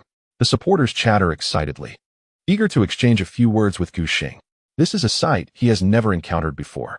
Undeterred, he responds with a warm smile, taking 5 minutes to enter the venue. Yesterday, when I arrived, there were not so many people to welcome me. The world is in envy of you, Brother Xing, for your remarkable popularity. Last night, as per tradition, the VG official Weibo account announced the starting lineup for the next day's Derivative Cup finals. The re-emergence of Gu Xing and Imp instantly ignited boundless enthusiasm among the audience. Everyone is eager to witness the prowess of the S6 champions in person. Previously, Gu Xing and his companion had taken a hiatus. Although the team remained undefeated, it somehow lacked the essence. Duan Deliang finally squeezed through the crowd, revealing a face akin to a bitter melon. At times, having too many fans is not necessarily a blessing. Gu Xing grinned, recalling how during the summer season, he lamented the scarcity of supporters, and now his attitude has undergone a complete turnaround. Little Duan was prompted to reminisce. At the onset of the summer season, amidst formidable opponents, the venue was filled with cheers for the rivals. What did Gu Xing proclaim back then? One day, the entire league shall regard us with admiration. Now, surveying the entire LPL, one can scarcely find a team with more fervent popularity than theirs. He smiled shyly, echoing the sentiment. This must be what one calls a delightful dilemma. The group collected their work permits and successfully navigated the passage to the backstage area, where numerous players were gathered. As the Derivative Cup approached its conclusion and the off-season loomed, the teams were in no rush, desiring to witness the finals and the awards ceremony before departing. Simultaneously, some shrewd managers, with ulterior motives, seized the opportunity to engage with star players, preparing for the impending transfer period. Shi Sunming was also present. "Oh, isn't that Jack?" he exclaimed, as he approached Yu Wenba and playfully punched him in the chest. "Have you grown weaker in just a day? Have you become a substitute again?" "Shut up, you mutt," Jack retorted, feigning a fierce demeanor. "Better than you, who can't even make it to the LPL." Gu Xing observed the playful banter between the two, a smile increasingly evident on his face. Whenever these two meet, they engage in trivial squabbles reminiscent of primary school children, sometimes even resorting to playful jabs. However, it was clear that their bond was close. "Brother Xing, how about we go out for a meal tomorrow?" Shi Sunming suggested eagerly. "I've never tried hot dry noodles." Just as Gu Xing was about to agree, he heard Jin Wenha calling for him from a distance. "There's an interview with a CCTV reporter. You should hurry over. When you're done, come back to touch up your makeup and prepare for the stage." He kindly took Gu Xing's bag, reminding him to be mindful of his words as he departed. Jin Wenha had great confidence in his jungler's emotional intelligence, and after a brief reminder, he led the team to the lounge. Gu Xing hurried to the designated room, where the reporter and cameraman were already seated, awaiting his arrival. After some communication, he realized that the interview was for Weibo, not a formal television program. Given his stature within the esports realm, it was quite commendable. But if they aimed for a spot on CCTV's broadcast, they still had a considerable way to go. Securing half a minute of airtime for the entire VG team during their championship was already a significant achievement. Thus, an interview for Weibo was quite fitting. Gu Xing did not dare to be negligent and maintained a respectful demeanor. The CCTV news reporter was not particularly familiar with League of Legends, unlike other esports media. Their inquiries predominantly revolved around personality, industry insights, and aspirations rather than the game itself. The interview lasted nearly an hour before concluding. It is anticipated that the article will be published around mid-month.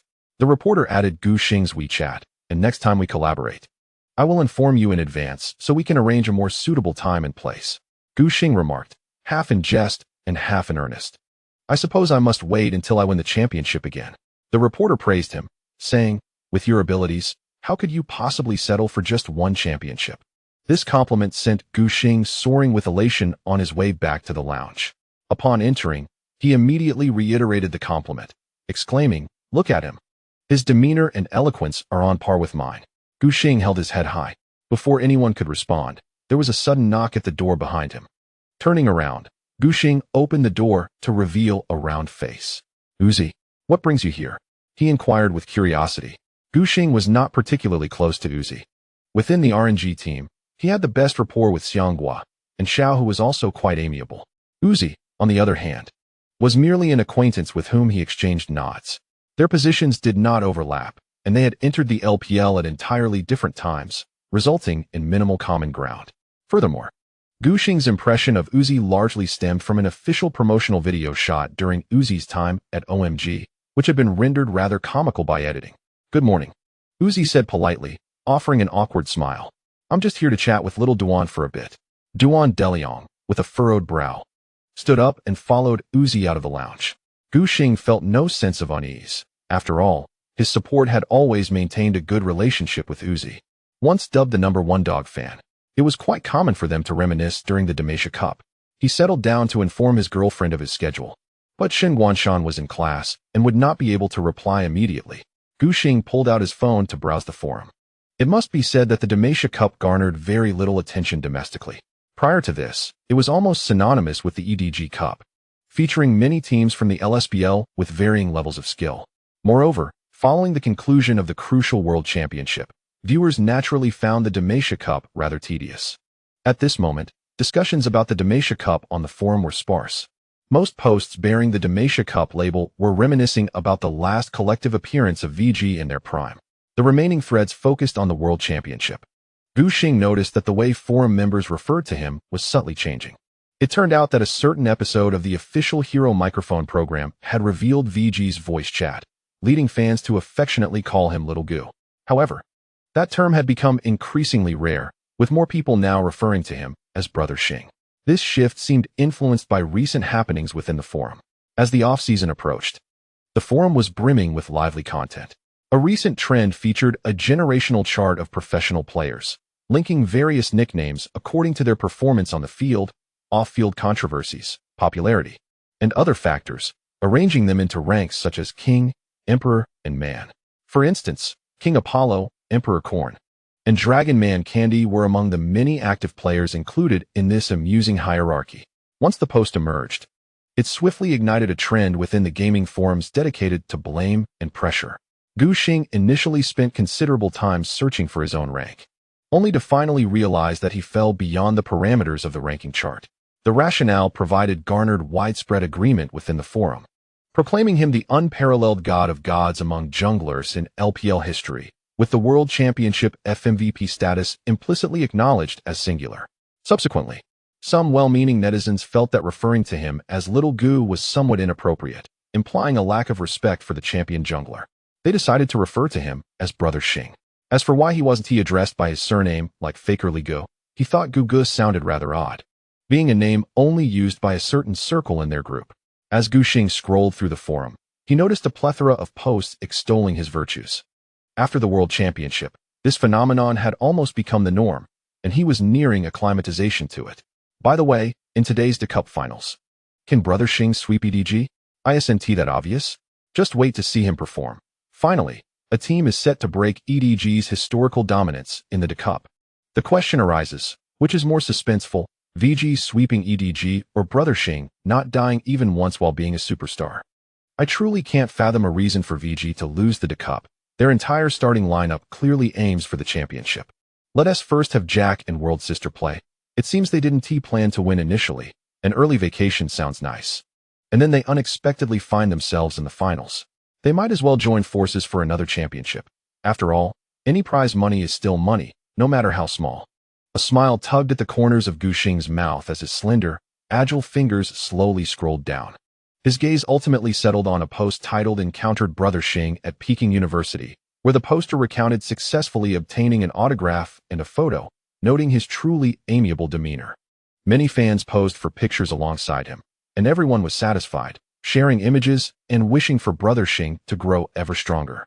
He clicked to view the photo shared by the poster, recognizing it as the first passerby who had asked for a picture during his visit to Peking University a couple of days prior, and he vaguely recalled the encounter. The comments below accumulated into the hundreds. Wow, I'm envious. I've been lurking in Jinhai for days, and even strolled through the town, but didn't encounter him. So there are fans at Peking University too? I'm utterly baffled. The antagonist forum was humorously dubbed the gaming toilet, and the netizens mingling their self-deprecatingly referred to themselves as maggots. However, the solitary term seemed overly aggressive, so adding baby transformed it into something endearingly lively. By the way, isn't Brother Xing from Fudan? What is he doing at Peking University?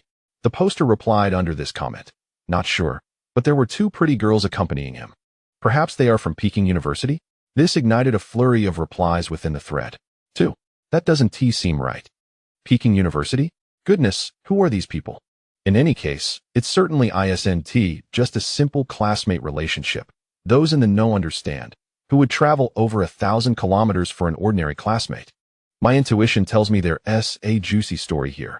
Even if he wins the championship, let us not discuss relationships. Can't he learn from Faker? Whether to date or not is a matter of personal freedom, isn't it?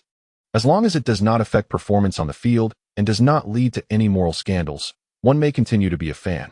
A comment seemed to suggest insider knowledge. Two girls from Peking University, one is the younger sister of Xing and the other should be a neighbor. They have a good relationship, so what's wrong with them wandering around during the off-season? Gu Xing meticulously searched through the posts. Only after confirming that there were no photos capturing Shun Guanshan and Gu Pan did he finally relax. The exposure of a romantic relationship might not be entirely detrimental. Yet he presently wished to keep both his family and girlfriend's images away from the internet to avoid unnecessary scrutiny. If their relationship were to develop further offline, the consequences could indeed be more severe. At that moment, Gu Xing received a reply from Shun Guanshan, knowing that she had just finished her class. He quickly dialed her number. While waiting for his girlfriend to answer, he stepped out of the Team's lounge and stood in the corridor. Hello? A clear and melodious female voice resonated on the other end, accompanied by the bustling sounds of students chatting in the background. It seemed Shen Guanshan was still in the classroom. Aren't you supposed to have a match this afternoon? Why are you calling me at this time? Gu Xing briefly recounted the content of the post he had seen online and then inquired, No classmates have come looking for you, right? None. It's just like usual. Shen Guanshan replied, her tone lightened by the concern in her boyfriend's voice. Did I do something to make you unhappy? Are you worried about me being exposed? Leaning against the wall, Gu Xing absent-mindedly tapped his foot on the floor, speaking softly, You're shy, and I fear someone might harass you, and you could get frightened. A tumult of emotions surged within Shen Guanshan. She recalled the moment they parted ways, that familiar yet unfamiliar rush of desire stirring in her chest. Her longing to see her boyfriend was overwhelming. Why aren't you speaking? Gu Xing sensed something was amiss. Shen Guanshan, clinging to her last shred of rationality, ultimately decided against skipping class to fly to Wuhan, softly saying, Just focus on your match, don't worry about me. Gu Xing could discern the shifts in his girlfriend's thoughts, but he understood he had to handle everything well before returning to the capital. The keycap you sent me is keeping an eye on things for you, he said with a warm smile. Just wait online to watch my performance. After hanging up, Gu Xing felt it necessary to extend equal regard to Gu Pan, sending her a message of concern and reminding her to be cautious in the coming days. Having settled these trifles, Gu Xing turned to head back to the lounge, only to unexpectedly run into Xiao Duan and Uzi. Uzi appeared less calm than before. His cheeks flushed with a reddish hue, and he seemed agitated. He exchanged a brief nod with Gu Xing before passing by. What happened? Gu Xing was at a loss. Duan Deliang opened his lips to explain, but realized that his limited ability to express himself outside the game made it difficult to convey the situation succinctly. With the De Cup finals about to commence, he decided it was best to focus on the match first. I'll explain everything to you later tonight. Gu Xing, still confused, retrieved his gaming equipment, preparing to take the stage. After submitting his gear for official inspection and confirming that the newly replaced equipment did not contain any prohibited plugins, he joined his teammates at the entrance of the venue. The Wuhan Sports Center was not yet fully open. Even with only 3 stands open, the crowd swelled to nearly 10,000. The majority of the attendees were fervent fans of VG, and the sheer number of silver and white flags utterly eclipsed the black and red of EDG. Gu Xing quietly reveled in the scene, his eyes gleaming with a sense of triumphant joy. Merely 10 meters away stood the EDG players, and he could hear the self-deprecating remarks of the team captain, Deft, do you know how many fans I've kicked away? Jin Hikue could only grasp a few Chinese gaming terms and was oblivious to Ming Kai's lamentations, merely tilting his head slightly in a show of defiance. The fair-skinned Miko was not particularly elated. His ADC partner, who had been by his side for nearly 2 years, was set to depart after the Dota Cup, and the youth found it difficult to accept the sorrow of parting. Miko had originally hoped to bid farewell to his dear brother by gifting him a Dota Cup championship before his departure. Yet, unexpectedly, VG altered their starting lineup just before the finals, deploying a complete roster. How unchivalrous. Naturally, Miko's mood soured. He understood that for EDG to triumph over the formidable VG was akin to chasing a mirage. In his helplessness, he resorted to meticulously trimming his nails with his teeth as a means of stress relief.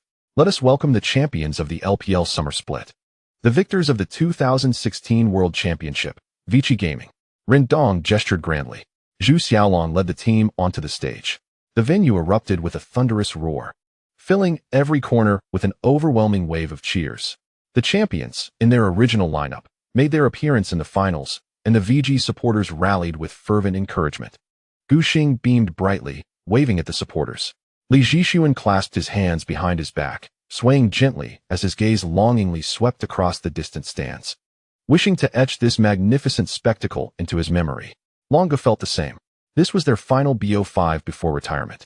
Once they transitioned to behind-the-scenes roles, such deafening cheers would no longer concern them. Zhu Qingbin glanced to the other side, where Deft was joining the EDG players on stage. The 2 ADCs from Samsung would face off in their last encounter in the LPL region during the Dota Cup. The Ogian era had been robust enough that for 2 consecutive seasons, S5 and S6, the Samsung duo had firmly held dominion over the LPL bot lane. Today, however, would mark the conclusion of that chapter. Zhu Qingbin envisioned an exhilarating BO5 with Deft, yearning to replicate the historic clash of the S5 Spring Finals. provided he could emerge as the victor. Regrettably, that was not to be. The first game of the finals could only be described as a relentless onslaught. A one-sided crushing defeat. EDG could scarcely muster a single effective counterattack. The mid laner, a novice, was effortlessly toyed with by the seasoned Easyhoon, who manipulated the minion waves with finesse, completely suppressing him into silence. Guxing has truly maximized the synergy between the lanes and the jungle, striking at the opportune moment while the junior player was managing the minion wave, launching attacks on the side lanes and the jungle, repeatedly achieving significant gains. Xiao Guxing's Lee Sin executed a fluid, airborne kick, sending the factory manager crashing into the face of the Baron. The commentator quickly adjusted his words. Yet his speed could not outmatch Guxing's swift spinning kick. Li Zhishuan's Sand Soldier pierced through, instantly eliminating the low-health Mingkai. In the top lane, Mouse was thoroughly suppressed by Long Gu during the landing phase, trailing by 30 minions, rendering any thoughts of lane control futile. In this BO5 match, VG showcased their profound understanding of the World Championship meta. At the 21-minute mark, the economic disparity surpassed 10,000 gold. I could hardly fathom how such a deficit could be overturned. The commentator exclaimed in disbelief, while the scant EDG fans present were there to bid farewell to Deft. Witnessing this scene with stunned expressions, they had anticipated a loss, but never imagined the gap would be this vast. VG secured the Baron and prepared to push down the EDG base. The factory manager's Rek'Sai was instantly melted after flashing onto Imp, while Zhu Chongbin managed to survive with low health, shielded by his teammates. At this point, the match lost all suspense. With the clock frozen at 22 minutes and 35 seconds, EDG's Nexus crumbled into ruins. In the subsequent game, VG's pace of advancement was even more outrageous. They opted not for a rapid push, but rather adopted a methodical approach, akin to boiling a frog in warm water, utilizing minion waves and jungle synergy. They ensnared EDG tightly, leaving the opponents gasping for breath. The match extended by an additional 6 minutes, and when it reached the 28-minute mark, the beleaguered EDG could no longer withstand VG's split-pushing tactics. An all-or-nothing attempt at the Baron failed, leading to the elimination of 3 EDG players by VG. And the game concluded once again. Their performance was explosive. Miller offered heartfelt praise for VG, noting the astonishing strength of a world champion. Thanks to VG's presence, the chat in the live stream was quite lively. Does EDG really lack any resistance? A champion facing the quarterfinals, basic skills are paramount. Isn't this normal? VG's intensity is indeed somewhat absurd. Will they dominate the LPL come spring? The Baron is leaving. The newly introduced mid laner may not coordinate well with Guxing, requiring time to gel.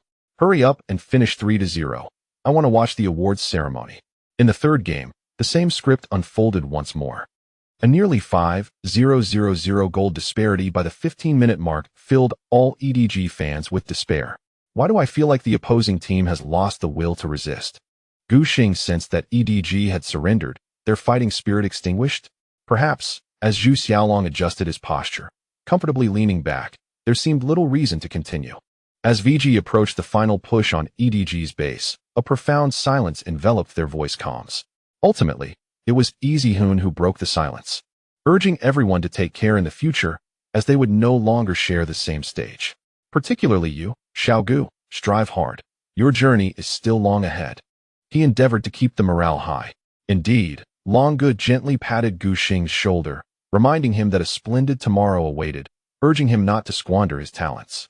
Keep pushing. Guxing observed the EDG crystal shatter for the third time before his eyes, realizing the era of the VG quintet had ultimately come to a close. Instead of merely encouraging, let us strive together, he suggested, extending his hand for a fist bump with his mid-lane companions, celebrating their harmonious collaboration. Upon removing his headphones, Guxing was greeted by the resounding cheers and applause of the audience from 3 sides of the arena. The 5 players traversed the player area to shake hands with the EDG team.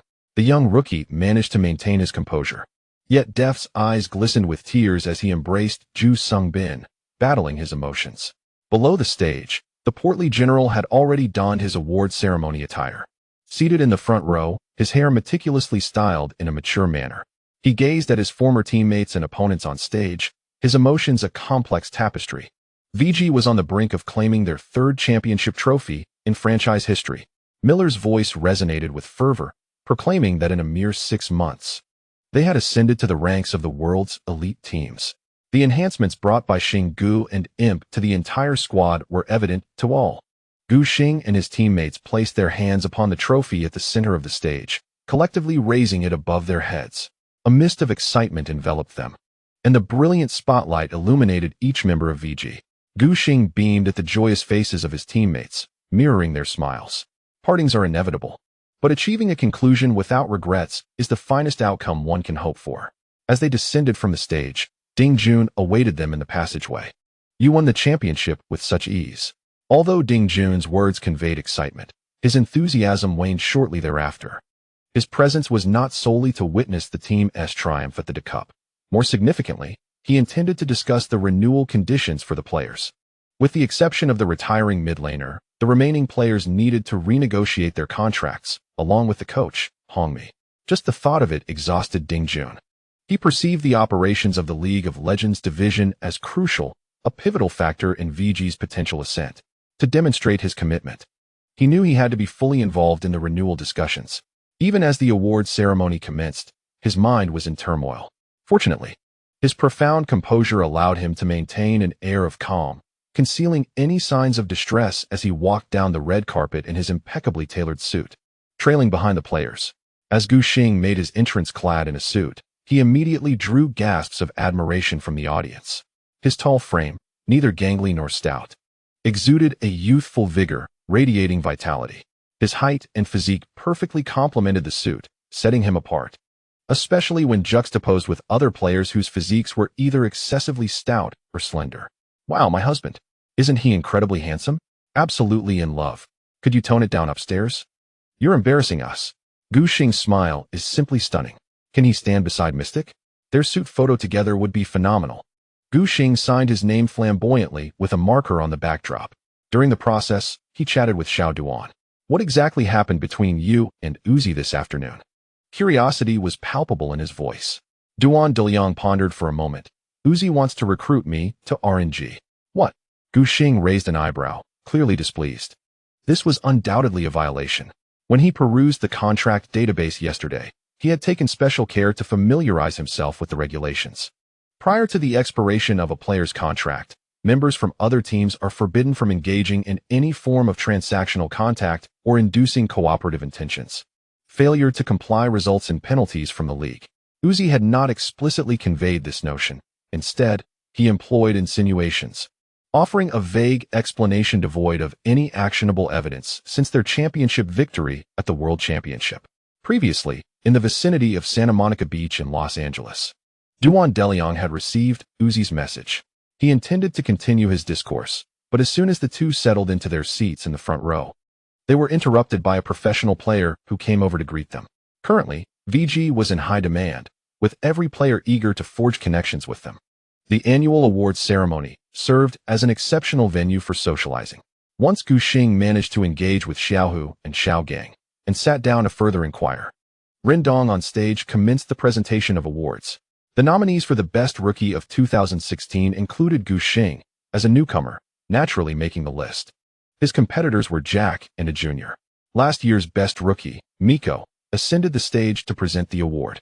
He opened the envelope in his hands, revealing a smile that was anticipated. Virtue, congratulations.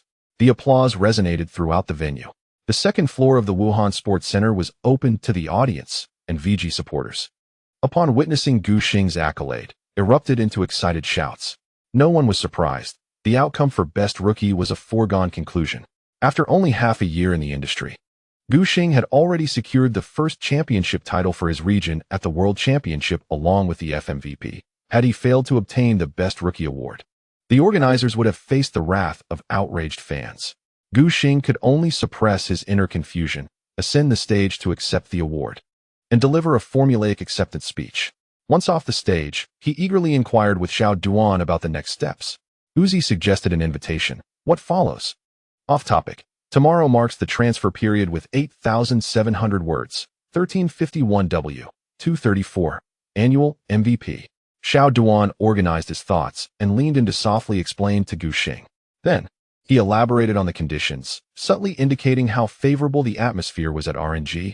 the impressive salary being offered, and Uzi's desire for him to join in playing together.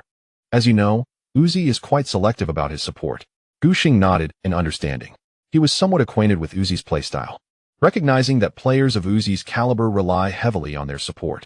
Only those with exceptional landing abilities could perfectly meet the requirements. From a certain perspective, Xiao Duan was indeed the best choice available. Compared to the more roaming-oriented Mata, who also held championship status, Duan Deliang was undeniably a master in the landing phase. During the S6 World Championship, champions like Karma, Janna, and Nami dominated the meta. Xiao Duan's formidable landing prowess even surpassed that of top-tier LCK supports. Although in terms of overall strength, Duan Deliang may not be as formidable as Wolf. However, the assistance from the latest version has rendered Wolf incapable of exhibiting any rhythm or teamfighting prowess, leading to a mere contest of landing skills, in which Duan Deliang indeed proves to be quite formidable. This aligns perfectly with Uzi's perspective. He remarked that Chef's temper is quite amiable, prompting the curious Duan to inquire of Gu Xing whether he is well acquainted with Lu Xiyu, and if there is any truth to his statement. Gu Xing was taken aback. Is Uzi fabricating tales to lure people over? If Lu Xiyu's temperament is deemed good, then perhaps the entire world is filled with agreeable gentlemen. In regard to Chef's character being rather average, what are your thoughts? Gu Xing was more concerned about Duan's perspective, his fingers nervously tapping on the armrest of the chair. I haven't quite decided yet. After the award ceremony tonight, I shall seek a conversation with Boss Ding, Duan Deliang replied. Yet, since receiving the olive branch from Uzi, he had been mulling over and wrestling with his thoughts. Deep down, he leaned towards remaining with the team. Despite Uzi's grandiose praises of RNG, can it truly rival the championship caliber of their current roster? To leave a recently crowned team to join yours, the conditions must be exceptionally favorable, wouldn't you agree? Otherwise, would joining RNG be merely for Uzi's sake? Duan Deliang shares a good rapport with Uzi, but is also quite close to his VG teammates. At least for now. The overall atmosphere within VG has made Duan feel very comfortable. Uzi's attempt to play the emotional card seems rather unrealistic. Moreover, Duan is not easily swayed by Uzi's flowery rhetoric, claiming that together they could dominate the entire LPL, and that Chef could merely reside in the bot lane, effortlessly pushing the opponents to victory. It's a jest. After Uzi's introduction in the latter half of S6, RNG has been embroiled in debates over mid-jungle support synergy versus focusing on the bot lane, ultimately failing to reach a consensus.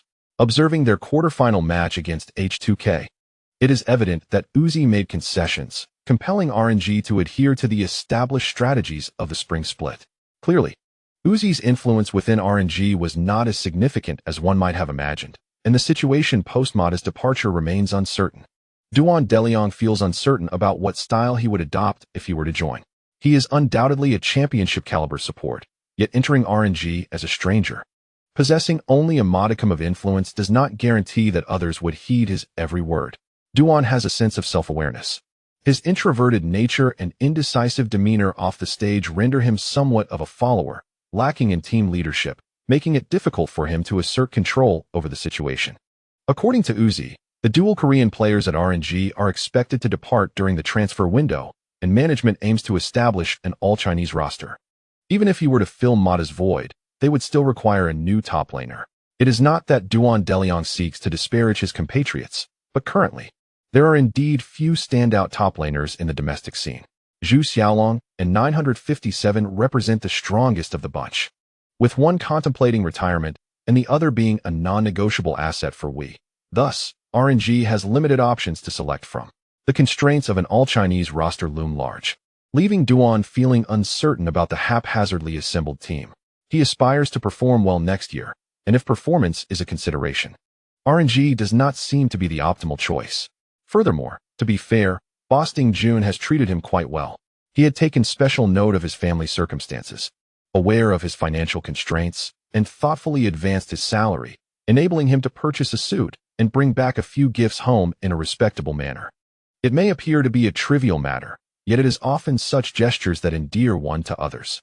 The strategies of RNG seem rather ambiguous, and the potential for personnel composition does not appear to be high. Aside from salary, there seems to be little else to attract him. Duan Deliang's inclination had already begun to form. He was merely a hammer blow away from finalizing his decision. The only uncertainty that lingered was what kind of roster VG would ultimately assemble. Gu Xing received an ambiguous response in return. However, recalling Uzi's expression as he departed that afternoon, he felt a slight sense of relief. Uzi's face had turned a deep crimson, almost resembling the legendary warrior Guan Yu, clearly indicating that his conversation with Xiao Duan had not been particularly pleasant. On stage, the awards for Best Manager and Best Club of the Year were being presented. Undoubtedly, VG was once again the recipient. The deep, resonant voice of the narrator echoed throughout the arena. The remarkable recruitment had injected new vitality into the team, and the formidable reserve power of the squad was fully displayed. VG's ascent this year was no mere coincidence, as manager Lu Wenjun had anticipated. Yet, when he and the club received the prestigious award, he still appeared exhilarated, rising to briefly celebrate with his colleagues and players. After embracing him, Gu Xing watched Lu Wenjun stride confidently to the stage. As he withdrew his gaze, he noticed the owner, Ding Jun, had taken the manager's seat beside him. With the transfer window opening tomorrow, shall we discuss the renewal ahead of time? Ding Jun was astute. With the retirement of the upper and mid-lane players, team reconstruction was a foregone conclusion. He placed the renewal of Gu Xing at the top of his priorities. This 19-year-old FMVP player was undoubtedly the cornerstone of VG's future. As long as they could secure Gu Xing's intentions, subsequent arrangements would be much easier to navigate. Many players in the LPL region likely yearned to be teammates with Gu Xing. Observing the surroundings, Ding Jun smirked. The glances from these managers were filled with envy. Gu Xing scanned the area and indeed noticed many team executives stealing glances at him. Upon being noticed, some averted their eyes while others faced him boldly, even waving in greeting. "You are quite the coveted asset," Ding Jun candidly remarked. A jungler of Gu Xing's caliber during the LPL transfer period was akin to a shark. "I won't engage in any superficial pleasantries. Let us discuss the terms directly." The owner's straightforward approach was consistent. Ding Jun had never been one to play the emotional card at critical moments. Such tactics were best employed subtly, allowing the scales of negotiation to shift naturally in due course. Gu Xing appreciated this direct style of discussion and listened attentively. Amidst manager Lu Wenjun's booming acceptance speech, Ding Jun quietly revealed his offer. 10 million per year. Should the team perform well next year, the bonus terms will be substantial as well.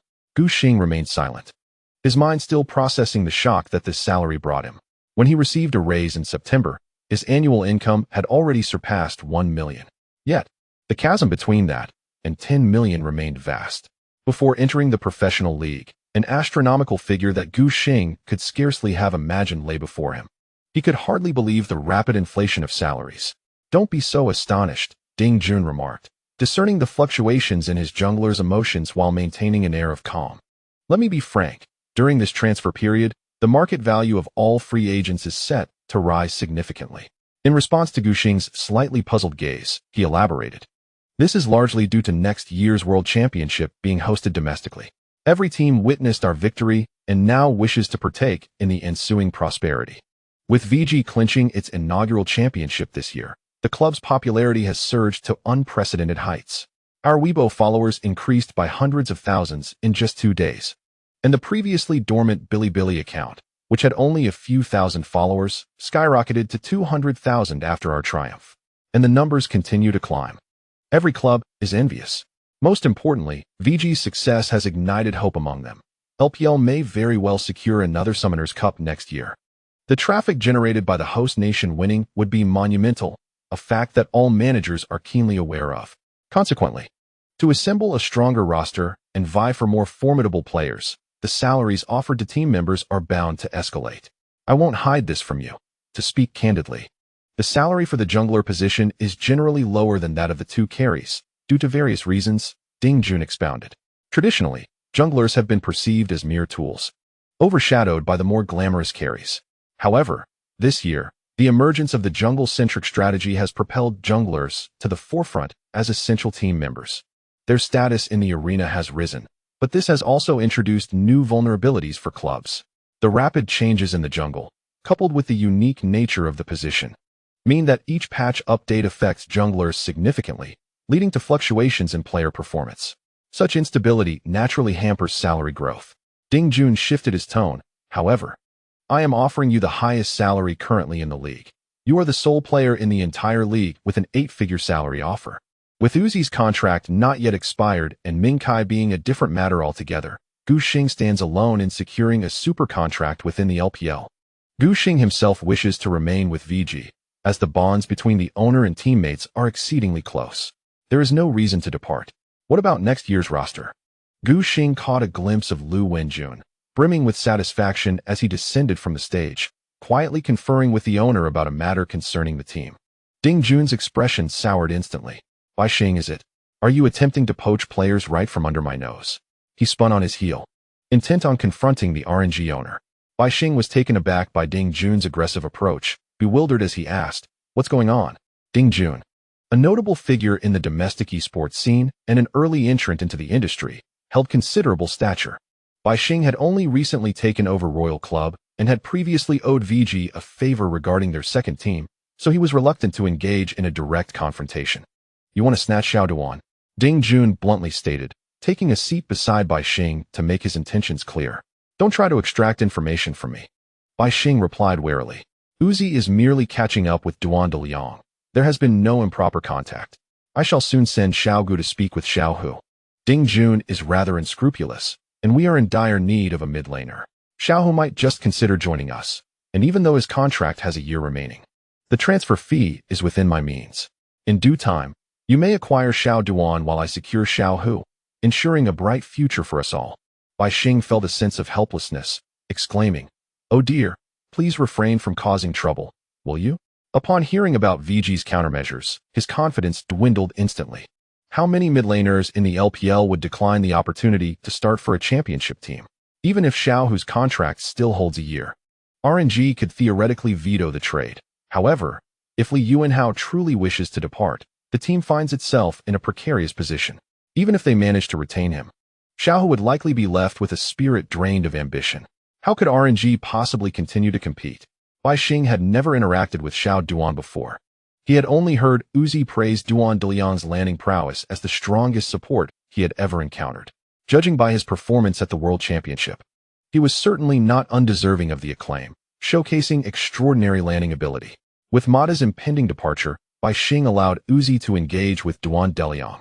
However, when compared to Xiao Hu, Bai Xing would undoubtedly prioritize retaining the mid laner, setting aside the inherent superiority of the mid lane position. Xiao Hu is a player of immense significance to him. The elaborate efforts made to acquire the promising Li Yuanhao were not in vain. It is no exaggeration to assert that Xiao Hu is the very cornerstone of RNG's roster, and Bai Xing could not possibly permit his departure. As the transfer period commences tomorrow, I trust one can present a fair offer without issue. He took a step back and proposed a resolution. Ding Jun, sensing the moment, ceased his relentless pursuit. After all, they all operate within the same circle of club management, and there was no need to tarnish their relationship. He returned to his seat and approached Xiao Duan, where they engaged in hushed conversation. Gu Xing, observing the boss's cheerful demeanor, surmised that matters were likely settled. On stage, the annual best lineup was being announced, with nominations beginning from the upper tier. Long Gu, Looper, Amazing J, and 957 were among those listed. However, the latter two did not participate in the World Championship, essentially relegated to the role of mere spectators. Gu Xing noticed Jin Yiba on stage, teasing the audience with suspense, eliciting continuous cheers from the back rows. Eventually, he unveiled the envelope, proclaiming, "Congratulations." Zhu Xiaolong, beaming with joy, rose to seek out his teammates. Gu Xing received a hearty embrace, exchanging pleasantries and congratulating his counterpart on achieving a significant personal honor before retirement. As Zhu Xiaolong ascended the stage, he overheard Ding Jun to his right, engaging in a heartfelt and reasoned discussion with Duan de Liang. "I assure you, I will not falter next year. Look at the considerable investment I made during S5, yet we failed to reach the World Championship. This year, I have also spent generously on player acquisitions. Once the transfer period opens at dawn, RNG will undoubtedly approach you with an offer, and I will ensure that you are well compensated." Ding Jun's financial prowess was indeed commendable.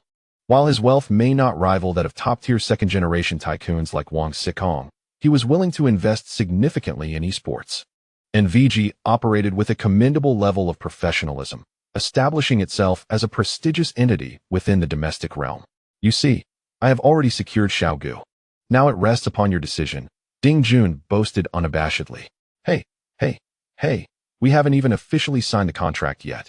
Gu Xing interjected, Xiao Duan. If you choose to stay, we shall be together. He was exceedingly pleased with the salary offered. His sole concern lay with the roster. In light of the retirements in the mid and upper tiers, Gu Xing sought to ensure that VG retained sufficient competitiveness. The question of whether Xiao Duan would remain was of utmost importance. Duan Deliang shared this sentiment, recognizing Gu Xing's pivotal role within the team.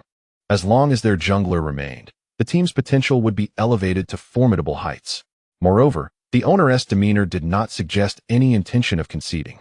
The salary difference would be negligible, and Xiao Duan certainly preferred to remain in a more familiar environment. Apart from Uzi, RNG held no advantages in any regard. The roster's strength was considerable, leaving him with no reason to decline. With the transfer period commencing at dawn today, I have prepared the contracts. If everyone is satisfied, we can sign them at the hotel. Ding Jun observed the nodding of the jungler and support duo, and he immediately exhaled in relief.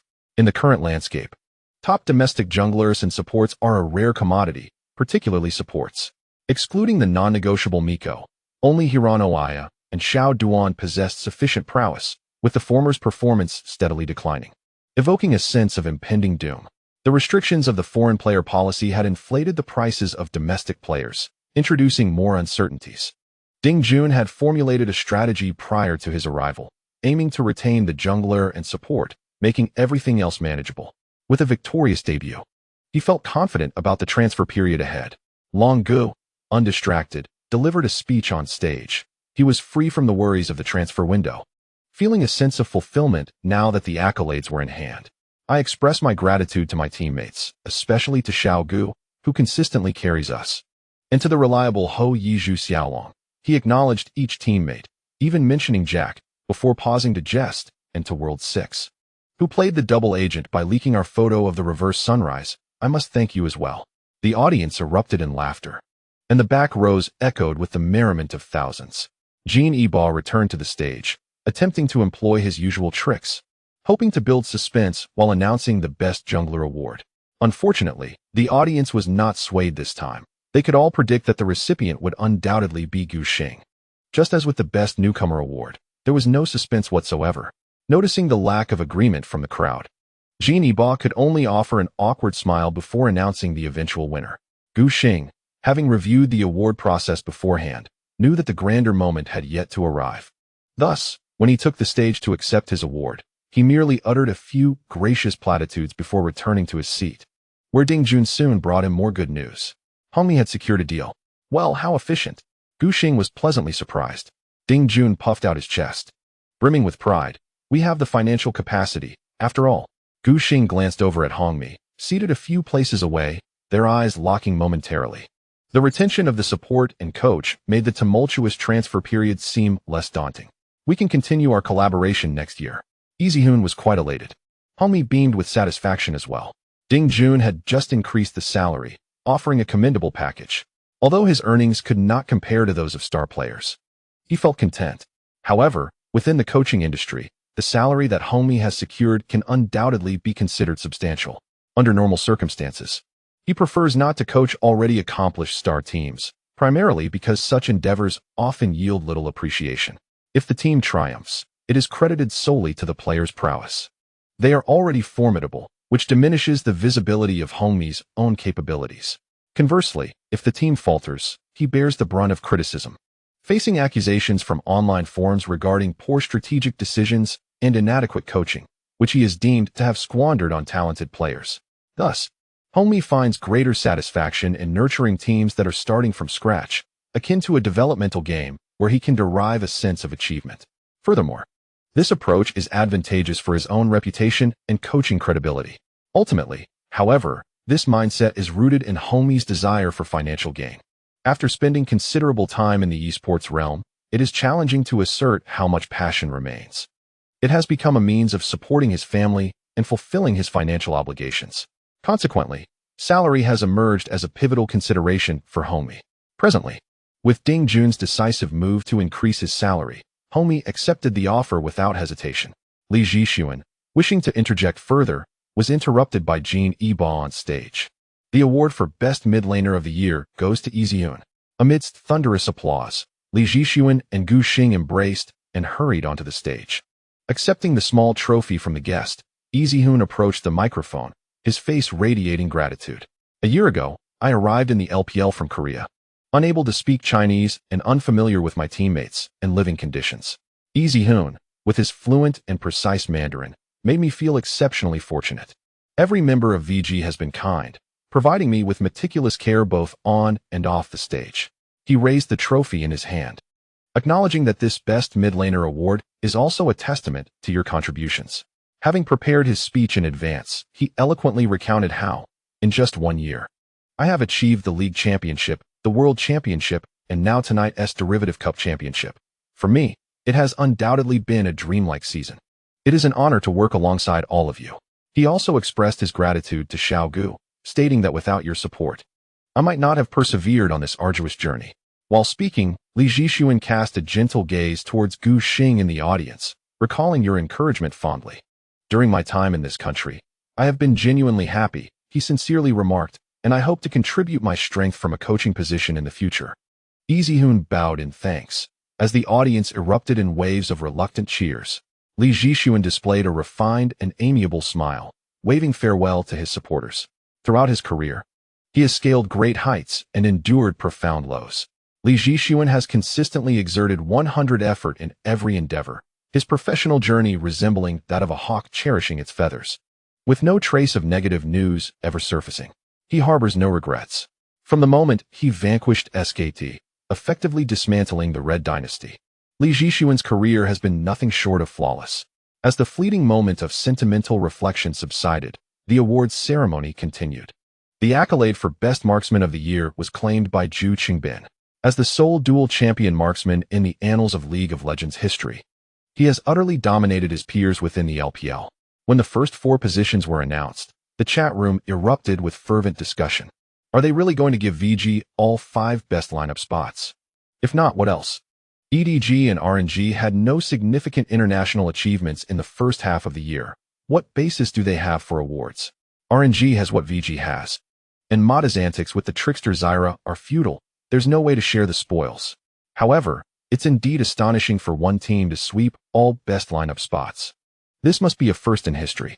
This is how the regional champion is treated, just like that. During the discourse, Jean Eba announced the final best lineup. The annual best support. Duan Deliong, who had been anxiously waiting, finally breathed a sigh of relief. He had assumed the officials would distribute the honors, possibly awarding best support to either Miko or Mata. In this moment of triumph, he was overjoyed, eagerly accepting the congratulations from his teammates. Following this, smaller awards such as Best Marketing Club were presented. The officials finally ensured that VG did not monopolize the accolades, distributing them among various clubs attending the award ceremony. Meanwhile, Ding Jun was engaged in discussions with Su Shangbin regarding the final hurdle of contract renewal.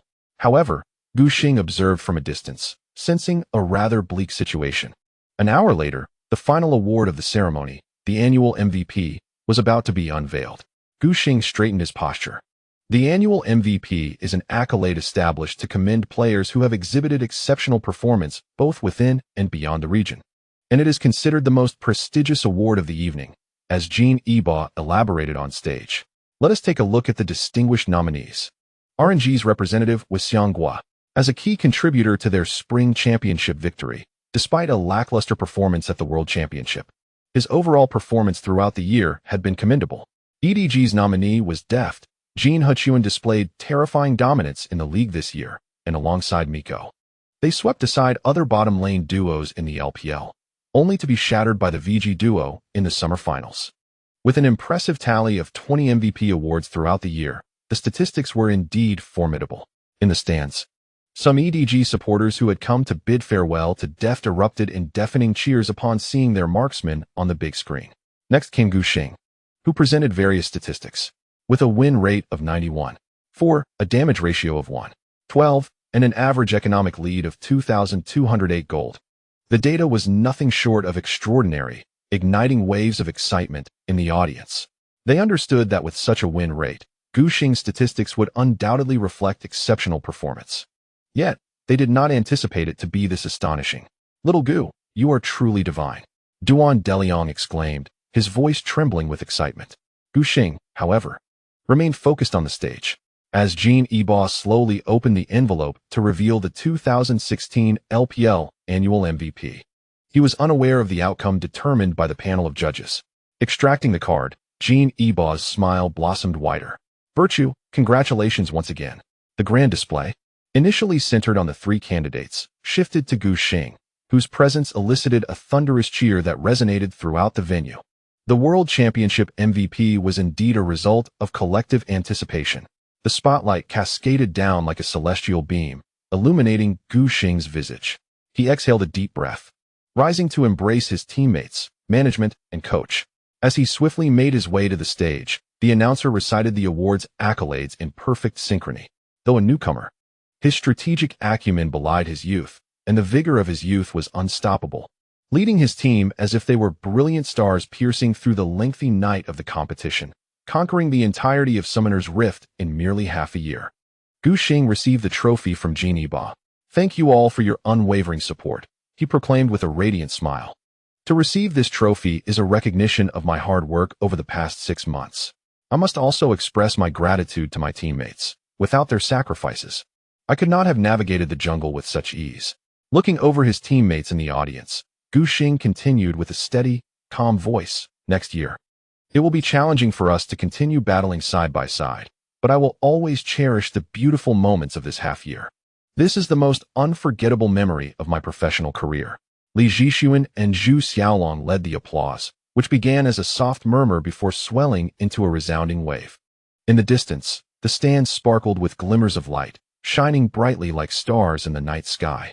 Just as Gu Xing regained his composure after stepping off the stage, Ding Jun delivered disheartening news. Imp does not intend to renew his contract. Gu Xing frowned. Then where will he go? Ding Jun replied slowly. He does not plan to stay in the LPL. Imp is heading to Europe. Europe? Gu Xing was taken aback by Zhu Qingbin's decision. The awards ceremony had concluded, and professional players were exiting in an orderly fashion under the guidance of the staff.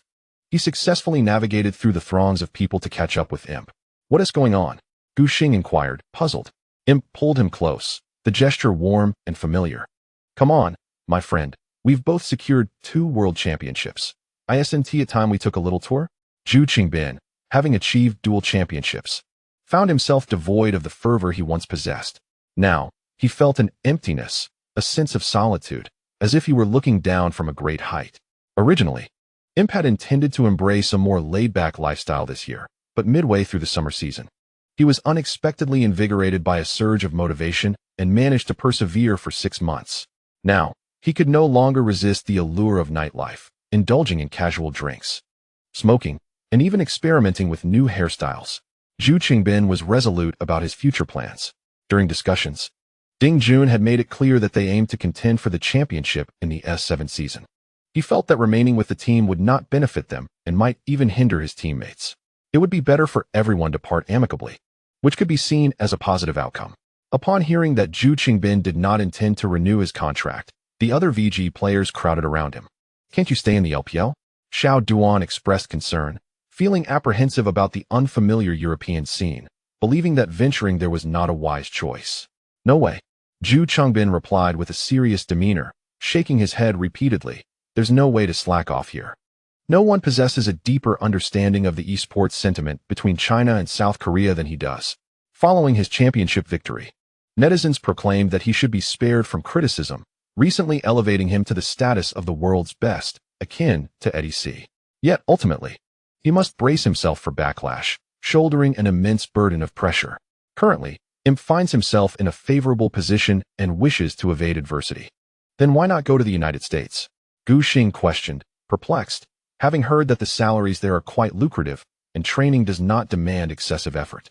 The North American region has become synonymous with a realm of naive individuals with abundant resources.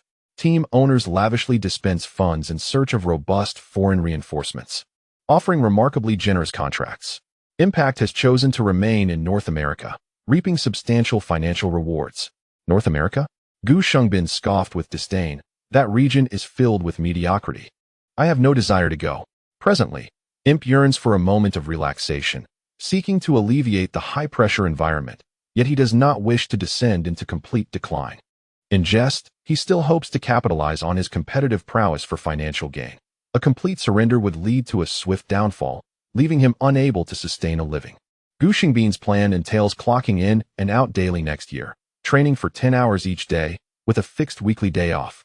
For players from the Chinese and Korean regions, this constitutes a relatively lenient work environment. However, in North America, such a routine would undoubtedly be regarded as diligent and hardworking. Given this, relocating to the United States would feel somewhat out of place. In simpler terms, Gu Xingbin finds himself caught in a dilemma, unable to ascend or descend. To rise, he must contend with the scorn of the Chinese and Korean regions for merely training 10 hours a day. How could one possibly sleep soundly during such a critical period of growth? To descend, he looks down upon the North American scene and its foreign wildcards. A compromise would be to move to Europe. The EU region has performed admirably in international competitions over the past 2 years, with S5 producing 2 teams in the semifinals and S6 showcasing H2K's advancement to the same stage. In terms of overall competitiveness, it surpasses North America by a significant margin. Furthermore, the financial incentives are considerable, and the training environment is neither overly lax nor excessively strict, aligning perfectly with Gu Xingbin's requirements. Do you have a suitable team in mind? Li Zhixuan inquired with concern. Gu Xingbin shook his head, stating, once the transfer period opens at dawn, numerous teams will undoubtedly reach out to me. There's no rush, with 2 championships in hand. Who could resist wanting me? His voice grew louder as he spoke. Confident in his accomplishments, 2 world championship titles, both earned in the Chinese and Korean regions, are undeniably a testament to Gu Xingbin's formidable credentials. Looking across the globe's 5 major leagues, there are certainly many willing to offer Imp a substantial contract. He has the luxury of choice, free from worry. Little Doinb bit his lip, playfully ruffling Gu Xingbin's freshly dyed red curls. Imp managed a smile, expressing optimism for the upcoming year with Jiequa, believing that the only thing the young lad lacks is experience, as his talent is without question. Zhu Xiaolong sighed deeply, remarking, as it stands, you need to take care of yourself if you leave the team. Both he and Hou Yi are transitioning to coaching roles, with no significant changes aside from their absence from competitions. Only Gu Xingbin is venturing from VG to compete in foreign regions, and Zhu Xiaolong, who often worries about his friends, naturally feels a heightened sense of concern. Imp, hearing this, was quite displeased, exclaiming, I'm nearly 23. Surely I possess some degree of self-sufficiency. Gu Xing could not help but internally scoff. Who truly worries about whether you can tie your shoelaces? The real concern lies with your loquaciousness. Imp's penchant for verbal sparring is conspicuously noteworthy, even within the joyously celebrated Western leagues. If he were to instigate trouble right after arrival, he might well find himself on the receiving end of a couple of sharp reprimands, particularly in terms of team dynamics. He could easily become a target. Yu Wenba took the initiative to embrace Imp. Next season, don't embarrass us, Gu Xingbin playfully remarked, tapping Jack on the head. Or I'll fly back to give you a few knocks. Jack merely nodded in response. You'll still be in Shanghai for a few days, right? Hongmi interjected. Let us share a couple of drinks then. Of course, that would have to wait until the transfer period matters were settled. There would be plenty of opportunities for revelry. Imp readily agreed. By the time the VG team returned to the hotel, it was well past midnight. Gu Xing noticed his WeChat inundated with congratulatory messages from familiar friends. After adjusting his mood, he simply informed his family and Shun Guanshan of his accomplishments. That evening, he had received 3 trophies and a substantial contract at the awards ceremony, marking a significant triumph. How much? Gu Pan momentarily questioned her hearing. Seeing his sister's expression, Gu Xing couldn't help but chuckle. Their parents were still trying to comprehend what a million meant. Was it enough to buy a house every 2 months? My goodness, isn't that akin to highway robbery? Shun Guanshan could only gaze with starry-eyed admiration, exclaiming, Gu Xing, you are truly remarkable. Though his words were straightforward, they resonated deeply with Gu Xing. With no objections from his parents, he felt reassured and prepared to sign the contract. After concluding the video call and taking a refreshing shower to wash away his fatigue, he found that it was precisely midnight. The fervent LPL transfer season had officially commenced. Countless contracts and trades involving free agents would soon unfold, heralding a significant reshuffling of power in the league for the coming year. Gu Xing received word and hurried to Ding Jun's room to join his teammates. The boss was searching for individuals to fill out several stacks of contracts, initially targeting players like Ho Yi and Long Gu who were transitioning to coaching roles.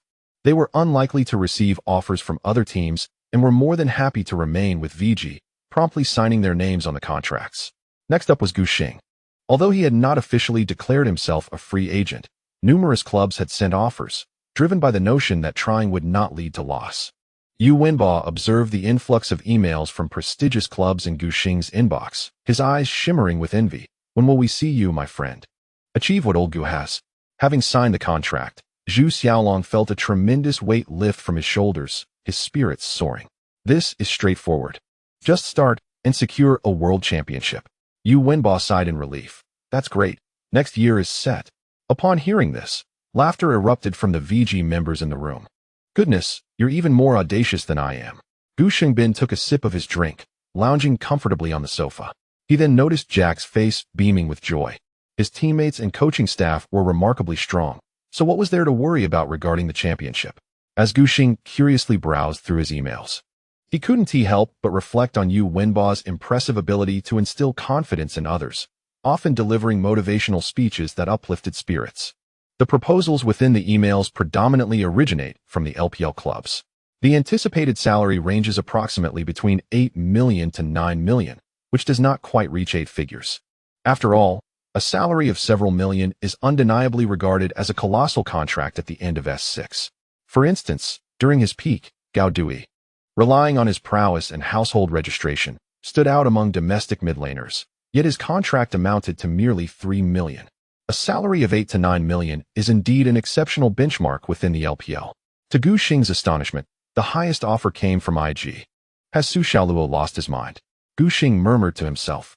He had presumed that his previous communication with the IG manager was merely a preliminary interaction, far from establishing a cordial relationship.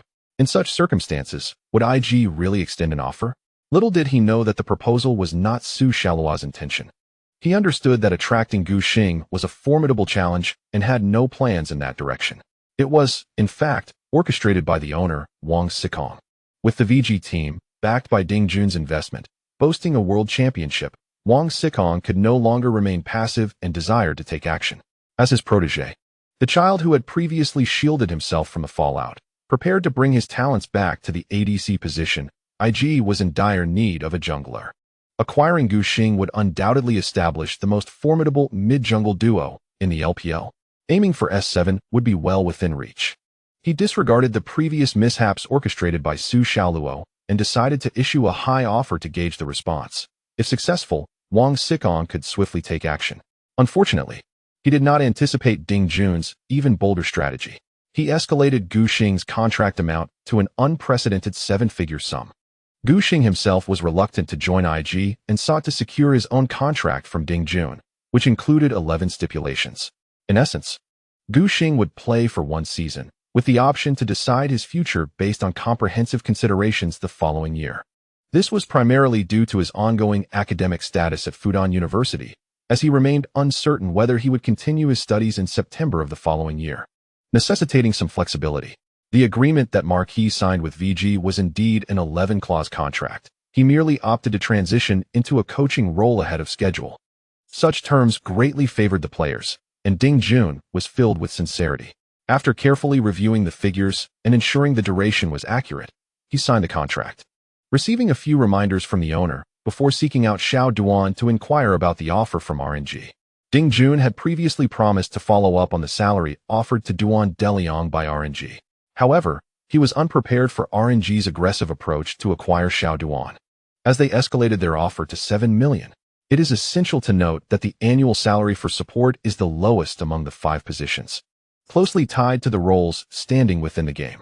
Once merely a tool for warding with the Prophet's potion, the support role has gradually seen an elevation in status. Yet it had not inflated to such extremes. The salary for a jungler support duo alone is 17 million, a top-tier salary in both leagues, which clubs of VG's scale could scarcely absorb. Seizing the opportunity to organize Gu Xing's contract, Ding Jun's mind raced. Ultimately, he gritted his teeth and resolved to match the offer. With the World Championship being hosted domestically next year, Ding Jun was determined to solidify VG's absolute leading position within the LPL. He had come to a clear understanding of his objectives. The club now faces a critical juncture. It must either invest significantly to secure results or embrace a path of complete neglect, merely aiming to maintain a semblance of recognition within the league while conserving funds. The most detrimental approach would be to expend half the resources, only to find the expenses excessive and abandon the endeavor midway. Such a scenario would result in squandered finances without satisfactory outcomes, a quintessential double loss. As Duan Deliang solemnly affixed his signature to the contract, Ding Jun felt a palpable sense of relief. With the agreement for Homie finalized, his attention finally turned to Zhu Xingbin, who languished on the sofa. "Imp, how are things on your end?" Zhu Xingbin inquired, savoring a sip of wine. "Well, several clubs from Europe and America have extended offers and invitations for trials. Let me see who they are." Gu Xing leaned in to join the excitement. To his surprise, the foremost name was a very familiar club, G2. "Wait, is Jack's Big Head also peering over? G2 intends to acquire Poo Poo? Isn't that exceeding their foreign player quota?" He recalled that G2 already had 2 Korean players in the top lane, reaching the limit. "Are they planning to release someone?" "I'm not sure," Imp replied, visibly confused. Just then, Gu Xing's phone buzzed. Upon checking, he saw it was an international call. After answering, he was greeted by a heavily accented, somewhat unrefined English voice. "Hi Virtue. This is Perks from G2. Do you remember me? I noticed him posted a free agent announcement today, so I contacted Carlos, our boss, to discuss matters. I've sent over the intent for a contract and trial. I hope he saw it. Luckily, I had your phone number from the World Championship." Gu Xing was astonished that the connections he had forged during S6 with players from other teams could still prove beneficial. He glanced at Zhu Xingbin, who remained perplexed on the sofa. "Imp is right here. You can talk to him directly." He handed the phone to Imp, who took it and began conversing with AP in similarly imperfect English. It was evident that Imp's vocabulary was rather limited, as he repeatedly exclaimed really in excitement.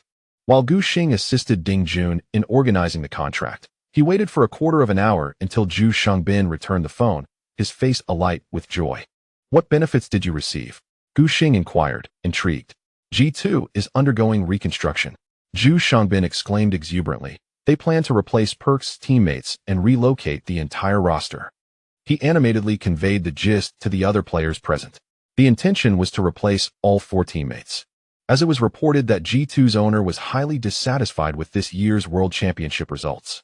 Despite G2's dual championships in the league, their 6th-place finish in the mid-season invitational, where they became the lone champion from a major region to be eliminated, was an undeniable disgrace with a record of 28. Their unprecedented exit in the S6 World Championship at the round of 16 further embarrassed European fans, who felt G2 had tarnished their reputation. Owner Carlos was understandably frustrated, and despite the positive atmosphere within the team, he resolutely decided to initiate a rebuilding plan, determined to reclaim their standing on the global stage. Perks was deemed indispensable, while the remaining 4 players were to be replaced with more formidable competitors. Initially hesitant, AP had a strong rapport with the current G2 players, but eventually acquiesced to the plan. The root of the issue lies in Perk's sense of dissatisfaction. After all, he is a champion of the European region. How could he falter so dramatically upon venturing out? He perceives that his former teammates possess a rather awkward level of skill, adequate within the league, yet insufficient on the global stage. If I were to acquire players like Gu Xing, Zhu Xiaolong, Imp, and Xiao Duan, would I not secure a spot in the top 16? Of course, bringing them all together is unrealistic. A powerhouse like Imp offers remarkable value. He requires minimal focus on leadership, yet provides consistent output for the team. G2 believes that signing him as a free agent would be an exceptional bargain. But who else is there among the teammates? Xiao Duan is particularly concerned. Perks is no stranger to socializing. It is said he maintains good relationships with many European players.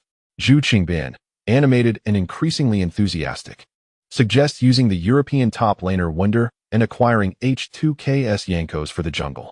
Li Jixuan raises an eyebrow. Are they forming a galactic fleet? Although Wunder's reputation may not be widespread, he ranks among the top tier of top laners in Europe and has even propelled his team into the S6 World Championship. Yankos, a force to be reckoned with and one of the 3 premier junglers of this World Championship, is equally formidable. G2's terms are generous, even allowing me to select a support, which could be a Korean import. Zhu Xingbin continues to boast. After clearing out the existing Korean junglers and support, G2 indeed has the capacity to recruit a Korean support. This would facilitate better communication with Imp in the bot lane and show respect for a two-time champion ADC. This lineup should aim for at least a top 8 finish at next year's World Championship, Redmi remarks, believing the paper strength to be quite promising. Ju Chungbin is elated.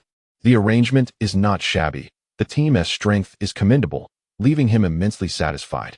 Indeed, Gushing genuinely feels pleased for Imp. Our future is bright. Ding Jun has finally resolved the contract renewal issues within the team.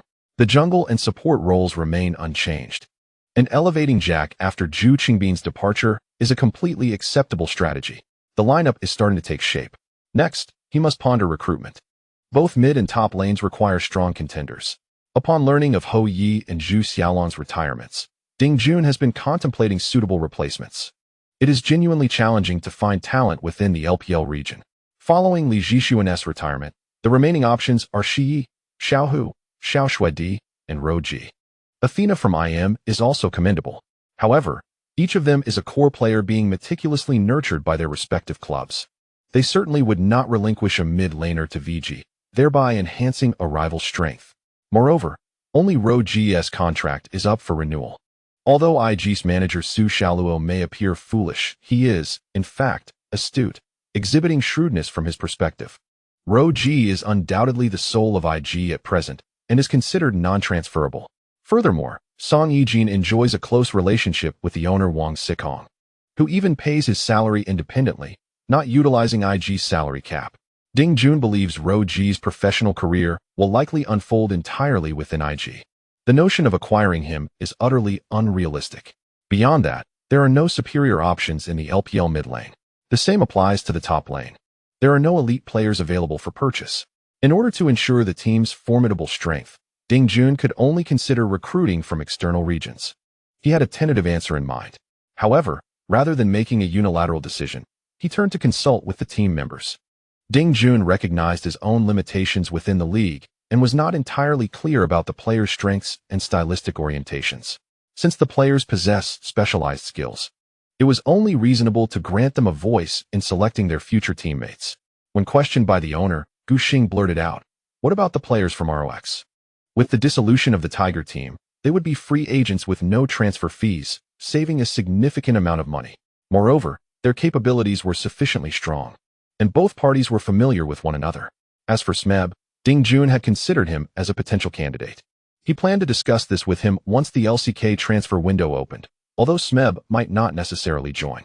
The transfer periods across various leagues do not align perfectly, though they are relatively close.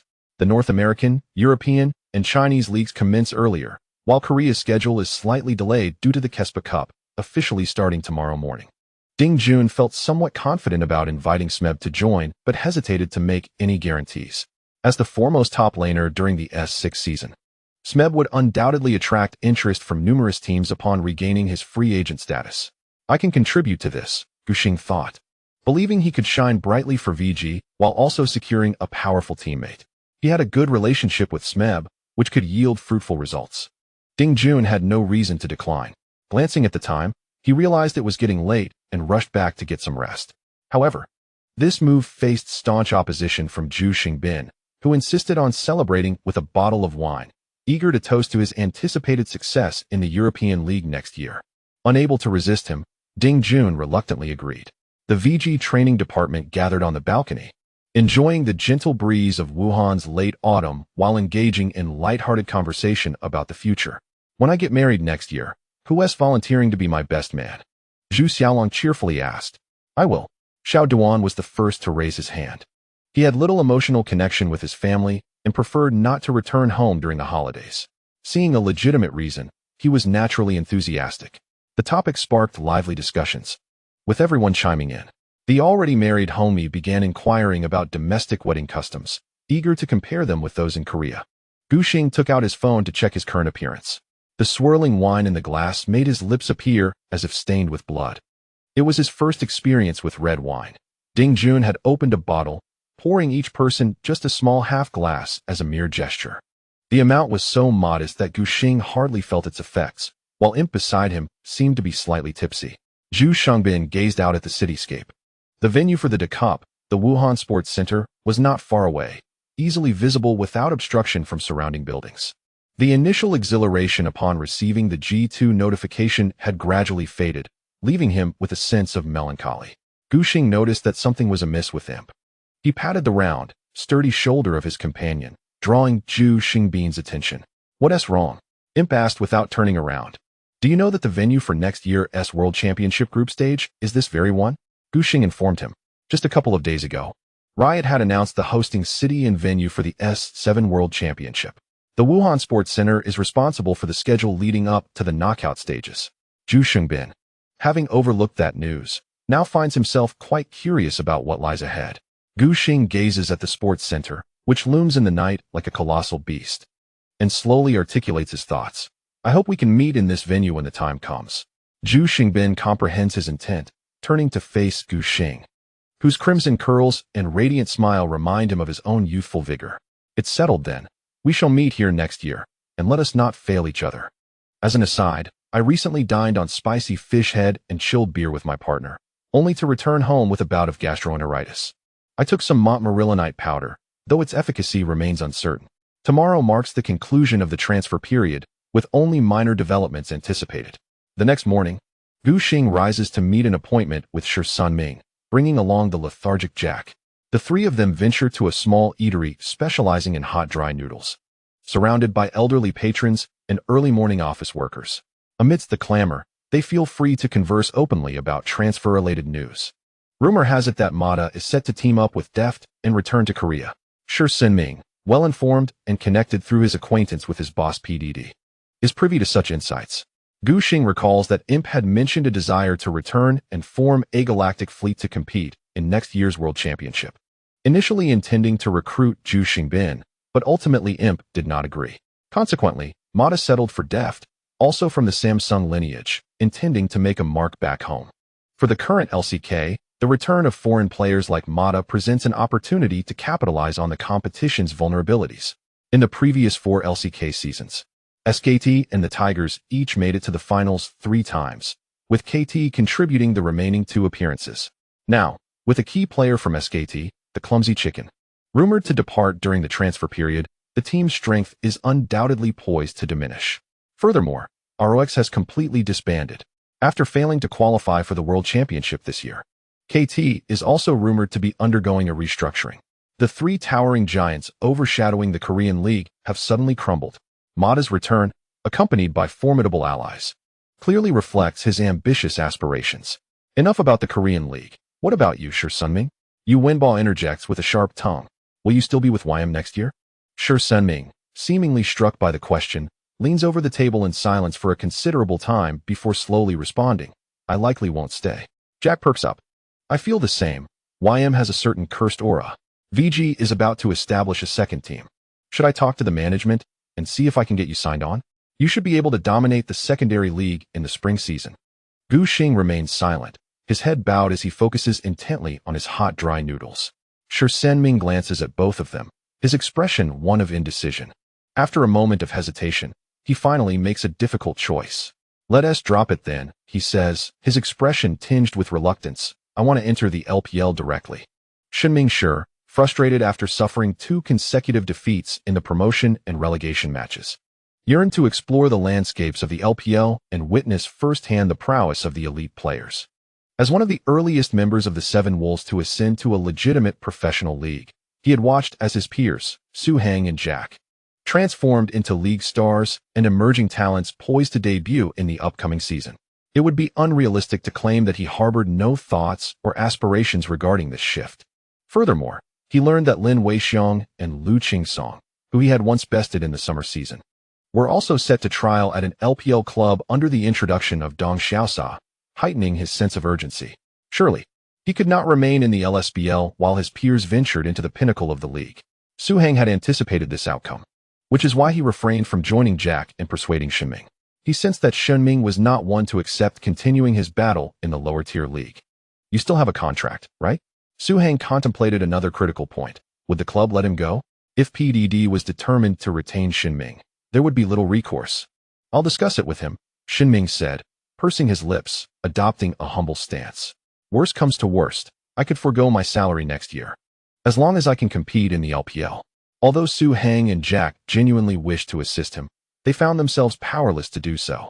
VG's first team was currently unable to sign any new players. For a team intent on securing consecutive championships, the notion of hastily acquiring a newcomer was entirely impractical. They lacked the time to nurture a rookie through the ranks, waiting for their growth.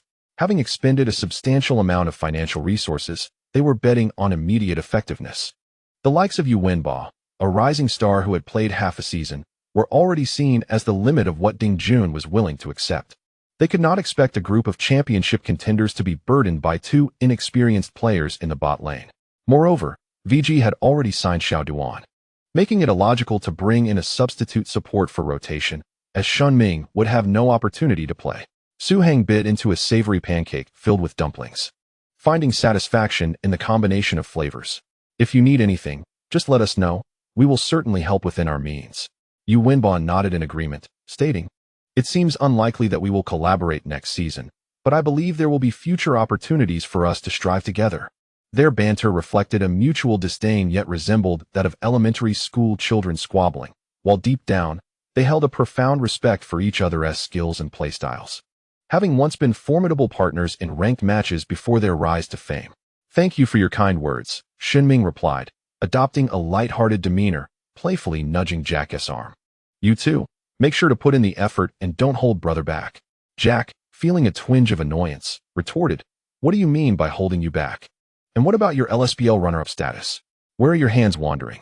He jokingly asked for disinfectant, cautioning against the potential transmission of runner-up misfortune. Su Hang, accustomed to their antics, observed as the two engaged in their playful dispute. After a while, the commotion settled, and they concluded their breakfast stroll, returning to the hotel. Having consumed a hearty meal, Su Hang retreated to his room for a nap, only to awaken and discover that the world outside had dramatically changed. In more ways than one, a tempest swirls, gathering ominous clouds, as a gentle drizzle descends from the heavens. The fervor surrounding the transfer season on the internet has reached a fever pitch. With little to occupy his time, Guxing decides to indulge in the gossip. EDG officially announces the departures of Deft and the corpulent general, and soon after, in an effort to mitigate the negative repercussions, they unveil a momentous piece of news. Clear Love has severed ties. This revelation leaves EDG fans in a state of bewilderment. With both core players departing, is the foundational jungler also set to leave? Just as fans prepare to plead for their retention in the comments section of the official blog, EDG follows up with another post. Newcomer Clear Love 7 has arrived. Upon investigation, Guxing realizes that Ming Kai has merely changed his ID, appending a 7 to it. Perhaps he seeks to dispel ill fortune, wishing to erase the painful memories of being soundly defeated by Peanut in the quarterfinals alongside his former ID. Alternatively, this may correspond with the S7 season, as he opts for a limited-time moniker, hoping to attract good fortune.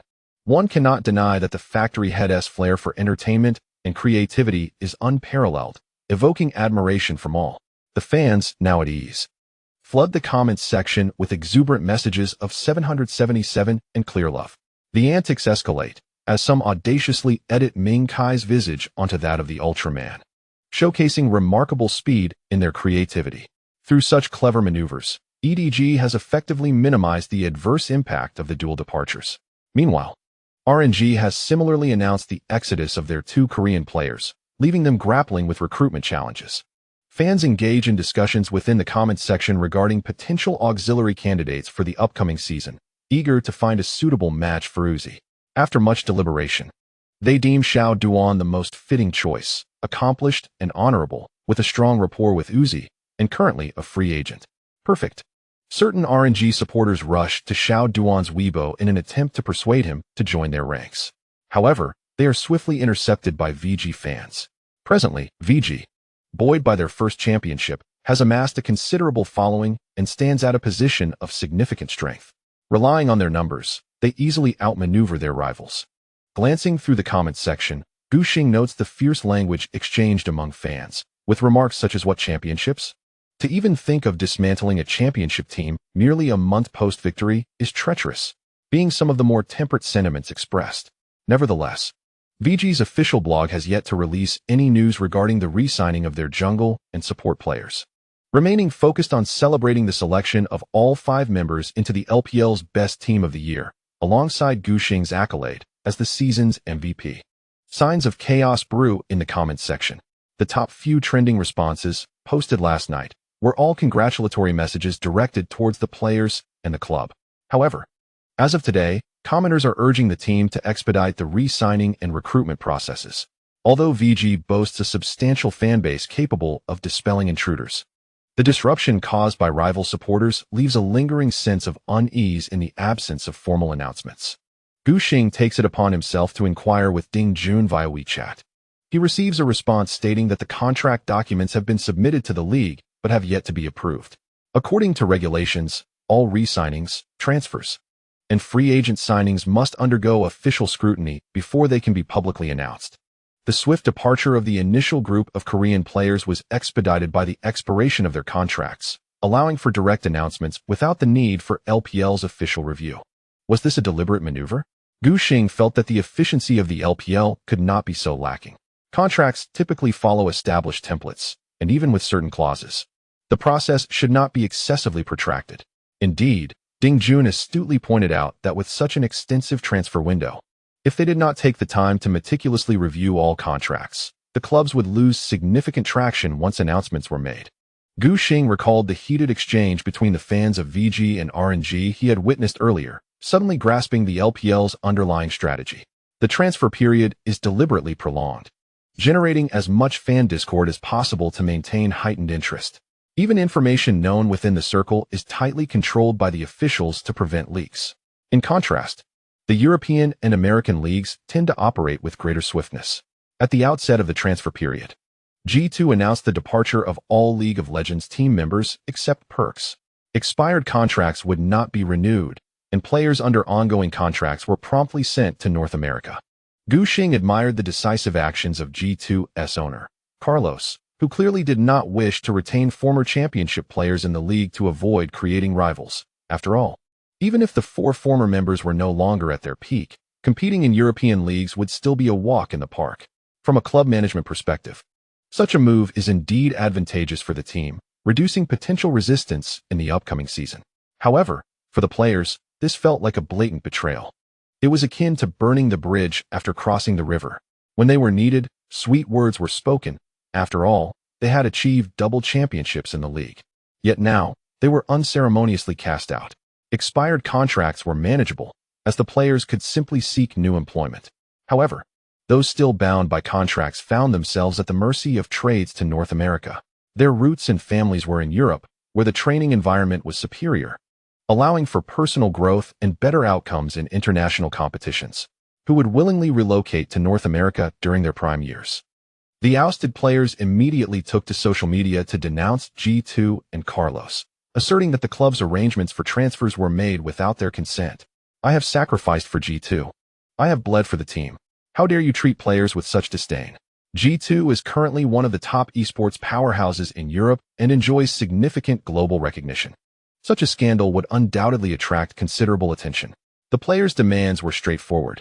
If G2 sought to strengthen the team by removing them, so be it.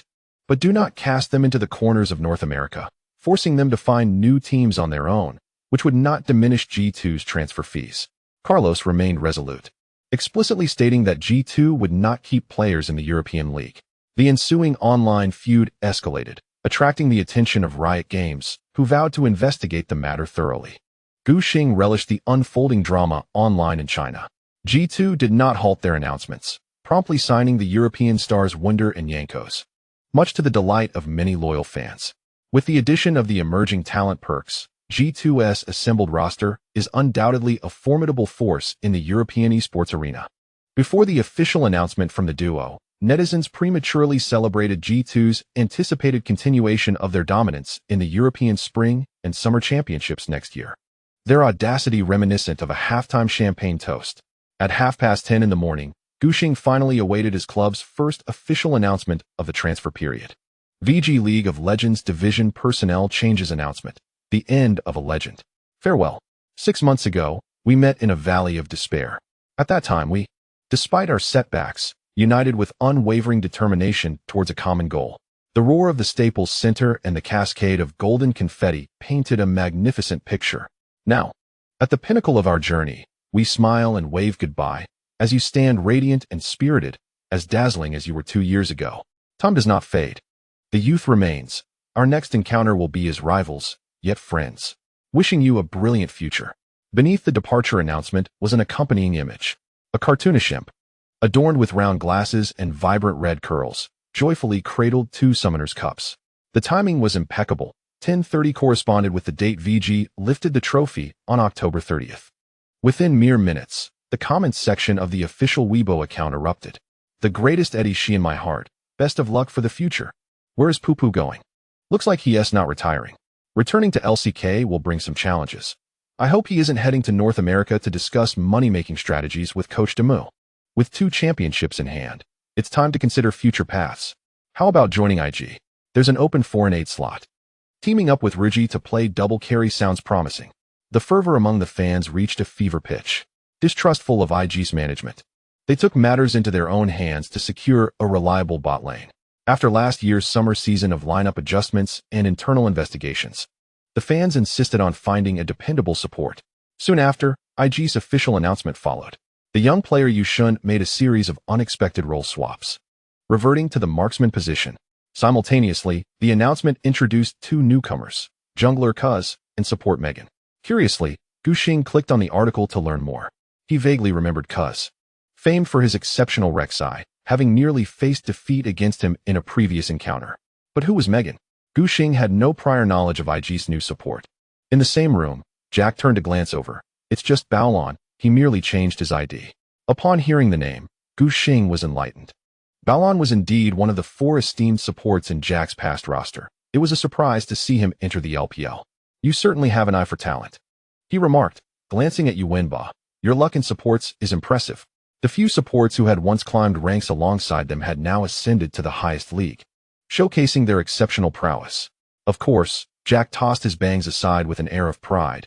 You should consider the level of my friends. My judgment is undeniably sharp.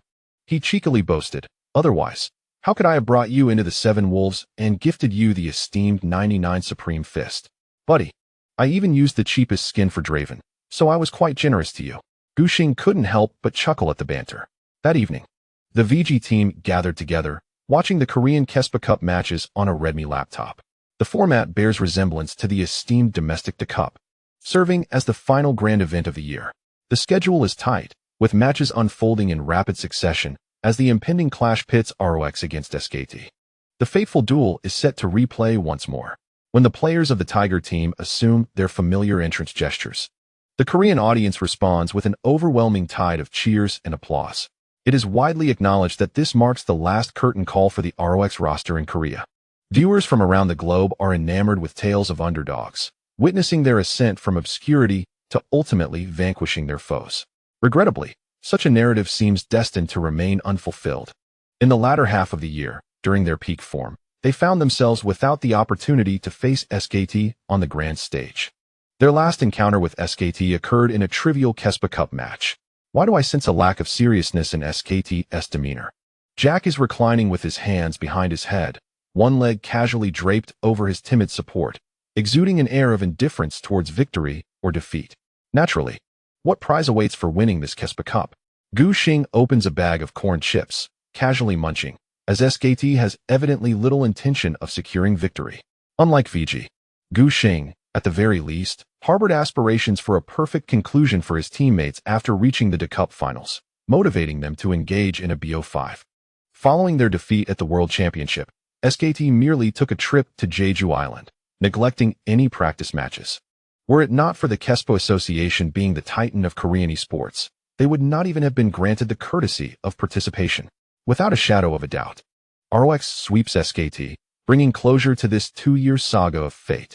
Smeb removes his headset and tousles his hair, although a smile graces his face. He does not appear truly happy. With the conclusion of the Kespa Cup, it signifies the impending farewell to his longtime teammates. The steadfast Tiger shines like a meteor across the sky. Prior to joining the Tiger team, Smeb was merely an unheralded rookie, overlooked even as a plethora of players flocked to the LPL in pursuit of riches following S4. In 2 years, he evolved alongside the team, becoming one of the pinnacle professional players in the world. Yet now, all of this is about to come to an end. The prospect of competing together again is no more. Smeb blinks hard, his gaze sweeping across the faces of his teammates. His gentle tone tinged with a hint of melancholy as he bids them to take care. Kuro, maintaining his warm smile, carries an added layer of sentimentality, wishing for future encounters even if they are no longer on the same team. Peanut, suppressing the tumult of emotions within, rallies his comrades with fervor, proclaiming, ROX Tigers, fight on. An hour after the conclusion of the Kespa Cup, the newly crowned ROX officially announces the impending expiration of player contracts, commencing at midnight Korean time, allowing discussions with other teams. Although the Tiger team had inadvertently hinted during post-World Championship interviews that the Kespa Cup would be their final assembly, when this moment arrives, the global transfer market begins to tremble with anticipation. The major upheaval has indeed arrived. In the realm of the S6 World Championship, a top-tier team from the Korean region has disbanded, leaving an unparalleled impact on the competitive balance among all formidable squads. The management of VG, currently residing in a hotel in Wuhan, has commenced preparations with great urgency. At 11 o'clock in the evening, Ding Jun is poised to send out meticulously crafted trial invitations and contract offers, eagerly watching the clock in the lower right corner of his computer screen. Redmi, seated nearby, reminds him to dispatch Kuro's invitation as well. Last night, faced with indecision regarding the mid laner, Ding Jun decided to relinquish the authority to the head coach, allowing him to select a player within a suitable range. However, the options are quite limited. There are no competent mid laners available domestically, necessitating a search in the LCK. Crown and Samsung still have contracts in place, and the entire team has made it clear they intend to retain their roster for another year. The prospect of acquiring Faker is a mere fantasy. The only viable candidate is Kuro, despite being critiqued by many as the weakest link in ROX. It would be unjust to label him as lacking skill. After all, reaching the semi-finals of the S World Championship and clinching the league title are no small feats. He once held his own against the European powerhouse, Fabivan.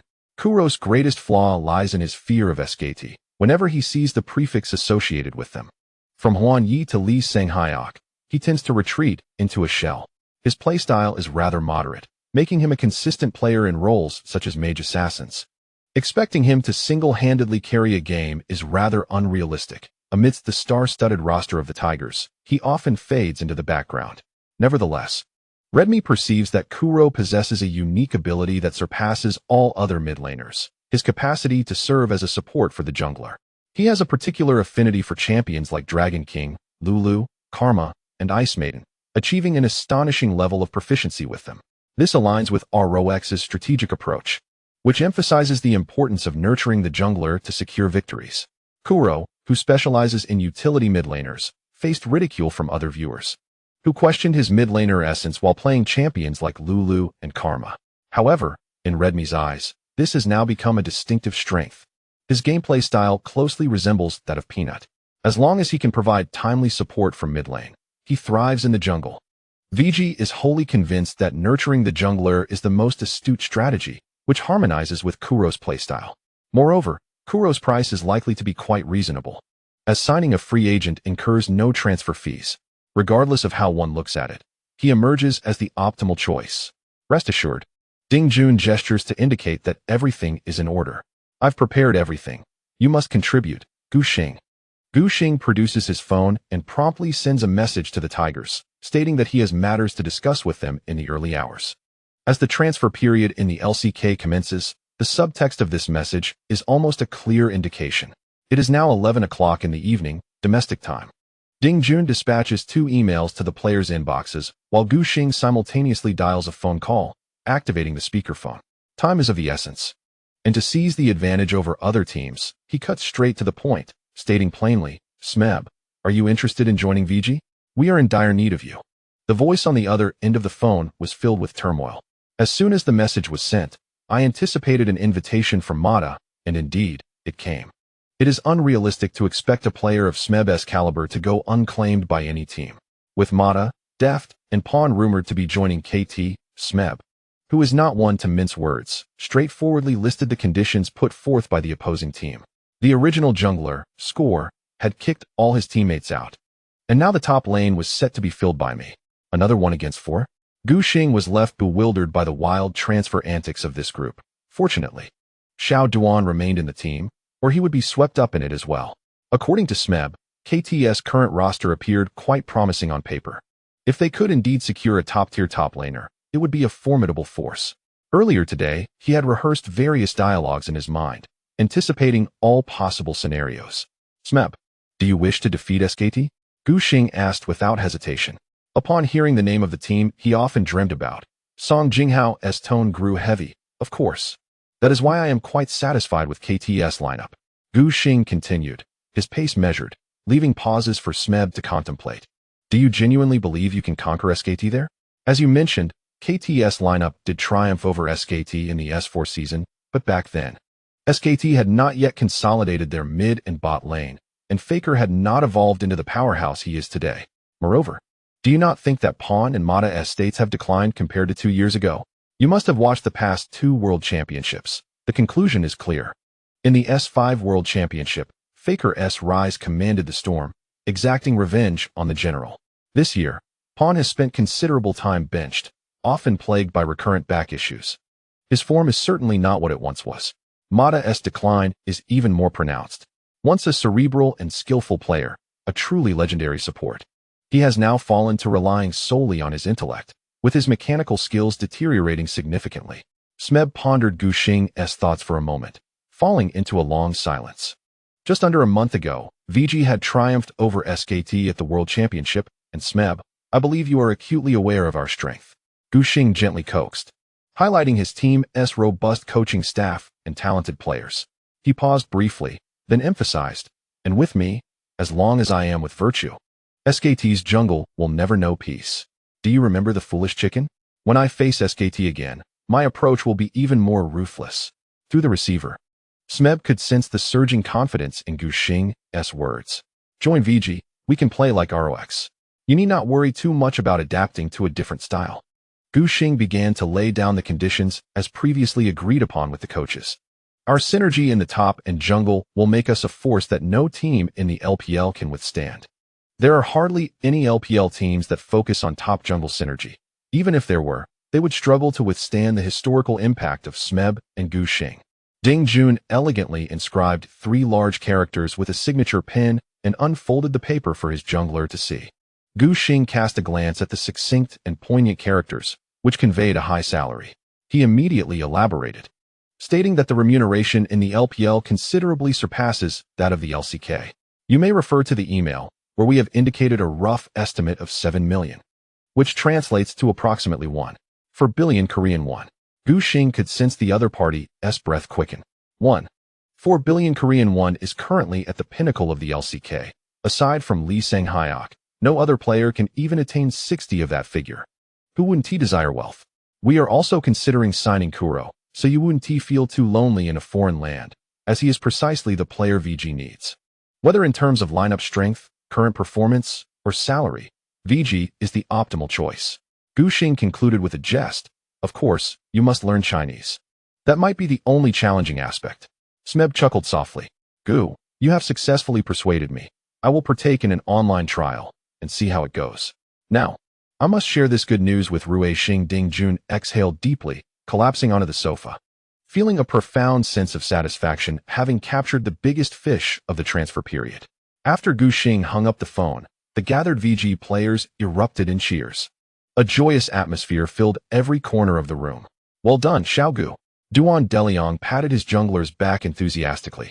Is it necessary to be this dramatic? Gu Xing pondered. Perplexed, isn't this just standard procedure? While it might be considered basic in other industries, in the realm of esports, Xiaogu, your eloquence is simply divine. Zhu Xiaolong was brimming with excitement. Gu Xing was at a loss for words, yet the smile on his face grew ever more pronounced. With strong reinforcements arriving next year, he believed VG could maintain formidable competitiveness. Kuro's response came swiftly, agreeing to the trial and, barring any unforeseen circumstances, would be joining VG. For Kuro, there was truly no better option than VG. Teams like Samsung and SKT already had powerful mid laners, rendering him unnecessary. The newly formed KT, due to Deft's insistence on playing with his brother in League of Legends, also had no vacancies in the mid lane. If Kuro wished to avoid mediocrity, joining the newly crowned world champions VG was the best course of action. Ding Jun's offer of 3.5 million was not particularly high compared to Smeb. However, when one considers his LCK counterparts, it was indeed no trivial sum. Seeing ROX's mid laner provide a clear response, Ding Jun finally felt a wave of relief wash over him. Having exhausted all financial means to secure contracts and recruit talent, he had successfully revitalized VG. Redmi, the coming year will rest heavily on your shoulders, Ding Jun remarked earnestly. I have great faith in you. This starting lineup, including the coach, amounted to a staggering expenditure of 30 million, undeniably a money-burning machine during the S6 transfer period. VG was historically known for its abundance of funds and less than prudent spending, typically managing player expenditures around 15 million. Now, that figure had doubled. Ding Jun had placed a significant bet. If next year's performance fell short, he would indeed be left with tears of despair. Redmi, having acquired substantial funds, naturally strives to perform with utmost dedication, consistently demonstrating commendable professional integrity. As Gu Xing observed the conclusion of the transfer period for VG, he intended to retire to his chambers for some respite when another phone call interrupted his thoughts. It was from Peanut. Gu Xing cleared his throat and answered, "Hello?"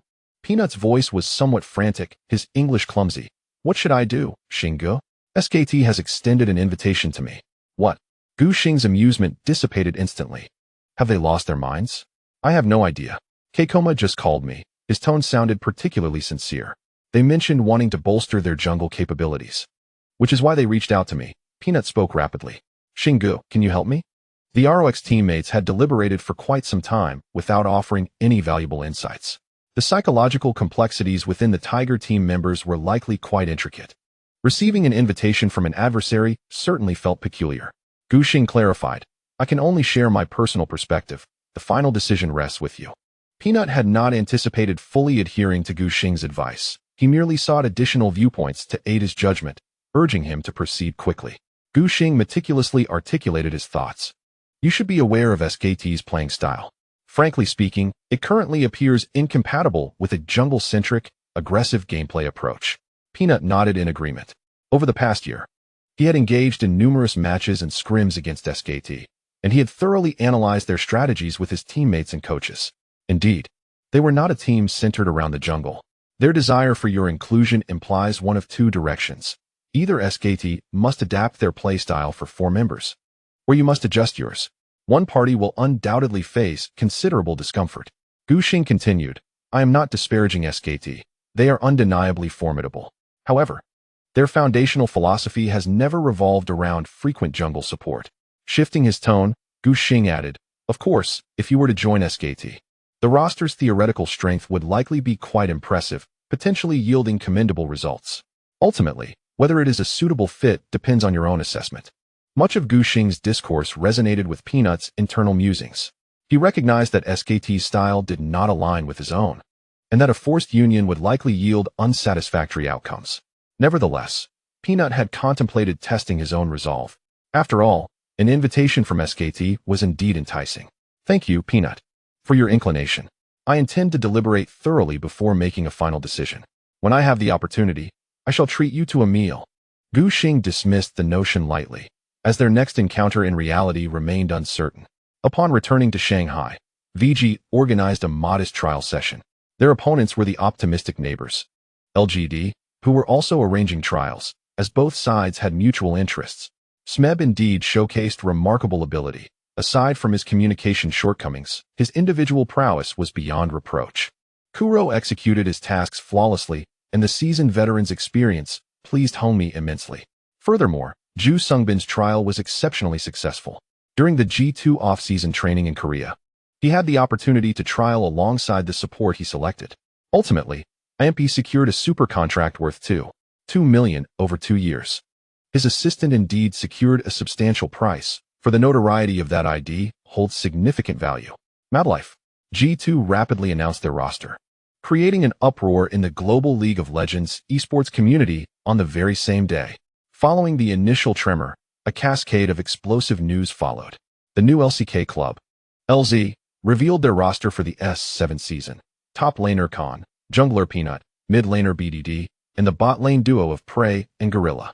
The combination of a veteran team with two rising stars seems poised to make a formidable impact.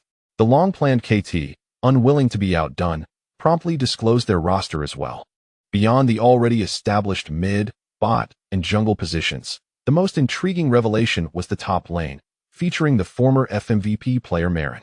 After enduring challenging times with the optimistic team, Nidalee decided to return to the LCK for another shot at glory. An avalanche of significant transfers inundated the scene, leaving the audience thoroughly satiated. Meanwhile, the LPL remains strikingly tranquil, with the officials still holding their cards close to their chest. As for a side note, I felt better after taking my medication. It doesn't seem too serious. A reader commented yesterday that the previous chapter felt rather lackluster.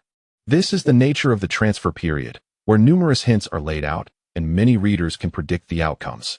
For instance, the speculation surrounding Peanut not joining SKT and Smeb potentially moving to VG. However, knowing the outcomes necessitates some explanation. Otherwise, merely stating the results would come across as absurd. Since readers have already inferred part of the conclusion, they may perceive it as lacking depth due to the absence of twists, leading to a sense of superficiality. This is entirely natural. Yet, it is equally implausible to neglect laying the groundwork for team dynamics, as sudden transfers during the transfer period would appear jarring. If hints are provided, they might be deemed obvious and bland, while a lack of foreshadowing would create logical inconsistencies, rendering the narrative unreasonable. Balancing these two aspects seems quite challenging. Another point is that while the title suggests a great upheaval, from the reader's perspective, these are already known facts, making it easy to predict the composition of the team. However, from the perspective of the audience within the narrative, these remain unknown variables. In 8,800 words, 69,237, Championship Premiere. Recently, Gu Xing confirmed the VG roster for the upcoming year, bringing him a sense of joy. During his time back at the Shanghai base, he occasionally engaged in practice matches, testing out potential transfers for other teams while also integrating with his new teammates.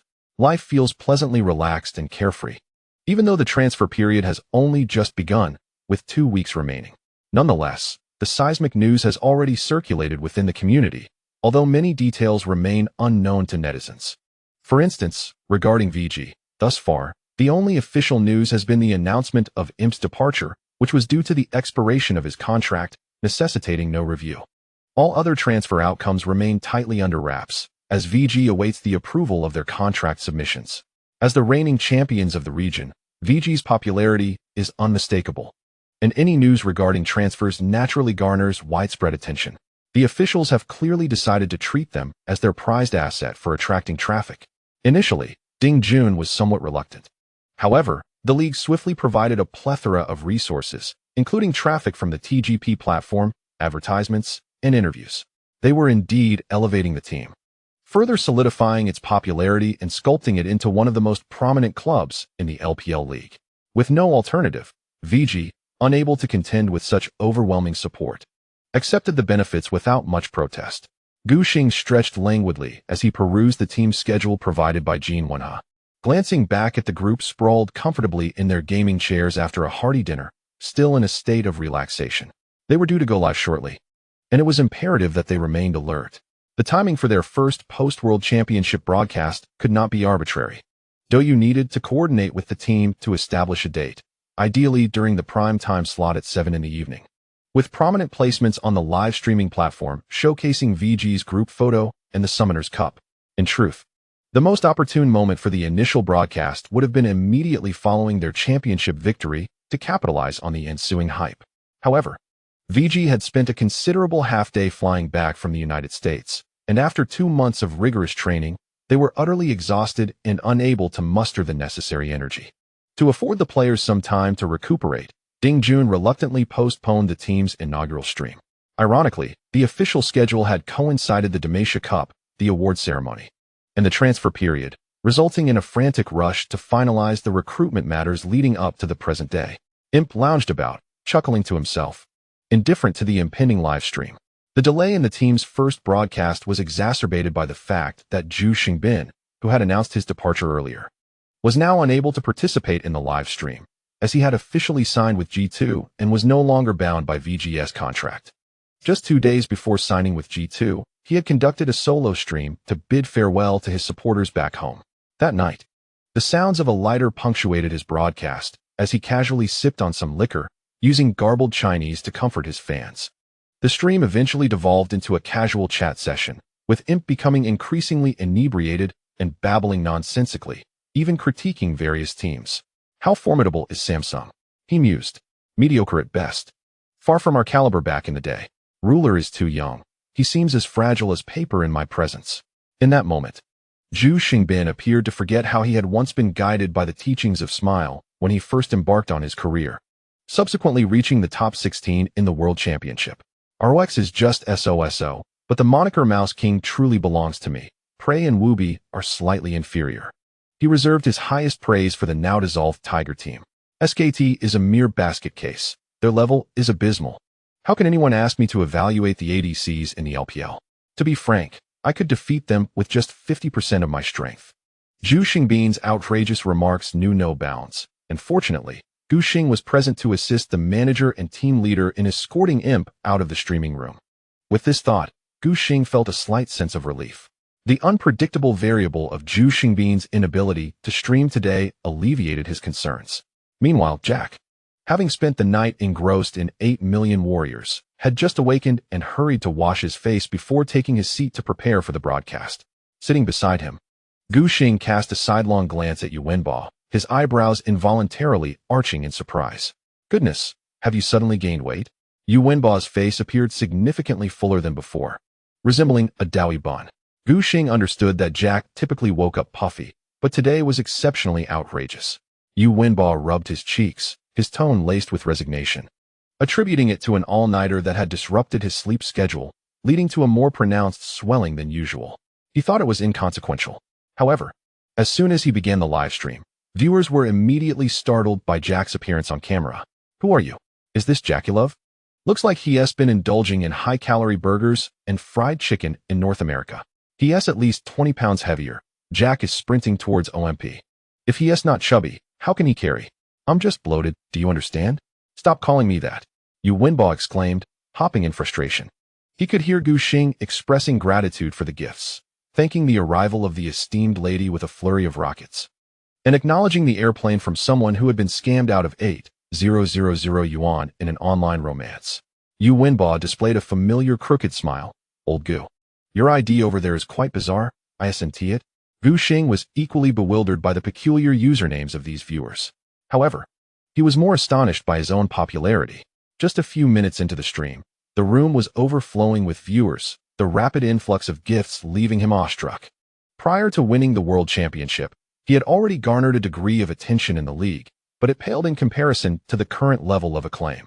The number of followers in the live stream surged past 7 million, a testament to the overwhelming influence of their victory.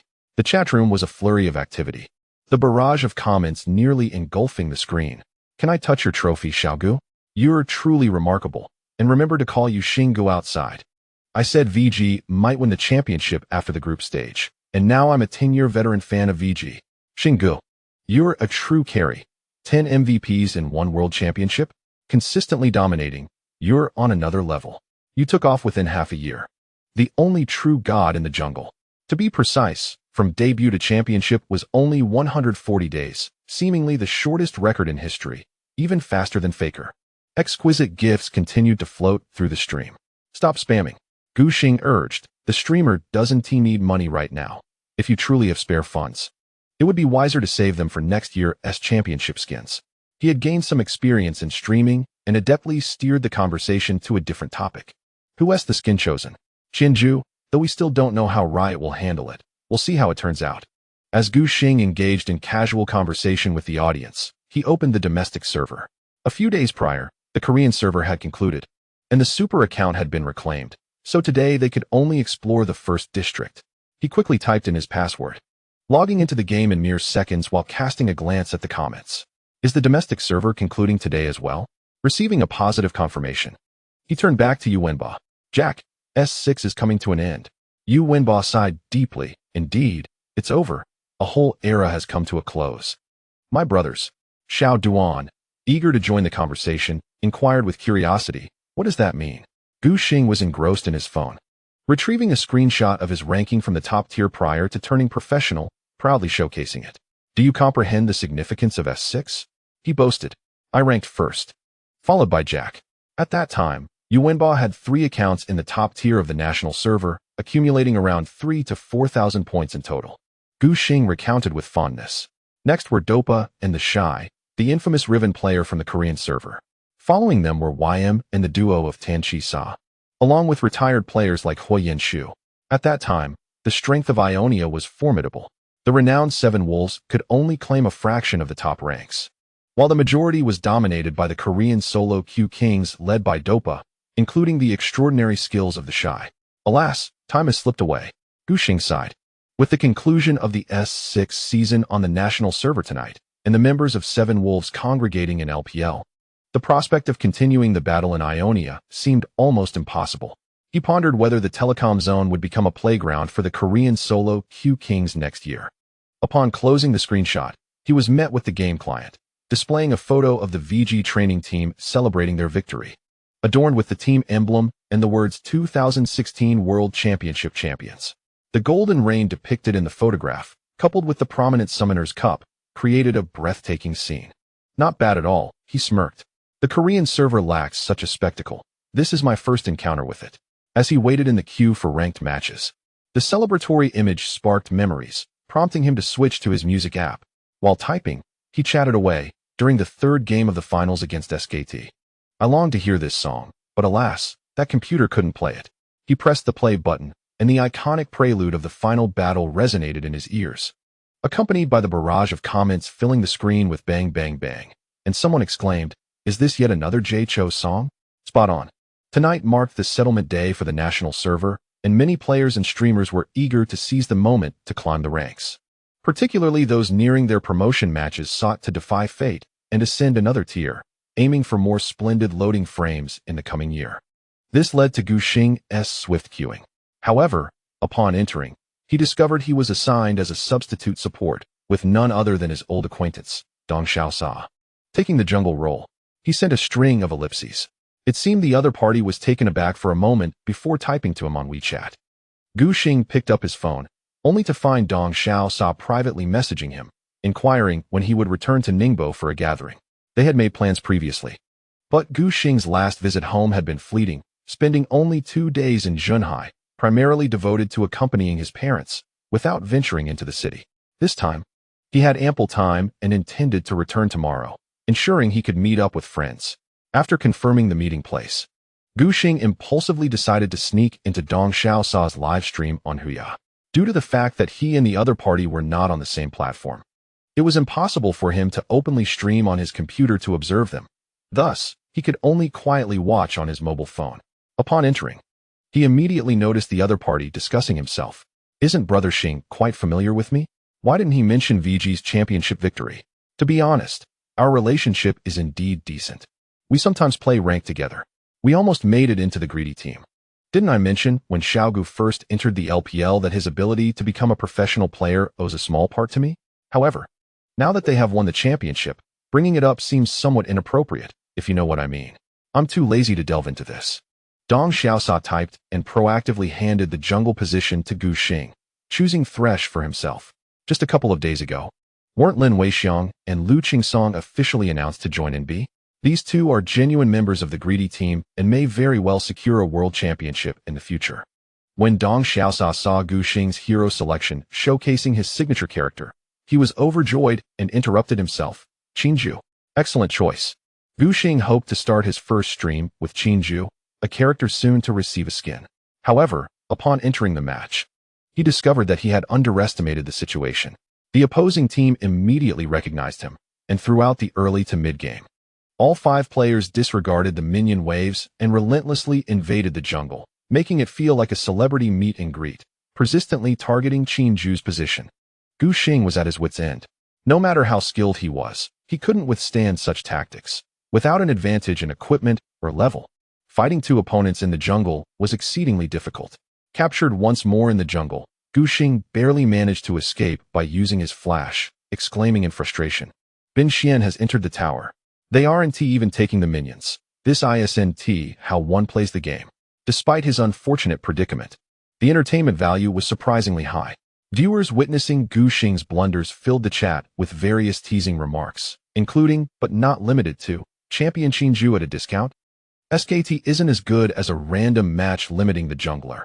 Don't hate unnecessarily. Losing the first game of the stream is just a warm-up, and so on. However, the opposing team's frequent visits to the jungle for photo ops created an incredibly comfortable farming space for his teammates. Once the landing phase concluded, Dong Xiaosa initiated a successful team fight with Thresh, allowing Gu Xing to reap the rewards and secure 3 kills. Woohoo, we're off to a flying start. Gu Xing felt rejuvenated, finally regaining his footing. With the economic advantage, a professional player of his caliber was well-versed in strategies to secure victory. He effortlessly closed the match with a final 5-kill streak, successfully leading his team to victory. See, I told you, our Xingju is absolutely unparalleled in the league. Gu Xing beamed, seeking praise in the chat. Yet, the viewers, seemingly influenced by someone, suddenly shifted the conversation to transfer rumors. Who will VG's mid and top be next year? The official SEMA is still holding back. This is how LPL operates. Li Jie, in pursuit of popularity, wouldn't he even care about his household registration? What is currently released, aside from those automatically expiring, are insignificant players. Brother Xing, could you perhaps play a role like a Civ? Gu Xing cleared his throat lightly. Well, I can only say that those who understand will understand. And those who don't, there's nothing I can do. The current situation is becoming increasingly apparent. The answer is right before our eyes. A flurry of question marks filled the screen. Recently, the topic of VG's recruitment has sparked considerable discussion across major forums. Netizens, akin to detectives, have pieced together various possibilities from a multitude of clues, successfully narrowing down the scope of potential candidates to just a handful of players. Gu Xing's enigmatic statements have further fueled speculation among the audience, leaving the final choice shrouded in uncertainty. He refrained from elaborating, instead shifting to another topic. Speaking of which, isn't there an all-star event in December? Please refrain from voting for me, Gu Xing said as he opened the voting interface, demonstrating how to allocate votes to teammates. This year's all-star event will take place in Barcelona, a thought that feels quite distant. Gu Xing now merely wishes to enjoy some well-deserved rest. Since the official establishment of MSI, the All-Star game has transformed into a purely entertaining affair, making his participation inconsequential. According to the event regulations, the All-Star representatives from each region are determined by audience votes, with local votes accounting for 80 and votes from other regions constituting 20. The 5 players with the highest votes in the same position are eligible to participate. Additionally, there is a rule limiting each team to a maximum of 2 participants. If there are more, the players with the highest votes will be selected. Presently, Gu Xing is leading the jungle position with an astonishing 82.13 of the votes. This is hardly encouraging. He hastily urged the viewers in the live stream to cast their votes for his teammates, reasoning that if the others accumulate enough votes, he could remain at home and relax. What are you doing? Lord Ho grumbled, clearly displeased. Don't gross me out, Xiao Gu. Li Zhixuan, a reclusive homebody, preferred to play a couple of ranked matches rather than venture to Europe for the All-Star event. Vote for Ming Kai, World Sister suggested, noting that many viewers were inclined to see him participate. World 6, can you please tone it down? We're live, Gu Xing couldn't help but remind. Since Ming Kai appended a 7 to his ID a few days prior, various memes had emerged. The factory head has also experienced another surge in popularity following his previous peak at 4,396. However, this notoriety is largely negative, with a significant portion of online comments being derisive. Upon hearing World Sister's words, some viewers indeed redirected their votes to Ming Kai, eager to witness his potential embarrassment at the All-Star event, resulting in a notable increase in his vote count. Nevertheless, he was still far from surpassing Gu Xing. The more he watched, the more anxious he became, quickly diverting his focus back to the game. After 3 consecutive matches, fortune favored him, and he achieved a flawless record. By 10 o'clock that evening, Gu Xing felt it was time to bid farewell to the audience. I won't be streaming tomorrow. I need to return home for a bit. We'll see what happens in a few days, he announced to the viewers. After shutting down the live stream, Gu Xing stood up to stretch, exclaiming, "Let's go out for a nice meal," as a send-off for Imp. Tomorrow, VG's training department would temporarily disband, officially entering the off-season, with players returning to their respective homes. Gu Xingbin packed his suitcase, preparing to fly back to Korea for a vacation before heading to Europe to meet G2. Tonight would mark Imp's final evening with VG. What about me? World Sister remarked, feeling overlooked. I'm leaving the team soon as well. World 6 was also participating in trials with other clubs during this transfer period. With the presence of Gu Xing, he has no opportunity to contend for a starting position. In light of this, it would be wiser for him to leave promptly. During the past 6 months, the world of Mei has gained considerable knowledge from the VG team, believing that his skills have significantly improved. He is no longer inclined to participate in the secondary league where the second team resides. Instead, he seeks employment with an LPL team. His commendable abilities are a crucial factor, and Gu Xing's reputation as a substitute also adds to his appeal. Ultimately, he joined QG, which ascended to the LPL through the promotion slot from the secondary league this summer, and he reverted to his original name. His mid-lane partner is Doinb, the original jungler. Clid has vanished and no official announcement has been made regarding his status. Gu Xing cast a glance at the world of Mei. Your words are always filled with rhythm. He admonished his young jungler, advising him to be cautious upon joining QG, as it is often said that trouble arises from one's tongue. Oh, it's nothing. The world of Mei waved his hand, signaling that he understood. I certainly know what can be said. Zhu Shengbin followed his teammates out of the base villa, casting one last glance at the VG sign. Opposite them stood the LGD base. He had spent all his time in the domestic scene between these two clubs. Yet now it was time for parting. Outside the Good Hope Mountain base, they found a rustic restaurant, ordering an array of spicy dishes. The group dined heartily on that chilly winter night, sweating yet invigorated. What is Madlife's personality like? Gu Xing inquired during a casual chat with Zhu Xingbin, genuinely intrigued by the question. He had heard of this top player since his initial exposure to the league. The subsequently popular M support had used Madlife's initials as a benchmark. The world runner-up in S2, a master of thresh. He is quite refined and easygoing, Zhu Shengbin shrugged. When I found him, I made it clear that he mustn't interfere with me. In terms of seniority, Madlife is a venerable figure in Korea, and novice professional players must bow when they meet him. However, during this past summer, the once great CJ, Korea's most popular LOL club, faced relegation. The scrutiny faced by Madlife was substantial. Serving as the team's support, he could either endure the trials of the secondary league until retirement or leave the team to consider his post-retirement life. It was then that Zhu Shengbin approached him, persuading Madlife to move to Europe. He received a substantial sum in euros and was unconcerned about the hierarchy. Can he maintain his form? Li Jihuan expressed significant skepticism. Madlife is of similar age to him, both considered veterans among professional players. A decline in performance is inevitable. This move to Europe does not seem to suggest a genuine desire for success. It is likely a venture to earn some easy money. Carlos noted this, as Imp, with his rapid-fire 10 clicks per second, mixed his twice-cooked pork with rice and brought it to his mouth, prompting him to advise Madlife to find a successor. Oh. Gu Xing responded with surprise. Who is it? I hadn't heard of him before. Zhu Shengbin shook his head. His name is Beryl. He originally played as an ADC and has only recently transitioned to support. Goodness, can he be relied upon? Xiao Duan harbors a rather pessimistic outlook regarding Imp's prospects. Zhu Xingbin, who advocates for living in the moment, remains indifferent to such matters. Who can say? Madlife's hands seem to lag behind his mind. His performance has significantly declined, yet his strategic thinking remains unparalleled. Perhaps he might even impart some wisdom to the newcomers.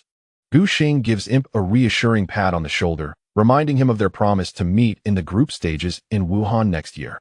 Rest assured, Zhu Xingbin's confidence swells. Considering the European scene's underdogs, I can easily manage them, can't I? After a satisfying meal, they return to the base as usual. However, Imp understands that everything has irrevocably changed. The following morning, he carries a plethora of luxury goods procured domestically as he heads to the airport for his flight back home. Take care. Gu Xing approaches for a hug, his eyes glistening with unshed tears. It is not just him. The members of the VG training department are equally reluctant to part with the vivacious Zhu Xingbin, feeling a profound sense of loss at his departure. As they watch Zhu Xingbin vanish into the throngs of people, they realize that the limited edition VG of the summer of 2016 has finally disbanded. The World Sister has already moved to the QG base to acclimatize to her new life.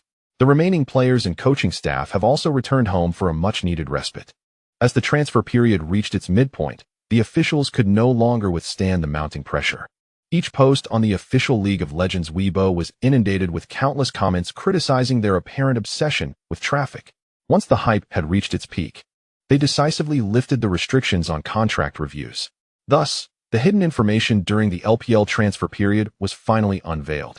Among the revelations was a rare piece of news about an LPL player transferring to the LCK, the protagonist being the previously vanished Clid. He had received an invitation from Coma to join SKT as a substitute for Peanut, forming a new jungle duo with the formidable Kuro. Furthermore, VG began to drop bombshells. Ho Yi and Long Gu transitioned into coaching roles, while the duo successfully renewed their contracts. The most astonishing acquisition was the addition of Smeb and Kuro to the team. Under the official announcement, the comments section exploded, surpassing 10,000 entries. Goodness gracious, is that really Smeb? Ranked first in the S6 top 20. Is VG planning to dominate the LPL's top lanes? Is this the enhanced version of VGROX? Smeb and Gu, the strength of this duo is beyond imagination. The only flaw might be this mid laner, who is quite lackluster.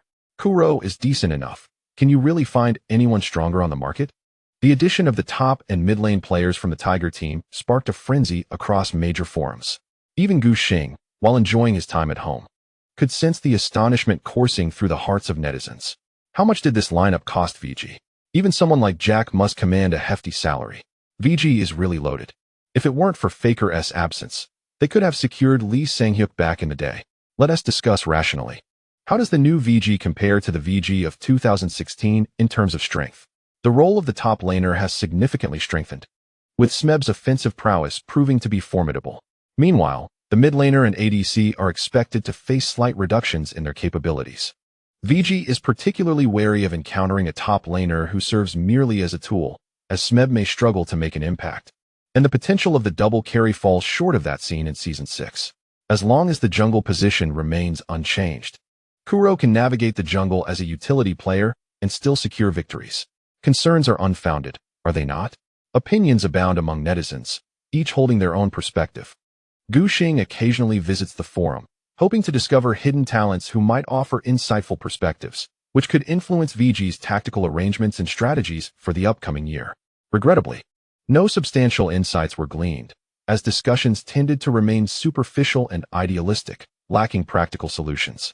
Meanwhile, Gu Xing's parents grew increasingly impatient. Initially, they found everything about their son endearing upon his return, but now they are eager to send him off swiftly. With no other recourse, Gu Xing sought out Dong Xiaosao for a couple of days before heading north to visit his girlfriend and sister.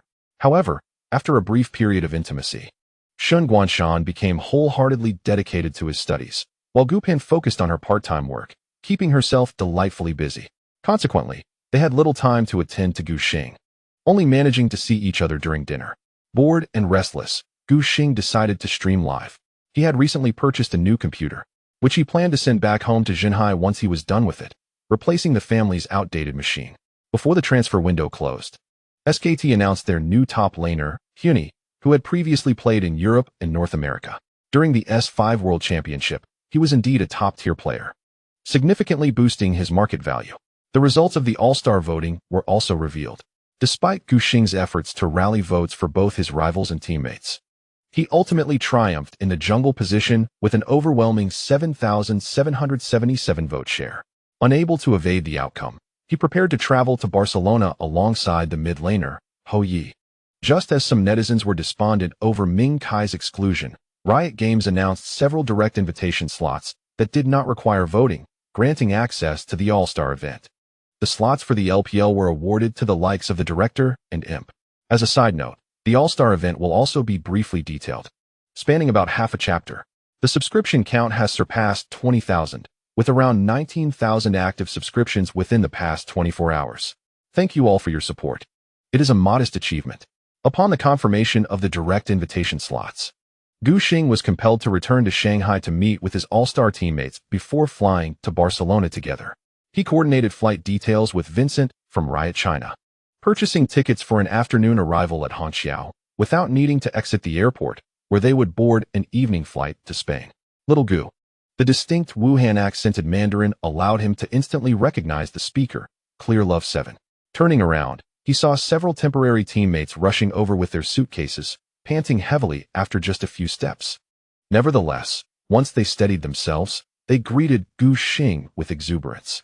Alongside the director, Uzi and Miko were in attendance, all prominent stars of the LPL. After all, the All-Star event was all about star power. The fervor surrounding VG's inaugural championship victory is undeniably high, with all 5 starting members securing the top spots in voting. However, only 2 can be selected, necessitating a downward adjustment for the remaining 3 positions, ultimately allowing Uzi, Looper, and TNI to claim their places. Vincent, who regularly engages in physical training, boasts superior fitness compared to the average professional player, even assisting by carrying Miko's backpack.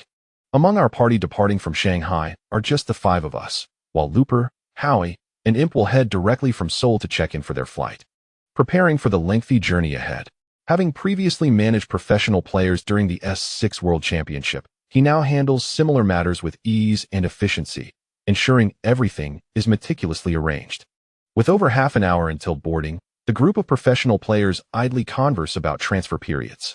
Brother Xing, how is your relationship with the Tigers? What's Nof's temperament like? Miko inquires, displaying a keen interest.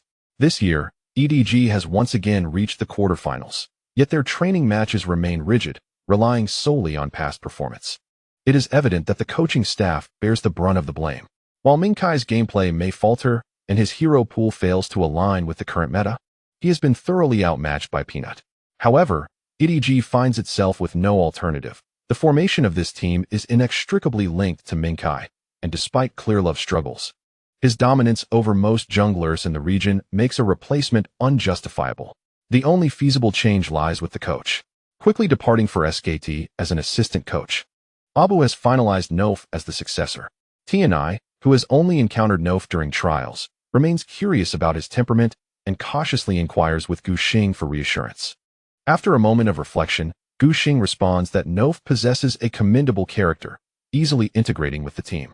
He believes the Tigers' unity is largely attributed to the coach's efforts, as Nof acts as the adhesive of the team, skillfully managing various relationships.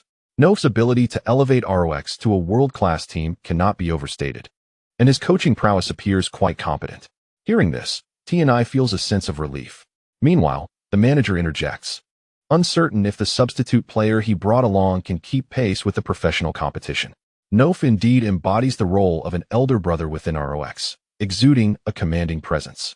Aware of his substitute Cry's difficulty in securing a position, he specifically requested to bring him along during negotiations with EDG, ensuring they arrived together.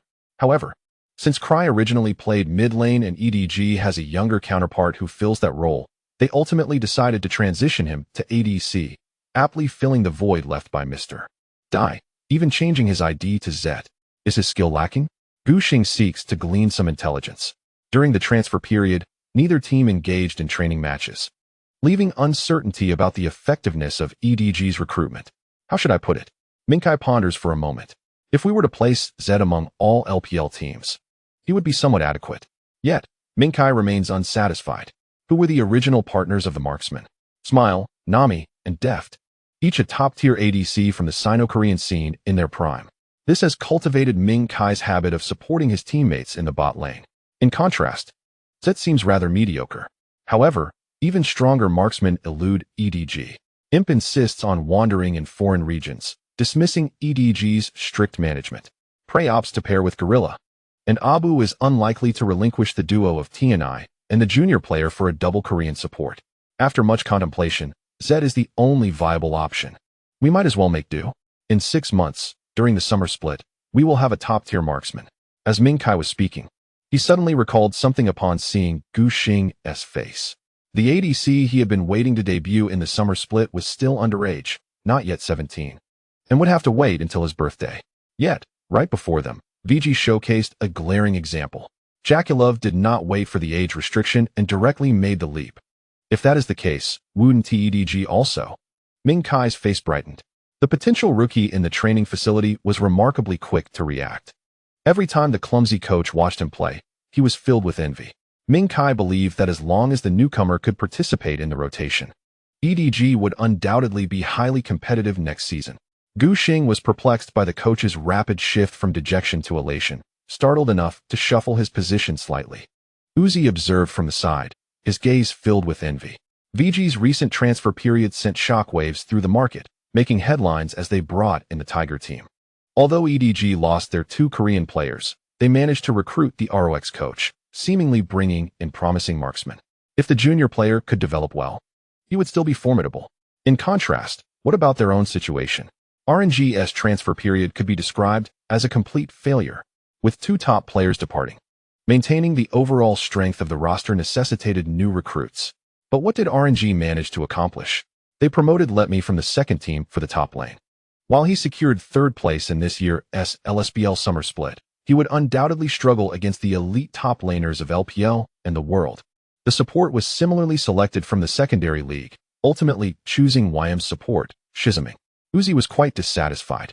He desired stronger teammates. Having joined RNG mid-season this year and failing to reach the finals in the summer split, the gap in performance from the spring was already evident. Now, he had to carry 2 LPL newcomers. How could they possibly succeed? Yet, Uzi could not blame the team owner. Bai Xing had set aside over 10 million for this transfer period, aiming to recruit strong reinforcements. This was also the reason he could offer Xiao Duan an unprecedented salary of 7 million. Who would have thought that even with such resources, they could not secure anyone? The market was scarce of outstanding top laners and supports, with clubs tightly holding onto their prized assets and refusing to release them. RNG scoured the lower leagues but failed to find suitable options, reluctantly resorting to scouting for newcomers, hoping to unearth a prodigy like Gu Xing. However, the extent of difficulty was abundantly clear to Uzi. The assembled roster cast a shadow over his previously bright prospects for the upcoming season. Upon their arrival in Barcelona, the group hurried to check into the hotel designated by the organizers, eager to rest and rejuvenate. Along the way, they encountered 3 teammates who had flown in from South Korea. "Poo-poo, are you turning into a balloon?" Gu Xing exclaimed incredulously at Zhu Qingbin. After 2 weeks apart, it was evident that Imp had become noticeably rounder. Unlike Jack's bloating, Zhu Qingbin's increase was genuine flesh. "Oh dear, now that we don't have to train rigorously, it's acceptable to indulge in some fine dining and gain a little weight, right?" Imp reasoned as he patted his modest beer belly. Gu Xing couldn't resist the urge to tease. "I feel like you and Lord Ho together resemble a rotund monk and a slender monk." Li Jixuan was notoriously thin, akin to a mere skeleton, and during their playful banter, they had to be cautious, fearing a single punch could land him in the hospital. The 2 Korean teammates were puzzled by Gu Xing's remark. Zhu Qingbin turned to Easy Hoon, inquiring about the meaning behind Gu Xing's words. What did he mean by fat and thin? Li Jixuan was equally baffled. Despite his understanding of Chinese, he had never encountered Jin Yang's works and could not grasp the reference made by Gu Xing. The other 3 all-star teammates burst into laughter, with Uzi particularly amused, his chubby face quickly turning as red as Guan Yu. With a total of 7 players in the LPL, plus Vincent, they had exactly 8 individuals sharing 4 rooms. Gu Xing entered his room, placed his suitcase down, and before washing up and retiring for the night, he made sure to video call his parents and girlfriend to assure them of his safety. His parents didn't say much. They had grown weary of seeing him at home and were still in a sage-like mode, merely reminding him to be careful and mentioning some new housing developments they had seen in Jinhai, planning to discuss them upon his return. Currently, the average housing price in Jinhai was relatively low. After renewing his contract, he received a signing bonus of 1 million from Ding Jun, which was customary. This was his first contract, and he was pleased to see such a sum, though the figures had multiplied by dozens over time. Now, he had enough money to purchase a 3-bedroom apartment outright. When Shun Guanshan answered the phone, her tone was apologetic. "I'm sorry, Gu Xing. I've been quite busy lately and couldn't see you off." Her academic performance had been commendable during the first half of the semester, and recently, a teacher had taken notice of her, seeking her assistance in resolving minor issues within the research process. Issues so trivial, they could include specific ordinary differential equations. For students in the mathematics department, engaging in serious research during their undergraduate years seemed like a pipe dream. They hadn't even mastered the foundational knowledge in cutting-edge fields, let alone delving deeper. Being able to comprehend academic papers was already considered a success. Shin Guanshan could only assist her peers under the guidance of the teacher, tackling the exceedingly trivial problems. She valued this opportunity greatly, as the vast majority of her classmates didn't even have a path to enter such realms. Furthermore, she hardly needed to interact with others, allowing her to focus entirely on her work, which suited Shun Guanshan perfectly. She immersed herself in her work, tirelessly busy, with only fleeting moments to meet her boyfriend. Upon receiving her apology, Gu Xing quickly seized the opportunity, reminding her, "Wasn't it you who wanted me to handle the transfer period and come north to accompany you? Yet here I am, and you leave me to fend for myself. Isn't that rather unreasonable?" A wave of shame washed over Shun Guanshan. "What should I do?" she said, flustered. Gu Xing, hearing her melodious voice, found himself momentarily at a loss for words. Noticing his roommate Li Jixuan emerging from the bathroom in his slippers, Gu Xing had to suspend his musings, deciding to revisit the matter after the All-Star event. "Take care of yourself over there, don't catch a cold." Shun Guanshan's frail condition and the unfortunate elimination of the CMO training team were closely linked to her lack of physical strength. The winter in the capital was markedly colder than in Zhenhai, and Gu Xing worried about her health. After receiving her reassuring response, he hung up and hurried to shower and rest to adjust to the time difference. When he awoke again, the outside world was already bright with daylight. Gu Xing, uncharacteristically reluctant to leave his warm bed, prepared to indulge in some gaming. A trip to the restroom seemed a perfectly reasonable excuse. However, Easyhoon insisted on satisfying his craving for Korean kimchi and took him for a stroll around Inven. "I'll be your translator," Li Jixuan said, his long fingers gliding over his phone. "This comment is quite amusing. Why did SKT recruit Hyuni and Klid? One is a mediocre player returning from Europe, and the other is a jungler from LSBL who controlled the storm. Can anyone truly match SKT?" Easyhoon stifled a laugh, noting that Korean netizens had been fervently discussing SKT's roster changes. Gu Xing understood this sentiment well. Even if SKT lost the finals of this year's World Championship and faced a torrent of criticism from viewers, it could not diminish their status as the most popular League of Legends professional team in LCK and even globally. Whatever antics they engaged in, attention would inevitably follow. Someone pointed out that Blank also came from LSBL, to which another netizen replied, "You know he came from LSBL, right? He was utterly overwhelmed by virtue. How much better could Klid be?" Li Jixuan, delighting in the discussions surrounding SKT's acquisitions, eagerly shared the comments with his own jungler. "What about Hyuni?" Gu Xing inquired, intrigued. If this guy, who was utterly crushed by Smeb at the S5 World Championship, had not been for Koro, he would have never had a chance to join SKT. "I suggest that in future encounters with IG, he should first kneel and bow 3 times, then offer half his salary to them." Li Jixuan, after retiring, seemed to have shed his inhibitions, daring to read aloud negative remarks about players. The act of bowing in Korea carries a different connotation than in our country. Yet in this context, it was entirely fitting. Hearing this left Gu Xing momentarily speechless. At the S5 World Championship, Hyuni's performance against Koro 1 could only be described as reckless. But when it came to facing Smeb in the semifinals, he was unequivocally humiliated. Riven cannot best the Centaur, nor can the Centaur prevail against Riven. Their encounters often culminate in a spectacle reminiscent of the infamous 2008 bloodbath. Following this, Li Jixuan proceeded to peruse other threads, revealing to Gu Xing that the Korean netizens harbor considerable discontent regarding this year's overall transfer period. The departures of SKT's Foolish Chicken and Duke, coupled with the insufficient prowess of the newly recruited top and jungle duo, have not gone unnoticed. The dissolution of ROX has left the newly formed Dragon Ball team in a precarious position, with the performances of the rookies Khan and BDD yet to be determined. Among the 3 teams representing the S6 World Championship, only Samsung retains its original lineup. However, SSG remains a 3rd seed, scarcely generating anticipation beyond their dedicated fans. The LCK for the S7 season appears shrouded in darkness. Conversely, a team of seasoned veterans, KT, has garnered favor, with many believing that a slight refinement could elevate them to the position of the top seed in the region. Curious about the culinary delights of Spain, Gu Xing abruptly leaped from his bed, reminding himself that the All-Star event was merely for entertainment and relaxation, not requiring excessive seriousness. As the two emerged from their room into the corridor, they encountered a dear friend. "Brother Xing," exclaimed Xiao Huasheng, beaming with joy. "It's been a while." His World Championship exclusive grandmother gray hair had been replaced with a deep chestnut hue, enhancing his fair complexion. Gu Xing, pleasantly surprised, extended his hand for a shake, inquiring about his adaptation to Dragon Ball. The LZ Club, being the domestic sponsor of Dragon Ball's live broadcasts, seemed unlikely to encounter financial instability like ROX. "Quite comfortable," Peanut replied with excitement, noting the harmonious interactions among both old teammates and newcomers. He pondered whether joining SKT would yield better results. Contemplating the potential for fostering excellent teammates and coaches, especially considering the renowned amiability of the 96 line and coma towards their juniors. Yet, he reassured himself that he had no regrets about joining Dragon Ball.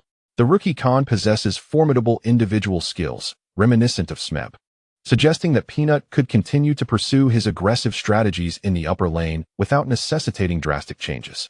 Follow me. There's a restaurant nearby renowned for its squid ink risotto. We dined there just last night. Remember, I promised to treat you. Peanut exclaimed, heading to the adjacent room to knock on the door. Brother Jinghao, come out for a meal. After a brief moment, the door creaked open, revealing Smeb, tall and disheveled, with a bedhead that reflected his dissatisfaction and bleary eyes. You all go ahead. Just bring me back a portion, will you? He grumbled, still dazed and faintly reeking of alcohol. After rubbing his eyes, he finally recognized the group and instantly became alert upon seeing Gu Xing. Have you been drinking? Gu Xing inquired, detecting a familiar scent akin to that of the former young Sung Bin. Just a few drinks with Sung Bin, Smeb replied, his eyes narrowing into slits as he smiled. Wait for me. Let us go eat together. Peanut immediately expressed his displeasure. What does that mean? You wouldn't go when I called, but now that Brother Xing is here. You want to join? Smeb, having changed into his casual attire and secured the door, playfully admonished Peanut. You, the jungler, should make yourself scarce. I am not well acquainted with you. With a cheerful demeanor, he turned to Gu Xing, exclaiming, next season, you must join me in the top lane. Together, we shall wreak havoc. The group made their way to a Spanish restaurant located just a street away from their hotel. The establishment was renowned for its diverse seafood paella, and as the dishes were served, Gu Xing snapped photographs to share in the VG training group, expressing his relief that Jack had not attended, for otherwise, they would have been relegated to instant noodles. Yuanba promptly replied with a question mark, recalling that the new member had yet to join the group. Gu Xing said to Smeb, I shall assist you in downloading a messaging application where all our teammates reside.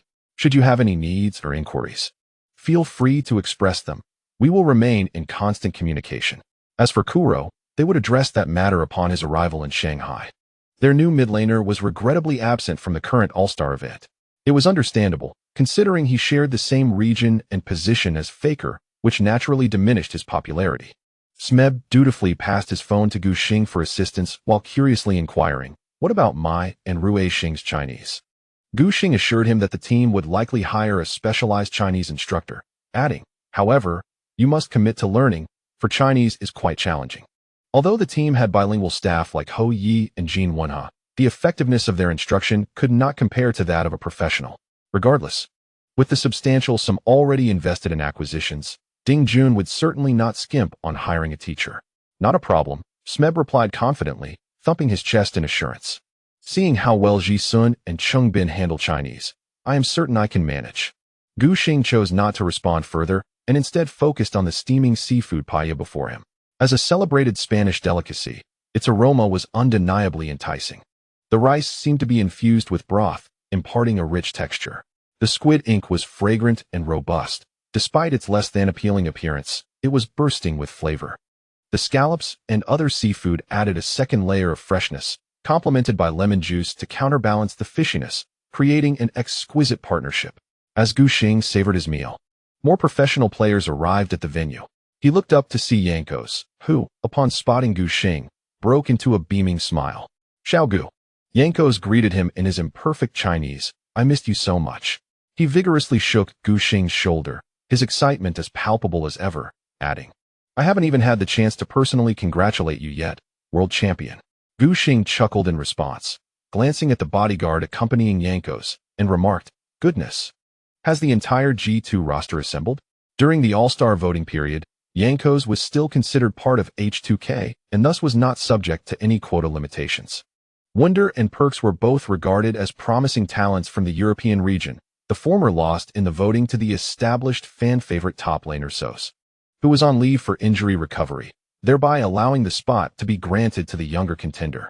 Imp was specially invited, and Madlife, in Korea where the seniority system is quite rigid, had a solid foundational support and garnered a high voting rate. Ultimately, All 5 starters from G2 would be participating in this year's All-Star event.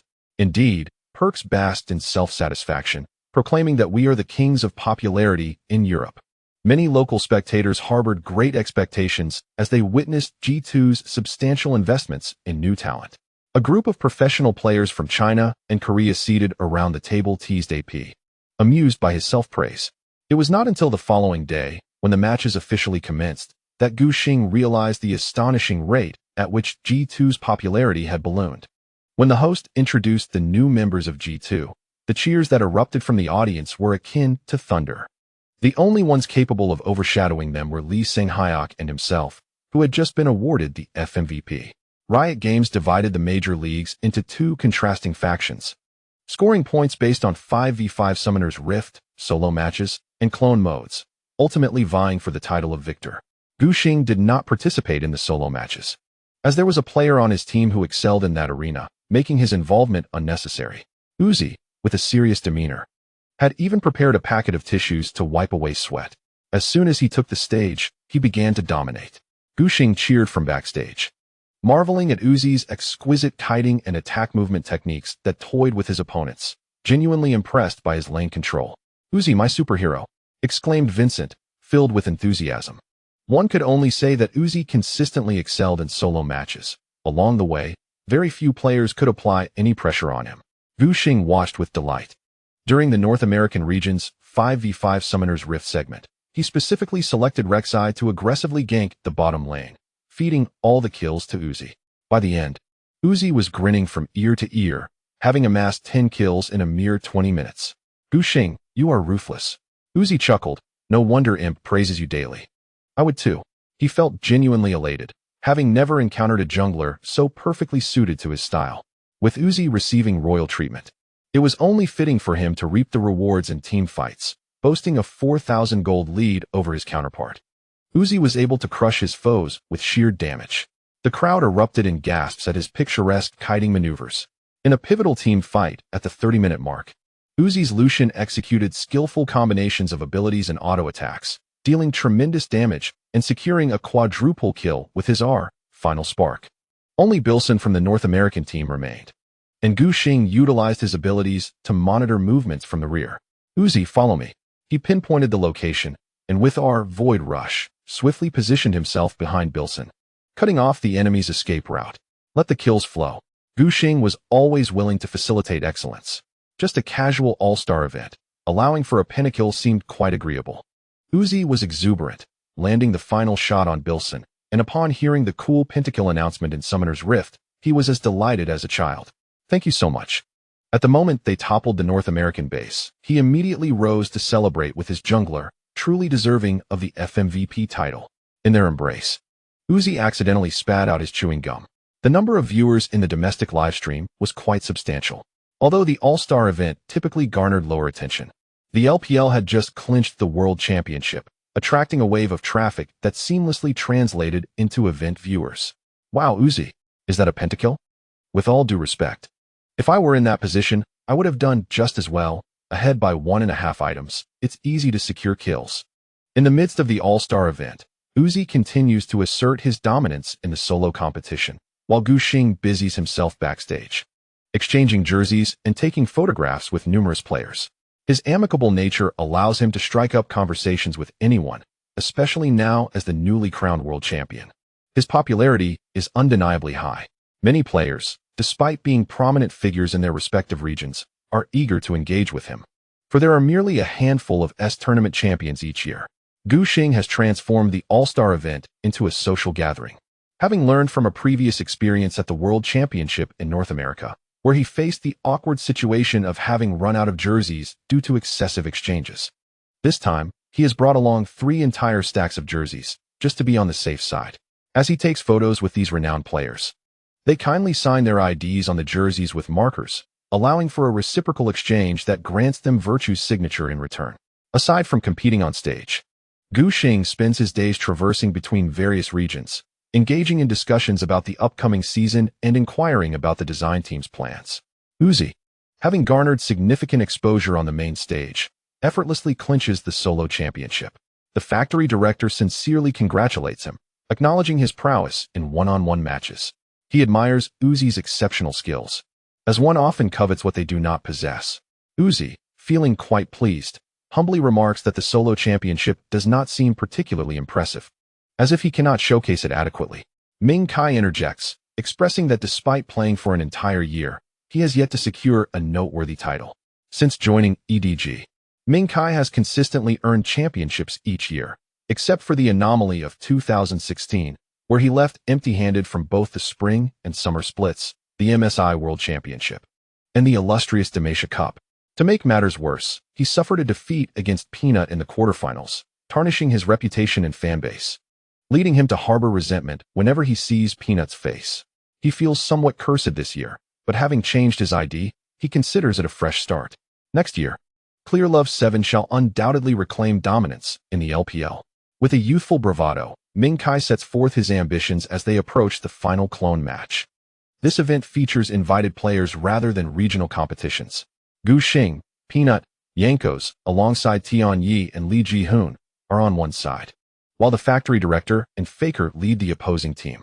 As the clone mode commences, the players murmur amongst themselves, deliberating their selections. Tian Yi, with a mischievous grin, suggests the blind monk, exclaiming, "Let us all be blind." Yankos, puzzled by Miko's intentions, nonetheless enthusiastically supports Lee Sin's proposal. He wishes to showcase his skills in front of the local audience, ensuring that the ticket purchase is worth the support of his fans. Little Peanut seemed to recall some delightful memory, his mouth stretching into a broad grin.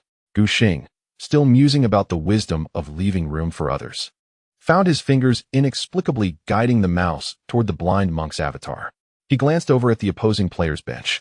The factory director was initially animatedly gesticulating and speaking to his teammates, but alas, his efforts seemed in vain, ultimately surrendering to fate with a resigned demeanor.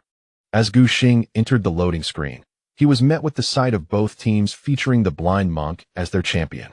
Ha ha ha, Tian Yi laughed the loudest. "Little Gu, do you believe me? My blind monk's cyclone kick is faster than Ming Kai's. What is there to be proud of?" Gu Xing couldn't help but retort. Among players ranked diamond and above nationwide, I doubt there are many whose cyclone kick is slower than the factory director's. Yankos, unable to comprehend, could only watch in bemusement as the two erupted in laughter. They grouped together and headed straight for the mid lane, the sonic wave flying chaotically, reminiscent of a battlefield in the Middle East. Upon reaching level 6, Gu Xing's first order of business was to seek out the factory director in the jungle. With a well-aimed cyclone kick, he sent the factory director crashing into Little Peanut's face. What a kick! Peanut's eyes lit up as he executed a flash combo, sending Ming Kai further back with a dragon tail. Yankos, not to be outdone, followed suit with a flash, pushing the opponent back toward Tian Yi.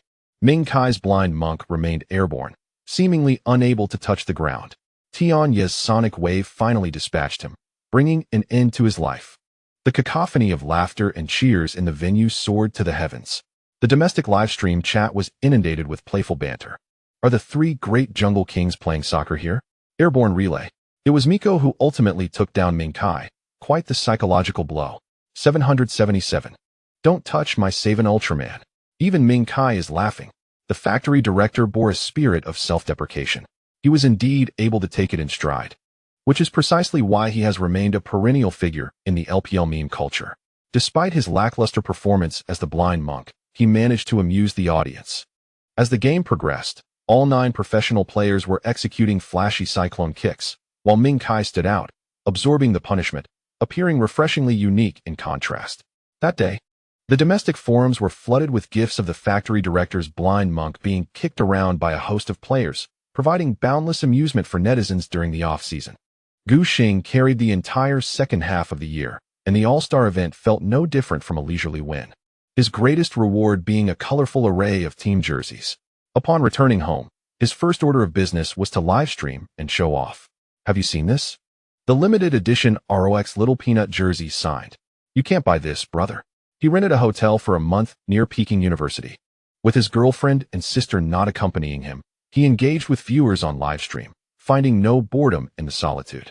At that moment, he pulled out the neatly folded jerseys from his suitcase, including the limited edition CJ jersey of Mad Life, a collector's item, as he would soon be a player for G2. Gu Xing continued to flaunt his collection, Before turning professional, he had a dream of gathering the signed jerseys of the world's top players. At the time, he had chuckled it off as a mere fantasy, never imagining that he would one day have the opportunity to realize it. Today, he seizes the opportunity to showcase his prowess. With his smug demeanor and a series of signed team jerseys displayed, the live stream is abuzz with excitement. The comments flow. Is he the social butterfly of esports? He has only shown once at the World Championship. The All-Star event is merely a second chance. So no need for such astonishment. What do you mean by networking in the jungle? How is it that Brother Gu seems familiar with everyone? Well, if you were a world champion, engaging with peers in the same field would naturally make you a social adept. Gu Xing hummed a tune as he opened the domestic client. The super account from the Korean server would not be available for a few days, so he must continue his battles in Ionia. After 3 weeks since the settlement day, the new season has officially commenced. Seizing the moment during the version update, he navigated to the official website to peruse the patch notes. Although Redmi would provide a detailed explanation before the spring tournament begins, Gu Xing had developed a habit of feeling uneasy unless he reviewed the updates prior to his rank climbs. Back in school, with a heavy academic load, it was impossible to play daily, and sometimes he struggled to keep up with the pace of version changes. Without reviewing the patches, he would find himself at a loss. In the preseason version, significant changes had been made to the jungle. Gu Xing skimmed through the update notes. The 2 small camps next to the double buffs had been removed. The F4 camp now featured 2 new birds, transforming it into F6. The once solitary stone beetle camp had learned the art of division. The larger beetle's demise now spawned 2 medium-sized monsters, which, upon their defeat, would further divide into 2 small stone beetles, akin to nesting dolls. The 2-year reign of the smite benefits had come to an end. Buffs like Hawkeye and Heavy Hand had been eliminated, and now, smiting a large jungle monster would provide a healing effect equivalent to 10,000 and 10 maximum health. This effectively spread the previous benefits of the red buff to the final monsters. I find this rather unsatisfactory, Gu Xing began to critique sharply. Wasn't he far more engaging when smite benefits were in play? The jungle's richness allowed for an array of imaginative strategies to flourish. Just like the purple jungle knife in S5, which had a significant application in the jungle, why would you remove it? He directed his scorn at the designers at Riot Games. These individuals genuinely enjoy teaching players how to play, seemingly desperate to retain their relevance. In the past, the purple jungle knife's smite provided area damage, allowing many challenging jungle champions to shine on the professional stage. Back then, the jungle was a vibrant tapestry. Such conditions no longer exist. The designers even sought to eliminate smite benefits. I can understand their intentions. Having various smite benefits could be daunting for newcomers, making adaptation difficult and easily exploited by veteran players. Gu Xing offered a balanced perspective. However, there are certainly more effective methods to address the challenges faced by new players. A one-size-fits-all solution is truly unreasonable. The livestream echoed with agreement. Most viewers were players themselves, and they had long harbored grievances against the designers. Every day, they obsess over nerfing that knife girl. How about contributing something worthwhile? Gu Xing continued to browse, discovering that Riot's changes to the jungle extended far beyond what he had anticipated. The respawn interval for jungle camps has been extended from the original 100 seconds to 150 seconds. This modification clearly aims to curtail the influence of jungle-centric strategies by prolonging the reset time of jungle monsters. Why has Nidalee maintained her popularity throughout Season 6? It is simply because she can clear the jungle with remarkable speed. Under the 100-second respawn interval, typical champions have minimal opportunities to engage in meaningful activities, relegated to a repetitive cycle of clearing camps. In contrast, Nidalee can allocate time to pursue other objectives. The recent extension of the camp reset interval undoubtedly creates opportunities for various slower junglers. Even if they are not swift in their jungle farming, they will not require the full 150 seconds for a single rotation, thus affording them time to impact lanes or invade the enemy's territory. This alteration indirectly enhances early game confrontations. As Gu Xing elaborated, finishing jungle camps without any subsequent actions is hardly ideal. One cannot simply stroll around, and it is quite normal to create some disturbances for the opposing team. He then noticed the designer's innovations: jungle plants, the introduction of bouncy explosive fruits, illuminating divination flowers, and honey fruits that replenish health and mana adds another layer of compensation and excitement to the jungle. To be fair, this concept is rather intriguing. However, its practical application remains uncertain. Gu Xing, maintaining an objective stance, did not hesitate to commend the initiative, planning to delve into the mechanics of jungle plants after his stream. As he scrolled through the version updates, he grasped the overarching intent. The designers are significantly targeting jungle play. Clearly, they were intimidated by the overwhelming dominance of junglers during the Season 6 World Championship, feeling compelled to mitigate their global influence through various means. Nonetheless, the ultimate outcome remains ambiguous. Gu Xing senses that even the designers are grappling with the intricacies of this balance. The current state of Riot Games has yet to master the trajectory of game versions to perfection. The establishment of the First Blood turret, which inadvertently prolongs match durations, seems to have eluded the designers' foresight. They simply recognized the jungle-centric system as excessively powerful and opted for an immediate reduction. After that, they would patch up the remaining flaws. Since the designers are unable to gauge the balance accurately, Gu Xing perceives it as a plethora of opportunities. He is brimming with confidence, believing he will inevitably discover a breakthrough. As thoughts race through his mind regarding how to carve out a niche in the revamped jungle in the upcoming season, he was suddenly interrupted by a knock at the door. Side note 9800 words, 1738 WLNG. This top laner struggles with the intensity of the LPL. 239, my heart races. Gu Xing glanced at the time and was not particularly surprised. He communicated with his audience through the microphone, informing them that the KFC he ordered had arrived, and he would retrieve it shortly before continuing their conversation. He removed his headphones to open the door. As he turned the doorknob, he was greeted by two girls, bundled in down jackets like plump penguins. "What brings you here?" Gu Xing exclaimed in surprise. Shen Guanshan beamed with a bright smile. "I'm here to make amends for previously neglecting you." She waved a takeout box. "I brought roasted duck, fresh and hot. Let's eat quickly." As Gu Xing's gaze briefly landed on his sister, he heard Gu Pan assertively declare, "I'm here for a meal." After ushering the two women into the room, Gu Xing hurried to his computer desk to turn off the microphone.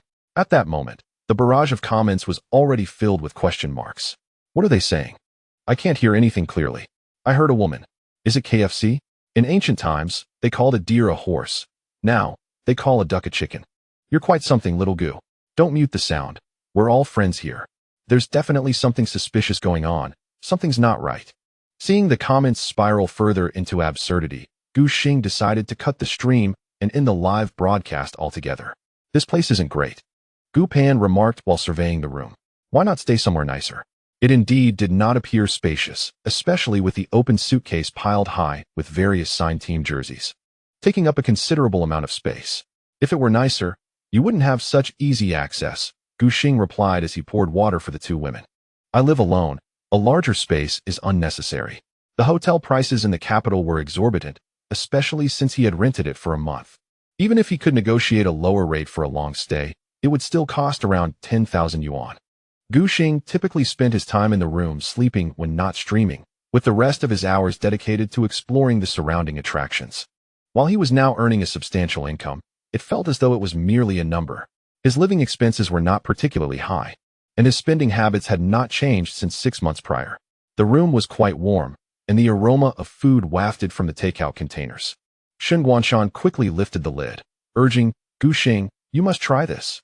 I heard the roasted duck skin is very crispy and the meat is delicious. If it sits too long, it will surely become soggy." In a display of sincerity, she clumsily helped roll a pancake and attempted to feed it to her boyfriend. Gu Pan turned away at this sight, fearing her teeth might ache from the acidity. After consulting her older brother, she sat down to fiddle with the computer. "I read online that there's a draw ceremony for the spring tournament tonight. Gu Qi, why aren't you even a little concerned?" Gu Xing swallowed the duck pancake, feeling indifferent. It didn't matter who they played against. "Wow," Gu Pan teased, "so confident are we?" She brought up the live stream of the draw ceremony and settled on the sofa to enjoy her meal. On the screen, Rin Dong, impeccably dressed in a suit, stood on stage, explaining the rules of the draw. This year's spring tournament, like last year, would be divided into 2 groups based on the annual performance, categorizing the 12 teams into 4 seed pools. Gu Xing focused intently on his meal, treating Rindong's voice as mere background noise. The teams ranked 1st and 2nd in 2016 were fixed in different groups, with the teams ranked 3rd to 6th each drawing 2 teams. and the same applied to the 7th to 10th ranked teams, culminating in the 2 lowest performing teams forming the final tier. Naturally, VG occupied the top position, followed by EDG. Hey, Gupan exclaimed curiously, RNG has a championship in the spring tournament. How can they not be second? In reality, it was all about the points. Shun Guanshan clarified. EDG secured the 2nd seed for the World Championship with 2 second-place finishes, so their overall ranking is certainly ahead of RNG. Gupan was quite astonished. Elongating her tone as she remarked, "You understand quite well." The guest drawn was none other than the former professional player and owner of YM, PDD. His physique could hardly be described as robust. He huffed and puffed as he walked onto the stage. His chubby fingers casually stirred the glass bowl, extracting the black sphere adorned with VG's colorful ribbons. EDG, unsurprisingly, was placed in Group B. The first pool had the least impact on the outcome. What followed was the judgment of the remaining teams within the competition. The memory of the death group consisting of VG, RNG, WE, and IM from the summer tournament was still vivid. If placed in a group with overwhelmingly strong competitors, it would undoubtedly spell disaster for mid-tier teams. A low ranking would directly hinder their playoff positions, possibly forcing them to endure 1 or 2 additional rounds of best-of-5 matches. Moreover, with the relegation tournament still in effect, the bottom 2 teams from each group would have to compete in a survival match. Should they fall to such depths, they might inadvertently lose their spot in the top league. At that moment, every club, from management to players, was anxiously fixated on the drawing ceremony. However, Gu Xing remained unfazed. As he had previously stated, he was not the least bit worried. Playfully, he remarked that if VG's 30 million roster were to fret over the grouping issues in the LPL, they might as well dig a hole and bury themselves. In the next draw, PDD selected RNG straight from the 2nd pool. "Oh, we are to face RNG again," Gupan mused with interest. "I hear your support, Xiao Duan. Has a particularly good relationship with Uzi. Is that even a question?" Gu Xing chuckled, adding, "To be fair, Xiao Duan does have a remarkably heavy hand against Uzi. Perhaps due to their extensive duo Q partnership, Duan Deliang can almost predict Uzi's next move just by observing his body language. Furthermore, the support held absolute initiative in the bottom lane, which was destined to bestow an advantage. Throughout the summer, Gu Xing had witnessed Xiao Duan subdue Uzi, accurately anticipating his opponent's intentions. On stage, PDD pressed his lips together. The expression on his round face was more vivid and expressive than that of anyone else. A mixture of helplessness tinged with a hint of delight. He had a good rapport with the RNG owner and had even approached by Xing in person to ensure that Shi Sunming could compete in the LPL, ultimately sending him over without demanding a transfer fee. PDD was undoubtedly a shrewd individual, especially when the comparison was made among professional esports players, which highlighted his broader vision. Beyond the initial aspirations of establishing YM, there were plans for youth training and player sales to recover investments and achieve prosperity. With the team currently holding dual second-place finishes in the secondary league, thanks to owner PDD, their visibility in the LSBL was notably prominent, with popularity on the rise. The only thing lacking to sell their youth training was a solid reputation. Shi Sunming was one of his prized recruits, RNG being a major draw in the domestic scene. Even if not rivaling VG's championship title from the S tournament or EDG's from the mid-season invitational, currently ranked among the top tier in terms of popularity. Not to mention the honorary title bestowed by the fans, Dog Concubine. It could be said that as long as Shi Sunming could serve as Uzi's support and gradually enhance his skills, he would become a golden emblem of YM's youth training. Thus, PDD generously allowed Xiao Ming to join RNG. Shi Sunming's rise to prominence not only benefits himself, but also brings fortune to YM, potentially opening up the youth training market in top-tier leagues. Observing RNG and VG placed in the same group, PDD felt a mixture of joy and trepidation for the young talent, who must face the reigning champions in 2 regular season matches. For Shi Sunming, repeatedly clashing with VG undoubtedly presents a formidable challenge that could impact his confidence. However, from a public perception standpoint, it seems reasonable for a newcomer to lose against such a formidable opponent as VG. Should he manage to secure a victory, Shi Sunming would be lauded by Uzi's fans. Overall, losing might not be detrimental, while winning would be a remarkable achievement. PDD, reassured, continued with the draw, placing IM in Group B and adding Snake to Group A. We was once again grouped with their rivals EDG. After completing the second round of draws, few strong LPL teams remained. PDD personally sent his old team IG to Group A. Will IG be formidable next year? Gupan has been working part-time with the data analysis team and has kept an eye on transfer news, gaining some understanding of the situation. Their strength seems commendable, and Gu Xing shares this sentiment. Their mid and jungle duo appears quite formidable. He had encountered Cuz in ranked matches several times and recognized his considerable talent, particularly with Rek'Sai, a champion who can effortlessly dominate even in high-tier games. Together with the core player, Meat Chicken, their mid-jungle synergy cannot be underestimated. Despite the veteran duo being a clear target on the world stage, they should manage fine in the LPL. The newly arrived Baolan is one of the supports previously endorsed by Jack. When assembled, their lineup appears significantly stronger than that of the S6 summer split. However, hasn't Cuz hype gone a bit overboard? Shun Guanshan expressed his discontent, as public opinion nearly elevated him to the status of IG's savior. Claiming he would replicate their championship journey, Gu Xing chuckled in disbelief. The memes of IG's offseason soaring to new heights have circulated online countless times, with watermarks nearly stacked to the brim. Cuz, a young prodigy who has topped both Korean and Chinese servers, is merely receiving the praise that is commonplace. What seems ordinary to him, Shun Guanshan finds still too naive and simplistic regarding esports discourse. When you encounter him in the spring split next year, make sure to play with conviction. Shun Guanshan, visibly agitated, took a hearty bite of a wrapped duck pancake, puffing his cheeks like a squirrel in a display of emotion. All right, Gu Xing readily agreed. During their conversation, PDD had already completed the draw for the remaining teams. The final group results were displayed on the screen. Group A, VG, RNG, Snake, IG, NB, QG. Group B, EDG, WE, IM, GT, LGD, OMG. The format remains a double round-robin within groups and a single round-robin between groups, with each team set to compete in 16 regular season matches. The competition officially commences on January 19th, more than half a month later, and after 4 weeks, a break for the new year ensues, followed by 6 more weeks of intense contests. Gu Pan was contemplating an incisive critique of the grouping format when suddenly her phone rang. Wiping her hands, she hastily retrieved her device. After answering twice, she rose to fetch her coat. Gu Xing observed her sister's flurry of activity upon hanging up, wondering if she was truly leaving. Indeed, she had several data points to amend, and time was of the essence. Although her demeanor was gentle, Gu Pan was remarkably efficient in her endeavors. She swiftly donned her down jacket and turned to remind Gu Qi, "Remember to return Guanshan after dinner tonight." They had only just begun their meal, with takeout fried chicken just arriving, making it inconvenient for her to take Shun Guanshan along. "What do you mean? Are you afraid I'll keep her here overnight?" Gu Xing looked at his sister incredulously, pondering the absurdity of her thoughts. Gu Pan inhaled deeply, then playfully delivered a light smack to Gu Xing's head, dismissing any further conversation. "I must work hard to earn money. Xietun Nen has been exceedingly busy lately." Following VG's championship victory, Ding Jun believed that data analysis had begun to play a pivotal role since the second round of group matches, particularly during the match against ROX. Xietun Nan and his team provided extensive data to analyze the playing styles of Peanut and the Tigers, which greatly benefited Gu Xing. This included details such as the purchase frequency of true sight wards and key vision placement areas, repeatedly aiding him in gaining the upper hand in jungle confrontations.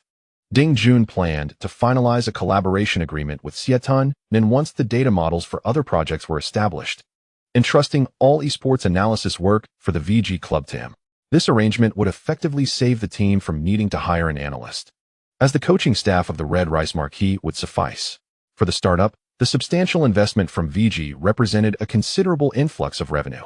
However, it also meant that Xietun Nan was under increased pressure, needing to lead his team to swiftly compile and organize the remaining data, leaving him little time to attend to other matters. Even Gu Pan, who originally focused on external affairs, had to adapt quickly, learning how to handle basic database information. Her role within the team was indeed irreplaceable, as the group of introverts greatly benefited from her ability to navigate external relations while balancing internal dynamics. This was also a key reason for her rapid integration into the startup. As Gu Pan departed the room with her backpack, Gu Xing turned to his girlfriend. "Have you finished your work over there?"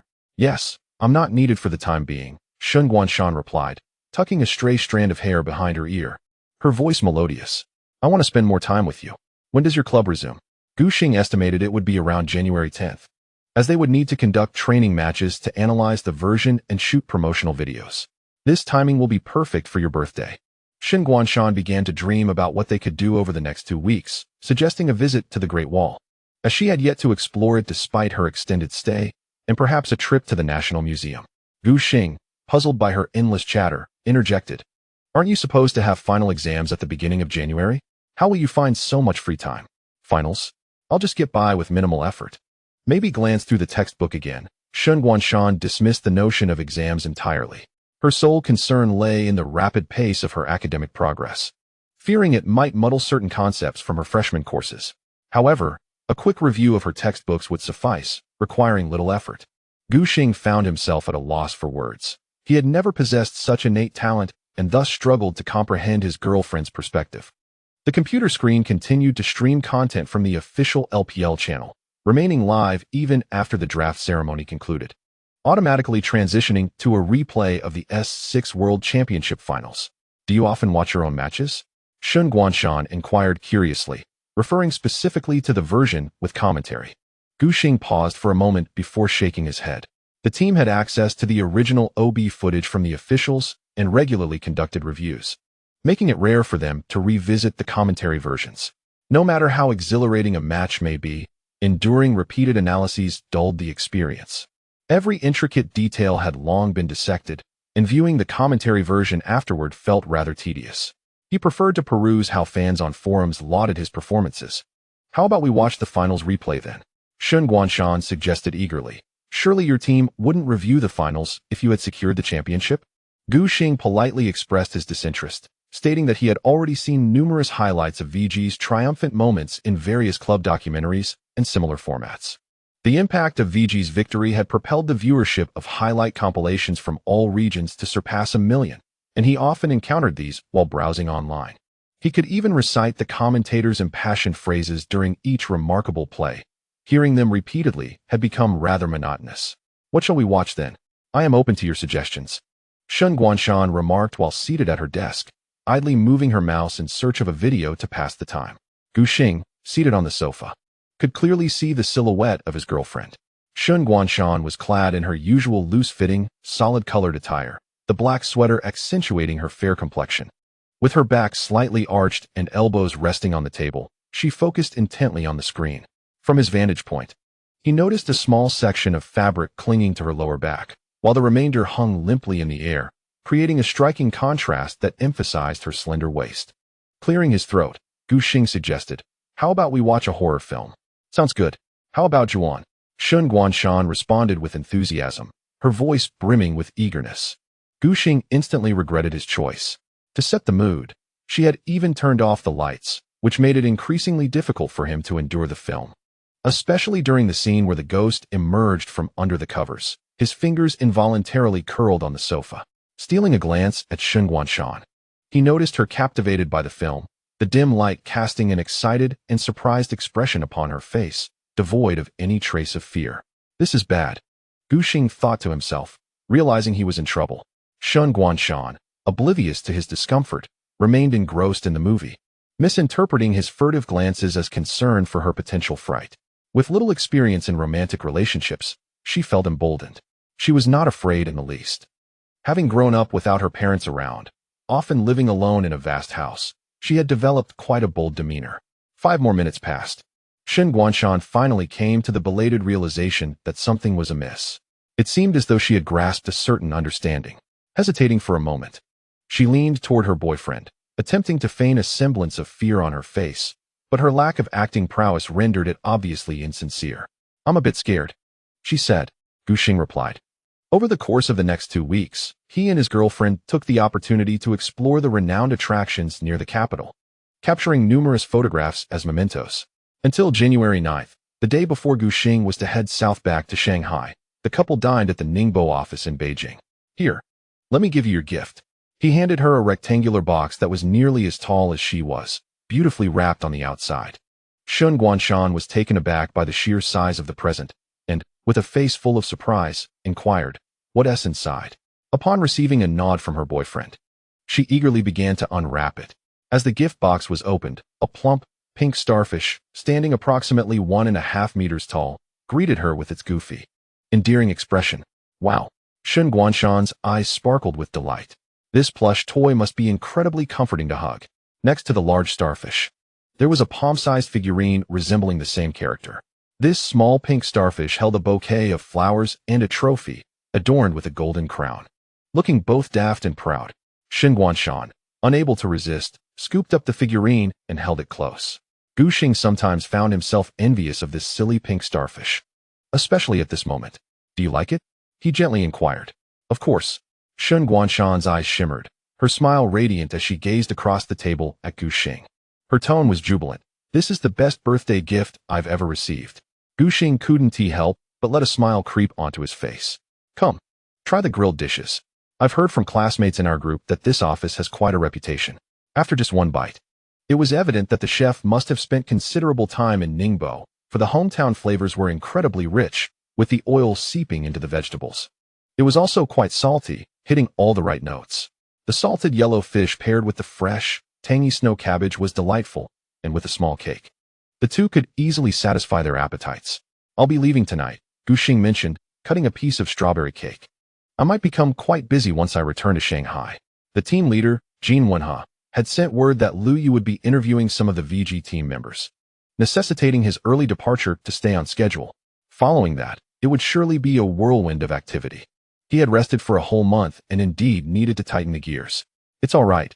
It won't be long before we see each other again, Shen Guanshan said cheerfully, stroking the pointy head of the starfish. Are you coming to watch the match? Gu Xing asked eagerly. Just let me know in advance, and I'll save you a front row ticket. No, Shen Guanshan replied, her smile tinged with a hint of mystery and anxious anticipation. You'll find out when the spring season begins. Gu Xing remained perplexed, unable to decipher her meaning until he dropped her off at the north gate of Peking University. If you cannot guess, then refrain from attempting. Shen Guanshan took the plush toy of Patrick, which reached her chin, from his hands and turned to remind Gu Xing to exercise caution on the road, to focus on training diligently upon returning to the base, and to interact harmoniously with their new teammates, urging him to be patient with those who may take longer to learn Chinese, as mutual understanding is essential. Though she was inherently averse to social interactions, at that moment, she found herself reminding him like a concerned caregiver. Gu Xing recognized that his girlfriend was expressing her unique form of affection in her clumsy manner. His smile radiated warmth as he gently ruffled her hair, savoring the silky texture of her dark locks, and said, I understand. You should head back soon. Shen Guanshan cradled the pink Patrick toy and took a couple of steps towards the school gate. Suddenly, she pivoted sharply, her hair glinting in the moonlight as it traced a graceful arc. Gu Xing, having anticipated this move, playfully covered his throat with his palm, fueled by a mischievous thought. He was well aware that one learns from experience and would not fall into the same trap twice. However, Shen Guanshan was unpredictable.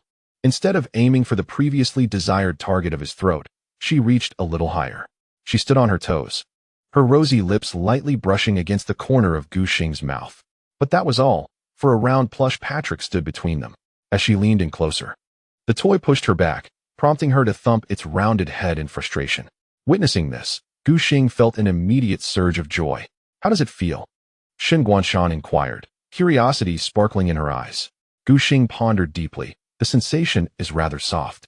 The winter nights in the capital were biting, leaving their lips chilled and parched. To claim that the experience was exquisite would be unrealistic. My heart races, he stated earnestly, choosing a different expression. Shen Guanshan's face blossomed into a clear smile. Me too. By the time they returned to Husher, the hour was late. The Heowangshan base remained brilliantly illuminated. Unusually, a nearby villa also shone with light. Opposite was LGD, and ahead was the VG Dota 2 division. Gu Xing recalled vividly that last summer, the villa adjacent to the League of Legends division had been unoccupied. Could it be that a new family had moved in? He shook his head, feeling a profound sympathy for their impending experiences. The routines of professional teams were notoriously irregular. It was nearly impossible to conclude daily training before 3 in the morning. Living near an esports team was hardly an ideal choice. As Gu Xing pushed open the door with his suitcase, he discovered only Duan Deliang in the training room on the first floor. Well, look who's back alone, he remarked, removing his gray scarf. Yes, staying home is rather dull. Duan Deliang replied candidly. I might as well return to play a few ranked matches. Whether seasoned players or those from the original ROX mid lane. The latter half of 2016 was marked by intense competition. Players sought to relax during the off-season. Otherwise, the relentless pressure of training would inevitably take its toll. Duan Gu. Take care not to overexert yourself, Gu Xing advised as he placed his suitcase in the dormitory, took a shower, and descended once more. By the way, who lives next door? Little Duan was currently focused on the draft screen for ranked matches. Next door? Our newly formed second team has secured a villa as our training base, courtesy of the management. Both the training departments of the first and second teams have recruited a considerable number of individuals, and if we were to house everyone on the second floor as usual, we would soon find ourselves lacking adequate accommodations. To ensure that the youth trainees have suitable living conditions, Ding Jun has no choice but to seek an additional venue. The young prodigy Gu Xing gazes enviously at the situation, envisioning a collective of vibrant and energetic individuals. What are you doing? Duan Deliang stifles a laugh, attempting to present himself as if he were considerably older, despite having only debuted 6 months prior. Gu Xing, with a solemn demeanor, responds earnestly, reflecting on the significant shift in his mindset compared to when he first embarked on his professional journey. As the off-season draws to a close, these feelings become increasingly pronounced. It is becoming increasingly difficult for him to view himself as a novice with ample opportunities for trial and error. He is now a world champion, an FMVP jungler. Not only will his standards for performance on the battlefield elevate significantly, but the audience will undoubtedly hold similar expectations. Under the influence of various factors, Gu Xing inevitably sheds the label of a newcomer. He finds himself rather intrigued by the members of the VG's second team. The next afternoon, Gu Xing attends an interview with Lu Yu. To his surprise, she appears even more delicate than he had imagined, almost skeletal in appearance. He estimates that Lu Yu's physique might be even smaller than the plush toy of Patrick Star he had given to Shen Guanshan. Fearing that a gust of winter wind might whisk her away. Let's get straight to the point, the host, with a face no larger than a palm and remarkably large eyes, begins. I previously watched an interview with you on CCTV News where you mentioned that maintaining emotional control is essential in the esports industry. Aside from that, are there any other indispensable qualities? Gu Xing ponders briefly before responding, a strong desire to win. In truth, in any competitive endeavor, I believe that practitioners who lack a genuine craving for victory will not progress far. Facing the camera with confidence, he elaborates. This desire is the fundamental essence of a professional player's actions, whether one enters this field for financial gain or to realize an esports dream. It ultimately boils down to winning. Only through victory can one attain everything. Gu Xing articulates clearly, acknowledging that esports is a realm where results are paramount, without achievements. All words are hollow. Lu Yu nods slightly and swiftly poses another question. What motivated you to enter the esports industry? She is clearly prepared, anticipating a response laden with aspirations of esports dreams. Perhaps she hoped to elicit a reaction of disbelief from Gu Xing. However, he responds without hesitation, because I needed money. He does not shy away from the truth. Initially, I was drawn to the profession by the attractive salary. I only intended to partake as a part-timer and return to university after the summer. How did I, a mere summer employee, end up becoming a world champion? At this juncture, Gu Xing reclines in his chair, exuding a sense of relaxed confidence. Lu Yu's eyes sparkle with interest. She appreciates such candid interviewees. Originally intending to ride the wave of esports championship fervor, she approaches the interview with utmost seriousness. After nearly 2 hours of discussion, Gu Xing concludes the interview and returns to the training base, coincidentally arriving just in time for the club's dinner. However, to his surprise, the dining area is busier than he had anticipated, filled predominantly with unfamiliar faces. What is going on? Gu Xing wonders with confusion. Jin Wenhe finds himself in a spirited contest for cola chicken wings with a group of young boys. Turning around to address a query, he notices that the caretaker from the second team has yet to make selections, and thus decides to let the children indulge first, exclaiming, "There aren't too many of us here, so please refrain from fighting over food, and save me a chive pocket." Jin Wenhe is visibly flustered. Zhang Xingran. In the mere moment I turn my head, "You devoured my chive pocket?" He shouts at a plump and amiable fellow nearby. "I must have 2 chive pockets every night. Otherwise, I can hardly muster the energy for work." "One is sufficient. Isn't there rice available?" counters Zhang Xingran, whose appearance rivals that of a Snorlax. Can rice compare to a chive pocket? Jin Wenha grumbles. How am I to compensate for my nutritional deficit? Gu Xing, having washed his hands, joins the fray for food. During a brief trip to the restroom, another individual, a slender boy with a slightly square face, approaches the table. Gu Gu. His excitement causes him to raise his voice immediately upon spotting Gu Xing. The youth from the training team, who were previously engrossed in their meal, all turn in unison. Their gaze is fixated on Gu Xing. Gu, I'm your fan. They shout exuberantly, anxious that Gu Xing might not hear them. Can we take a picture together? Generally lacking in popularity, the trainees aspire to join the VG's second team, driven by the allure of becoming part of a championship squad. Particularly, Gu Xing stands as an esports idol to these youngsters. They are even willing to momentarily set aside their bowls in pursuit of his autograph and a photograph.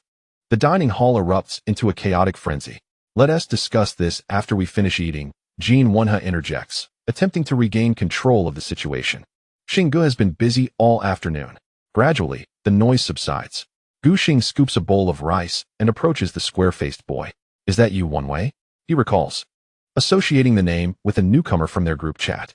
Yes. The boy eagerly nods. You can call me Gao Tianliang. I primarily play as a jungler, and I am truly your fan. His sincerity is palpable. You came directly from Seven Wolves? Gu Xing inquires while picking up a piece of scrambled egg. Indeed, I had initially considered joining YM, but upon discovering that VGP was also recruiting, I thought it best to be closer to my idol, so I made the leap. Gao Tianliang beams. Gu Xing turns to Jin Wenha. Did you hear that? When will you settle my advertising fee? Look at how many talents we VE attracted. Jin Wenha hands over a plate. If you can conjure up chive pockets right away, I'll settle your fee. Not a chance. Gu Xing retorts, uninterested in hearing more about the team leader's obsession with chive pockets. He then turns back to Gao Tianliang. Should you encounter any insurmountable gaming issues, feel free to seek my assistance. His tone is warm and inviting. Nearby, others cast envious glances at Gao Tianliang. Wow, joining Seven Wolves comes with such perks? Gao Tianliang revels in his fortune, feeling it a tremendous bargain. However, sensing that his good fortune seems too easy, he asks, so, what is the cost? The cost is that you must never call me Gu Gu again, Gu Xing clarifies. You may call me by my name or something else entirely. Understood. Gu Xing Gu. Gao Tianliang promptly adjusts his address. Finally, Gu Xing feels at ease. That evening, he forgoes training and heads to the airport to welcome his teammates for the upcoming season. As a side note, can EDG really lose like this? I turned off the live stream halfway through. An impressive 8,500 words, with 23 million views, comes from the ingenious modifications of a talented designer. Accompanying Gu Xing to welcome was also the management team from the VG training department, except for Zhu Xiaolong, who was busy preparing for his wedding in Changsha. All other team members returned to Shanghai just before the end of their vacation. One could say they truly excel at prolonging their stay. They wouldn't return until the very last moment. As Yu Wenba retrieved his luggage, he was deeply moved to see the VG staff waiting for him. Wow, I can't believe you guys went through all this trouble for me, he exclaimed, nudging Gu Xing playfully. Even old Gu came personally? Jack, don't you have any sense of the situation? Jin Wenha chuckled, having been around long enough to know the ropes. Why would we go to such lengths just to pick you up? Do you think you're worth the effort? The target must certainly be the rookies. Gu Xing interjected. Old Jin, that's where you're mistaken. Why must you be so blunt? You're hurting their tender hearts. The two exchanged banter, while Yu Wenba clenched his fists in frustration and playfully punched them both in the chest. After waiting for a quarter of an hour, they finally spotted Li Jixuan, Homie, and two new teammates at the terminal. Over here, Jin Wenha raised the welcome sign to grab their attention. Smeb, tall and imposing, immediately spotted the VG training team, breaking into a radiant smile. Long time no see. Gu Xing shook hands with each of them, asking, how was the journey? It was nothing. Just a 2-hour trip from Seoul, Smeb replied, then turned his gaze to Jack, instinctively lowering his head to meet his eyes. Your name is Jack, right? He awkwardly called out in Chinese. Previously, during VG's online trials, Smeb had heard Gu Xing refer to their ADC by that name. It's pronounced Jieku. Yu Wenba corrected. Jack, no cat cakes. Smeb repeated. Initially, Jack intended to correct him, but upon seeing Smeb's confident expression, he quickly abandoned the thought. Forget it, why bother? Kuro smiled shyly, clearly less extroverted than Smeb. What would be the most convenient way to address you two? Lu Wenjun joked, glancing at the mid and top laners. We can't just keep calling you by your IDs, can we? Smeb pulled out his ID. We have our names in Chinese on our IDs, like Song Jinghao. Jack leaned in curiously to peek at Kuro's ID. Li Ruihong. Goodness, soon there will be 2 brothers named Xing in our team. Lu Wenjun beamed. VG is going to take off. Gu Xing chimed in, but after a moment's thought, he found Kuro's Chinese name somewhat peculiar. It was an inexplicable feeling that he couldn't quite articulate. Is something wrong? The group took a quick photo at the airport entrance. Then Lu Wenjun helped push the luggage toward the parking lot. Li Jixuan glanced back at the airport, noting the absence of Gu Shengbin compared to last year. Uncertain of how Imp is currently faring in Europe, a tinge of melancholy briefly crossed his mind, only to be diverted by the playful banter between Jack and Gu Xing, prompting him to hastily fall in step with his teammates. As they boarded the vehicle en route to the base, Smeb and Kuro gazed through the window, marveling at the vibrant nightscape of Shanghai, occasionally exclaiming in awe, "Is this your first time in the country?" Gu Xing engaged in casual conversation. "I visited Shanghai once with my parents when I was young," Kuro said, resting his head against the window, disbelief lacing his tone. "The changes are astounding. We ordered a plethora of late-night snacks to enjoy upon our return to the base, as a gesture of hospitality for you all. Tomorrow, we shall indulge in a proper feast," Jean Wonha interjected from the front seat, while several teammates contributed extra funds to purchase an Australian lobster. Jack chimed in excitedly, recalling the initial discussions in their group chat when Xiao Duan was unaware of the price and confidently offered to handle the payment, only to be left dumbfounded by the bill. In the end, Gu Xing and Xiao Duan each covered a significant portion of the costs, while Jack, whose salary this season paled in comparison to the support players, contributed merely as a token gesture. "Thank you for your generosity," Smeb expressed, feeling the warmth of his new teammates, his eyes narrowing into crescent moons. "Wenha, could we stop at that cafe up ahead?" Kuro unexpectedly requested. "I would like an iced Americano." Gu Xing shot him a dubious glance at the clock, noting it was 10 o'clock on January 10th. "Are you certain you want iced coffee at this hour? In winter, late at night, it seems rather absurd. I have a bad habit. If I don't drink coffee at night, I end up with a headache and can't sleep," Kuro admitted with an embarrassed smile. Fortunately, Shanghai is replete with cafes, particularly near the Hope Mountain base, and ordering takeout is always an option. Upon returning to the base, management guided the newcomers through their new surroundings. "This is considerably better than ROX," Smeb exclaimed, surveying the area with admiration. Kuro took a sip of his iced Americano, gazing at the spacious and well-lit training room, feeling a twinge of envy. While Korea boasts renowned clubs like SKT and Samsung, with commendable training and accommodation facilities, they had never experienced such luxuries. Before joining the Tigers, they were either minor substitutes, lacking any influence in the Korean scene, merely surviving was a triumph, or they had worked in financially strained teams. The old ROX base frequently faced water and power outages, rendering it incomparable to VG. The mid-lane duo shared a close bond, residing in the same dormitory. After settling their luggage, the group gathered in the dining area to share a feast of lobster. "The taste isn't all that exceptional," Duan Deliong murmured, thinking it hardly justified the exorbitant price per pound. Jack, devouring beef voraciously, remarked, "I will never face such concerns, as I can't even eat. I prefer Huangmin chicken. It's filling and plentiful," Xiao Duan mumbled. Gu Xing placed the empty shrimp shells down and asked, "Redmi, have you seen the updates for this season's patch?" Having skimmed through the content, a notion of a delayed burst mechanism elicited a chuckle from Hongmi. The designer is undoubtedly a genius, albeit with a tinge of sarcasm in his tone. The so-called delayed burst refers to the adjustments made by the designers in this season's version, targeting several assassins. The original intent of Riot was to prevent assassins from wreaking havoc on backline heroes with excessive instantaneous damage, thereby considering the gaming experience of certain ADC and mage players. While the intention was commendable, the implementation invites laughter. In an effort to postpone the burst damage inflicted upon backline heroes, allowing victims ample time to react and counter, the designers undertook a sweeping overhaul. For instance, Zed's E was transformed from an instantaneous dash to a wall jump, and Katarina now necessitates coordination with her daggers to unleash significant burst damage.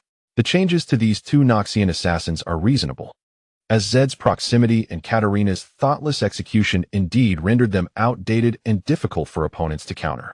However, The alterations to the remaining champions appear to be sheer folly. For example, Zed's W, which previously granted an additional percentage of attack damage as a passive, has been outright eliminated. In its stead, his R, Death Mark, now temporarily grants him the total attack damage of slain foes, a significant nerf. Other champions, such as Fishman and Nidalee, have also undergone modifications that seemingly cast them into obscurity. Particularly, Fishman, who once posed a formidable threat with his QR combo, has seen his R, Shark Assault, diminished in potency, as it now scales with casting distance. The mini-shark summoned at close range lacks power. However, I sense that champions like Kha'Zix, Rek'Sai, LeBlanc, and Shaco have been excessively empowered, leaving me shaking my head in bewilderment about what the spring split may hold. While some champions have been rendered obsolete, others have thrived due to the patch. Kha'Zix's evolution mechanics have undergone substantial changes. His Q, Taste Their Fear, no longer inflicts extra damage on isolated targets, but instead reduces cooldowns. The slow from his W, Void Spike, has been removed in the standard version, yet upon evolution, it now inflicts a staggering 80 movement speed reduction on isolated foes. The duration of invisibility for his R, Void Assault, has been slightly increased. Most astonishingly, the evolved R now grants Kha'Zix passive invisibility when traversing through brush. The power is undeniably high. As for Rek'Sai, her passive ferocity cap has been adjusted to 4 stacks, allowing her to gain 1 stack by leaping in brush at 0 stacks. Her Q has transformed into a strike and lunge, delivering area damage. Her W, War Cry, now provides healing, and the maximum stacks of ferocity reward her with control immunity for 15 seconds. Both champions have been elevated to the absolute T1 tier of the current version, reigning supreme in the jungle during ranked matches. The Joker has undergone slight enhancements, specifically to his ultimate, backstab, and box mechanics. In contrast, LeBlanc has received what appears to be a rather extravagant upgrade. Her abilities now afflict targets with a mark that, after a brief interval of 15 seconds, can be detonated upon reactivation, inflicting additional magical damage. Furthermore, her Q ability can trigger all marks on the target and surrounding units. The ultimate, Old Tricks, has transformed to allow the creation of duplicates that can simultaneously cast enhanced abilities, even replicating the ultimate, summoning clones at any location on the map. Previously, LeBlanc struggled to clear minion waves without a blue buff, relying solely on her W ability, Distortion, for area damage. Now, by marking minions with her W, she can wait 15 seconds and then apply her Q, resulting in 2 instances of area of effect damage, significantly reducing the status of the minion wave. One might say that the new LeBlanc epitomizes the perfect fusion of mage and assassin. Redmi, perceptive of Gu Xing's emotions, nodded in agreement, stating that the Joker is manageable but that champions like Kha'Zix, Rek'Sai, and LeBlanc pose significant challenges.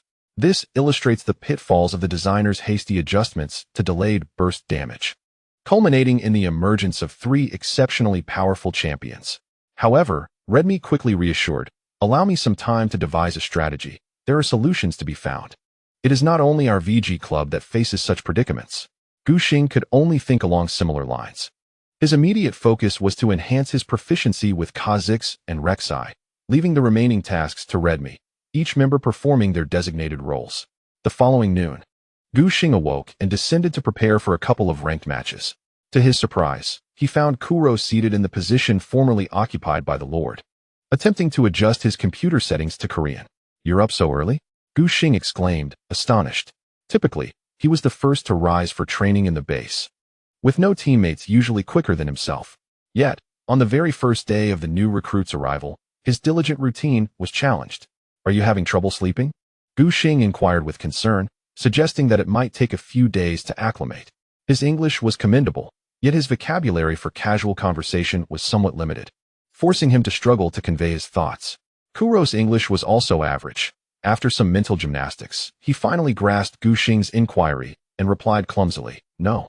I slept quite well, thanks to the iced Americano." At this point, Kuro gestured towards the glass cup beside his mousepad, filled with coffee. Gu Xing was taken aback by this unusual habit of a professional player and found himself at a loss for words. As he powered on his machine and adjusted the system language, Kuro turned to him with curiosity, asking, "Are you going to stream?" Gu Xing had not initially intended to do so. He had frequently streamed during last summer's competition merely to supplement his income. Now that he was financially secure, there seemed little reason for him to stream. Completing the 40 hours stipulated in his monthly contract was the utmost respect he could show for Doinb. At Kuro's inquiry, he instinctively assumed that Kuro wished to learn about streaming in China, but felt too shy to ask directly. After all, their relationship had not yet developed to that level of familiarity.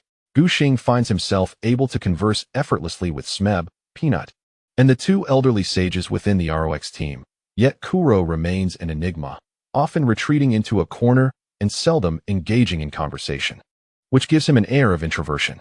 This has led to Guxing's limited understanding of his new mid laner. I'll run through it once. Just take note of how proficiently he initiates OBS and Doinb, preparing for a demonstration. It was then that Kuro realized Guxing had misinterpreted his intentions, hastily clarifying. I merely wish to observe how you conduct your livestream. Guxing was left in a state of confusion. Your videos are quite popular on Korean streaming platforms. Someone has translated snippets of your streams and shared them online. I find it rather fascinating, Kuro remarked. The prospect of his popularity among Koreans piqued Guxing's interest. Is that true? Kuro gulped down a generous sip of iced Americano. It's quite normal, isn't it? There are certainly Chinese netizens who also share clips of Faker or other renowned foreign player streams. Your popularity in Korea is genuinely impressive. He continued, anytime your videos are posted, the comments section becomes extraordinarily lively. His limited command of English often caused him to stumble in his speech, needing to gather his thoughts before articulating them. Guxing, oblivious to Kuro's next statement, excitedly ventured a guess. Is it because my gameplay is so spectacular that Korean viewers are left in awe?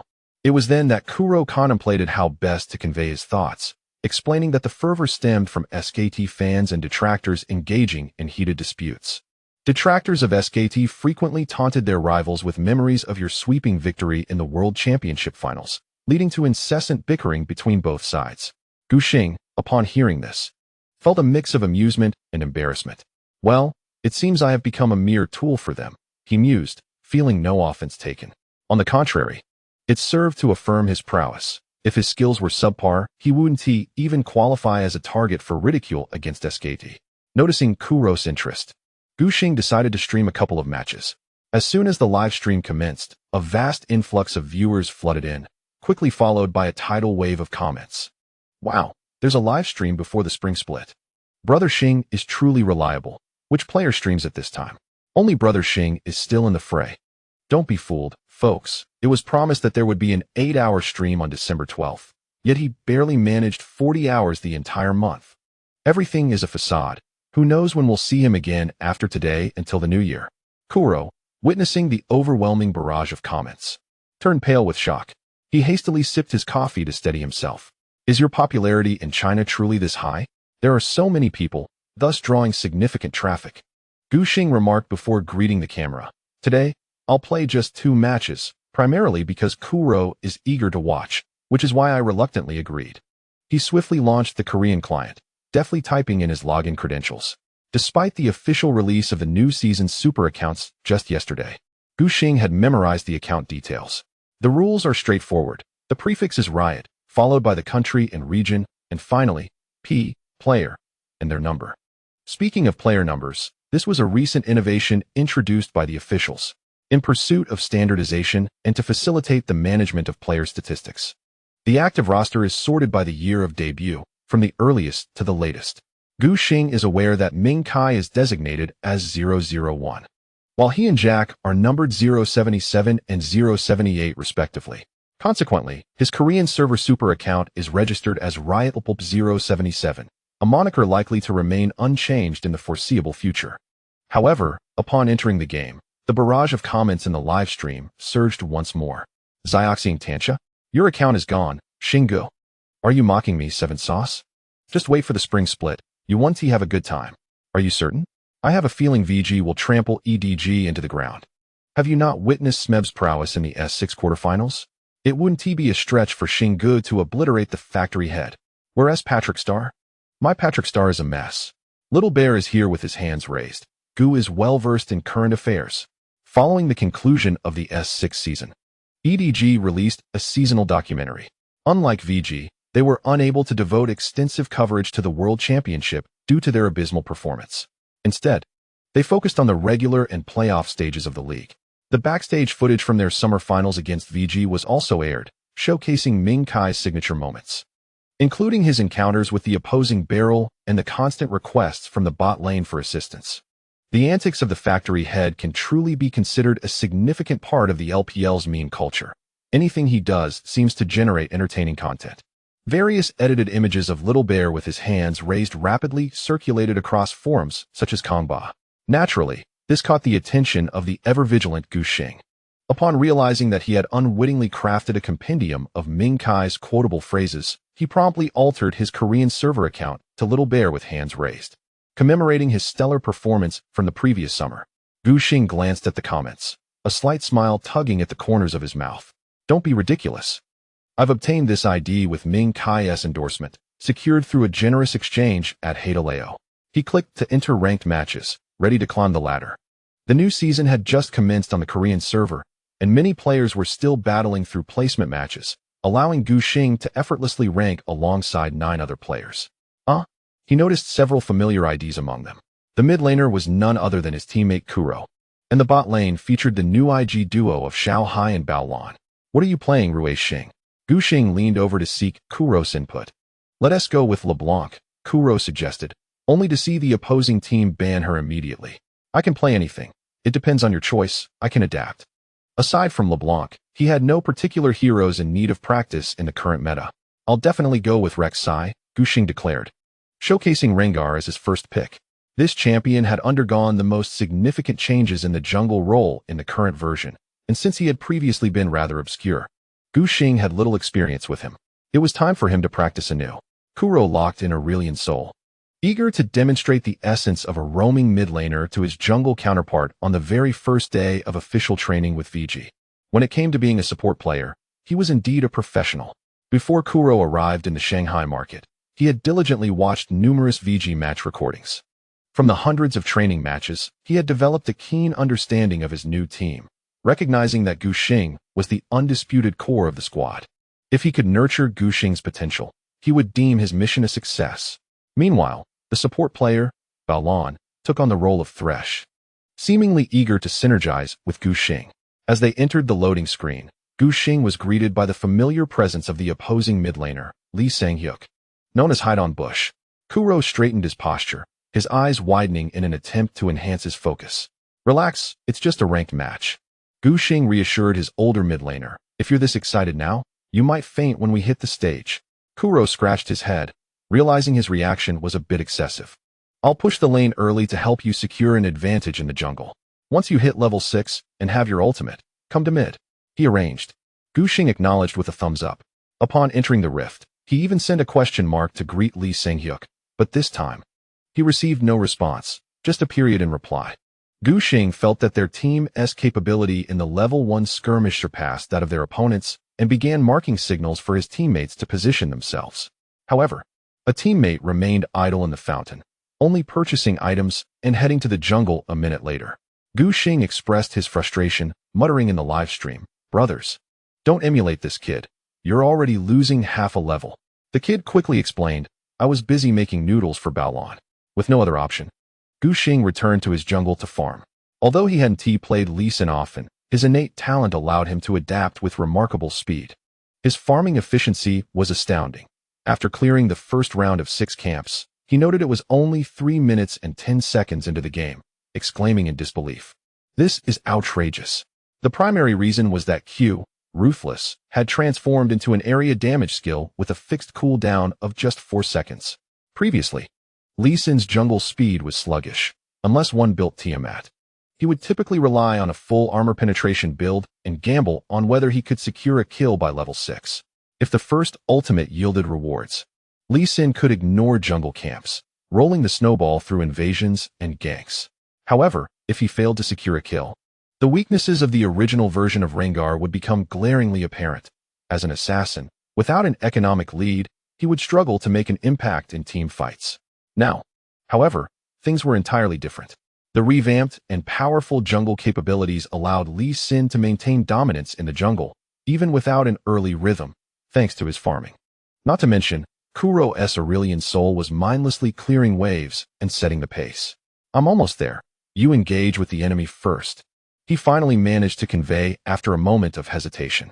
By this time, Guxing had already clashed with the opposing jungler. Fortunately, as it was merely a regular ranked match, even though Kuro's support was a tad delayed, he was still Aurelian soul, moving far quicker than Lee Sang-hyuk's Zyra. With his teammates' support, Guxing swiftly secured the first kill, then dashed towards the bottom lane to continue the momentum. The current version of Rengar showcases his formidable prowess in its entirety. He effortlessly collaborates with IG Spot Lane to execute a tower dive. Just before his opponent meets their demise, he manages to fully activate Braum's passive, stunning Guxing beneath the tower. However, he intentionally retains his W, Warrior's Roar. With maximum ferocity, he replenishes a significant portion of his health with a double W. Simultaneously, he dispels the stun, allowing Guxing to gracefully exit the tower's range. Goodness! This champion truly embodies cunning. Even he feels a tinge of shame, resembling a veritable warrior of all trades. As Smeb descends, he overhears his team's mid-jungle duo communicating in clumsy English while rushing to observe Guxing from behind, only to witness Kuro's Dragon King propelling an ever-enlarging Rasengan towards the mid-lane. Faker's rise finds no escape, getting struck by the colossal orb and immediately succumbing to a stun. Concealed in the shadows, Guxing has already activated his ultimate, leaping from the side to unleash a flurry of attacks upon Faker. With a fortified Q stacked, Guxing effortlessly claims the kill, their exquisite synergy eliciting loud cheers from Smeb. A sudden howl from Smeb startles Guxing, who turns to find someone standing behind him. Xiaogu, unleash a ferocious kill. If you take down their mid laner, I shall treat you to a feast of fried chicken.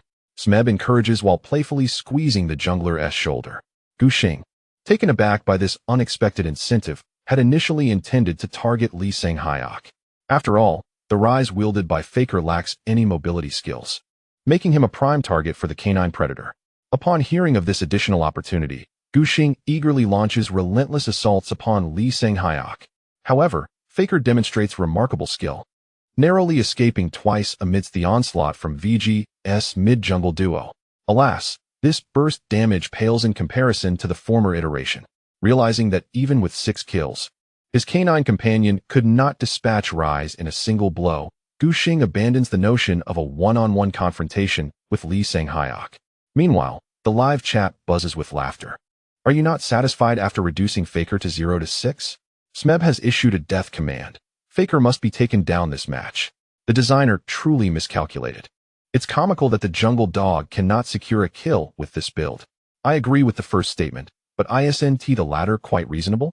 One cannot expect both damage and jungle efficiency. Jungle dog players should be content. They reaped benefits yet still complain about strength? The chat erupts into a debate regarding the rework adjustments to the jungle dog. Guxing continues to relentlessly pursue Faker, leaving the latter in a state of despair. Ultimately, Lee Sang-hyuk's record stagnates at 0-1-2, a pure display of misfortune. Smeb and Kuro nearly burst into joyous exclamations. Well done, Xiaogu.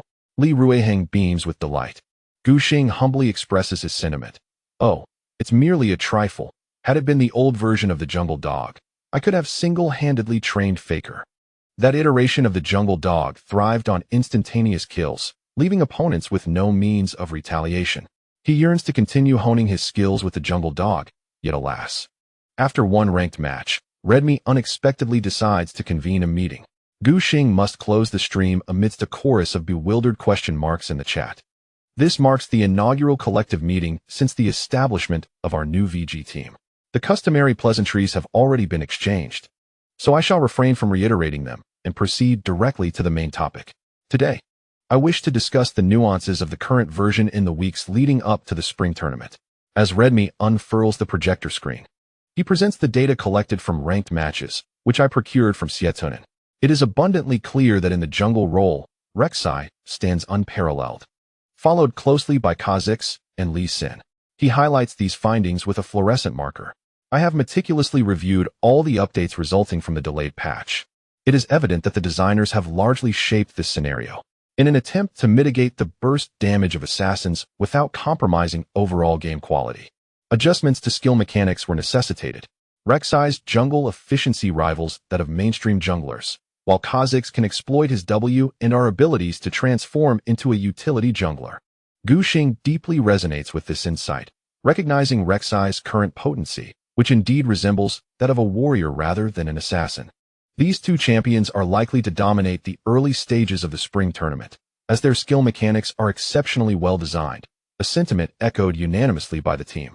Assassins have historically struggled to make their mark in competitive play due to mechanical limitations. Despite possessing high damage output, their lack of area control and crowd control has rendered them significantly constrained on the professional stage, where disadvantages can often render them entirely ineffective. Teams generally prefer champions with higher baselines, as they appear more stable. However, times have changed. With the introduction of team dynamics, the rising pick rates of Kha'Zix and Rek'Sai are not surprising. This shift will inevitably alter the ecological chain within the jungle. As Redmi presents the next slide, champions like Elise, capable of contending with carnivorous junglers, remain viable. Lee Sin, too, warrants no further elaboration, as he stands as another formidable contender in the current patch. The entirety of the jungle revolves around strategizing how to counter Kha'Zix and Rek'Sai, establishing a complex web of counterplay. Smeb is visibly excited, recognizing this as a significant boon for our sales and strategies. Kuro's delight is unmistakable. Few understand Guxing's mastery of Lee Sin and Elise as well as they do. However, it is not as straightforward as one might presume. Redmi shifts the narrative, reminding us that we face numerous challenges ahead. As an aside, it seems that the Shy has resumed playing. 7,700 words, 19 million.